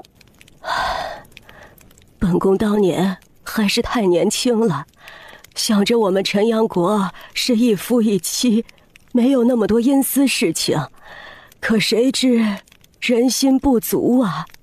义母，去到莫王府还远着呢，咱们走啊。一路上孩儿给你讲讲小颖儿的趣事。罗蒙尽可能地转移刘子言的思绪。到了天黑时，终于赶到了莫王府，结果得知莫王今夜不回，带着小颖儿去祭拜他的岳母去了。2队人马在半路上错过了。秦墨瑶和叶颖回到院子洗漱一番，刚收拾妥当，罗蒙就带着刘子言来主院了。莫王爷，小颖儿，我带了客人来拜见。叶颖看到罗蒙身后跟着一个妆容雅致、面目慈和的老夫人，说老有点过了，看着面容也就40多岁。这位是我的义母，小颖儿，你要叫祖母。叶颖见过祖母，叶颖倒是大大方方上前见礼，微笑叫人。哎，好，好。刘子言立刻上前，一把拉起半蹲着的叶颖。刘子言仔仔细细地打量叶颖，不放过面容上的任何一点一滴。像，真的像，蒙子，这就是我的乖孙。刘子言控制不住眼泪掉了下来，一把将叶颖搂进了怀里，压抑的哭声传进了叶颖的耳朵里。祖母，您别哭呀，到底是怎么回事啊？刘子言才控制住自己的激动，放开叶颖。颖儿，我是你的祖母，亲祖母呀，你的娘亲是我的亲生女儿啊。我是您女儿的女儿，那不是叫外祖母吗？您是怎么知道的？叶颖觉得奇怪，莫名其妙就有一个来认亲的，还是她的祖母。祖母这一辈子就生了你母亲一个女儿，如果她一直长在我身边，是不会把她嫁出去的，所以你要管我叫祖母。原来如此，找上门女婿，生的孩子是要管女方家的父母为祖父母的。那您是如何确定我是您的孙女儿的？凭你脖子上的吊坠和你的长相。叶颖一听才想起来，当时罗蒙问他吊坠是哪里来的，原来那个时候他就已经发现了。都坐下说话吧，别站着。秦墨瑶突然出声打断，刘子言才把目光移向了秦墨瑶，长得倒是不错。你就是龙胜国的莫王爷秦墨瑶，我的孙女婿。对着秦墨瑶，刘子言的说话态度就变了，那种久居高位的气势自然而然的就表露出来。秦墨瑶一下子就察觉出来，看来这位老夫人的身份不简单呐。正是在下。接下来就打扰了。不客气，您是小颖儿的长辈，就是本王的长辈。时辰不早了，先吃晚饭吧，吃完了再好好聊聊。天大地大，吃饭最大，叶颖早就饿了。来，颖儿啊，这个好吃，酥脆可口。哎，颖儿，这个也好吃，香软滑嫩。哎呀，颖儿啊，这个更好吃，酸甜开胃。每家一道菜，刘子言都能讲出好吃的点来。王府的厨子要是在场，肯定感动得落下泪来。整个晚饭过程，他一筷子菜都没有夹过，就吃得很饱了。秦墨瑶感觉有些失落，不过多了个人宠小颖儿，他又觉得无所谓了。饭后，刘子言拉着叶颖舍不得放手，还有好多话要问的表情，是个人都看得出来。叶颖只好让秦墨瑶去书房忙他自己的，他再多陪陪祖母聊聊天。颖儿，你知道吗？我们整整找了27年，可是昨日见到你娘时，却已是一抔黄土。祖母，对不起，娘亲是为我而死，是我的错。叶颖不知道怎么安慰才好，她毕竟不是原主，只能认个错来安慰。这怎么能怪你啊？哪个做母亲的能眼睁睁看着自己的孩子入火坑，或者去送命？他选择这样做，是他能尽的最大能力了。他的身份限制了他的能力。要不去把丞相夫人和他女儿给做了？叶颖压低声音悄悄说道。刘子言听了叶颖的话愣了一下，过了一会儿才想起来，他说的丞相夫人和他女儿是谁？可不就是造成自己女儿上吊自尽的罪魁祸首吗？其实有时候人活着比死了更痛苦，尤其像他那样的人，曾经高高在上，突然失去所有，那才是最痛苦的。哈，没想到祖母和我的想法一样。所以我把他们娘俩搞得被送到乡下做乡巴佬去了。颖儿做得好，祖母就喜欢你这性子。你娘的性子有你一半刚强，也不至于死。唉，算了，事已至此，不说了。颖儿啊，能把你脖子上的吊坠给祖母看看吗？叶颖伸手把脖子上的项链解开，拿下吊坠递给刘子言。当刘子言接过吊坠，看到这再熟悉不过的东西时，眼泪不自觉地又落了下来。就是他，没错。我做姑娘时，有一次去庙里上香，是庙里的主持大师特意送给我的，说是可以保我一世平安，而且要求我以后要传承下去，只传女不传男。我一直带着这个吊坠，直到你母亲出生2周岁，才解下戴到她脖子上，希望能保你母亲也一世平安。谁知却没有作用。不过也因为这个吊坠而找到了你，也起了一点作用。说完，刘子言又把吊坠递还给了叶影。继续带着吧，就当是个念想，这也算是你母亲留给你的。叶影到此时才知道这个吊坠的来历，看来当时穿越的时候果然落到了不同的时空，以传承的方式又回到了自己手里。祖母，就您一个人来吗？祖父呢？他比较忙，走不开身，所以祖母就先来了。他在家等着祖母接颖儿回去。咱们家在哪儿啊？叶颖又问，没有接要不要跟他去陈阳国的话题。咱们家呀，在陈阳国。陈阳国？我听一个老嬷嬷说，陈阳国是一夫一妻制的，是不是真的？是呀，祖母只生了你娘一个孩子，你祖父也没有另娶。城阳国的所有百姓必须得遵照这个制度，哪怕是皇帝。为什么会有这样的制度呢？在100多年前，皇室争储异常激烈，最终结果那一代所有的皇子全都死了。接着几个王爷又为了抢皇位相互大打出手，死了不少后辈。这时一位公主站出来，直接镇压了下去，自己登基为皇。是他制定了这个政策，全国所有臣民都必须遵照，从皇室开始。从此皇储之争再没有像以前一样，都比较平顺，因为都是一个娘生的。唉，只可惜就是如此，也少不了一些阴私事情。那我娘怎么会走丢到龙胜国的呢？唉，祖母体质有些偏寒，嫁给你祖父后4年才怀上你娘，生你娘时又伤了身子，大夫说以后想再怀孕就难了。你祖父有个堂兄弟就起了歹心，想办法把你娘骗去丢了。他的目的就是想我们把他家的儿子过继到你祖父名下，就能继承我们家的一切了。真是财帛动人心啊！颖儿啊，能找到你真是万幸，以后祖母就跟你生活，可好？刘子言语气带着一丝丝恳求的意味。看到刘子言这样，叶颖怎么可能说出拒绝的话呀？自此，刘子言就成了叶颖的大跟班。不过被人宠着的感觉真不错。新年一天天就这样过去了。这些天，刘子言最开心了，抢着照顾叶颖的生活日常，把杨华氏的活都抢得快差不多了。只要他开心，叶颖也不管。他能理解祖母那种失而复得的心情，把对他娘的所有感情全部投入到他身上了。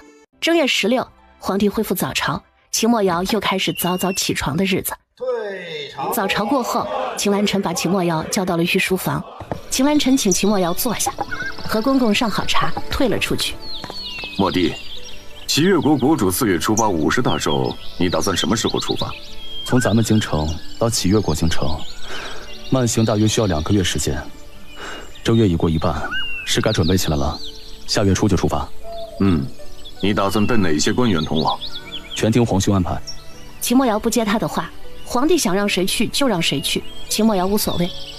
既然上次礼部侍郎张志强提出愿意同往，那你就带上他吧，让他在礼部选几个官员一起去。是。臣弟还想带着一人同行。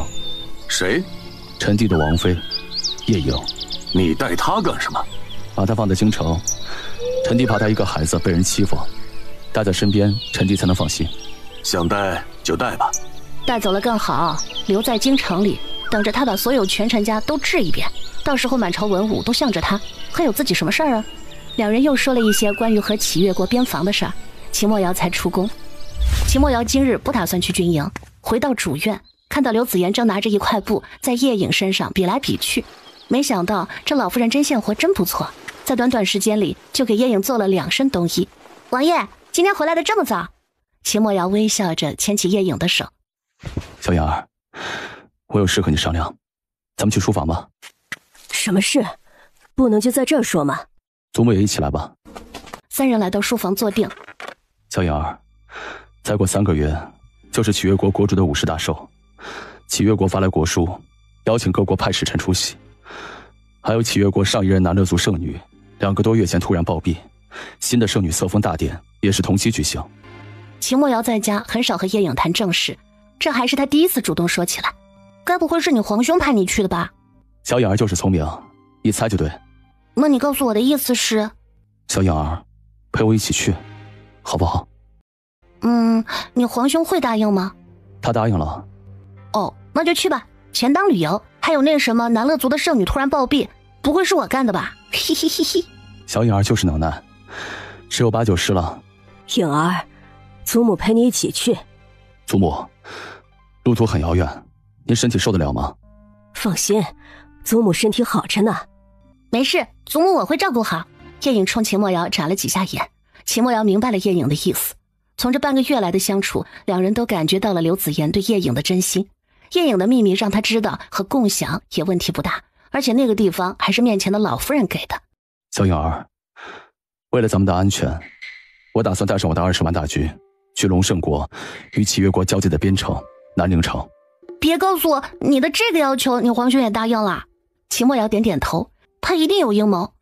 我提出来其实就是一种试探，结果他真答应了，所以有阴谋也是在我的意料之中。那你是怎么想的？我打算把王府的所有东西和人全部带走，这京城或许我们再也回不来了。我赞成。叶颖表明自己的态度，老是时不时受那个皇帝的鸟气，他看着就不爽。走了好，天高任鸟飞，海阔凭鱼跃。第2日开始，秦墨瑶就忙了起来。叶颖也来找张瑞宇和江大夫商量，这一去不知道要多久才会回来，或者能不能回来都两说，得听听他们俩的意见。江大夫，我和王爷要出使启越国，这医馆我可能就没法照看了，而莫王爷的军医也要跟着走，医馆就你一个大夫，你看接下来你有什么打算？哎，你这个小没良心的，你对我很多承诺都没有办到。王爷治脸的事儿，你说了要让我看的，怎么没让我看呢？你说每次做手术都会带着我，结果呢，你教会了个小雨，就当起了甩手掌柜。对不起啊，江大夫，是我食言了。给王爷治脸的事儿，我当时给王爷提了，他说怕吓着你，就没让你来。为了给你补偿，要不这个惠民医馆我送给你了。你老实告诉我，是不是发生什么事了？江大夫压低声音悄悄地问道。江还是老的辣，不然叶颖不会说要把医馆送给他。江大夫，你也不要想太多，说说你的决定吧。我就留下来跟你守着医馆吧，手术室里的那些东西我也用不着，你就拿走吧，我就老老实实的按我以前的方式看病。江大夫做出了决定，他家离京城也不远，如果要是跟着莫王走远了，想回家就难了，毕竟他也年纪不小了。好，谢谢江大夫，我给你留下了10万两银子做周转，这几天你另外再找人管理医馆，杨红一家我也会带走。行吧。小雨，你爹这次也在出使的名单里，我希望你也跟着我去，你回去和家人商量一下，如果他们不同意，我也不勉强。师傅，说好的，你上哪儿都带着我，我家里就是不同意，我也要去。行吧，那你回去先收拾一下，到时候先跟在你爹后面。打发走了江大夫和张瑞宇，叶颖又让杨柳去把他爹找来。这一家人叶颖自己买的，打算也一并带走。听说叶颖找他，杨红一得到消息，立刻就赶了回来。杨叔，坐下吧，我有事情和你商量。姑娘请吩咐。我和王爷要出使启越国，我打算把你们一家都带到南陵城去，你看是否愿意？如果你们一家不愿意去，我可以放你们自由，这段时间你们的表现都非常好，给你们这个恩典也无妨。姑娘，您上哪儿我们就跟到哪儿，只要我们还有用。好，既然做了决定，我就把接下来的工作给你们安排一下。姑娘请吩咐。我把杨柳带在身边伺候，其他人你组织一下，带着前往边城南陵城，去了以后买个房子先住下，等我从启越国回来就来找你。你们去的路上要带上一家人，就是刚进府的赵恩泽一家。是。那就去准备吧，早些出发。而另一边，杨子言也找来罗蒙商量事情。蒙子，本宫打算跟着颖儿，但你义父，本宫也不放心，所以你也不用在这守着本宫，你回陈阳国吧，去帮帮你义父。还有你媳妇，你大概也2年没见她了，也该回去看看了。义母，您，算了，既然您已决定，孩儿照办就是，孩儿把罗佐和罗佑给你留下。不用，你带在身边给你帮把手，本宫有人用，不是还有颖儿夫妻俩吗？好吧，那义母一定要保重。晚上，罗蒙找到叶颖，向她告别。小颖儿，干爹想回去看看你干娘了，特来向你告别。另外，干爹还想向你讨要一样东西。什么东西？上次你们去东明国的坐骑，可不可以也给我一只？这么久都没有见你着急回去见干娘，现在怎么突然这么着急？其实这么多年，干爹在外奔波，就是为了寻找你娘。现在终于找到了，我的使命也就完成了，所以也该回去陪陪你干娘了。你一定要照顾好你祖母，要是她有什么闪失，我会唯你是问。听了罗蒙的话，叶颖深受感动，没想到古人这么重诺，这么执着。看在你这么多年辛苦的份上，我送你3只。那就多谢小颖儿了。自己的秘密他也知道，所以当着罗蒙的面，叶颖就从空间拿出了3幅画。干爹，你每次使用的时候，只需要在大雕的右眼上滴上1滴你的血，它就会出来，且听你的指挥。但你记住啊，每只雕的寿命只有7日，7日后它就会消失不见了。变现以后，它就是真实的，是要吃东西的。它喜欢吃肉。这些日子，齐莫瑶忙的是脚不沾地。这日，郊外军营，齐莫瑶把4个副将都叫到了营帐里商量要事。王爷，您究竟是怎么打算的？朱广良最先开口问。这么多年来，你们跟随本王出生入死，本王很感激。本王与皇上之间的矛盾，不和你们说也知道。此次本王提出要带大军前往，他居然答应了，这就意味着他又要有阴招对付本王，所以本王不打算继续过这样的日子。此事，咱们前往南陵城，很可能再也回不来。本王建议你们，还有你们的下属将领，有家眷的都提前让他们前往南陵城，本王会给你们所有人安家费。王爷，何化明唤了一声，声音里带着浓浓的鼻音。他们4个对秦莫瑶的感情也如手足兄弟，自己的手足兄弟过着这样的日子，他们也心疼。不多说了，以后会有我们快活日子过的，只是要经过一番奋斗。是。家眷分批行动，不要集中一起，免得引起怀疑。只要在我们回龙胜国之前到南陵城即可。安排好了行军之事，秦莫瑶打马回府。晚上，秦莫瑶又找来韩萧商量。师兄，坐吧。此次出使启越国，可能会是本王摆脱皇军的一个机会，所以本王让你来，就是商量一下，接下来我们怎么安排。那你是怎么打算的？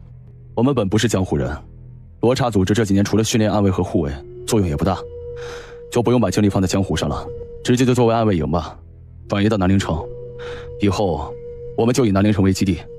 可是，就那一个城，怎么供应得了我们的军需啊？放心，钱粮不是问题，本王心里有数。你只需按本王说的去办。你们先出发，给本王留下10个暗卫即可。好吧，听你的。希望你的选择是对的。2个人从小一起长大，看到秦莫瑶一次次被他的皇兄算计暗杀，这日子也是过够了。打发走了韩萧，秦莫瑶又找了刘管家，2个人又讨论了一下王府产业如何转移的问题。您就别操心了，王府产业的事，小的会处理好。等您从启越国回来，小的一定在南陵城重新给您准备一个王府。谢谢您，刘管家。秦莫瑶真诚的道谢。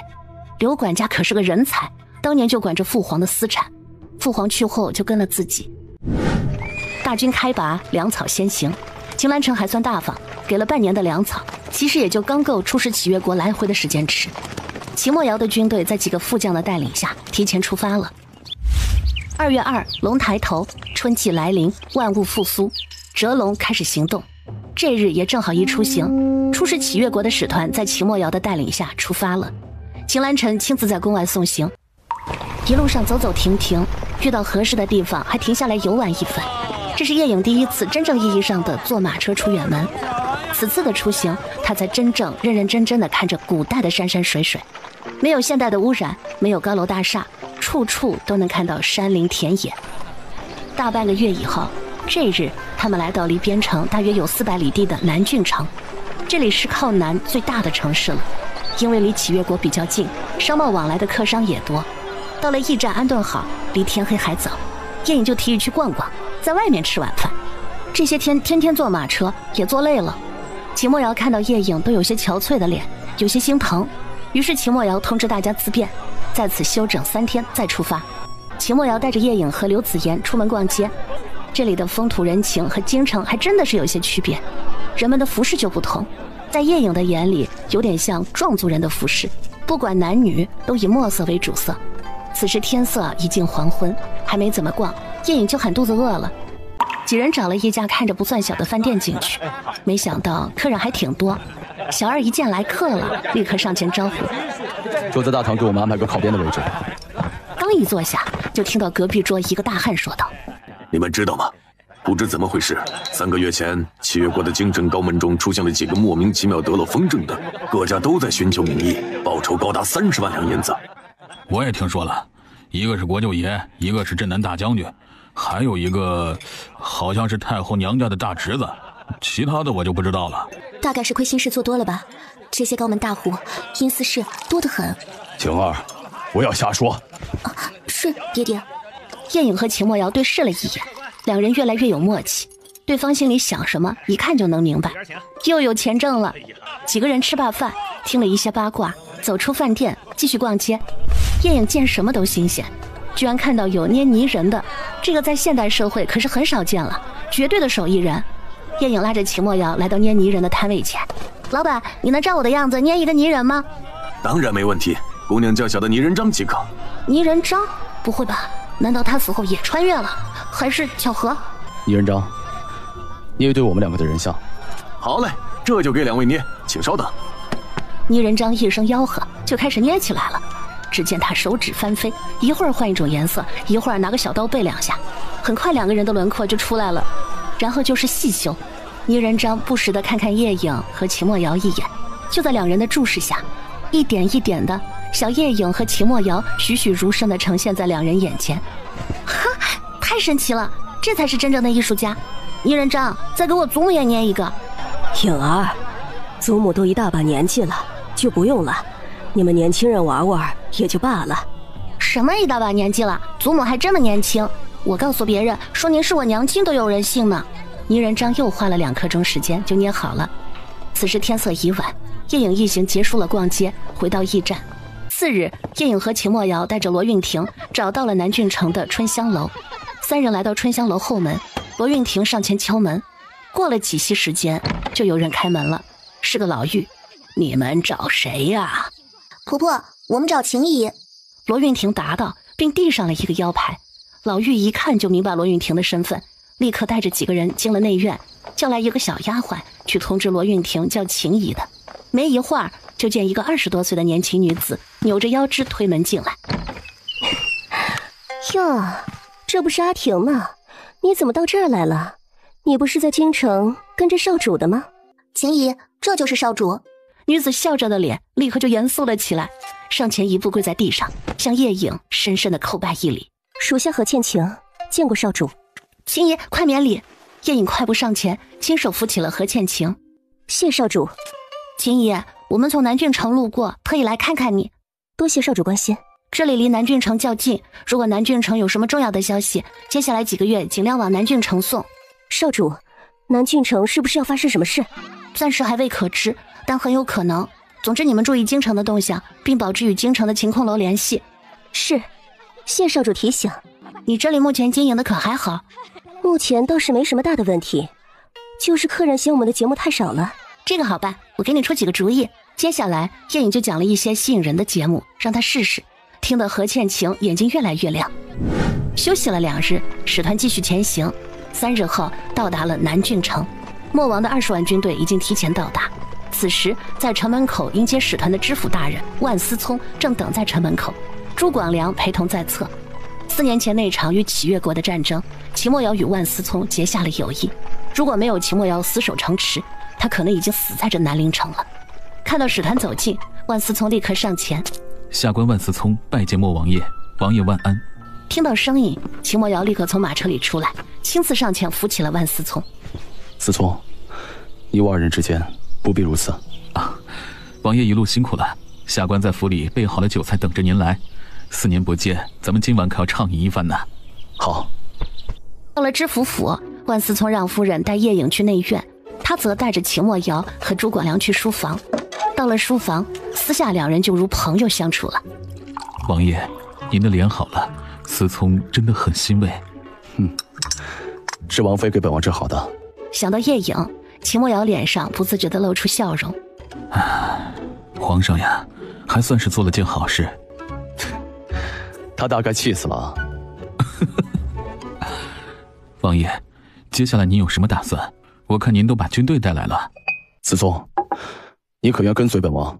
万思聪听了秦墨瑶的话，愣了一下，两息后从椅子上站了起来，跪在秦墨瑶的面前。属下愿追随王爷，鞍前马后，万死不辞。他的命几乎算是王爷救的，而且秦墨瑶的能力他非常认可，比当今皇帝不知道强了多少。好。秦墨瑶起身，亲自将他扶起。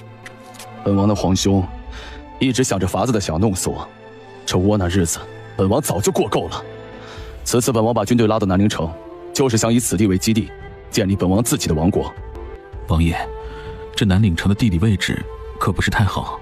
万思聪有些担忧，南陵城南面是启越国，另外3面都是隆盛国的城池，隔一个城池又是东明国，再过去就是一大片森林。可以说这南陵城几乎算是4国的正中间了。要是2国联合对南陵城进行夹击攻打，那他们没有一点胜算。放心，本王自有计较。秦墨瑶非常肯定，小颖儿可是告诉过他，他能画出一种超级厉害的武器，在这个世界所向披靡。如果他想建立自己的王国，轻而易举。好，有王爷这句话，属下就放心了。你老家还有什么亲人？趁这段时间，让他们全部迁到南陵城，别让你以后有牵挂。是，谢王爷关心。那属下接下来要怎么做？目前还没什么需要特别去做的，你还像以前一样做好你平时的正事。在我没有回隆盛国之前，皇兄还不会对我做什么，他还等着我完成出使的使命。朱副将，士兵的训练不可怠慢，本王估计等本王回转，就有可能有战事发生，但也不能给士兵们制造恐慌气氛，多找行控楼在南陵城的分部，了解京城的情况，在本王不在的期间，要懂得随机应变。是，属下遵命。而另一边，叶颖和刘子言被万思聪的妻子万无事领着往内院而去。叶颖听到一个小女孩咯咯咯的笑声，定睛一看，原来是2个4、5岁长得一模一样的小女孩正在玩耍，其中一个正在荡秋千，一个中年嬷嬷正在推着她玩。哇，小嫂子，你居然生了一对双胞胎！叶颖兴奋地说道。对可爱的孩子，谁见了都会喜欢。几个人缓步来到2个小姑娘面前。月儿、菊儿，来，见过王妃娘娘。2个小孩很懂礼貌的甜甜叫人。叶颖拿出2个小物件送给2个孩子做见面礼。周嬷嬷，菊儿今天有没有喊肚子疼啊？有，不过2小姐还能出来玩耍。叶颖听了2人的对话，出声问道：怎么啦，小嫂子？哎，我晓得这个1个月前被大夫诊出了肠痈，现在靠药物控制住，还没有恶化。但是我这当娘的心时刻提心吊胆，要是哪天恶化了，可如何是好啊？肠痈啊，可以治疗的。我听人说，在京城有个叫惠民医馆的，能够彻底治疗肠痈。前2日我才和他爹商量，要不我带着孩子进京一趟。小嫂子，你不用去京城，惠民医馆就是我开的，现在去了也没用，医馆我已经关门了。啊？能治肠痈的就是我还带了个徒弟，他也能治，目前就在医馆里。真的？太好了，求王妃娘娘救救小女吧。万无事说着就直接跪倒在了地上。哎，快起来，小嫂子，这不是举手之劳吗？大家就在院子里坐下聊天，陪着2个孩子玩耍。晚上，万思聪回到卧房，万无事服侍他更衣洗漱。老爷，今日王妃娘娘给妾身说了个事儿。什么事？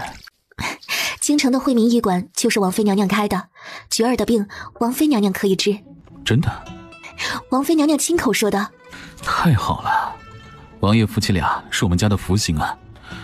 有个事儿要跟你说一下，我打算以后都追随王爷左右，所以你也尽量和王妃娘娘处好关系。妾身知道。次日一早，秦墨瑶去军营有事儿，叶颖就让杨柳去把张瑞宇给叫来，再让万无事按他的要求准备一个房间。叶颖带着张瑞宇和杨柳进了临时准备的手术室。小菊儿是不是娘亲最乖的宝贝啊？王妃姐姐怎么知道的？当然是你娘亲告诉我的呀。为了让菊儿以后肚子不疼了，所以姐姐帮你把疼的地方给去掉，好不好？好。那杨柳姐姐给你打个针，你就感觉不到疼，好不好？好。真乖。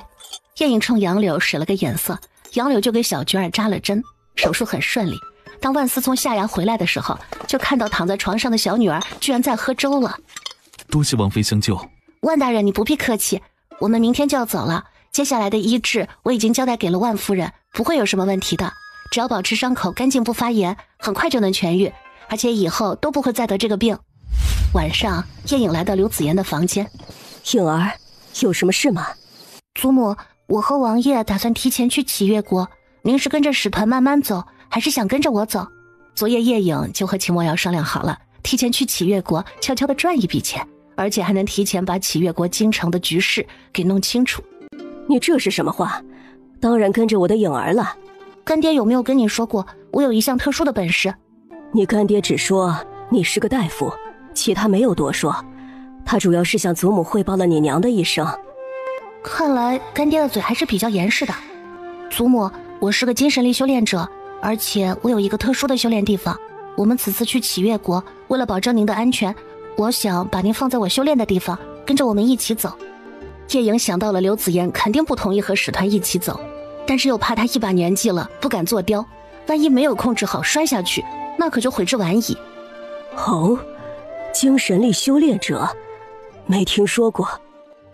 咱们先不讨论这个，以后您就会慢慢知道的。现在我带您去我修炼的地方。好，祖母，闭上眼睛。叶颖牵起了刘子言的手，一个意念闪过，两个人就消失在原地。当刘子言再睁开眼睛的时候，看到了好多牛、大猩猩和猴子，而且他们居然在种地。刘子言惊奇地睁大了眼睛，转头看向叶颖，寻求他的解答。这就是我平时修炼的地方，也可以称之为随身空间，只有我带着您才能进来。此次前去启月国，您就在这里面待着，等我们到了，我再让您出来，这样您就会非常安全，也不必受路途的辛苦。好好好，这些动物都是我画出来的，我需要它们不断的种植土地，我才能不断的修炼精神力。走，我带您去看看我是怎么做的。说着，叶颖就拉着刘子言上2楼书房。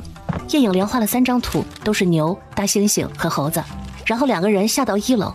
随着叶颖的一声起，一只只动物就出现在叶颖和刘子言的眼前。哇，太神奇了！颖儿啊，你真是太能干了。接下来，叶颖就带着刘子言把空间的每一个地方参观了一遍。其实主要就是那栋小楼，其他的全是土地。没想到刘子言对健身房特别感兴趣。大约1个时辰之后，两个人才出了空间。张大人，有个事情，本王想跟你商量一下。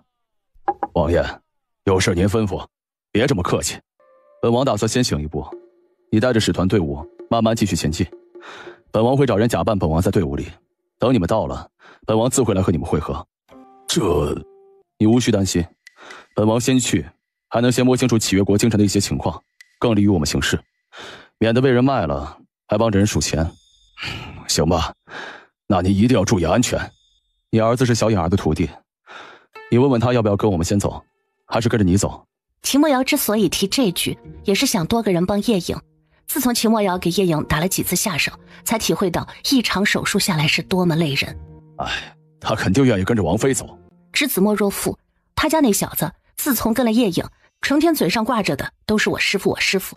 那你让他收拾一下行李，今晚子时出发。深夜子时，叶颖和秦墨瑶领着杨柳、张瑞宇还有5个暗卫以及韩嫣，悄悄来到了白天暗卫们打探好的一处荒废的院子。秦墨瑶仔细观察了周围，确定没有人。师父，我们要怎么走呀？等会儿你就知道了，可不要害怕哦。还有，记住要保密。我可是堂堂男子汉，怎么会害怕？这群人里就属你最弱了，还好意思说自己是男子汉。见秦墨瑶确认周围的环境，叶颖从空间里拿出几张纸来，随着叶颖的一声起，一只巨大的雕出现在众人面前。见过的已不再惊奇，而张瑞宇直接惊呼出声：“你给我闭嘴！”张瑞宇立刻伸出手捂住自己的嘴。叶颖继续让一张张纸上的大雕变现，一共9只大雕，都把衣服穿严实了，每人1只雕，快上！几个暗卫还是上次跟着过去东明国的，已经驾轻就熟。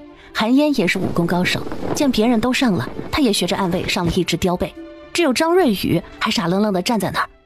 小雨，怕吗？叶颖走到张瑞宇的身边，拍了他一下。师父，我们是不是把雕当马骑啊？对，你可一定要注意安全，雕可是走天上，掉下去就是粉身碎骨。啊，我还从来没骑过雕呢。一定要坐稳了。是师傅。秦墨瑶抱起叶影，脚尖一点就上了最大的那只雕背。出发！叶影一声命令，一只大雕展翅冲向了高空。张瑞宇差点又想尖叫，他生生忍住了，趴在雕背上，根本不敢动弹。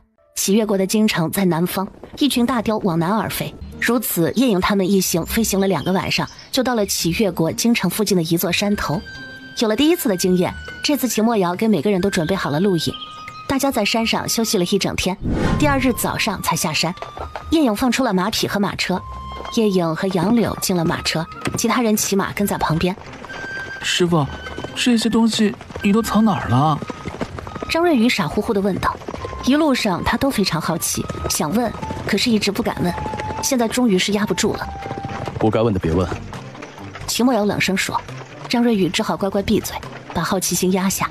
一行人的身份是以某家少爷小姐到京城探亲，其他的都是府里的丫鬟家丁。很快通过了城门口的检查，进了启越国的京城。秦墨瑶安排大家先找家客栈住下，叶颖又派杨柳和韩嫣出去买一些当地的服饰回来。等买了服饰，韩嫣居然见到自己的老夫人，就在叶颖的房里坐着喝茶，吃了一惊。难怪小主子要他给老夫人也买2套衣服，但他什么也没问。老夫人，奴婢给您买了2套衣服，奴婢伺候您换上。几个女人换上了当地人的服饰，到镜前照了照，感觉还特别漂亮，尤其头上的银饰，走起路来都能发出清脆悦耳的声音。祖母喜不喜欢这样的服饰？偶尔换换风格也不错。时间还早，秦墨瑶和叶颖打算带着大家逛逛街。一行6人开始了第一次逛启越国京城的街，商品琳琅满目，很多都是叶颖没见过的，尤其那些首饰很有特色。叶颖买了一对带小铃铛的手链，当场就戴上了。花钱模式开启，一路逛一路买，叶颖几乎给每个人都买了东西。当他们逛到一个医馆门口的时候，里面传来大声的吵闹声和哭声。怎么回事？师傅，走，我们进去看看。走吧。叶颖率先走了进去。好奇是人的本性，而且还是医馆，这不就是和他是本行吗？你们医馆必须想办法治好我爹，不然我们几个兄弟非砸了你这明和堂不可。吴镖头，您爹这是恶化了，谁也没办法呀。医馆掌柜的苦口婆心地劝着。我爹上个月还好好的，自从你们换了药方，我爹才恶化的，你们要负全责。地上担架上躺着一个50岁左右的老者，此时正痛苦地在呻吟。当家的，你可不能死啊！你可是说好了要等我先死的，你要是死了，儿子媳妇要是不孝顺，我可怎么办呢？叶颖听着这哭词儿，怎么觉得很想笑呢？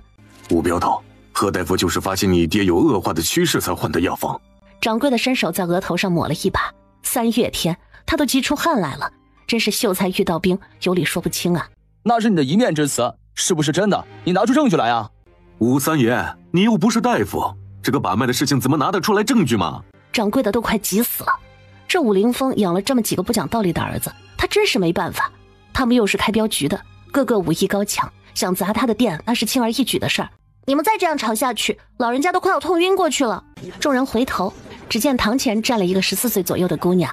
过了3息，武镖头才反应过来小姑娘话里的意思，立刻低头看自己老爹，额头满是汗珠，呻吟的声音已经越来越弱了。爹，你可不能死呀！咱们好不容易才过上好日子。当家的，你可不能抛下我呀！村马上就要给您生孙子了，你不看看吗？各种呼唤不绝于耳，这老人家居然生了5个儿子，一溜圈围着叫爹。张瑞宇上前问：掌柜的，这老人家得了什么病啊？是肠痈，已经恶化了。我们这小店的大夫真是没办法呀。肠痈啊，我师傅能治。你师傅在哪儿？快请他来，时间可耽搁不得了，老人家已经快不行了。掌柜的像抓住了救命稻草似的，急切地说道：这就是我师傅。姑娘是大夫。掌柜的吃惊地看着叶颖，叶颖点头：太好了，姑娘，老朽可否请您出手帮忙救救这位老人家？姑娘，您真的能治我爹？如果您能治好我爹，我愿奉上我武家1半家资。武镖头听到他们的对话，立刻上前说道：这样的孝子真是不多见呢，居然舍得拿出1半家资。看在你这么孝顺的份上，本姑娘就帮你看看，不过诊费可是不能少的。叶颖走上前，蹲下身，仔细检查老人家的状况。老人家，我按一下，你告诉我哪里的痛感最疼。经过一番检查，叶颖站起身说道：“没什么大不了的，我能给治好。”啊，真的？太好了，谢谢大夫。叶颖立刻让掌柜的去准备一间空的房间，里面放几张台。掌柜的也知道紧急，立刻安排人把后院的一间厢房整理出来。叶颖带着杨柳和张瑞宇进了房间，把需要的东西提前拿出来摆好，然后才让老人家进来躺在台上。秦墨瑶也进来帮忙打灯。这个手术对他们来讲已经驾轻就熟，4个人默契配合。只是这个老人家的确比较严重，已经穿孔，污染了肠道外壁。叶颖花了点时间来清理腹腔，整个手术过程花了大约1个时辰。当门打开，几个孝子立刻围了过来。大夫，我爹咋样了？没事了，养养就好。他现在还没有醒，等他醒了就在这医馆先住2天，观察观察。我让我徒弟在这守2天，放心吧。谢谢大夫，谢谢大夫。吴镖头连连抱拳行礼，老掌柜也上前道谢。谢谢姑娘伸出援手。不用谢，凑巧路过了，都是同行，自然能帮就帮一把。不知姑娘你们是从哪里来？听你们说话口音，不是这京城人是吧？我们是外地来旅游的。哦，对了，老掌柜，有没有出租房屋的信息给我们介绍介绍？我们短时间不会走，想找个房子租住一段时间。叶颖心里想了一下，正好通过这个老掌柜把他的医术宣传出去，让他知道自己在哪里，以后找自己也方便。姑娘真是巧了，老朽的一个朋友正好有一套房出租，他们一家搬去了外地，托我给他照看一下。不知姑娘要住多少人？我们一共有11个人，不知能否住下？没问题，要不老朽这就带你们去看看，离这儿也不远，大约2刻钟就可以到。叶颖转头看向秦墨瑶，征求他的意见。秦墨瑶一抱拳：那就麻烦掌柜了。大夫，在下还有一个不情之请。看他们要走，吴镖头立刻插话请求道：什么事？大夫，我娘子总是右上腹疼痛，治疗1年多了，大夫总以肝胆湿热症开药，但总不见效果，想麻烦您给看看，在下感激不尽。你明天把人带过来，我看看再说。谢谢大夫，谢谢大夫。叶颖他们一行在老掌柜的带领下来到一座院子门前，老掌柜掏出钥匙打开院门。这是一座2进的院子，青砖绿瓦，不过看上去年代有些久远。掌柜的，您贵姓啊？姑娘，老朽免贵姓庞，叫庞万德，不知姑娘和这位壮士怎么称呼？你叫我们莫公子、莫姑娘即可。庞掌柜，你这房打算怎么租啊？不知你们打算住多久？3个月吧。叶颖大概算了一下，估计3个月应该差不多了。给50两银子即可。好，那就多谢庞掌柜了。最近你的医馆里有什么病人医治不了的，都可以来找我，也可以对外宣传你店里来了一位神医。谢姑娘相助。好了，庞掌柜，你安排人帮忙打扫一下吧，我们明日就搬过来。秦墨瑶见2人要谈的事情谈得差不多了，便提出告辞。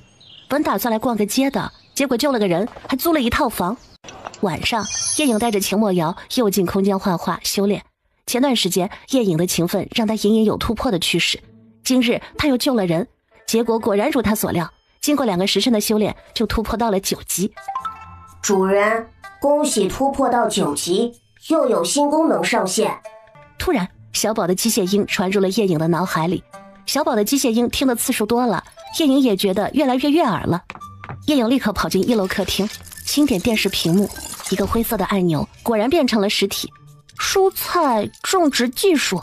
小宝，你不是说空间里不能种蔬菜的吗？叶颖觉得很奇怪，这么久以来一直只能种那5种粮食，怎么突然就可以种蔬菜了？那时候只能种粮食，现在你的等级提升了，出现别的功能不是很正常吗？次日一早，叶颖他们一行就搬到了昨日租下的小院里。叶颖、秦墨瑶和刘子言住2进，张瑞宇和暗卫们住1进。叶颖还让张瑞宇把1进院子的一间房整理出来，作为最近接待病人的地方，也就是手术室。叶颖还把收到空间里的仪器都拿了出来。当时江大夫说他留着没用，叶颖只好都收起来。此时正好自己可以用上。叶颖他们刚整理好，武镖头就带着他的媳妇儿找上门来。女子大约26、7岁的样子。小嫂子怎么称呼？奴家柯香蕊。小嫂子，你跟我到这间房，我给你检查检查。叶颖领着柯香蕊进了手术室，乖乖听叶颖的指挥，躺到了床上。叶颖让他撩起上衣，涂抹上医用耦合剂。叶颖用 B 超机的探头在他的上半身各个部位扫描了一遍，终于发现问题所在。原来他是胆结石，而且很严重，已经引起了胆囊发炎、胆管发炎。小嫂子，你这个位置是不是经常绞痛？每次大约持续2刻钟左右？是的，姑娘，疼起来啊，真的想死的心都有。小嫂子，你这个病症叫胆结石。姑娘，什么是胆结石？奴家从来没听说过。柯香蕊理好衣服，起身，抬起头看着叶颖问：人的5脏6腑有一个器官叫胆囊，这个你应该知道吧？就是里面长了石头。古时候好像真的没有胆结石这种说法。什么？柯香蕊被吓到了，身体里居然会长石头，她从来没有听说过。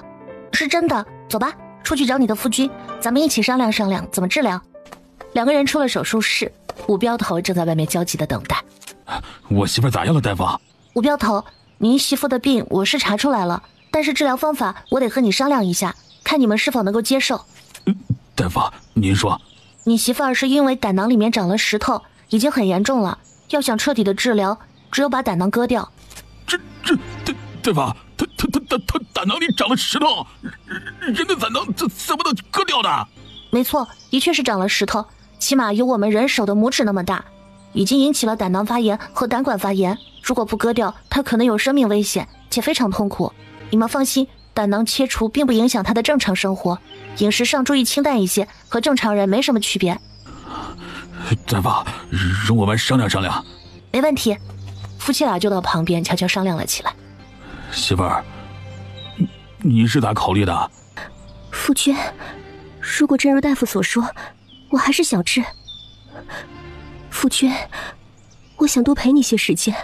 那潸然欲泣的模样真是惹人怜爱。他们夫妻感情很好，而且还有2个孩子了。大夫，我们商量好了，治。行，那你们明天来吧，我们才刚收拾一下屋子，等我们准备一下。等他们走后，张瑞宇挪到了叶颖旁边。师傅，人的胆囊真的能割掉？能，只要饮食清淡一些，就和正常人一样。师傅，我什么时候才能把你会的都学到手啊？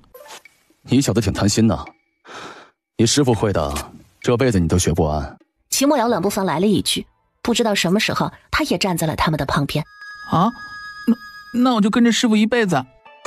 这句话一出，让齐墨瑶有一种搬起石头砸自己脚的感觉。他对叶颖收了这么个男徒弟，本来就有点意见，这下倒好了，要跟着他一辈子。看到齐墨瑶的表情，叶颖大笑出声。次日一早，武彪头带着他媳妇如约而至，还是叶颖带着杨柳和张瑞宇完成整台手术。当患者做好麻醉以后，在肚脐下切开一条3厘米长的口子，插入腹腔镜镜头，在胸口和右侧再各切开1厘米左右的口子，插入辅助切割的工具和钳子。叶颖边教学边手术，张瑞宇真是天才，一讲他就明白，还能配合叶颖操作。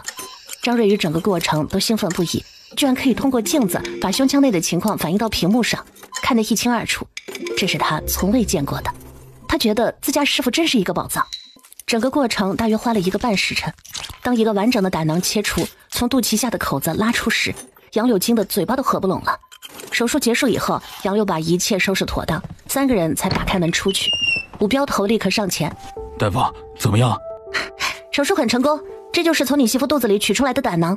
取出的胆囊正静静地躺在杨柳端着的托盘里，当着武镖头的面，叶颖用剪刀剪开，露出里面2颗胆结石，果然如他之前在 B 超下看到的拇指大小。大夫，您真是神医呀！吴某在此多谢神医出手相救。武镖头真诚的道谢。这时候他才为前天自己到医馆去吵闹而感到羞愧。3天后，柯香蕊就能够下地走路了。宁堂来了一位神医，这个消息如春风吹过的野草，很快就在京城里流转开来。尤其是在说书先生的嘴里，叶颖切除一个妇人的胆囊，并当着夫人夫君的面从胆囊里取出2颗石头的事儿，更是被传得神乎其神。一些高官勋贵之家的下人也从市井中听到了这个消息。喜悦国皇后娘娘的娘家令家，本是她的弟弟令陈兴当家做主，可惜3个多月前突然像是得了失心疯似的，丧失了理智。当令家大公子的小厮从市井中听到神医的消息以后，立刻回家告诉了大公子。大公子，咱们也去请神医来给老爷治治吧。走，本公子亲自去请神医。经过一番思考，令子轩做了决定。这几个月他本想接过父亲的担子，可惜他资历不够，族里的一些长辈没有一个愿意听他的。你一个毛都没长齐的小子，懂什么？这是他最近听的最多的话。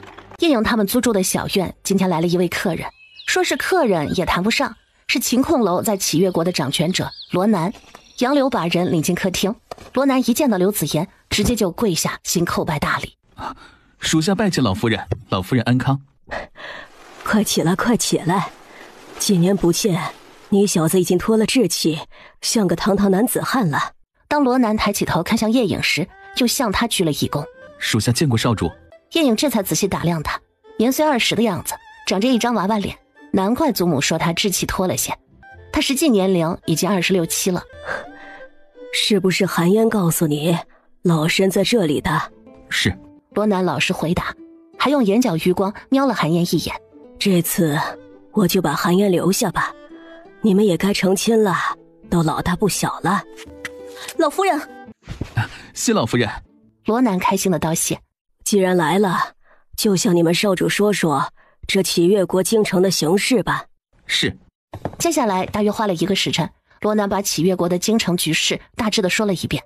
启月国以皇帝为尊，其次居然是南乐族的圣女，然后才是各皇子。当然朝政的管理自然有皇帝和大臣，圣女一般是不参与朝政的，但她的地位就是超然。为什么会如此呢？只有每任皇帝在继位前才会被告知，如此已经延续了100年。启月国的大臣都非常齐心，皇帝说什么就是什么，几乎没有人敢反对。而且很奇怪的是，所有人都很听皇帝的话。但有一件奇怪的事儿，直到如今他都没有查明白。3个多月前，南乐族的圣女突然暴毙，京里的好些大臣就出现了各种不同的状况，有些得了疯症，有些得了傻症，还有2个直接暴毙，而且都是朝中的重臣。听完他的讲述，叶颖和秦墨瑶相互对视了2眼，看来叶颖给秦墨瑶解将害了不少人。正在这时，一个暗卫来报，门外有人求医，自报是国舅爷的儿子令子轩。罗南不方便见此人，悄悄躲到了内堂藏好。在下令子轩，这厢有礼，请问哪位是神医？我就是。家父有急，在下想请神医过府一治，如能治好，定有重金酬谢。令子轩又是拱手一礼，态度很端正。来时他就打听过了，神医就是一个小姑娘，是否如外界传言所说，许诺30万两银子？如若神医能救治好家父，30万两银子，一分不少。好，本姑娘别的不爱，就爱银子，随你走一趟吧。叶颖和秦墨瑶带着杨柳、张瑞宇来到了令府，令子轩直接把他们带到了令晨星的院子。还没进院子，就听到里面大声的叫喊声，也不成句，只是啊啊啊的叫，显然很是痛苦。打开院门，一行人走了进去。叶颖只见一个40多岁的中年人在院子里四处乱窜，时不时的这儿捶捶那儿打打，真如一个疯人一样。阿莫，去点了他的穴道。秦墨瑶听了，一个闪身上前就点住了那个人的穴道。叶颖这才上前仔细观察，他的眼神游移不定，瞳孔涣散，没有焦距。叶颖再伸手摸了他的脉搏，心跳过快，且时常没有规律。果然如自己所猜测，这也是个被下了降头的主，下降者已经死了，失去了控制，导致他得了疯症。这下在令晨星身上的是控制人心神的降，比下在秦墨瑶身上的更加歹毒。说穿了，他就是别人手上的木偶，让他干什么就干什么。令公子，你父亲的病症我能治，但是你能做你们家的主吗？真的？太好了，我这就去同我祖母和母亲说。令子轩说完就一溜烟跑了，也不管丢下客人是多么没礼貌的行为，果然还是不够成熟。没一会儿，叶颖就看到一位老妇人杵着拐杖匆匆地往这边赶来，后面跟着一个40岁左右的妇人，时不时地扶她一把。神医，神医！人还未到，老妇人就已经激动地喊上了：“您真的能救我儿？”叶颖看着老妇人的激动的神情，连连点了几下头，给了她肯定的答复。太好了，太好了，苍天有眼，阿弥陀佛。老夫人，你先别激动，在这里说话方便吗？神医，随老婆子到南河院去。老夫人亲自拉着叶颖的手，又匆匆地走了，留下秦墨瑶和令子轩在这儿，你看我，我看你。叶颖和令老夫人到了南河院，令老夫人把所有伺候的下人都撵了出去。神医，你说吧。老夫人，您先做好心理准备，我爸说了您会承受不住。叶颖先给他打预防针，他可不想一会儿吓着老人家。老夫人，令大人是被人下了降头。叶颖见令老夫人做好了心理建设，直截了当地说道：什么？令老夫人作为齐越国的人，而且还是皇后娘娘的母亲，自然知道下降是什么意思。但一直以来，她都没见过哪一个被人下降，而且还听说圣女下降需要付出很大的代价才能够完成。主要是皇帝用来对付其他国家的人，从来没有听说过用来对付自己人的。和圣女接触的一般都是皇帝以及他的族人，外人从来接触不到。叶颖不说话，一直等着令老夫人接受这个信息。过了大约1盏茶的时间，令老夫人才再次开口问道：沈姨，你真的能治吗？能。听说京城里有好几个大人和令大人是一样的病症，我怀疑都是被下了降的。好得很，天杀的狗皇帝，老身还把自己最心疼的大女儿嫁给了他，他就是这样对我们令家的，难道我们还不够忠心吗？母亲冷静下来，令老夫人才问：沈姨呀，当如何治疗啊？你们家有密室吗？或者地下室？有。还要找2个你信得过的壮丁，使劲的拉住令大人。如果没有，我可以代劳。还是麻烦神医比较好。令老夫人现在谁都信不过，叶颖既然能治，自然他的人更能保守秘密。既然决定治疗，那就事不宜迟，就今天吧。老身可否在场？令老夫人，解降的过程比较恐怖，您是否能够承受得住惊吓？老身活了一大把年纪，什么事情没遇到过？没见过，难道还怕了不成？如此，那就一起吧。很快，在令老夫人的带领下，齐莫瑶和暗一2人驾着令晨星到了一个地下室。叶颖让杨柳和张瑞宇也跟了进去。叶颖提着一个药箱，把需要的东西都提前放到了药箱里。他不可能当着令老夫人的面直接从空间里拿东西。杨柳、严墨、小雨，拿剪刀把令大人的上衣全部剪掉。阿莫、暗一，你们2个一定要抓牢令大人的2只胳膊，让他不得动弹。暗三，你抱住令大人的2条腿，无论如何都不能松手。叶颖一一交代清楚。杨柳很快抹好了墨。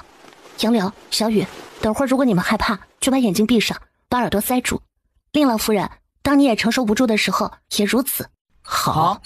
叶颖端起砚台，拿起毛笔，蘸了点墨，开始在令大人的身上做起画来。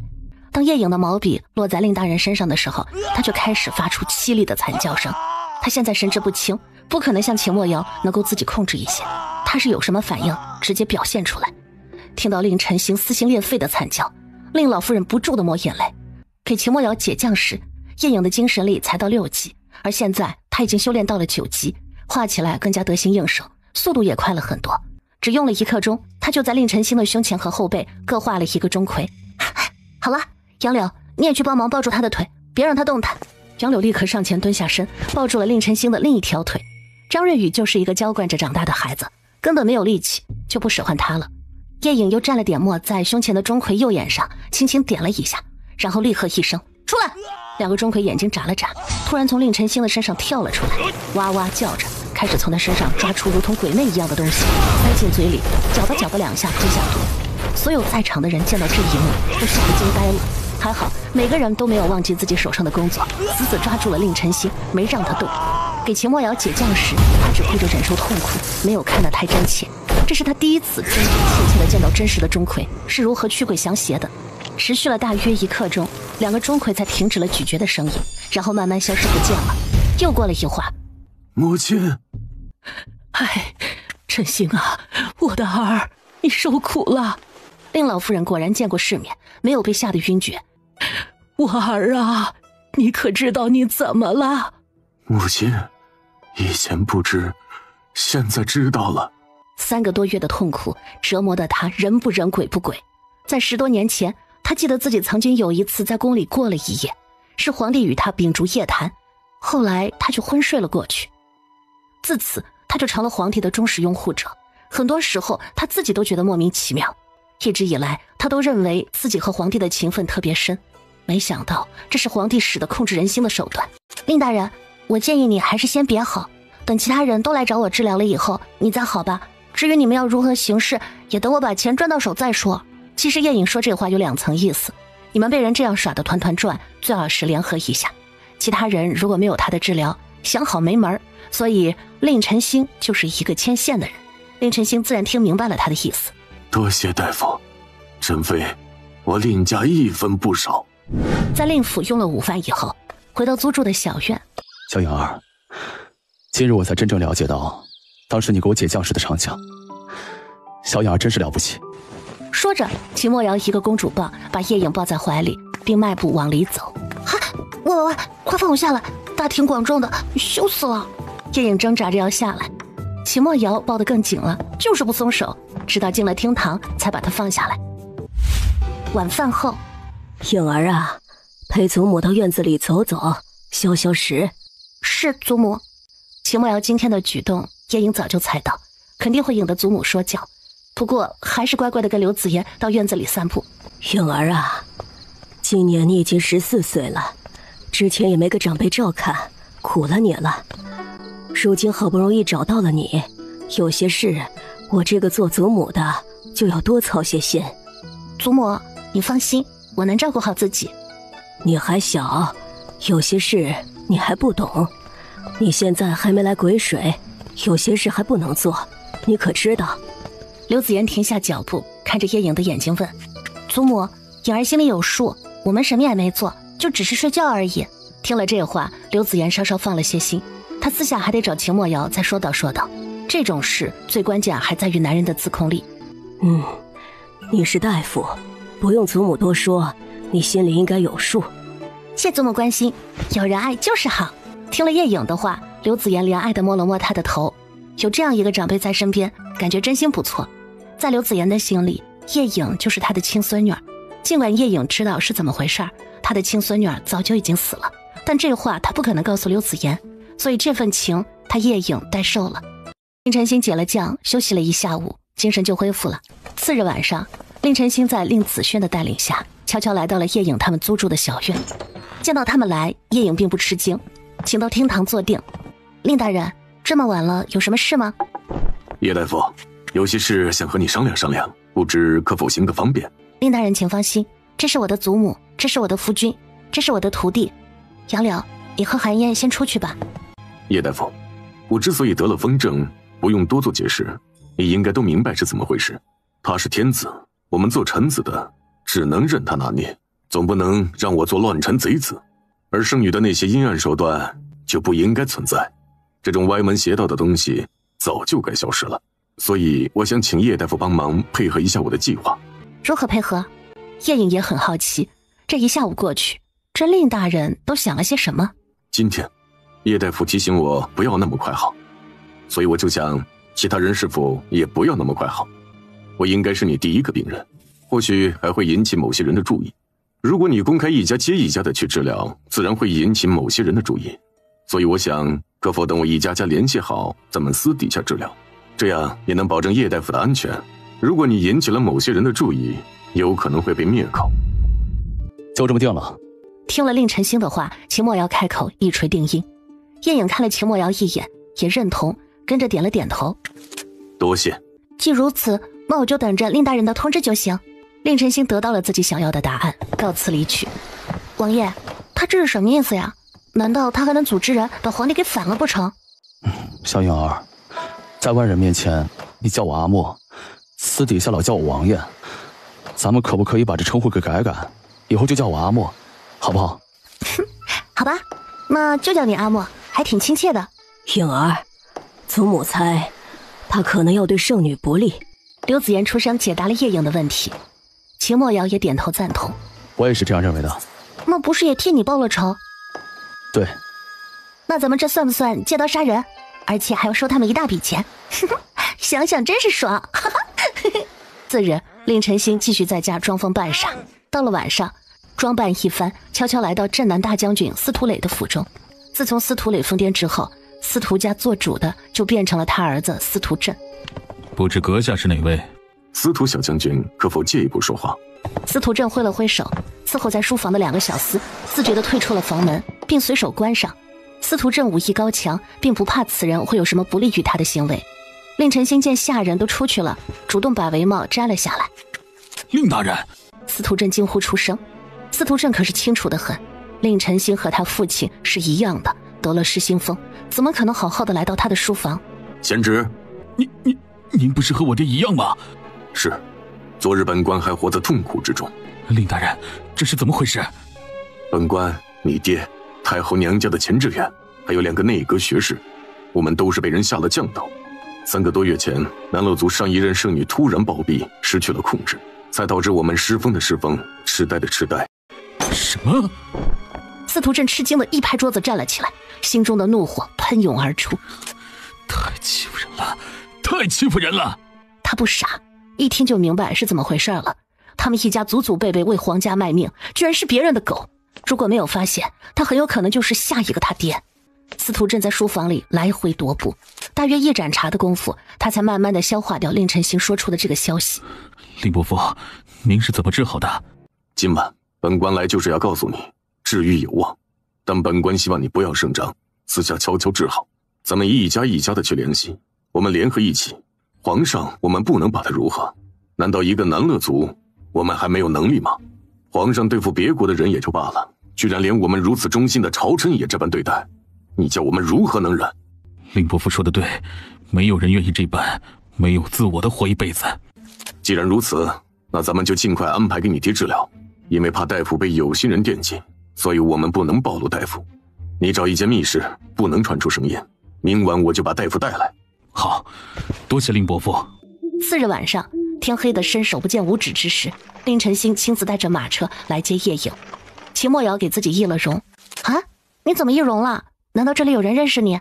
你别忘了，镇南大将军和我交过手，几年前的战事，我杀了他手下2员大将。哦，差点把这茬给忘了。叶影和秦墨瑶还有2个暗卫跟着令晨星到了镇南大将军府，从侧门悄悄而入。司徒震早就等在这里。令伯父有劳了，不知哪位是大夫？这位是叶影叶大夫。居然是个姑娘，让他吃了一惊。不过他什么也没说，继续领着大家进了一间密室。司徒震率先进去，令晨星接着，然后是秦墨瑶牵着叶影下了石梯，才到了一个地下室。里面什么都没有，只有2个壮汉按住一个40多岁的中年汉子，只着了中衣，形容有些憔悴，嘴里还时不时地发出啊啊的叫声。此人正是司徒磊大将军。大将军，我带人来救你了，很快你就能摆脱痛苦了。令晨星语带伤感，司徒震也连叫了几声爹爹，引来的是司徒磊恶狠狠的瞪视。司徒磊毕竟是武将，想要控制他，自然比控制令晨星这种文臣要难得多，估计降头下的要重很多。有了这样的认知，叶影心里也有数了。废话不多说，爱一、爱二，上前帮忙控制住大将军。阿莫，给我磨磨。司徒小将军，把你爹的上衣脱了。几个人行动起来。秦墨瑶打开药箱，取出砚台，开始研磨。而脱了自己老爹上衣的司徒震看不明白，治病怎么是让人磨磨？难道是要写药方？磨好墨，秦墨瑶亲自端着走到了司徒磊旁边。叶影如法炮制，蘸了点墨，开始在司徒磊的胸前画了起来。一下笔，叶影就感觉司徒磊身上的绛下得真不轻。这次叶影灌注了所有的精神力，才能穿透他的身体，希望他能撑得住。小将军，快帮忙压住你爹，别让他动。令晨星见司徒震傻愣愣的不知道干什么，而大将军挣扎的越来越厉害，那种痛苦过来人的令晨星太了解了。可是看大将军的样子，比他当时还要痛苦。在5个武力值不弱的大男人控制下，司徒磊才动弹不了，让叶影顺利的画完前面的图，再转到后面，又画了将近1刻钟才画好。小杨儿，可还能坚持？最后一笔了。叶影说话都开始喘气了。叶影在钟馗的右眼上点上最后一笔，喝道：“出来！”2个钟馗一跃而出，比之前在令晨星身上出来的大了无几。在一阵哇哇大叫声中，2个钟馗开始干活，那咀嚼的声音听得人浑身汗毛直竖，而3个没见过的男人直接被吓傻了。还好秦墨瑶适时的出声提醒他们不可松手。持续了整整1刻钟才结束，2个钟馗居然还打了个饱嗝，才慢慢消失不见。而司徒磊已软成一滩烂泥。突然他猛地推开所有人，盘腿坐于地上，开始调息。没一会儿，他头顶开始冒出了热气。只有秦墨瑶知道是怎么回事，而令晨星没有武功，自然没有体会。大家都不敢出声，等着他运功。大约半个时辰，才见司徒磊睁开了眼睛。爹爹！大将军。司徒磊笑过之后，在所有人身上扫了一圈，最后将目光定在了叶影身上。此时叶影正靠着秦墨瑶休息，这次居然用光了他所有的精神力。多谢姑娘相救。你可知你比令大人严重多了，我几乎耗光了所有体力。多谢姑娘。刚才的治疗过程他亲眼所见，才明白这不是简单的治疗，他从来没有听说过，更是没见过。看到叶颖虚弱的样子，他也知道给他爹解降可是消耗巨大呀。给我找间房，我需要调息，你们要谈什么自行去吧。走，出去再说。司徒磊带头出去了，秦墨瑶一把抱起叶颖，紧跟其后。走出密室，司徒震亲自带着秦墨瑶来到一间客房安置，关了房门，两人就消失不见了。而另一边，司徒磊、司徒震和令晨星来到大将军的书房，几人密谈了一夜。第二日天还没有亮，秦墨瑶就带着叶颖离开了，只是走时给门口守着的小厮留了一句：记得让你主子结账。然后施展轻功，抱着叶颖走了。可是叶大夫家？正是。在下司徒震来结账的。没想到是司徒震亲自来送钱。当一箱箱银子展现在叶颖面前的时候，他笑得见牙不见眼，居然整整50万两银子。大将军府真有钱，之前还想着亏了，现在觉得不亏了。小将军，那就多谢了。啊，是在下该谢。接下来半个月，叶颖时不时的被令晨星或者司徒震接走，一家接一家的来。这日终于没人来接他了，估计令晨星和司徒磊知道的人家都被他治完了。叶颖和秦墨瑶把房门一关，进了空间，感觉好久没好好修炼，竟忙着挣钱了。还是老习惯，先把自己的精神力用空，画了几幅动物图变现，帮着他耕地种粮，然后在小楼前盘腿调息。随着时间的推移，叶颖感觉今天的状况与以往都不同，精神力流动的速度特别快，犹如飞驰的列车。随着飞驰，精神力越来越饱满，然后如盛开的花朵，一点点绽放，照耀他的全身。突然感觉像爆炸了一样，砰的一声，精神力一下子暴涨。恭喜主人，精神力到达10级。但是一切并没有停止，精神力还在运转，不断的扩大膨胀。而此时空间里因为种植而产生的绿意和生命气息扑面而来，融入叶颖的身体里，转化为精神力。叶颖努力控制着体内精神力的变化和走向。半个时辰过去，又是一次绽放，精神力散入叶颖的四肢百骸，再慢慢的汇拢到丹田。恭喜主人，精神力达到11级。主人，有新功能出现。叶颖兴奋极了，一次突破2级，这是从来没有过的事儿，这好处也太大了吧！哈，还有新功能出现。平复好体内的精神力，叶颖立刻起身来到1楼小宝面前，轻点电视屏幕，果然有一个灰色的按钮变成了亮色。啊，这是什么玩意儿？叶颖立刻点开查看，居然是各种车的图形，摩托车、汽车、工程车，连军用车都有。再往后翻，还有直升机。哇，真是好东西！主人，你不要高兴得太早，这又是一种诱惑。你的精神力需升到12级才可以画。小宝的机械音再次响起，又把叶颖给气到了。主人，你现在画的动物可以保持的时间更久了，至少能保持5年时间。当你升到12级后，就可以画出正常寿命的动物了。这个信息又把叶颖给安慰到了，想到就做。叶颖立刻上2楼开始画起了动物。秦墨瑶一直没有打扰叶颖，但一直都关注着他。见他进了书房，也跟着进来。恭喜小颖儿，又有了新的进步。我这次的进步可大了，居然一次提高了2级。这样的好事儿，要是天天有，那该多好。贪心，什么事都要循序渐进，不然基础不牢。说笑而已嘛，哪有那么多的好事嘛？现在每天收获的粮食越来越多，到目前为止，叶颖也没有想好这些粮食到底用来干什么。叶颖又让一部分动物参与蔬菜的种植，看着绿油油的蔬菜也是一种享受。一片碧绿的蔬菜田，真是美不胜收。2个人出了空间，居然天都快黑了。杨柳早就在外面等着了，见2个主子出来，立刻摆上晚饭。颖儿啊，今天怎么这么久才出来啊？祖母遇到好事了。刘子言一听就明白是什么意思，也不多问。叶颖他们一行来到启越国京城燕都，已经20多日了，使团应该也快要到了。距离启越国国主大寿4月初8还有20来日。这2日没事做，叶颖又拉着秦墨瑶去逛街，逛累了就找了一家茶楼坐下来喝茶聊天。听说东明国这次派来的使臣是东明四皇子带队。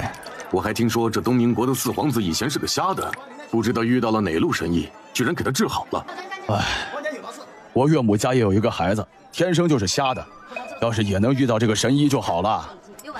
这东明国的四皇子还是咱们启越国6公主的表哥呢。可可惜啊，这诗妃娘娘居然在3个多月前突然就傻了，也不知道是咋回事。叶颖和秦墨瑶听着周围人们的议论，叶颖便悄声问道：“这诗妃娘娘是不是就是你的四皇姐？”我估计她也被人下了降头，如今痴傻了，六公主又嫁人了，也不知道她现在什么情况。那要不要去给她治疗？再稍微等等，等那几个有了行动之后再说。燕都城表面一派风光，而黑夜下的阴暗从来就没有停止过。这日晚上，令晨星又悄悄地来到叶颖他们租住的小院。令大人，是不是又有什么好事啊？叶神医，我等受圣女下降之苦，这样的耻辱怎能忍下？有些东西已经没必要存在于世了，你说是不是？经过这段时间的交往，令晨星已经对叶颖佩服得五体投地了。那令大人的意思是？此次前来，还想再请叶神医助我们一臂之力，事后必有重谢。什么意思啊？这南乐族一向神秘莫测，这圣女是如何修得一身本事，会给人下降，我们也不得而知。而叶神医，你的钟馗是他的克星，我们打算灭了南乐族，让圣女这套歪门邪道从此世间消失，还望叶神医鼎力相助，并保守秘密。听了他的话，叶颖和秦墨瑶对视了一眼。令晨星的目的他们心知肚明，就是想让叶颖帮助他们抵挡一些阴邪之物。令大人，让我考虑考虑，明天再给你答复。令晨星走后，3个人沉默了一会儿。刘子言率先打破沉默：“颖儿，此事会不会有危险？要不找罗南来问问？”行，我们对南乐族也是一无所知。韩言很快找来罗南，罗南对南乐族了解的也不是很多，但他还是把自己知道的都告诉了叶颖。南乐族很神秘，人口不多，最多1000人左右，就住在城南的一座山上，叫启富山。他们每一代圣女都从自己族里挑选，并由上一代圣女进行培养。一旦被选为圣女，终身不嫁，一心为族里办事。至于她的那些本事是如何习得，没人知道，这就是她神秘之处。听说南乐族除了圣女之外，还有4大族老，他们掌控着南乐族所有人的命运。但据罗南分析，其实他们主要是依附于启月国的皇帝而生存。罗南走后，几个人又陷入了沉默。要不今晚我们去一探究竟？叶颖提议。南乐族勾起了叶颖的好奇之心，总要知己知彼，才能百战不殆。小颖儿，阿莫，你就不想报仇吗？那今晚我们去探一下南乐族的虚实吧。子夜时分，一只大雕从小院展翅飞出了燕都城，往南面而去。在黑暗中，他们绕着整座祈福山飞了一圈，看不出什么。他们只好选了一个隐蔽的位置，悄悄降落。秦墨瑶背着叶颖施展轻功，逐渐地靠近南乐族聚居地。一片寂静，居然没有巡逻。看来他们生活得很安逸嘛，已经忘了什么是居安思危了。确实。秦墨瑶带着叶颖把所有地方都逛了一遍，足足花了1个时辰。南乐族呈圆形状居住，中央大殿建筑恢宏，想来就是4大族老和圣女居住的地方。秦墨瑶带着叶颖晃到正中央的一处高台时，借着背光的角落停了下来。一靠近这里，叶颖莫名其妙地感到一种阴森恐怖的感觉，但他又说不上来是怎么回事儿。直觉告诉他，这个高台下面一定有文章。整体看来，南乐族谈不上守卫森严，可以说基本没有守卫，大概是他们在启月国崇高的地位，导致没有人敢对他们不利。久而久之，他们就过起了安逸的生活。秦墨瑶和叶颖今晚只是来探探地形，看看大概情况，而且只有他们2个人，不宜多做什么。当他们逛完一圈，就准备下山回去。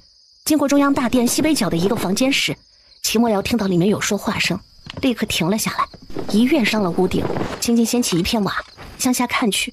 洪长老，你说元圣女什么时候才能出关呢？这眼看就要到继任大典了。老夫也不知道啊，上任圣女死得实在太突然，都没有个交代和传承，导致元儿全靠自己琢磨。上一任圣女突然暴毙，给了他们一个措手不及，这种事情从来没有发生过。这么多年，圣女所下的降头也从来没有被人解过，直到如今，他们都没有查清楚究竟是谁的降被解了。唉，看来今晚我们又是白等了。元儿说闭关1个月，今日已经是1个月04天了，咱们也在这等了4个晚上了，也没见他出来。